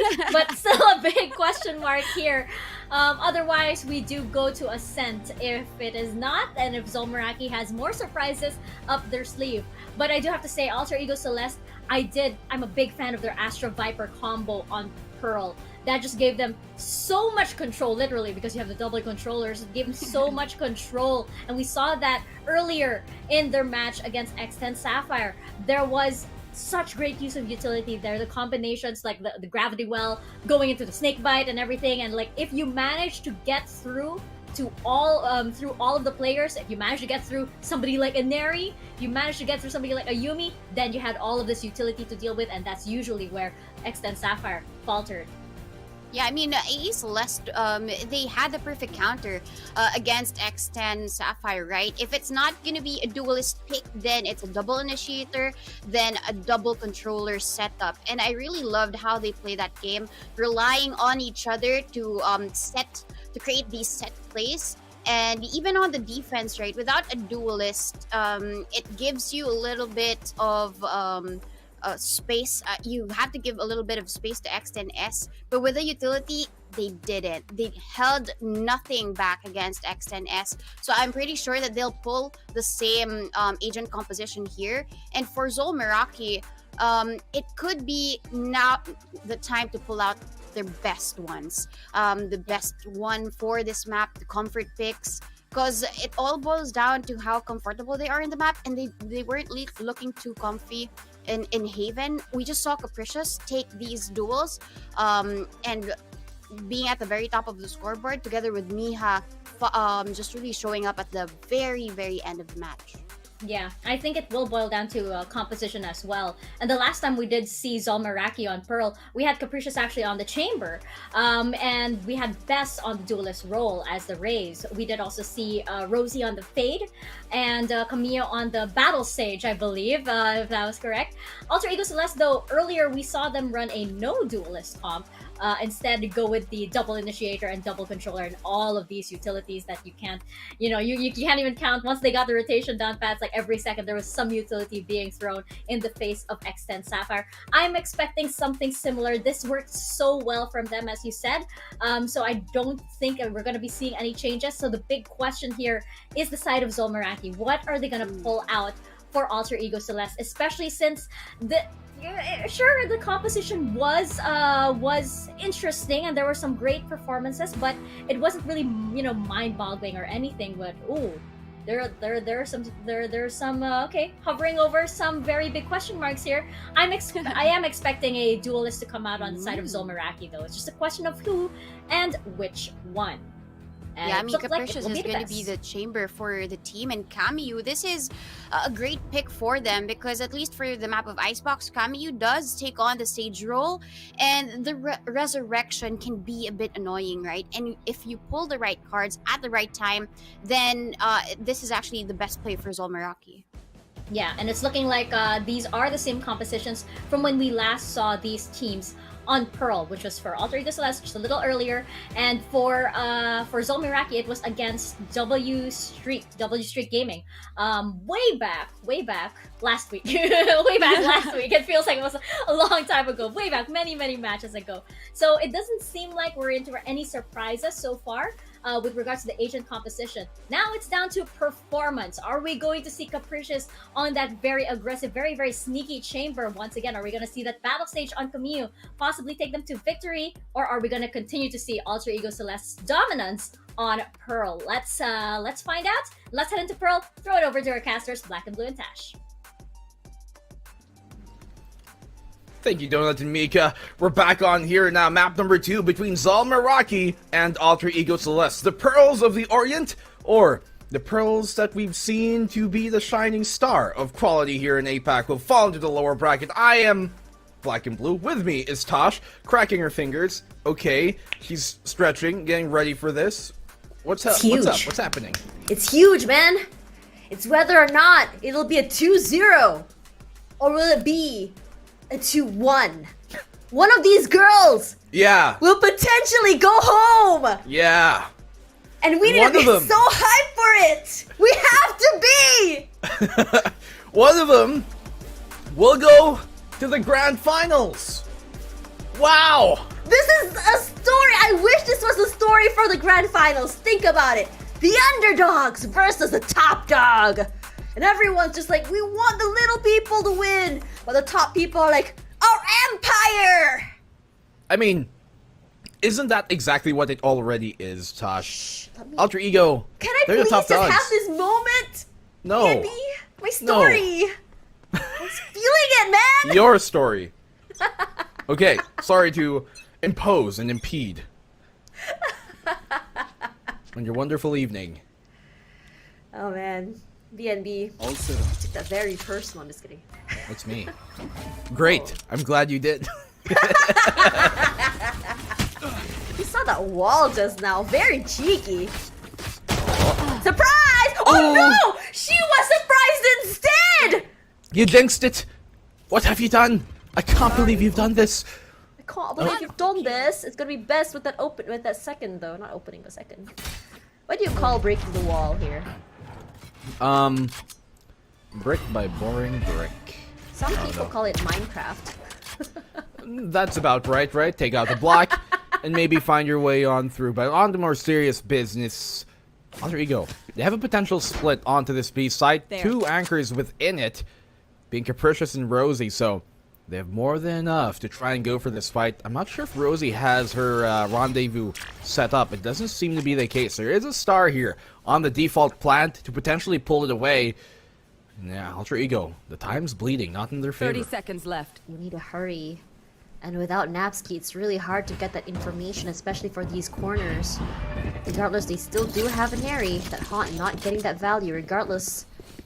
take that space. Hot with your hand in the cookie jar. She still makes it out. She gets 2! My God, Rosie! 10 seconds left. Again and again. You catch me timing. off guard. Just perfectly placed, put right on the money. Now Alika's left out in the open. The drought here, way too dry for Alter Ego to pull out. That was a perfect haunt coming from Rosie. It's a laptop buff, if anything. She didn't have that last round, so she probably tweaked the screen a little bit. That's what I used to do when I used to play on a gaming laptop back in university. Just kind of like push the screen up a little bit, sit up straighter, and suddenly I'm at 9,000 power. But really well played. Her reaction to that haunt has been huge. I'm really liking the discipline coming in from Zol as well. As soon as time came out, nobody was peeking, except for the very, very last moment. Yeah. You like that discipline, huh? I'm not Want more? disciplined. Whoa, whoa, whoa. Whoa, whoa, whoa. Whoa, whoa, whoa, whoa, whoa, Don't whoa. bring me into whatever it is that you're trying to. Valorant. Yes. Yes, it's all... That's why I'm not a pro player. I have 0 discipline. Same. I will ego peek. Same. I will put an extra cup of sugar in my coffee. Oh no. That's not Look good. at this nade. Ow, that hurts. Alika taking the brunt of it. Alter Ego, their eco, not looking too swell, not just yet. The opening pick here on Inari, nothing much really to be expected. If they can take apart this art defense, that would be great for them, but it's easier said than done, especially when Bess is at the helm of it. Yeah, this is done. We love a teammate like Kamyu who heals herself instead of her teammate. Yeah. Sage mains everywhere, rejoice. That's me. I've healed myself. I deserve it. You are rude to me. No heals for you. Look at that. BRB making a note never to invite Tosh to my games again. I have no friends, please. Okay, I'm joking. That was mean. That was mean. I kid. We move on. Again. For the second time in 2 rounds. 2 more serious things. Yeah, it looks like the defense for Zol has been very solid. Personally, for me, Yeah. I think that Pearl has been a lot more kinder to the attack side, but the responses coming in from Zol have been great. But now, look at the weaponry, full arsenal here from AECL, and they want to push up. That haunt is going to give them all the information they need. Now, you can see how they're playing this. That mid control coming through is just really good. And if you remember as well, isn't this the same map that Zol Meraki struggled in today? It was versus W Streak, so it's not a great map for them by any means. Same composition we saw them pull up against W Streak. I mean, same is the same thing for Alter Ego Celeste as well.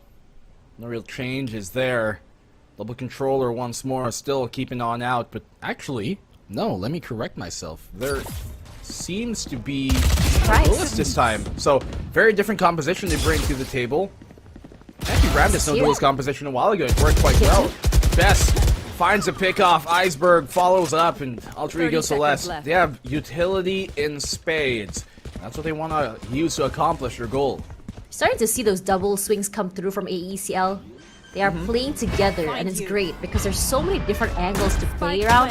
It's very different than Zol Meraki here. You're not seeing that refrag potential unless they have the setup for that cross. And in this situation, it's kind of hard because they're so segregated, but Capricious is going to be finding a Yumi in the end. But with Rosie, she is so very low, has to play it safe. She does have the Spectre, but it's no good for those long range. You hear that tap come through, Iceberg is ready and primed for that. She also has one more sneak bite if she has to, but Napsky is going to be a little bit faster. Regardless, they do lose 2 members out of that, so that's 2 guns out of the round, potentially for next one. Good value found within the round here from Alter Ego. Relatively clean, all things considered. That's what you want to get, especially on the attacking side here. They lost that attacking pistol. Something that you really want to start piling on early in this half. So you're going to have to close things out on the defense. But Pearl, even though it's generally a bit more attacker-sided, it isn't super. And that's even considering the fact that it's a long rotate, because the sites do have some general okay positions. Not great, but okay positions for the defense to play in, and so they've got some, at least, you know, power anchor positions to work off of here on Pearl.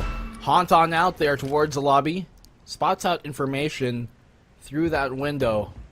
Now Alter Ego trying to cut the noise, trying to see if they can maybe find the cheeky timing here. Catch one on out. Miha wins that fight though. That shuts down the Yumi. Luckily for Alter Ego, they still got Iceberg on that Viper, so they still have some sort of smoke, some sort of concealment to walk themselves in, and that's what we're talking about. Concealed Cameo, taken for surprise, taken for another round. They're going into this though, and Capricious is at the ready with that op. She gets denied from rendezvousing back on now, tried to go for the no-scope with that 0 point. But now she's going to be fended off for the meantime. Iceberg, Snakebite to make sure that Capricious can't peek just yet, but she finds a sliver to be able to squeeze through. Napsky finds one, the trade comes on in, but the 3v2 is going to be difficult. She retrieves the op, which is the right decision actually here, considering she is low HP. Gonna make things a lot easier for her to contest with. Let's see if she finds a pick off of it though. But Aluka's low. Great pick here on the best. And now she's just made this round much more winnable. Fragment out to make sure B-Link isn't pushed in this moment. Has to retrieve the spike. But on the cross, Miha catches Aluka looking the wrong way. Napsky at the ready. Finds one. The time is ticking. She can stick the plant here. But the spam on through can make things work. There's no more time. She should have stuck the defuse. She should have stuck the plant rather. But she was pressured here by Rosie. And Rosie once more, so formidable in those clutches, so reliable. Two things that girls are great at. Valorant and wasting time. Put them together. No comment. You got a great round. It's just so good. She managed to turn this bad situation into a good one by planting doubt into their mind. Isn't it the same thing that AECL did to them on Haven? The mind games here, Josh, coming into play. Oh yeah, girls are also good at that too. I reserve my right and exercise my right to holding my tongue, not saying anything more. Oh man. Regardless, for Iceberg. Glad for the amendments. Aren't you scared? I am quite. Stop putting me in this position, Scott. They know that there's someone here. Napsky is quick to fight Rosie with the wall bang. Aluka switches out. She only has one single bullet. That might just be enough, but this smoke will potentially deter them from pushing through. Best played this very dangerous corner. She still gets one. That Roomba should have just zoned them out of the way. But here comes the party. She gets only one, but it was still good enough to stop the march ahead from AECL. Yeah, that could have been a double. At least comes to pass. They're not in too much trouble just yet. 2v3. Bulldog in the hands of Miha. Waiting to smoke. I think they confirm 30 seconds left. Someone is on here on site. She dodges out. Swings. But too slow there. Capricious could not confirm the kill. Aluka up close. Converts the round. And what a round here for Alter Ego to convert there under Eco. Very, very slow rounds for both of them. This is always great for these very nasty plays. But that block from Napsky. Wait, no, it was blocked. It actually passed by Napsky onto Iceberg. Just whizzed by her ear. Buzzing the tower. Just catching her. By I was about to make this joke that she caught a whole rocket for her, but no, she dodged it. Well, she didn't dodge it, just passed by her. Regardless, Capricious. Suppress. Oh you're no, dead. she's stuck on there. She's so low. That's Brace have to take her out. Camille, you're in the corner. Gets caught out here. Aluka is just pressing W so aggressively, and Rosie not gonna get spotted out. Saved by that Viper wall. Can she at least get one is the question. Not showing at all. The corner, but eventually spots out her classic and very quick to react to that information. And one by one, they get picked off by the members of AECL. That's such a great heads up here from Alter Ego as Napsky gets the kill. Knowing that Zol are on the eco, they're going to be playing up close, and so they fragment out as Ayumi gets the final one of the round. They fragment out that corner in the pocket. And I've rarely seen the fragment used that way. That was really spectacular here, coming from Alter Ego on their attacking round. As soon as it connects, you knew that Capricious was dead, especially because the 0 point connected early on. 0 point confirmed, someone is playing close. Fragment, make sure they're no longer. They want to play aggressive and front because they wanted to get some value from those frenzies. Sure, if they don't check their corners by AECL, you can see that they're starting to play a little bit more cautious. How many utils were thrown out?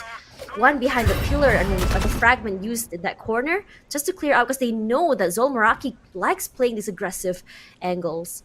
And we talked about Zol Meraki always learning and doing these micro adjustments, but so does AECL. It's very tiny checking these corners that way, but this time they're not even dry peeking. I want to make sure that if they go to Berlin, it's going to be clean, but it's going to be Miha with the opening pick onto Ayumi. Once again, it's the second time around she's found Ayumi here towards A main. Miha just making sure that's locked down and in the control of Zol, as much as they can at least. Defensive side here for Zol. Tour de force on out, coming here for Capricious, and she has been an absolute menace for any team that comes up against her with an operator in her hands.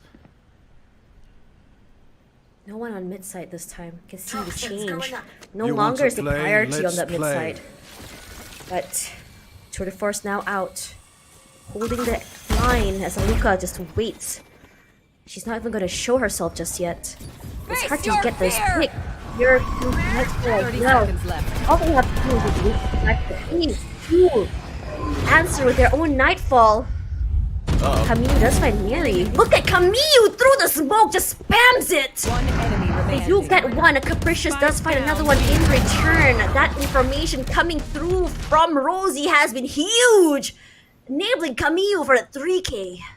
He follows the lines, knows where they end. Great round here from Camille, and that burned the tour de force as well. Here coming from Maluka, like, I get it, they needed a bit more firepower, so not necessarily a waste entirely, because it was a risk that you could understand the team taking. Still though, doesn't turn out in their favor, not in the end. Could have been a big benefit for them in these upcoming rounds if they continue to lose, so they can have a counter sniper against Capricious. But Zol, they force the timeout here of Alter Ego Celeste, Cosmic Divide, and that Viper's Pit available for their plant. AECL still trying their best to find an answer for this tug of war. We all know that in a lot of situations for AECL throughout this entire year, most of their matches have been very dominant, very one-sided, with a lot of teams not being able to find the answer to the way they play. But now as we go into Elite, you start seeing the underdog story come through. You start seeing X10S bring back a whole different storyline, showing them that they can come back from the previous rounds and still end up on top. Regardless, look at this. It's two rounds to Zol, 1 round to AECL, 1 round to AECL, 2 rounds to Zol. It's a tug of war where both teams are just completely adjusting so many times that it's really hard to read one another. And considering this is the first time they're meeting, it's honestly a really great match to see. This is Alter Ego Celeste, looking a bit shakier than their Pearl map was a while ago. Their Haven, better than it was versus X10. The Pearl, slightly getting worse as the time progresses. Let's see if that is amended here. Early damage, Iceberg gets tagged quite up a bit. This arc push, look at that flash. It was supposed to aid them, and it just makes things more difficult. Look at how many utilities are thrown through, and Bess is just weaving left and right. She still gets the opening onto Iceberg. This lady is fearless. Throw whatever you want. She still will get it in the end. Inari here with a hunt. Quickly denied though, but they win both fights. That's exactly what Alter Ego needed to do. Now the site could be theirs. Only defender on it's going to be Miha. She has such a big task. If she can find a kill here, that's going to be worth, but she really needs to find 2 to get her full due out of this position. Cosmic Divide isolates them, divides them away from this, not able to push through as the plant goes down, and now the post plant here in Alter Ego's favor. ACL playing off-site, potentially waiting for any of those flanks.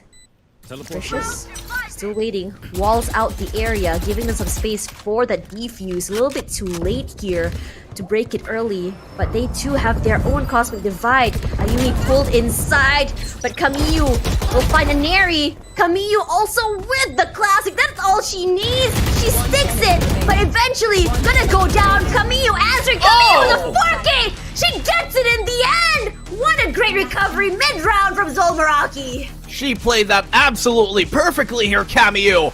Incredible sequence from her, dodging and weaving between the lines through the cosmic divide.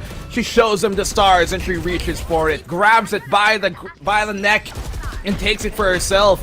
Look at this, Willemir classic, able to take down Alika, able to trade out on the Nabsky, then win the duel versus Ayumi here with low HP. Incredible round here. Huge value found out of it from the Battle Sage. Kamiyu going big. Zol Meraki still holding on to their lead. It's only a 2-point lead, but it's pretty huge given the circumstances. Suppression come through, this time from Napsky. No utilities can be used from their end, and the other members of Zol just hold strong. All they need right now is just perfect aim if possible. But they're just gonna wait out the storm, weathering it at the end of the day. They still get one. It's gonna be best with the great opening. The pain shells as well. Thrown out. Capricious gets it. What a great bait. But Kamiyu as well pushes out. She fears nothing. Here comes Anderi. Pushes out on the wall. Now she has to find a different way to a different site. Immediately, Ayumi on the other side as well. Gonna try and meet up with her teammates. But for Rosie and the other members, they're just holding on strong to their sites. B is perfectly open. But they've double backed out. They faked the rotate. They're actually looking to commit once more here towards A main. They know that Art is really cut off because of that barrier being put up right before her death, Kamiyu, but this allows them to still go towards A main, so they're double backing onto this. Neri has to be sure she's the first one to peek. She's a lower HP player, so she should be the one making contact in this case. She's all leave her in a alone. difficult spot, but Ayumi still gets it. The 2v1, and this is why you do not want to split up in this type of situation, because at best, you're going to end up in a 1v1, at worst, a 1v2, and it's never going to favor out that defensive side, so you want to stick together, play the 2v2 retake, or play the 2v2 anchor hold, and Inari secures a round. Alter Ego, what a recovery. Man. ECL coming back. Take it back. After 2 rounds, not getting an answer. Bess is always great with those openings. But Rosie's position just now was a little bit too open there. I'm wondering what is her suspicion on where exactly they'll be coming through. Well, they've been really making sure they can shake up Zol on this defense, trying to hit them from many different angles, keep them guessing, as you said. And that's what Alter Ego have to utilize, especially in a map like Pearl here, where a wrong rotation with wrong timing can really punish the defense because of how long the rotates could be. Well, just by time, giving them all the information they need. Quick rotations coming through. You can see where exactly Bess was coming from, but Ayumi was pretty much ready for her. It's really hard to flank this time. It's AECL. Their senses heightened. They know exactly what to expect from the Zol Meraki playbook. Mary fears nothing. She does get tagged using that haunt just to give her some information. Rosie keeping out of sight. Forced to give away that space. They're going to be wall banging that. Miha moving away. Look at this. How aggressively they are pushing. Even with the Prowler. Won't double dip is the question to see. But for now, look at that. Aluka gets 1. But not enough for 2 as Rosie has to back off. Good snapback here. 5v3. Oh no, Capricious right in the nick of time. Her Headhunter just gets completely nullified, taken out of the equation. Kamiyu's found the rifle, but no, she goes for the res! And Miha, not able to protect her in that case. 3v2, like that 3v1. This round is looking to be done. It's a 1v2. Still winnable for Miha, so not out of the question. Plan should go down, Tosh. No worries at all for them, but it's Miha all alone in a 1v2 situation once again. He has been great at this! But Napsky, a little bit faster in the first contact. Wins out the fight. And Alter Ego Celeste, they've cut this lead away. They've turned this game astray. Zol looking a bit miffed there in those type of rounds. Could have certainly been one they could steal away here from the hands of Alter Ego. Just doesn't come to pass, not just yet. I'm not going to suspect that Zol are going to give these 2 rounds up easily. Timeout is great for Zol Meraki, because that's 2 rounds in a row that haven't gotten an answer. And it's actually really interesting. If you've seen the last 2 matches, this is one of the few matches that you see very quick and swift timeouts here. For Zol Meraki, a team that didn't expect to come this far, for them to really give so much pressure onto a team like AECL says a lot. It's as though, you know those animes when you have like this one champion guy and the new kid comes in, just beats everyone, and you're like, oh my god, it's the chosen one. For sure. I mean, Feels like the same storyline, doesn't it? yeah, like Zol, they've gone here. They've tried so hard and gotten so far. And in the end, they don't want it to not matter. They don't have to fall to lose a dollar. You know, you get where I'm going with this? No? Do you not know the reference? Okay, we move on. Alter Ego. They've got the op here now on the attacking side for Alika to try and counter snipe Capricious, who has been really dominating these longer sight lines for Zol's favor. They've got the res to utilize here for Zol. Alter Ego, you want to make sure as well that they can minimize how effective that can be. Bess, being hidden. She's always been inside of Heart, so it's not too hard to predict that she's gonna be there. She's done that, I call it box play, twice in a row, and Bess will slow down their play with her own pain shells.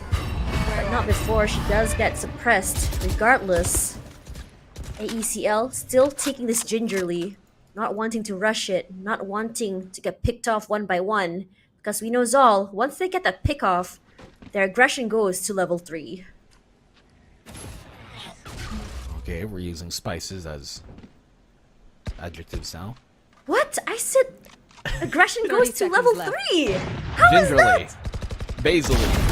I don't know. I mean, Bess Look at Bess! finds the one before backing off, but double dips. You should know at this point. No. Never to dip into the sauce more than once. It's There's a common lot of courtesy. food usage here, and we're all hungry at this point. For more action, rather. It's Rosie dinner time. gets one a little bit too early, but she still gets 2 in the end. Ayumi stops at Camille. Great for the save. Aluka fights Camille in the end. Can Aluka make something happen? Yes, she can. Miha, where were you looking? Try to get back out to safety. Last round And really before end the the switch. time to just face up the duel. I think she might have ran out of ammo as well in her 6-shooter, potentially. But Zol Meraki, they take a round, one that really actually helps them out in the end. Even if they lose this round and go down 6-6, this is not a bad half at all. Hell, even if it was 7-5, it wouldn't have been a bad half, especially them being on the defense with the potential to close it out in the second half on the attack. So, Alter Ego, if anything, this is not a great half for them, even if they win this 6-6. Let's play. Who they want to play is the question here. Vicious gives away her positioning. Found the trail as well. Sends 2 out. That's both Prowlers used at the same time. That's how much pressure they want to exert onto this particular route to the site. Regardless for Aluka, she's not going to get any value. Just waiting for the gas to go down, and Camille, one wrong step would mean the pop of her head. And she probably knows that there might be an Aluka in this particular area. Yeah, she knows the tour de force has been popped, so really doesn't want to overcommit to checking these angles. All she has to do is make sure they don't come up close to her. Neri? Ooh! Both Okay. of them safe. Key! And both both of them get tagged! Look at Quite that! low. An area on the opening here, Tosh. Capricious goes down. That's the op removed of the equation. Alter Ego Celeste, they have the site for themselves. No, not really leaving anybody to wait within that B link. They do have the mid presence anyways from Ayumi. Kamiyu pushes out though, but only good for one in that case. Natsuki, great pick. Not allowing the heal to come through, but Luca not moving at all. That's undisciplined. No collateral. But for now, Miha will be the one to find Napsky. Rosie onto Iceberg. Whoa. Very, very big. The defuse gets a tap rather. Rosie still finds a Luca in Vienna. Ayumi very sneakily comes through. Are they aware? No? Yes, because it's What? Miha once again. Miha making it big. Ending the round 7-5 for the half. They even popped the ultimate there on the null command for Alter Ego Celeste. That was a 3v5. They still lost it out in the end. Granted, yes, Aluka was low, but my goodness, look how they play this. Able to isolate those fights. Alter Ego give themselves on up. Actually a 3v4 if anything.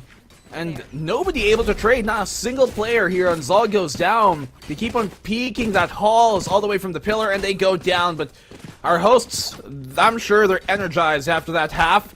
Let's see what they're thinking. I'm actually thinking I'm very confused. I'm very confused because it seems like Zol Meraki always does this to kind of disorient us. Like, it's like the first half, things are kind of, you know, looking optimistic or balanced. And then suddenly, in the second half, something very drastic happens. And it could be very good, Donut, or very, very bad. Yeah, I mean, as mentioned, we don't know what to expect, but what we expected, at least on the defense, is really the B side on the lockdown. Capricious and Kamiyu, the combo for both of the Sentinels, the lockdown B, pushed Alter Ego to always go A. But what greeted them there, it's actually Miha always pushing forward with her fake smokes and catching Ayumi off guard. And those are the opening kills that we want to see in this map of Pearl. And after a few of these rounds, right, mid control was the solution of AE Celeste. But who's there in mid? It's gonna be Best together with, sometimes it's gonna be Rosie, sometimes it's gonna be Kamiyu. And I love the defense here of Zol Meraki, and even how they play their retakes, they always had to play together. Yes, there were rounds that were won by AE Celeste because of the decision making, and these round calls, right, this is something that Zol Meraki has to really firm up so that they're ready for attack. Yeah, and I do want to point out actually earlier a change that we didn't get to discuss before the game started was that Ayumi is actually now on the Astra compared to like before where she was on the Chamber and it was Aluka on the Astra. And I find that like I'm looking at the difference in the way that they lay out their smokes because like I found that Aluka was a little bit more, or Ayumi rather, is a little bit more defensive, like, you know, of course, to like block off certain angles and everything. Aluka, though, is interesting because like she uses it to disorient, and in that sense, I was thinking that maybe on the side of Alter Ego Celeste attacking, it would have been, maybe this would have been like a 6-6 if that was the case. But right now, as we switch sides and they go over to defense, it's going to be interesting to see how Ayumi will lay out the Astra, especially since they did this to great effect earlier. So let's find out how the second half proceeds. Let's get back into Pearl with BNB and Tash. Well, back here for map number 2, the second half of it. I'm Blackenblue, and I have to cast with Tosh, so say hi. What? You have to? I mean, we do. We're scheduled for the day. I'll remember that. I never said I didn't mind. Regardless, in this rare situation, we see AECL lagging behind Zol Meraki by 2 points. But now that the tables are turned, let's see how this will go as Iceberg really gonna be caught out. Not Iceberg, rather Napsky. Best is always so good with those opening shots, and once again, nothing changes.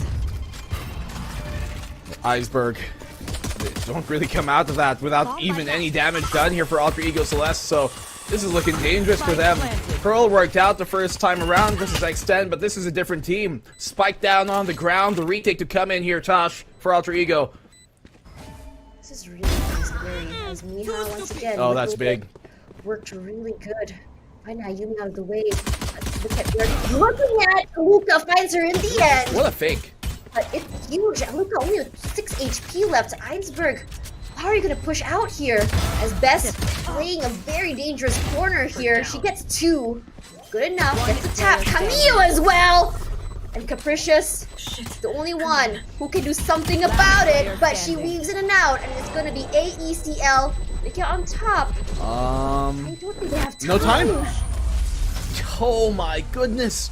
Just barely scraped it out in the end. Could not secure the half defuse. And even though Alika gets the kill, did not leave enough on the clock for her to grill. Zol Meraki has been great at just playing time, waiting in those corners, waiting for last possible moment.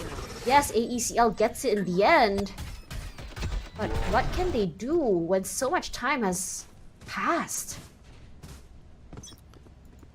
So difficult to try and win those out, and they were both low HP. A single bullet would have killed either of them. So Everyone was low.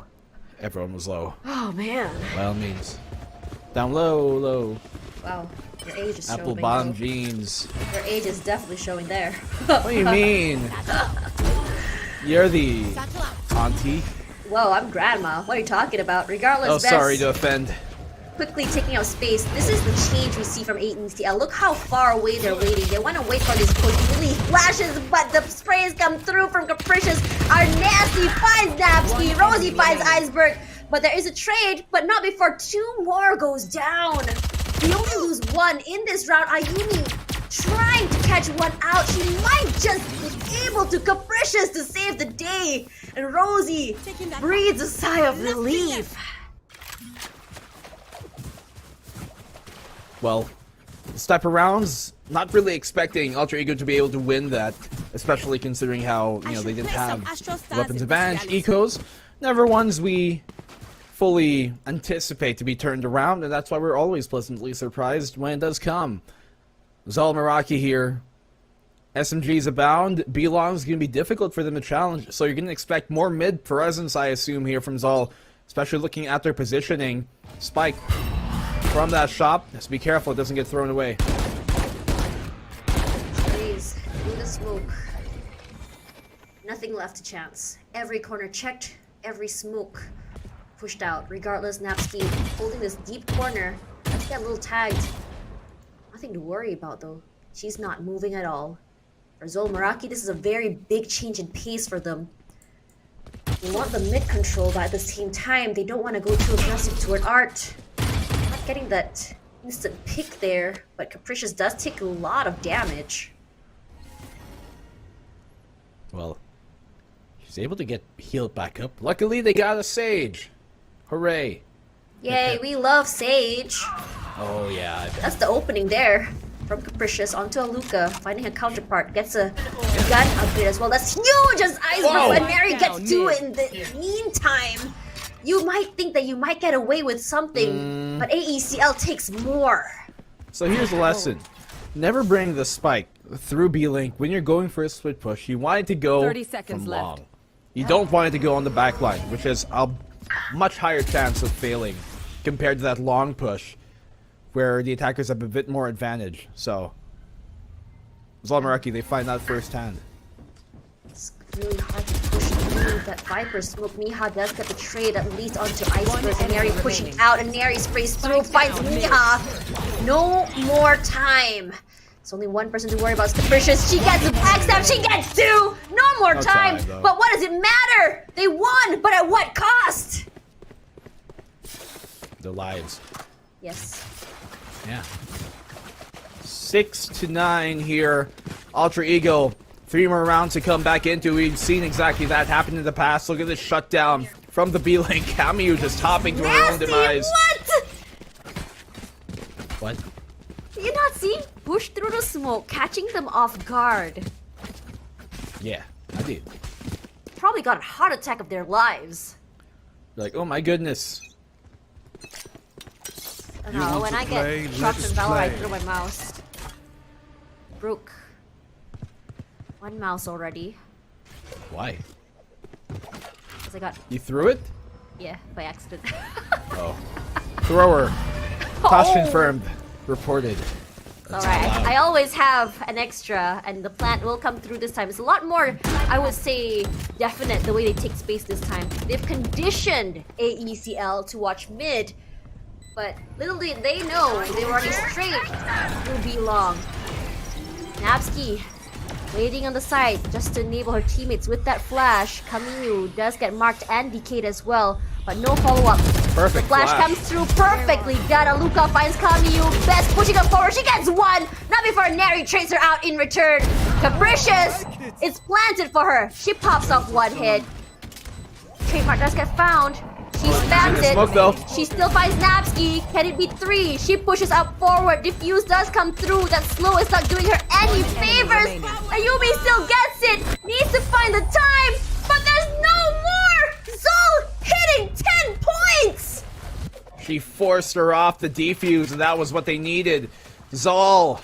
It's so difficult for Alter Ego to get that defuse off when it's planted for long like that, even within a smoke. In an area here on this retake, it was looking pretty good initially for Alter Ego. They flash onto the back of the site, but they used so much utility to even get in that site for the retake that they didn't have enough for the post plant really to utilize. Man, we are not gonna go through a single game today without going to match 3. I have a feeling that something is brewing behind this timeout. But let's talk about Zol Meraki here and how they played the conditioning game. How many rounds in a row have they placed themselves at mid, conditioning AECL to think that Best will be coming through Art? And for so many rounds in a row, we saw immediately they react to the mid side, and suddenly Zol Meraki got free passageway through B long onto B side. We know that's one of the hardest places to pass through. Regardless, they were ready for the post plants as well. Although, not only is conditioner important, refinement of it. For the but hair or for... shampoo as well I is very knew important. it! Which means to clean and do things cleanly. And so, these rounds have been coming out really scrappy. And even though they've been winning some of these rounds, their economy doesn't always reflect that. So, we want to see them be a bit more, I guess, preemptive in some of these rounds and just not make a lot of the mistakes that we know Alter Ego are great at punishing. But Alter Ego haven't seen themselves in this series. Zol been looking like a really good matchup in return. How do you face an opponent who can just drastically change their game type microly and macroly? Is that really a word? I don't know how to explain it. Yeah, you can make up words. You're the caster, not them. Close coming through from Kaminu as well, just to slow down. Followed up by the peen shells as well as Nightfall. Best gets Ayumi as well. That is nasty. That's the same sort of setup that we saw in Haven. Now used to their advantage. And Neri, she tries to jump on the wall. They do hear the fall as well. They take their time. Best finds Napski. She gets 3 already. Best just on a roll. Not before Aluka shoots Kaminu straight in the face. Aluka, last person still alive. No one wants to peek her. Who wants to challenge an op when Best can be given a 4K instead? It was a great gravity well, though, to pull her out of place. Zol Meraki, a single round away here from match point. It's looking very true that we're going in map 3 here, Tosh. These eco rounds, they have to bring us some magic, Alter Ego. Not that they're expected to win these type of rounds, yes, but at this point we expect them to do some magic and turn these rounds around when they're not expected to win, the same way we're seeing in the 2 very hyped series right before this. We are strong. It's almost confirmed we're going a full 9 map day here today. Here. Also. Adaptability. Seeing Aluka forced off out of her sight. Into the trademark as well. Already taken out. Eventually, nothing can be seen here as Iceberg will be playing inside the pit, but it seems like they are going to challenge her. She goes back inside. Toxin is running out, so at least no wall, no toxic orb. The rest just wait for the snake to come out for air. Perhaps they can get her antsy, but Ayumi does get caught out here. Fast pushes coming through. She knows absolutely nothing. But she plays this very, very defensive corner. And immediately you can see it come through, but no party is coming out of it. Trade on trade as Zol, Camille, and Rosie take one each. Gets the revive at least.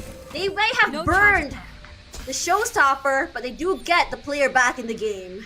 That was incredible tracking there. Coming from Ayumi to shut down the showstopper. Iceberg goes big. I don't think she expects this. There should be a free kill for Mia as soon as she comes around the corner. Enemy remaining. Okay, not as clean as we would have liked, but hey, they get the kill anyways. 1v3 operator. It has to be saved. And Alter Ego, they have yet to really do much on their defensive side, if at all. They tried to establish that mid control with the Viper's Pit, but they just walked around it. They didn't even realize that that she passed through. Aluka? Trying to catch those exit frags. They are very, very separated. Ooh. Don't do it. Yes. She waits. Is she going through? Oh no! She's gonna be happy with that consolation prize at least. That's fine. She's got lots of money. They've got lots of economy to They play with. ballin'! It's okay. Ayumi, only good for one before she's done. This is looking like a map number 3 almost assuredly. Zol Meraki not slowing down just yet.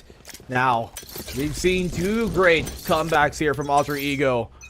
But I'm not expecting much more of that because Zol Meraki, they look so on point right now. Alter Ego look lost. They have a timeout to call, but they haven't burned it in this half. Does get destroyed. Rosie suppressed, gives up that space. Aggression coming through from Alter Ego. Fortunately, Aluka not landing her shots. Reposition is good enough. That's enough information for her. She finds a different way to play this.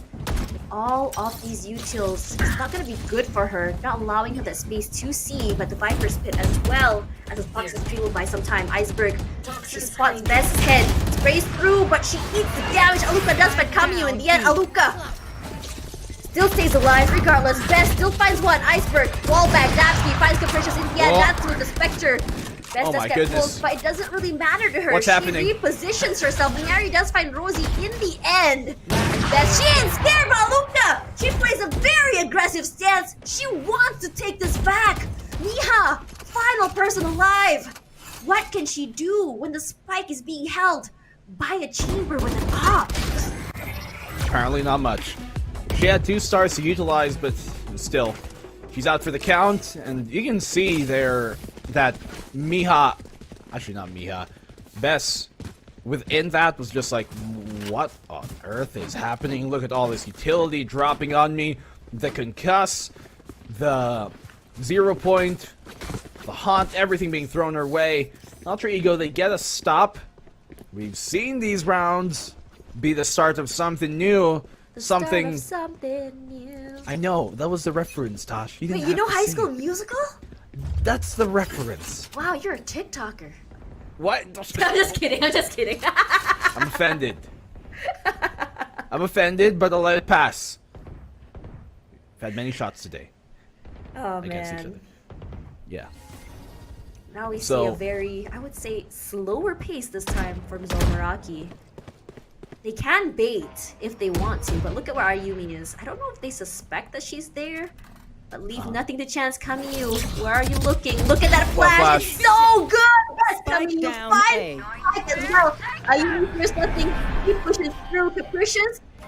She suspects there's an Ayumi inside of that smoke. Yeah, doesn't have to take the risk of pushing through it here, Ayumi.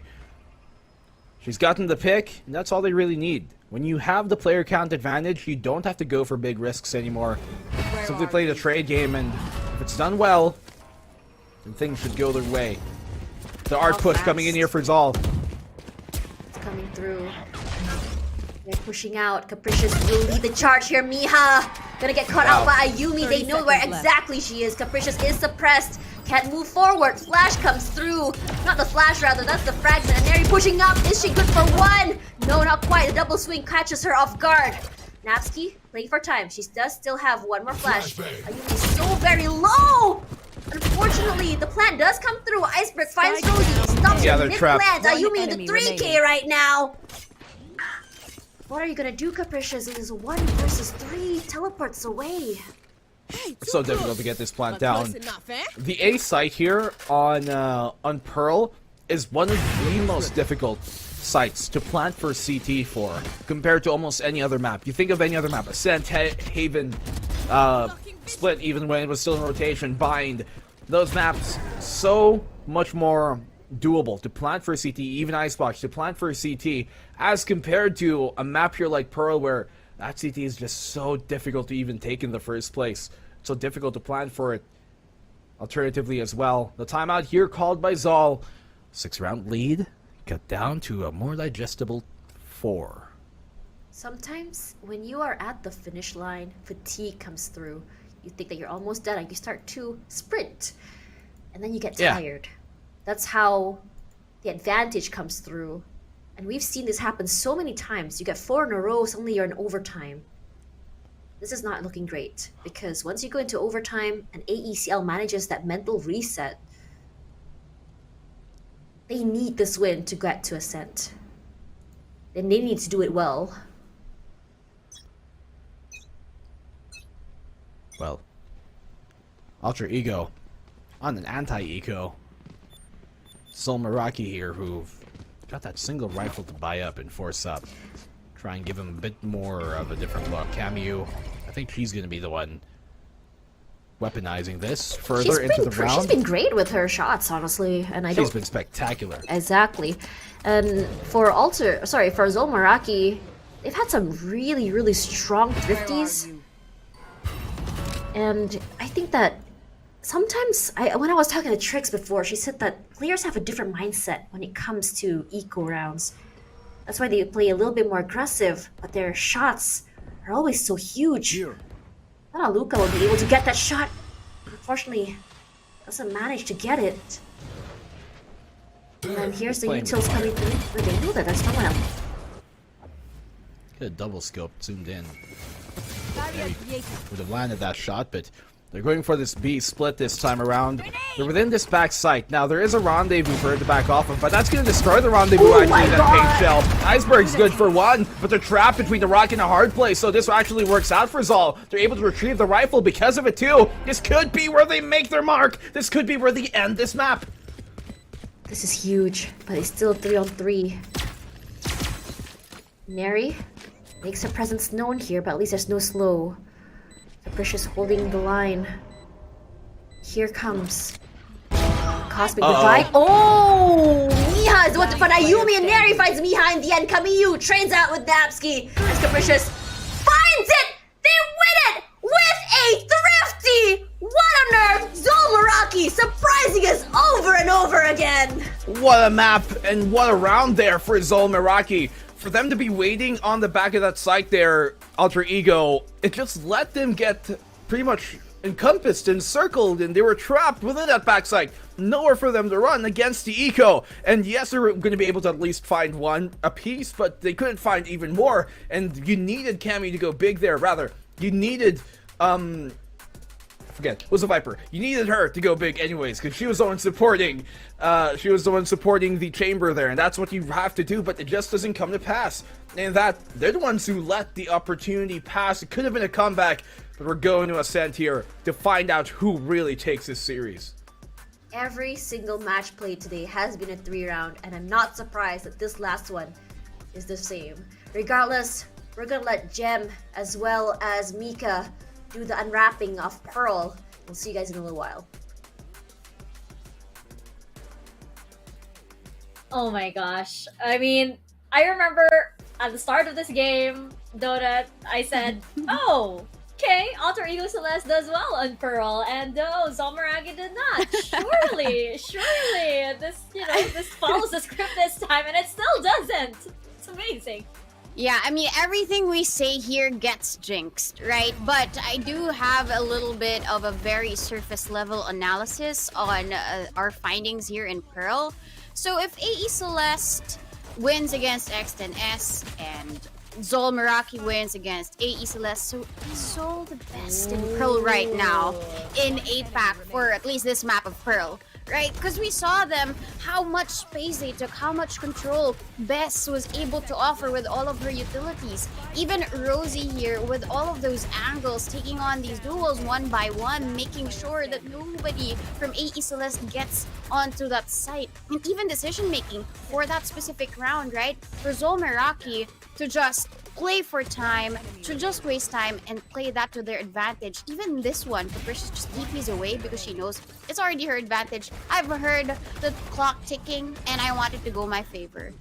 Yeah, I mean, I mentioned earlier that the Astra and the Viper combo, but Smokes, they can only do so much against a team that just wants to dive right in. And, you know, I think that Zol Meraki here, they're taking a page off of, you know, one of the best teams that we have in APAC on Pro, which is just basically W gaming, just go for it, right? And I think that, you know, Zol Meraki, another thing that makes them really, really great is the way they're able to just change up the pace many times within one round. Like, they're very, very quiet at the beginning. They wait for that first pick as a signal, and then they decide very quickly, and then they just charge right in, even before Alter Ego Celeste can rotate. And this happens, you know, many rounds, and this usually throws Alter Ego Celeste off, given that they're a team that are very, very quick on their rotations as well. I just find it so amazing that Zol Meraki was able to catch on to this and do this kind of strategy in preparation for Alter Ego Celeste very quickly, because they weren't playing this rapidly even at the top of the day, actually, and they're really bringing it all out. You can tell that they really want this series. Definitely. I mean, the micro adjustments for Zol Meraki mid-rounds gave them that advantage, but I felt like AE Celeste, they overheated a little bit. They were so excited to finish this match, to get a 2-0, that they didn't really consider the ability of Zol Meraki for this lead, right? Yes, they were able to climb a little bit, bringing down the lead to 3 points, but eventually Zol Meraki, with that timeout, even on an eco round, they stole it away from Alter Ego Celeste. So anything we say here can be held against us. So I'm not going to say anything else. It has been. And as Blackenblue mentioned, it looks like we're going to a full 9 maps today. But come on, we are here at the tail end of VCT Game Changers APAC Elite. Would you have it any other way? Nah, let's go to map 3. We're going into Ascent after this very quick break.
And we're here at our final map of the day. It is going to be Ascent, and we are seeing the series between Zol Meraki and Alter Ego Celeste currently. Yes, you guessed it. It is at a 1-1. And now we're going to see who proceeds into the grand finals. My name is MikaFabs. Alongside me is Donut. And yes, we have been here for a full 9 maps. Give it up for our casters, by the way, as well. Blackenblue and Tashbunny, who have been working so hard. Nobody has left, by the way. We are here all together. We are here as a team, as our Alter Ego Celeste and Zol Meraki. And I think, Donut, you know, it's interesting because Zol Meraki, Ascent was the map where they basically started surprising everybody today. Yeah, I mean, the second match was something unexpected, right? At least at the back end, we were talking how Bren Victress can actually be the one to take on the third one. But we're telling a different story. Zol Meraki versus AE Celeste, right? A lot of upsets, a lot of turnarounds for both of these teams. But at least what I do appreciate is also like the support given on stream. Like the chat is really crowded with a lot of people. And a lot of them are saying it's already Bess's bedtime, so let her sleep already. And at this point, we're already down to 9 maps. Let them finish the game, guys. Oh no, Bess, you and I both. But yeah, it's interesting because like I was just looking at like, you know, the previous series between Alter Ego and a bunch of other teams, and it's funny that Ascent has always been the decider and they never get to play. Now they finally will. Very fitting, as this potentially could be their last match of the tournament, or it could be Zol Meraki's as well. But for the side of Zol Meraki, what we did see from them at Ascent, we did see great performance from Capricious earlier against Bren Victress, and we also did see a great performance as well from Bess, again flipping over on the controller role. Are we gonna see something similar? Maybe, but again, this is Zol Meraki, the ultimate wild card, because whatever notes or whatever composition we might be seeing from them before, they are very much game to toss it up and throw it out the window and pull out something new. Yeah, I mean, I'm looking at the stats right now, and I'm just gonna mention it. I'm not gonna call anything, right? But looking at Ascent, there's a reason why this is the decider. Zol had to be the one to ban the first map. And they left Ascent because AE Celeste has a lower win rate compared to them. And this is, out of all of the maps that AE Celeste has played, this is the only one that is very low in terms of win rate. So I'm really interested to see and how Zol Meraki will take advantage of this piece of info and turn it into something beautiful in this map. I mean, mid control, we all know Camu to be to play that operator and hit the shots each and every time. Or it might be Rosie as well, because I mean, as a chamber, she does so well with isolating these angles, whatever agent she selects. So I don't have anything else to say. Yeah. No more.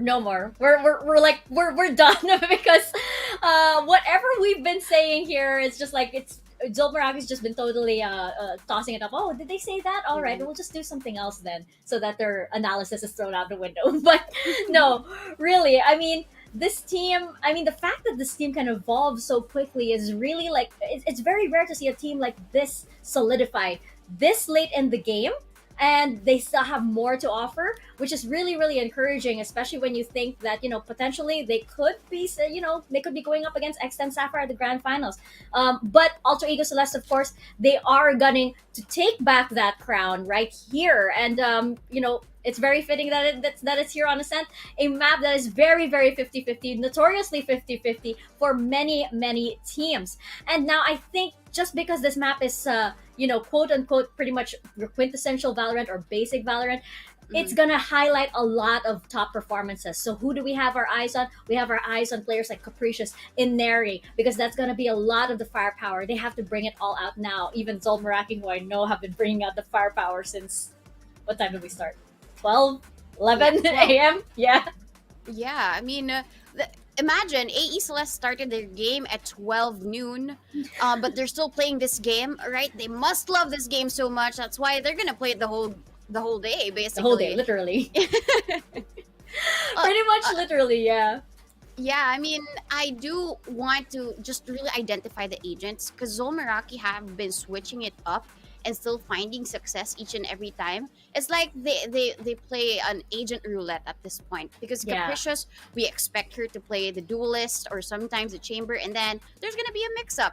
It's gonna be Rosie playing the chamber, or sometimes right in Bind, wherein we know Capricious to be that good of a jet, and then Bess will be the Raze, and then Capricious will take on the Breach or the Fade. I think that's what it is exciting about Zol Meraki is their number one unpredictability, and second is their ability to have fun within the map. Because I think when we interviewed Capricious, right, they were just laughing. Yes, Because they their were. number one opponent is Bren. They have their eyes on being the national or the top national team, but they never expected this to happen. So I guess they're just really having the time of their life.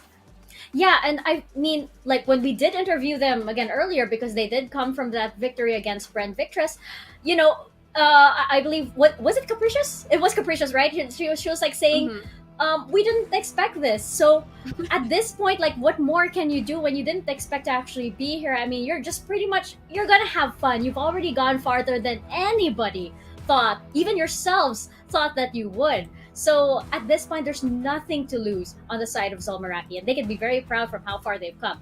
On the side of Alter Ego Celeste, I would argue that there is a lot to lose because everybody expected that this would be them going over to Germany to represent APAC at Game Changers Champions.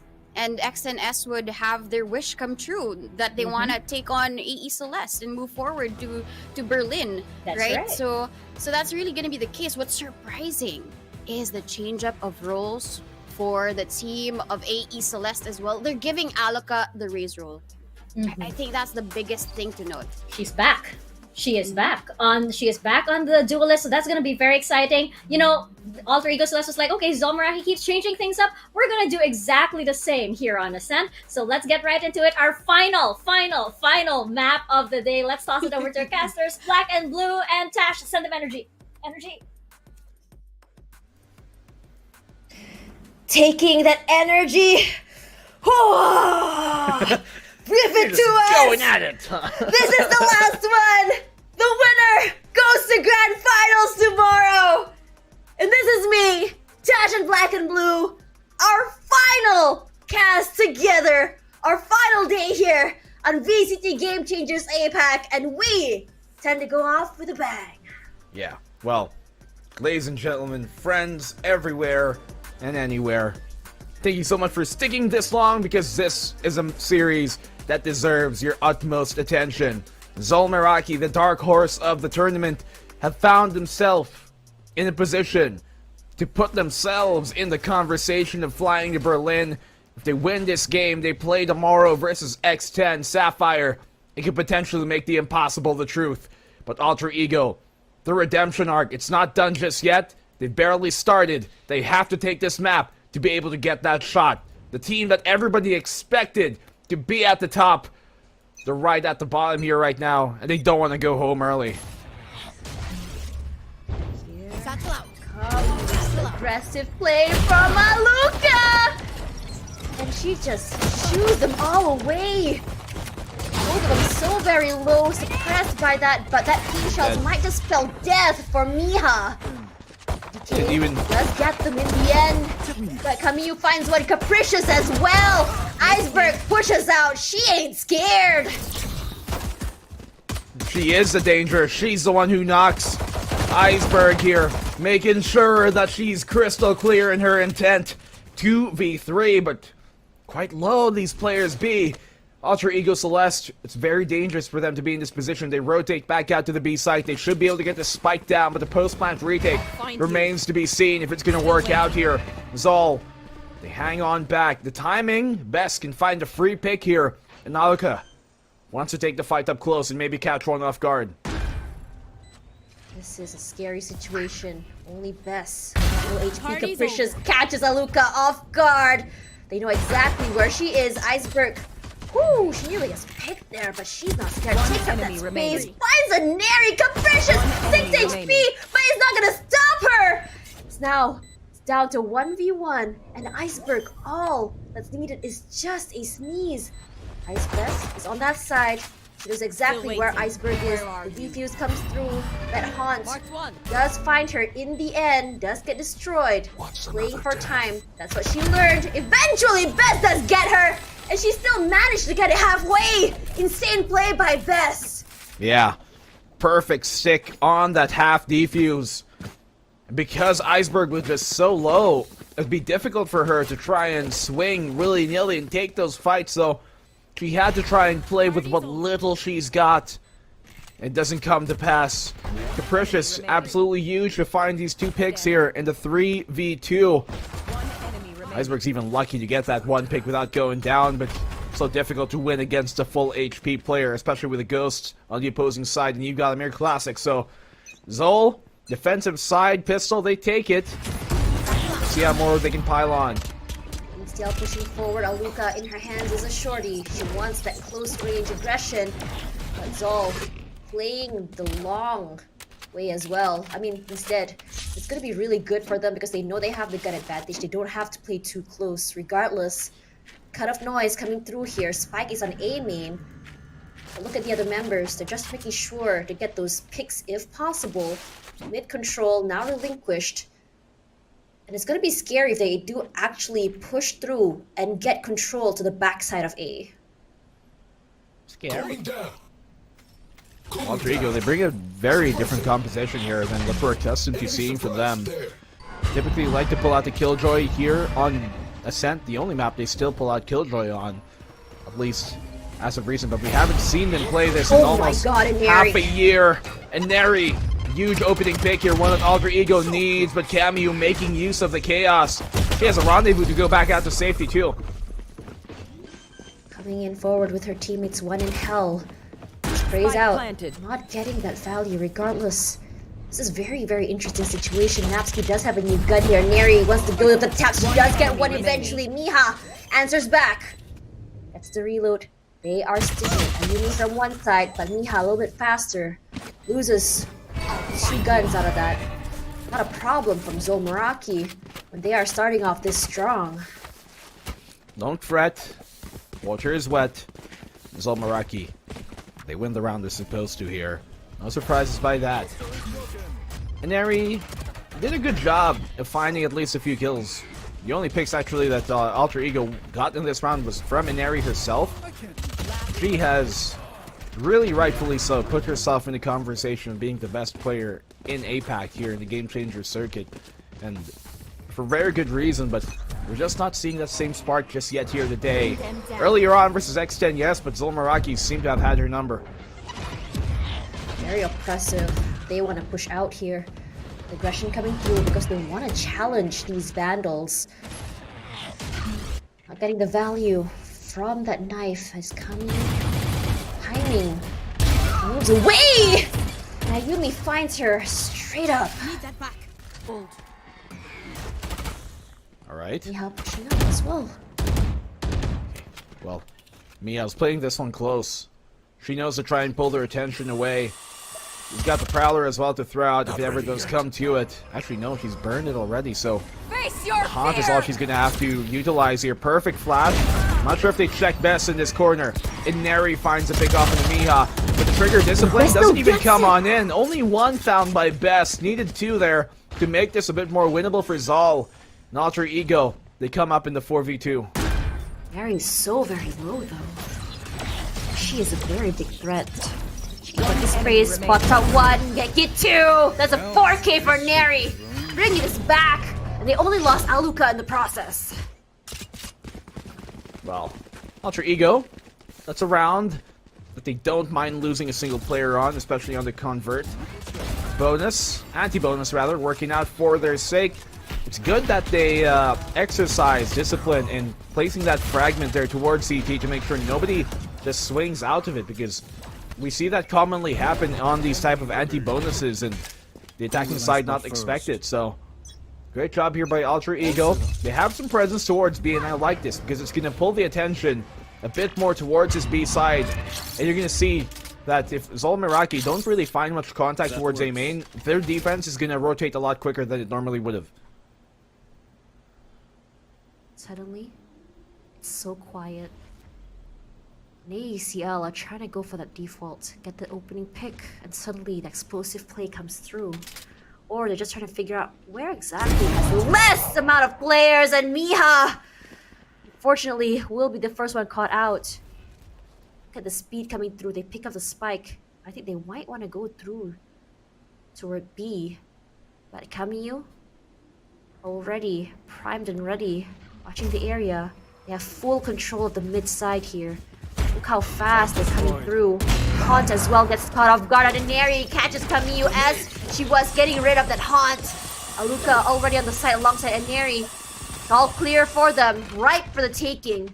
But Capricious, she does have her knives. She can play a little bit fast, but it's so hard to see best. Great opening with Ayumi.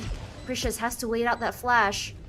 Smokes coming in onto lane as well, but Aneri, she's prepped and primed. She gets away.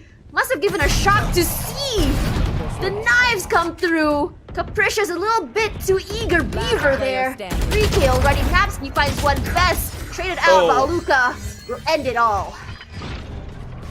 Aluka here. Great play. She comes on in, and something I just realized, Tosh, is that if, and I hope I'm not jinxing it for any of their fans, if X10 win tomorrow, they're going to be the first org to send a team both to the very first VCT LAN and the very first Game Changers LAN. And that's the only org that can claim that, at least here in APAC. Yeah.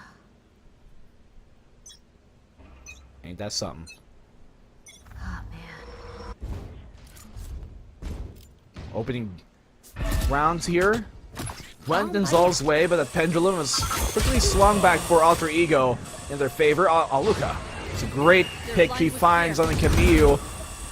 They have lots of presence here towards B main, but still, the players on top mid, not moving, not budging. They're trying to expect maybe a push out from Zol towards mid or towards A main, and they want to catch that out. Comes out to 0 point, doesn't really find much. But that is information in and of itself. They rotate now here towards the B site, and they're looking to take it. Great pick onto Kamiyu. They needed that. Just give them more space. But Zol Meraki this time, do not see that opening pick with Thrifty. That mid control, just give it all toward the side of AECL. And once mid control is gone, you know how aggressive they can be coming in from both sides. Main as well as market. Full control of the area. Aluka opening up with Miha. Capricious only good for one, but Aluka already has 3K in her pocket. 30 seconds throwing out that pain shells. I don't know if she's aware there's someone above her. Yes, she is. Very quick on that ace for the day for Aluka. It's looking very, very good for AECL. Very dominating as they take 3 rounds in a row. An ace. ACE for AEC. Looking pretty on point here for Aluka. Cleaning up house. Farming as much as she can. Look at this adjustment there on the follow-up kill and the second to the last one on her 4th kill of this. Doesn't actually show on the cam. Great. Thank you. But Alter Ego, they've got the showstopper here to really force this. And frankly, if they get 4 rounds on the attacking side, that's already a not bad half, especially on Ascent, which is one of, by far, the most defender side maps you're going to find in the game. Waiting out the mark.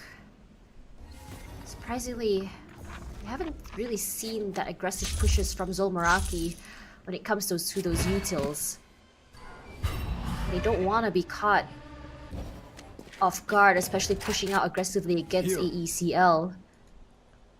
But when we see Zol on those explosive, aggressive plays, it's been translating so well for them. I'm wondering why this change of pace on Ascent. You want to know something, Tosh? Oh my goodness, What? we'll save it for later because Aluka's just going big. He's going ham. She gets a dink on the Capricious as well. Making sure that she doesn't go unchecked no matter what her sign is. Napsky finds the kill somehow with a fragment. That was a perfect fragment. That was a lineup all the way from A main. It lands exactly on Heaven, and the showstopper connects as well. Could have actually, but gets its value. 30 seconds Want left. that laptop buff from Rosie. Haven't been seeing it just yet. Destroys the Haunt. Aluka playing a very nasty corner to wall bang from Rosie. I spoke too soon. Waiting for that flash to come through. Ayumi from Mainin.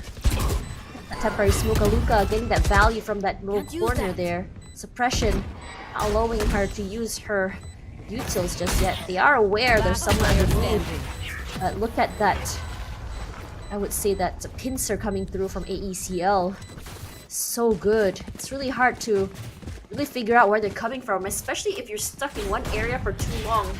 Almost kind of like guaranteed there's always going to be a backstab. That's nicely played here on that backstab coming from Inari. And you want a very curious statistic. This is what I was going to bring up. Just a second. Alter Ego, the only team here that have a higher win rate on their attacking Ascent than they do on their defense. 59% on their attack compared to their 49% on their defense, which is a very big disparity. It's something you don't normally see here on Ascent. Aluka, you can see why their attack has been so proficient because of just how aggressive they know how to play. Although these numbers, of course, were taken from, what, half a year ago. May was the last time they've even played Ascent versus Team SMG. That was. It's actually so good how they enable Aluka to get all of these frags.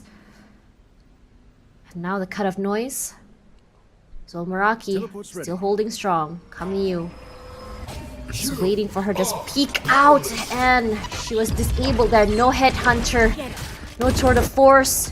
All she's just is left used with just her classic. Kamiyu now taken out. Miha playing this very aggressive corner. They know that she's over there. Neri unfortunately whiffs, but the switch to that headhunter. But Miha finds her back in return. It's so good. Capricia's gonna pick up that op. Switching out there. Don't have to reload. Got two guns. Look at that! Ayumi gets caught off guard there. On top, Cat Capricious wants to push out. No one wants to peek the area as Miha coming in from the area. The iceberg shows that she's there. Gets her in the end, and Navsky not allowing Capricious to bring that op to the next round. I'm still entertained by how comical that switch was to pick up a second gun. Like, you know she picked up a second gun, but it just looked like she was taking a page out of the Reaper Reload book. Aluka, such an important player here for this squad. One of the more recent additions to the Alter Ego team, formerly of that NGX fame. The current Rising Hope team that did play in this tournament, but Zol, they're forced on the timeout here. Alter Ego. I'd normally say, yes, defensive side, that's where most teams would prefer on Ascent, but not this Alter Ego squad, because it's really their attack that seems so proficient. But look at the frag distribution here. 13 and 10 for the top two of Alter Ego, then the rest is just 3, 2. Really taking things and doing it by their own hands.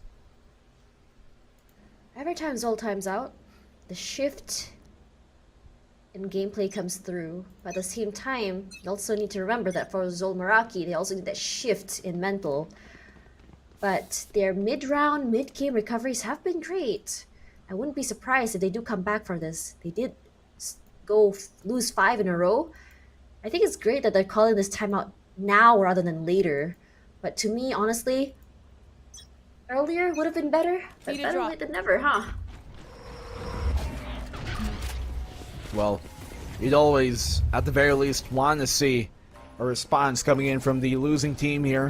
That being Zol, the underdog factor, certainly not one to brush off. Aluka taking control in space, quick and easy to shut that switch down. But Kamiyu, huge round, and Eri on the quick draw, able to swap on out, but through the haze. Navsky using that haunt for information and finding the kill. Different Nightfall comes through as Neri. They smoked out here, don't know what's going on. But from the backside, Rosie with that fragment takes her out. Iceberg is suppressed. 25 HP is all she has to work with. The numbers are dwindling. Rosie from inside. How did she get away with that? She still walks away with her life. Navsky does find Capricious in the end. But they do survive, and they take it to a 6-2. Well, a round here for Alter Ego. once again. Versus a gun round, versus an eco, it doesn't matter. No matter what they're thrown, Ultra Ego are able to dismantle here the defense over and over. The paranoia connects, but still Best goes down. Haunt right on time. Everything just working out in their favor. And Ultra Ego, this was after the timeout by the way of Zol. They've just strung 6 rounds in a row. You Call go this back to back. To call this a snowball toss would be an understatement. This is starting to turn into an avalanche. This is, yeah. Avalanche, landslide, Rosie playing this cheeky corner in the backside of Wine. Waiting for the right time. She goes out, takes that damage. Still good for 1 though. That's enough value for her. Calm. Played that like a boss. And collected as well. Good job there for her to find the 1. That's exactly what Rosie needed to do. Just, you know, get that 1. Get yours. I'll let your team figure out how they'll get theirs. Capricious here, playing in hell. If anything, I think it might even be better if you just hid in the corner just a bit deeper. Not to give out too short of an angle, but this is an angle that teams, even though it's commonly used, they fall prey to this many times on over, that hell angle. As soon as you come around the corner, the threshold here, it's something that eco teams have been able to utilize to their benefit. Damage done there as Inari takes a swing, but Rendezvous back out to safety. The defense is rotated and set themselves. Cosmic Divide. And now that actually just lets Zol here, the defense, get closer. Through, but this aggression from Miha will be punished. Capricious from the backside. Look at this. Neri playing that very aggressive corner. Capricious does find 1, but Luca is good for 2. Despite the fact that it's their eco, they still managed to get 2. Not a bad round overall. But so many rounds in a row. This is looking very, very dire for the side of Zol Meraki.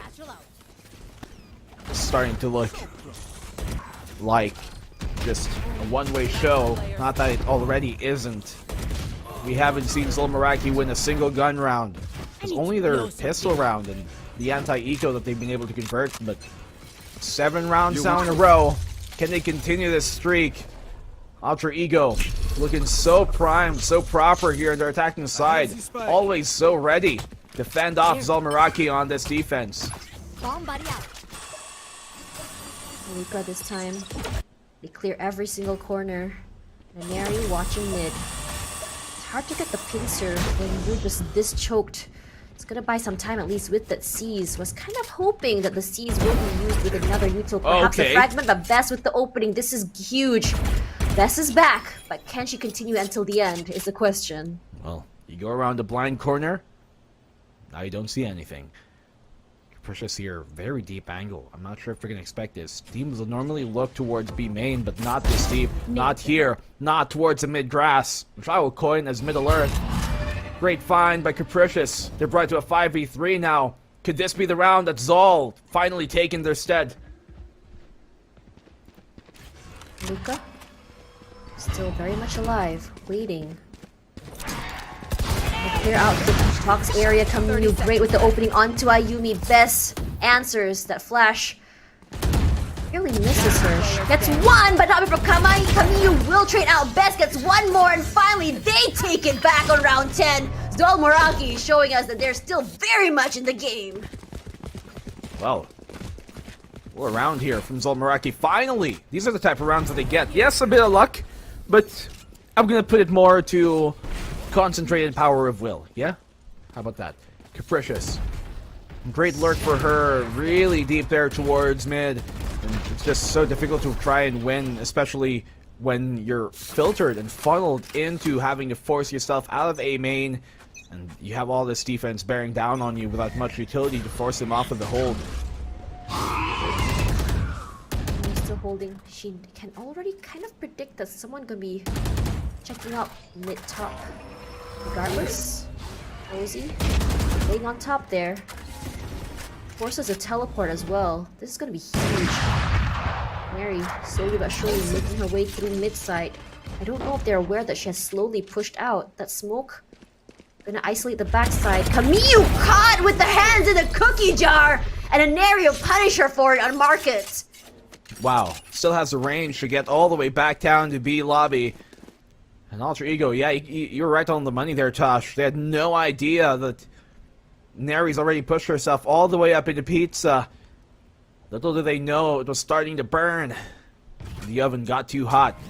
Flash on now, the tree is theirs to take. Aluka has her showstopper to force the issue. Pop flash here, but doesn't even get one. She's completely blind. But sideswipes Rosie with a cross through. Satchel out. Satchel her way out of there. But Best getting caught! Underneath, there was nowhere to go! Pain shells as well to isolate the top side regardless. Still gonna push through. Capricious, are you even gonna be good for one is the question. It's gonna be so hard. She still gets one. The pain shells putting in so much damage. She still gets two. She is on fire right now. Iceberg from the backside. She wants to stop this rampage. Catches one. No! Miha punishes her for that! Great reaction time. But now Neri, she hears that pop of the defuse. They are so sure that it's a fake, but swings out, gets one, Miha! And then Neri gonna get one each. A little bit too close for comfort. Last round in the half. Well, Zol Meraki almost making things happen there, but Aluka and the rest of them just finding these picks were so deadly. The only real lifeline they had was Capricious going absolutely huge, but that nade brought her down way too low. Look at that! And Neri was a single bullet away from death as well. 11 HP left on her. So, if that nade didn't connect there on Capricious, she could have come out on top.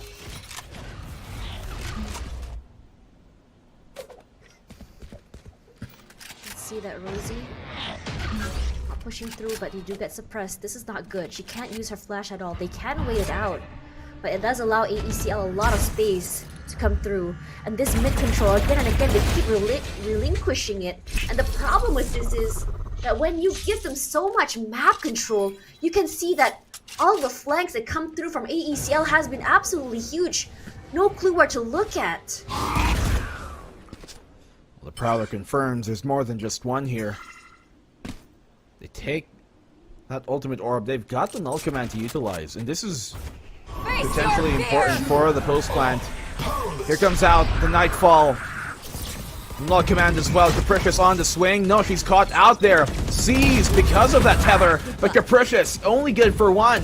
He still is here within the site though. The double stack within that boathouse is going to be big. They're going to keep him afloat. Pop flash on out, but Miha in the right angle finds one. Swings back around. Napski! She switches back to spray control a bit too early. Realizes her mistake.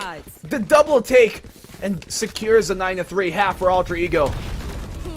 You have to see how exactly they play this. Is so surgical. Yes, there was a prior mistake, but they come in, gets one, gets two, going back, and it's looking really good for them. Well, but for now, we're gonna be going back to our panel as they unwrap whether it's gonna be a 9-3 curse or AECL taking this in stride. It looks like we're at that 9-3 again, although I believe it was Key that mentioned that it's not actually statistically a curse per se. But for this, it was Tash as well that confirmed that. But yes, on this side, it looks very, very good for Alter Ego Celeste. Unfortunately, Donut, I think we're seeing the previous 5 maps get to Zol Meraki now. They're making some mistakes that Alter Ego Celeste's aggression on attack can really capitalize on. Yeah, I mean, Zol's looking a bit disoriented, right, against the utility of Alter Ego Celeste. Probably they did not consider Aluka on the Raze role, and Neri being empowered as the chamber. With all of these lurks happening, and with just a single trademark, the amount of map control given to Neri is so huge, and that's the reason why on attack they're so powerful. We finished with a 9-3, and in this series, this is the first time that we're seeing AE take the lead as we get into this panel. But this is something big for them, because this might go snowball, this might be an avalanche for them, as mentioned by the casters. But we're seeing signs of life from Zol Meraki, right, with Capricious just being the tank build of the team. We've seen that earlier in the first map, even in the second, following through. But I think this is where the resilience for the Filipino team should come in. And after 5 maps, right, they might be exhausted, but this is their last, last run in the marathon. Yeah, it's their last stand. It's their last stand right now, and it is their last half for Game Changers APAC Elite. And I just want to say you're absolutely right, Capricious. I am enjoying the Capricious versus Ineri, even though Ineri is on the chamber, I know, but I'm enjoying that battle. And versus Aluka as well. I do have to point out as well also that Bess is such an instinctive player, and she is just so fun to watch. I know she's probably like, oh my gosh, I just want to sleep already. It's my bedtime, as you mentioned. But she's just so great. They're just some of those, like, it's gut feeling that's powering her, and you know, there's no information there. She'll just fire, and it's just gut feeling, and she's right. So that's what makes her one of the aces up Zol Meraki's sleeve. But we're gonna see if Zol Meraki can make that comeback, or if this belongs to Alter Ego Celeste. This is it for that second slot for the grand finals. Let's throw it back to our casters as we go back into Ascent. Blackenblue, Tashbunny, all yours. Thank you, Donut and Auntie Mika. We're definitely going the distance here. Alter Ego Celeste. Curses, any sort of superstitions be abound. We know that this team, and dispel all that, Zol, they're gonna do this by force. No superstitions needed. If Mika is auntie, what am I? Grandma, didn't you claim that? Oh yeah. Well, not till Tuesday. You wanna be great grandma? You wanna be great grandma? Whoa! So that's what's gonna happen next, is it? Yeah, that's the line of succession. Wow. Grandma region. Grandma region. Wow. Haunt. Gonna spot out so many. This is where you kind of wish that you had an Odin. Regardless, for the other members, they'll wait out the smokes, they'll wait out the suppression, taking their sweet time. We all know on defense it's a little bit better on this map, but AECL is already so dominating on attack. It's starting to sound so much more scary when they're on the defense. So many letters in that AECL, ABCD, might as well. Phonetic once more, because they're really starting to fumble on these words here, Zol. They've gotten held up. They're stalled. Simply don't have enough air to continue on. Aluka, they've completely just encircled them. Now they're trapped within main. That was her own paint shell that came back to her, unfortunately. But they've trapped Zol here within that B main. There's nowhere else for them to go. They're really in a rut. AECL. Not scared at all to push out. Miha is good for one though. And finally, Iceberg. So close. That's it. The end for them. It's just so oppressive coming in from both sides. It was to the point that they were stuck in main for so long that they were able to pincer them and box them inside this small little area. Hey, there's really nowhere for them to go, right? Within that B main, they turned it into their own coffin. And Alter Ego Celeste, they're on the defensive side here. One that they're all too familiar with closing. Zol Meraki are in such a difficult position right now. Wouldn't have been out of the question for them to force by, but 3-11 this map could go. Oh, and Neri doesn't connect. Capricious, very aggressive corner. She still gets value from a Neri. Regardless, the push comes through. Iceberg spraying that fragment, helping her so much, but Bess still gets one more. I'm loving this aggression coming in from Zol. It's looking so good on them, and suddenly there's only 2 left. Planted. That was they were eco just too. Overwhelmed. Yes. And that is why it's so important for you to have a different mindset as you take these rounds. You take their guns and you force them in a situation where suddenly, even though they have the guns, but they're outnumbered. Gotta need that Mamba mentality coming into these type of rounds. Zol Meraki probably gonna steal this one away from Alter Ego, barring some great frags to come their way. On the swing, Ayumi gets one, but Capricious is in the right position. Oh my goodness! Aluka! They just line up for her. She knocks him down like bowling pins. This round is done though. Even if she gets his kill, there's no time for her to defuse. And Zol Meraki completely run on over and swarm. They zerg here. Alter Ego within the site. And Alter Ego playing a bit too close for their own comfort. feeling a tad bit too comfortable at that point. Perhaps an overheat here. But because they were just swarming in that area, thinking that they were just gonna catch them one by one, I would say, like, it's kind of the question, right? You can take on one 10-year-old perhaps, but if there's 10 10-year-olds against you, you can't win that. Same mentality. Take on me.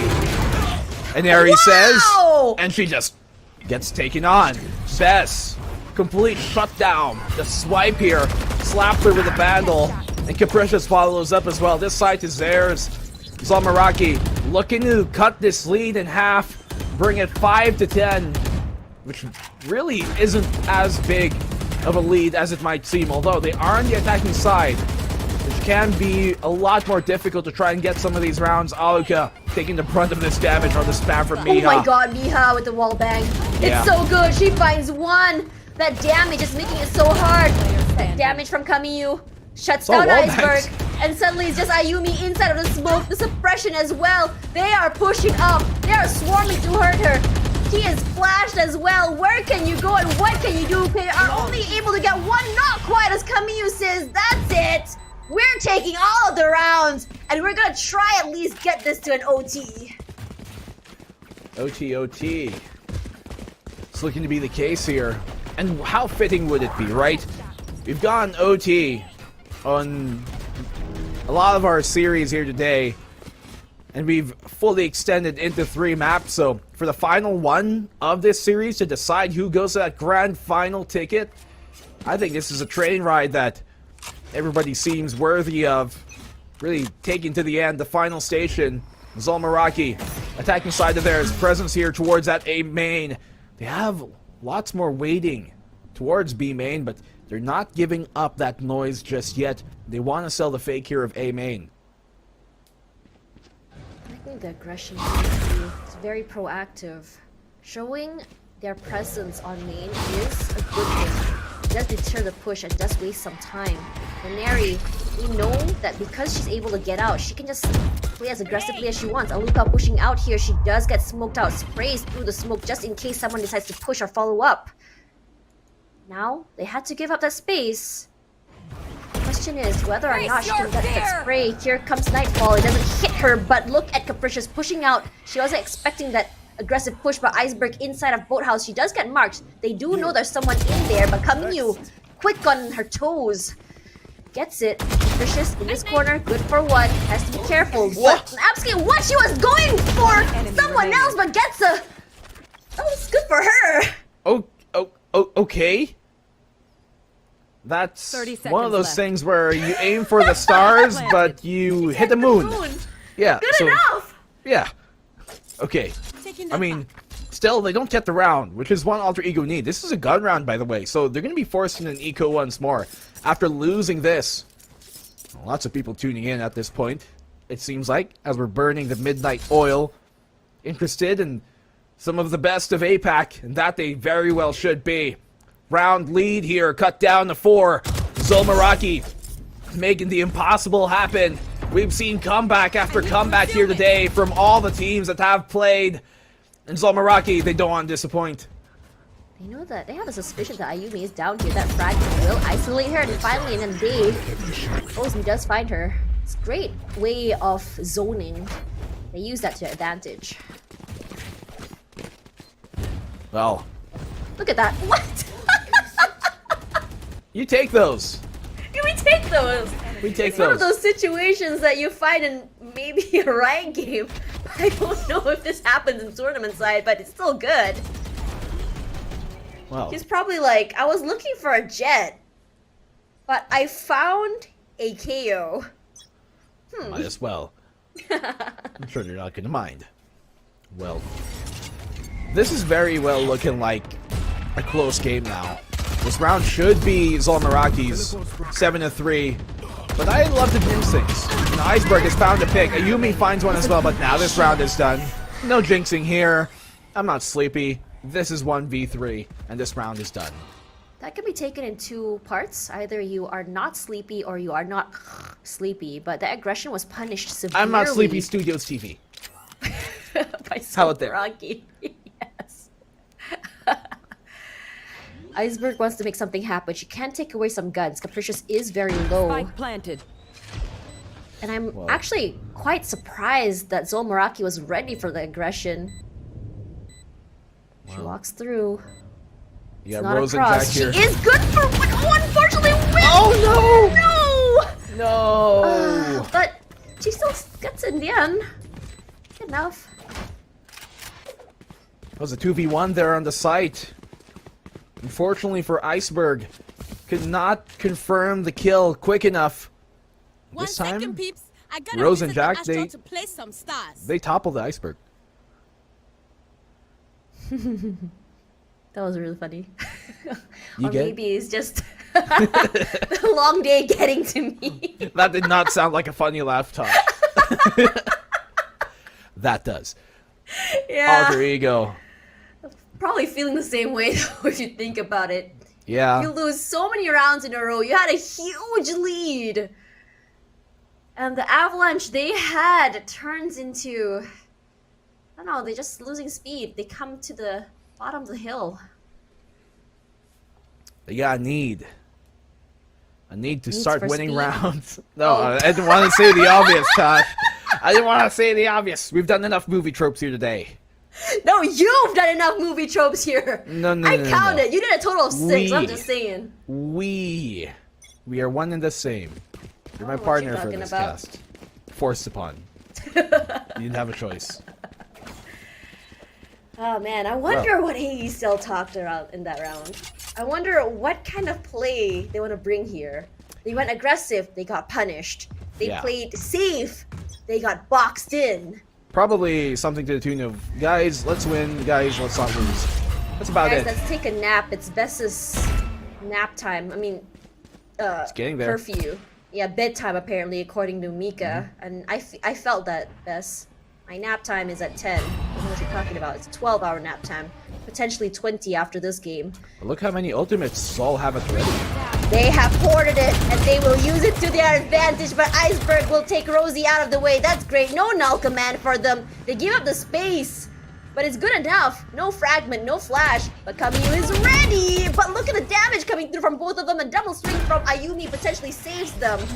Miha playing from A main. Aluka doing the same thing that was done to them by Miha from underneath.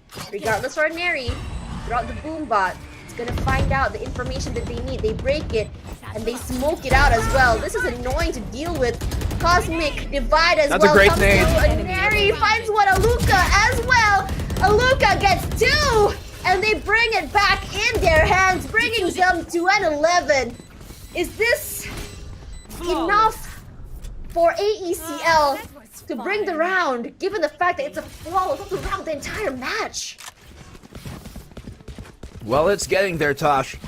7-11.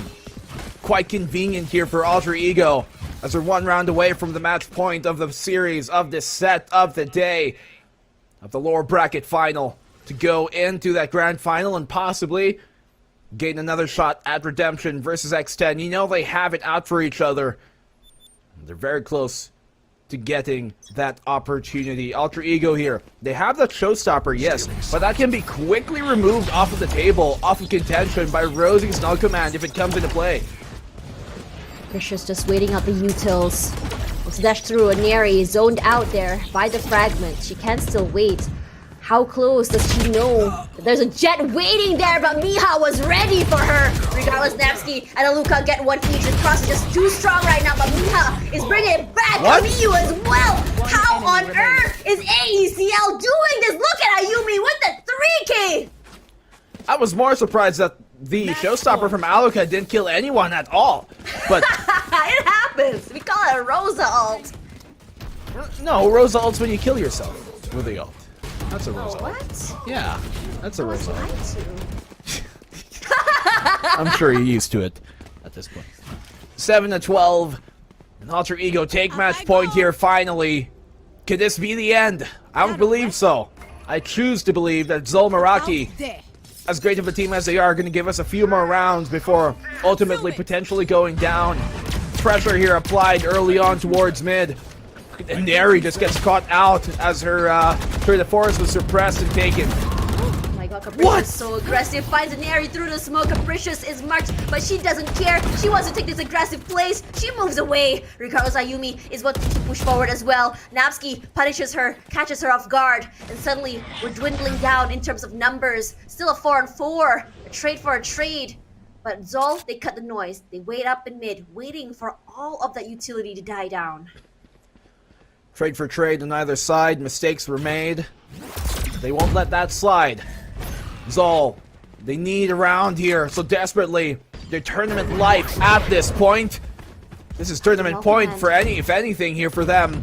Ayumi, this is going to be big. Her holding onto this A main, but doesn't even find one. The whiff! What a blunder! What a mistake! Capricious, the Capra Demon, coming in big. Iceberg here. Has an angle, but just can't find it. The spike has been planted down. That fragment is good at taking the space. Here comes the Nightfall. I don't know if they should be checking the corner underneath of Aluka. Look downwards. He still gets one in the end. Regardless, Capricious on the back. That's a 3K. Aluka takes it back. Oh, she's dead. Pain shells just to take her out of the way. Aluka is doing so well right now. Napski from the backside. That's it. But the defuse comes through. AECL, once it done and dusted, is gonna be 13-7. AECL will be going to grand finals, taking down Zol Meraki, but not without a heavy fight. They take the long road, but it all leads to the landing of the Queens. They finally get themselves into the championship contention once more, to the promised land, to where we know they deserve to be. But still, I want to give huge props to Zol Meraki on how they have performed this entire tournament to get this far. From a relatively unknown, newer team, the fact that they performed this well, Tosh, cannot be understated in how valiantly they played and how valorantly they showed themselves to be. Their Cinderella story stops now, but it's not unforgettable. They've given all of these big name teams a run for their money. Ultimately, we are going to be seeing history repeat itself. We're going to be seeing X10 Sapphire meeting with AECL once again. Will it be AECL coming up on top? Or will it be X10 Sapphire that finally goes over to Berlin? Is the question. Yeah, I mean, we're going to only find one answer out here on who really wins. We're going to go to X10 versus Alter Ego tomorrow for the grand finals. But before that, we are your casters. I am Blackenblue. Tosh with me here. Always amazing. Always so great here on the desk. Thank you guys for having us. We're going to go to the real desk with Mika and Donut right now.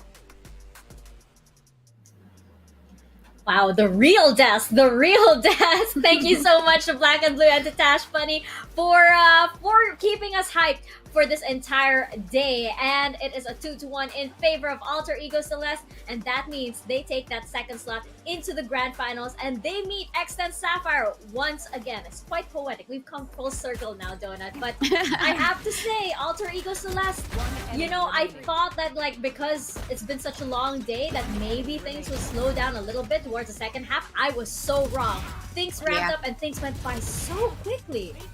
Yeah, definitely. I mean, with how Zol played, yes, there were rounds that went in their favor. What was surprising was the round after the pistol. AE wins it, but during the pistol round, they still were able to steal it away.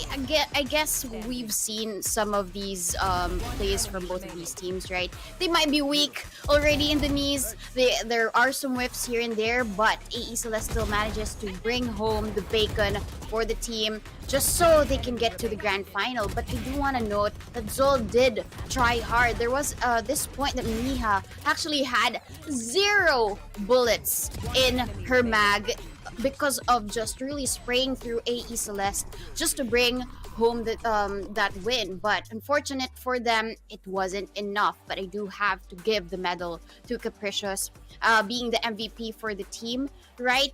First 4 kills goes to her. Very high combat score, but hats off to Rosie, Bess, and Camille as well. Hats off to Zol Meraki. I mean, this has been a pretty unforgettable team. I mean, early on, and when we were gathering around the bonfire to create our little stories for Game Changers, everybody was like, Zol Meraki, we don't really know, and they're kind of wild cards, but we're not expecting too much from them.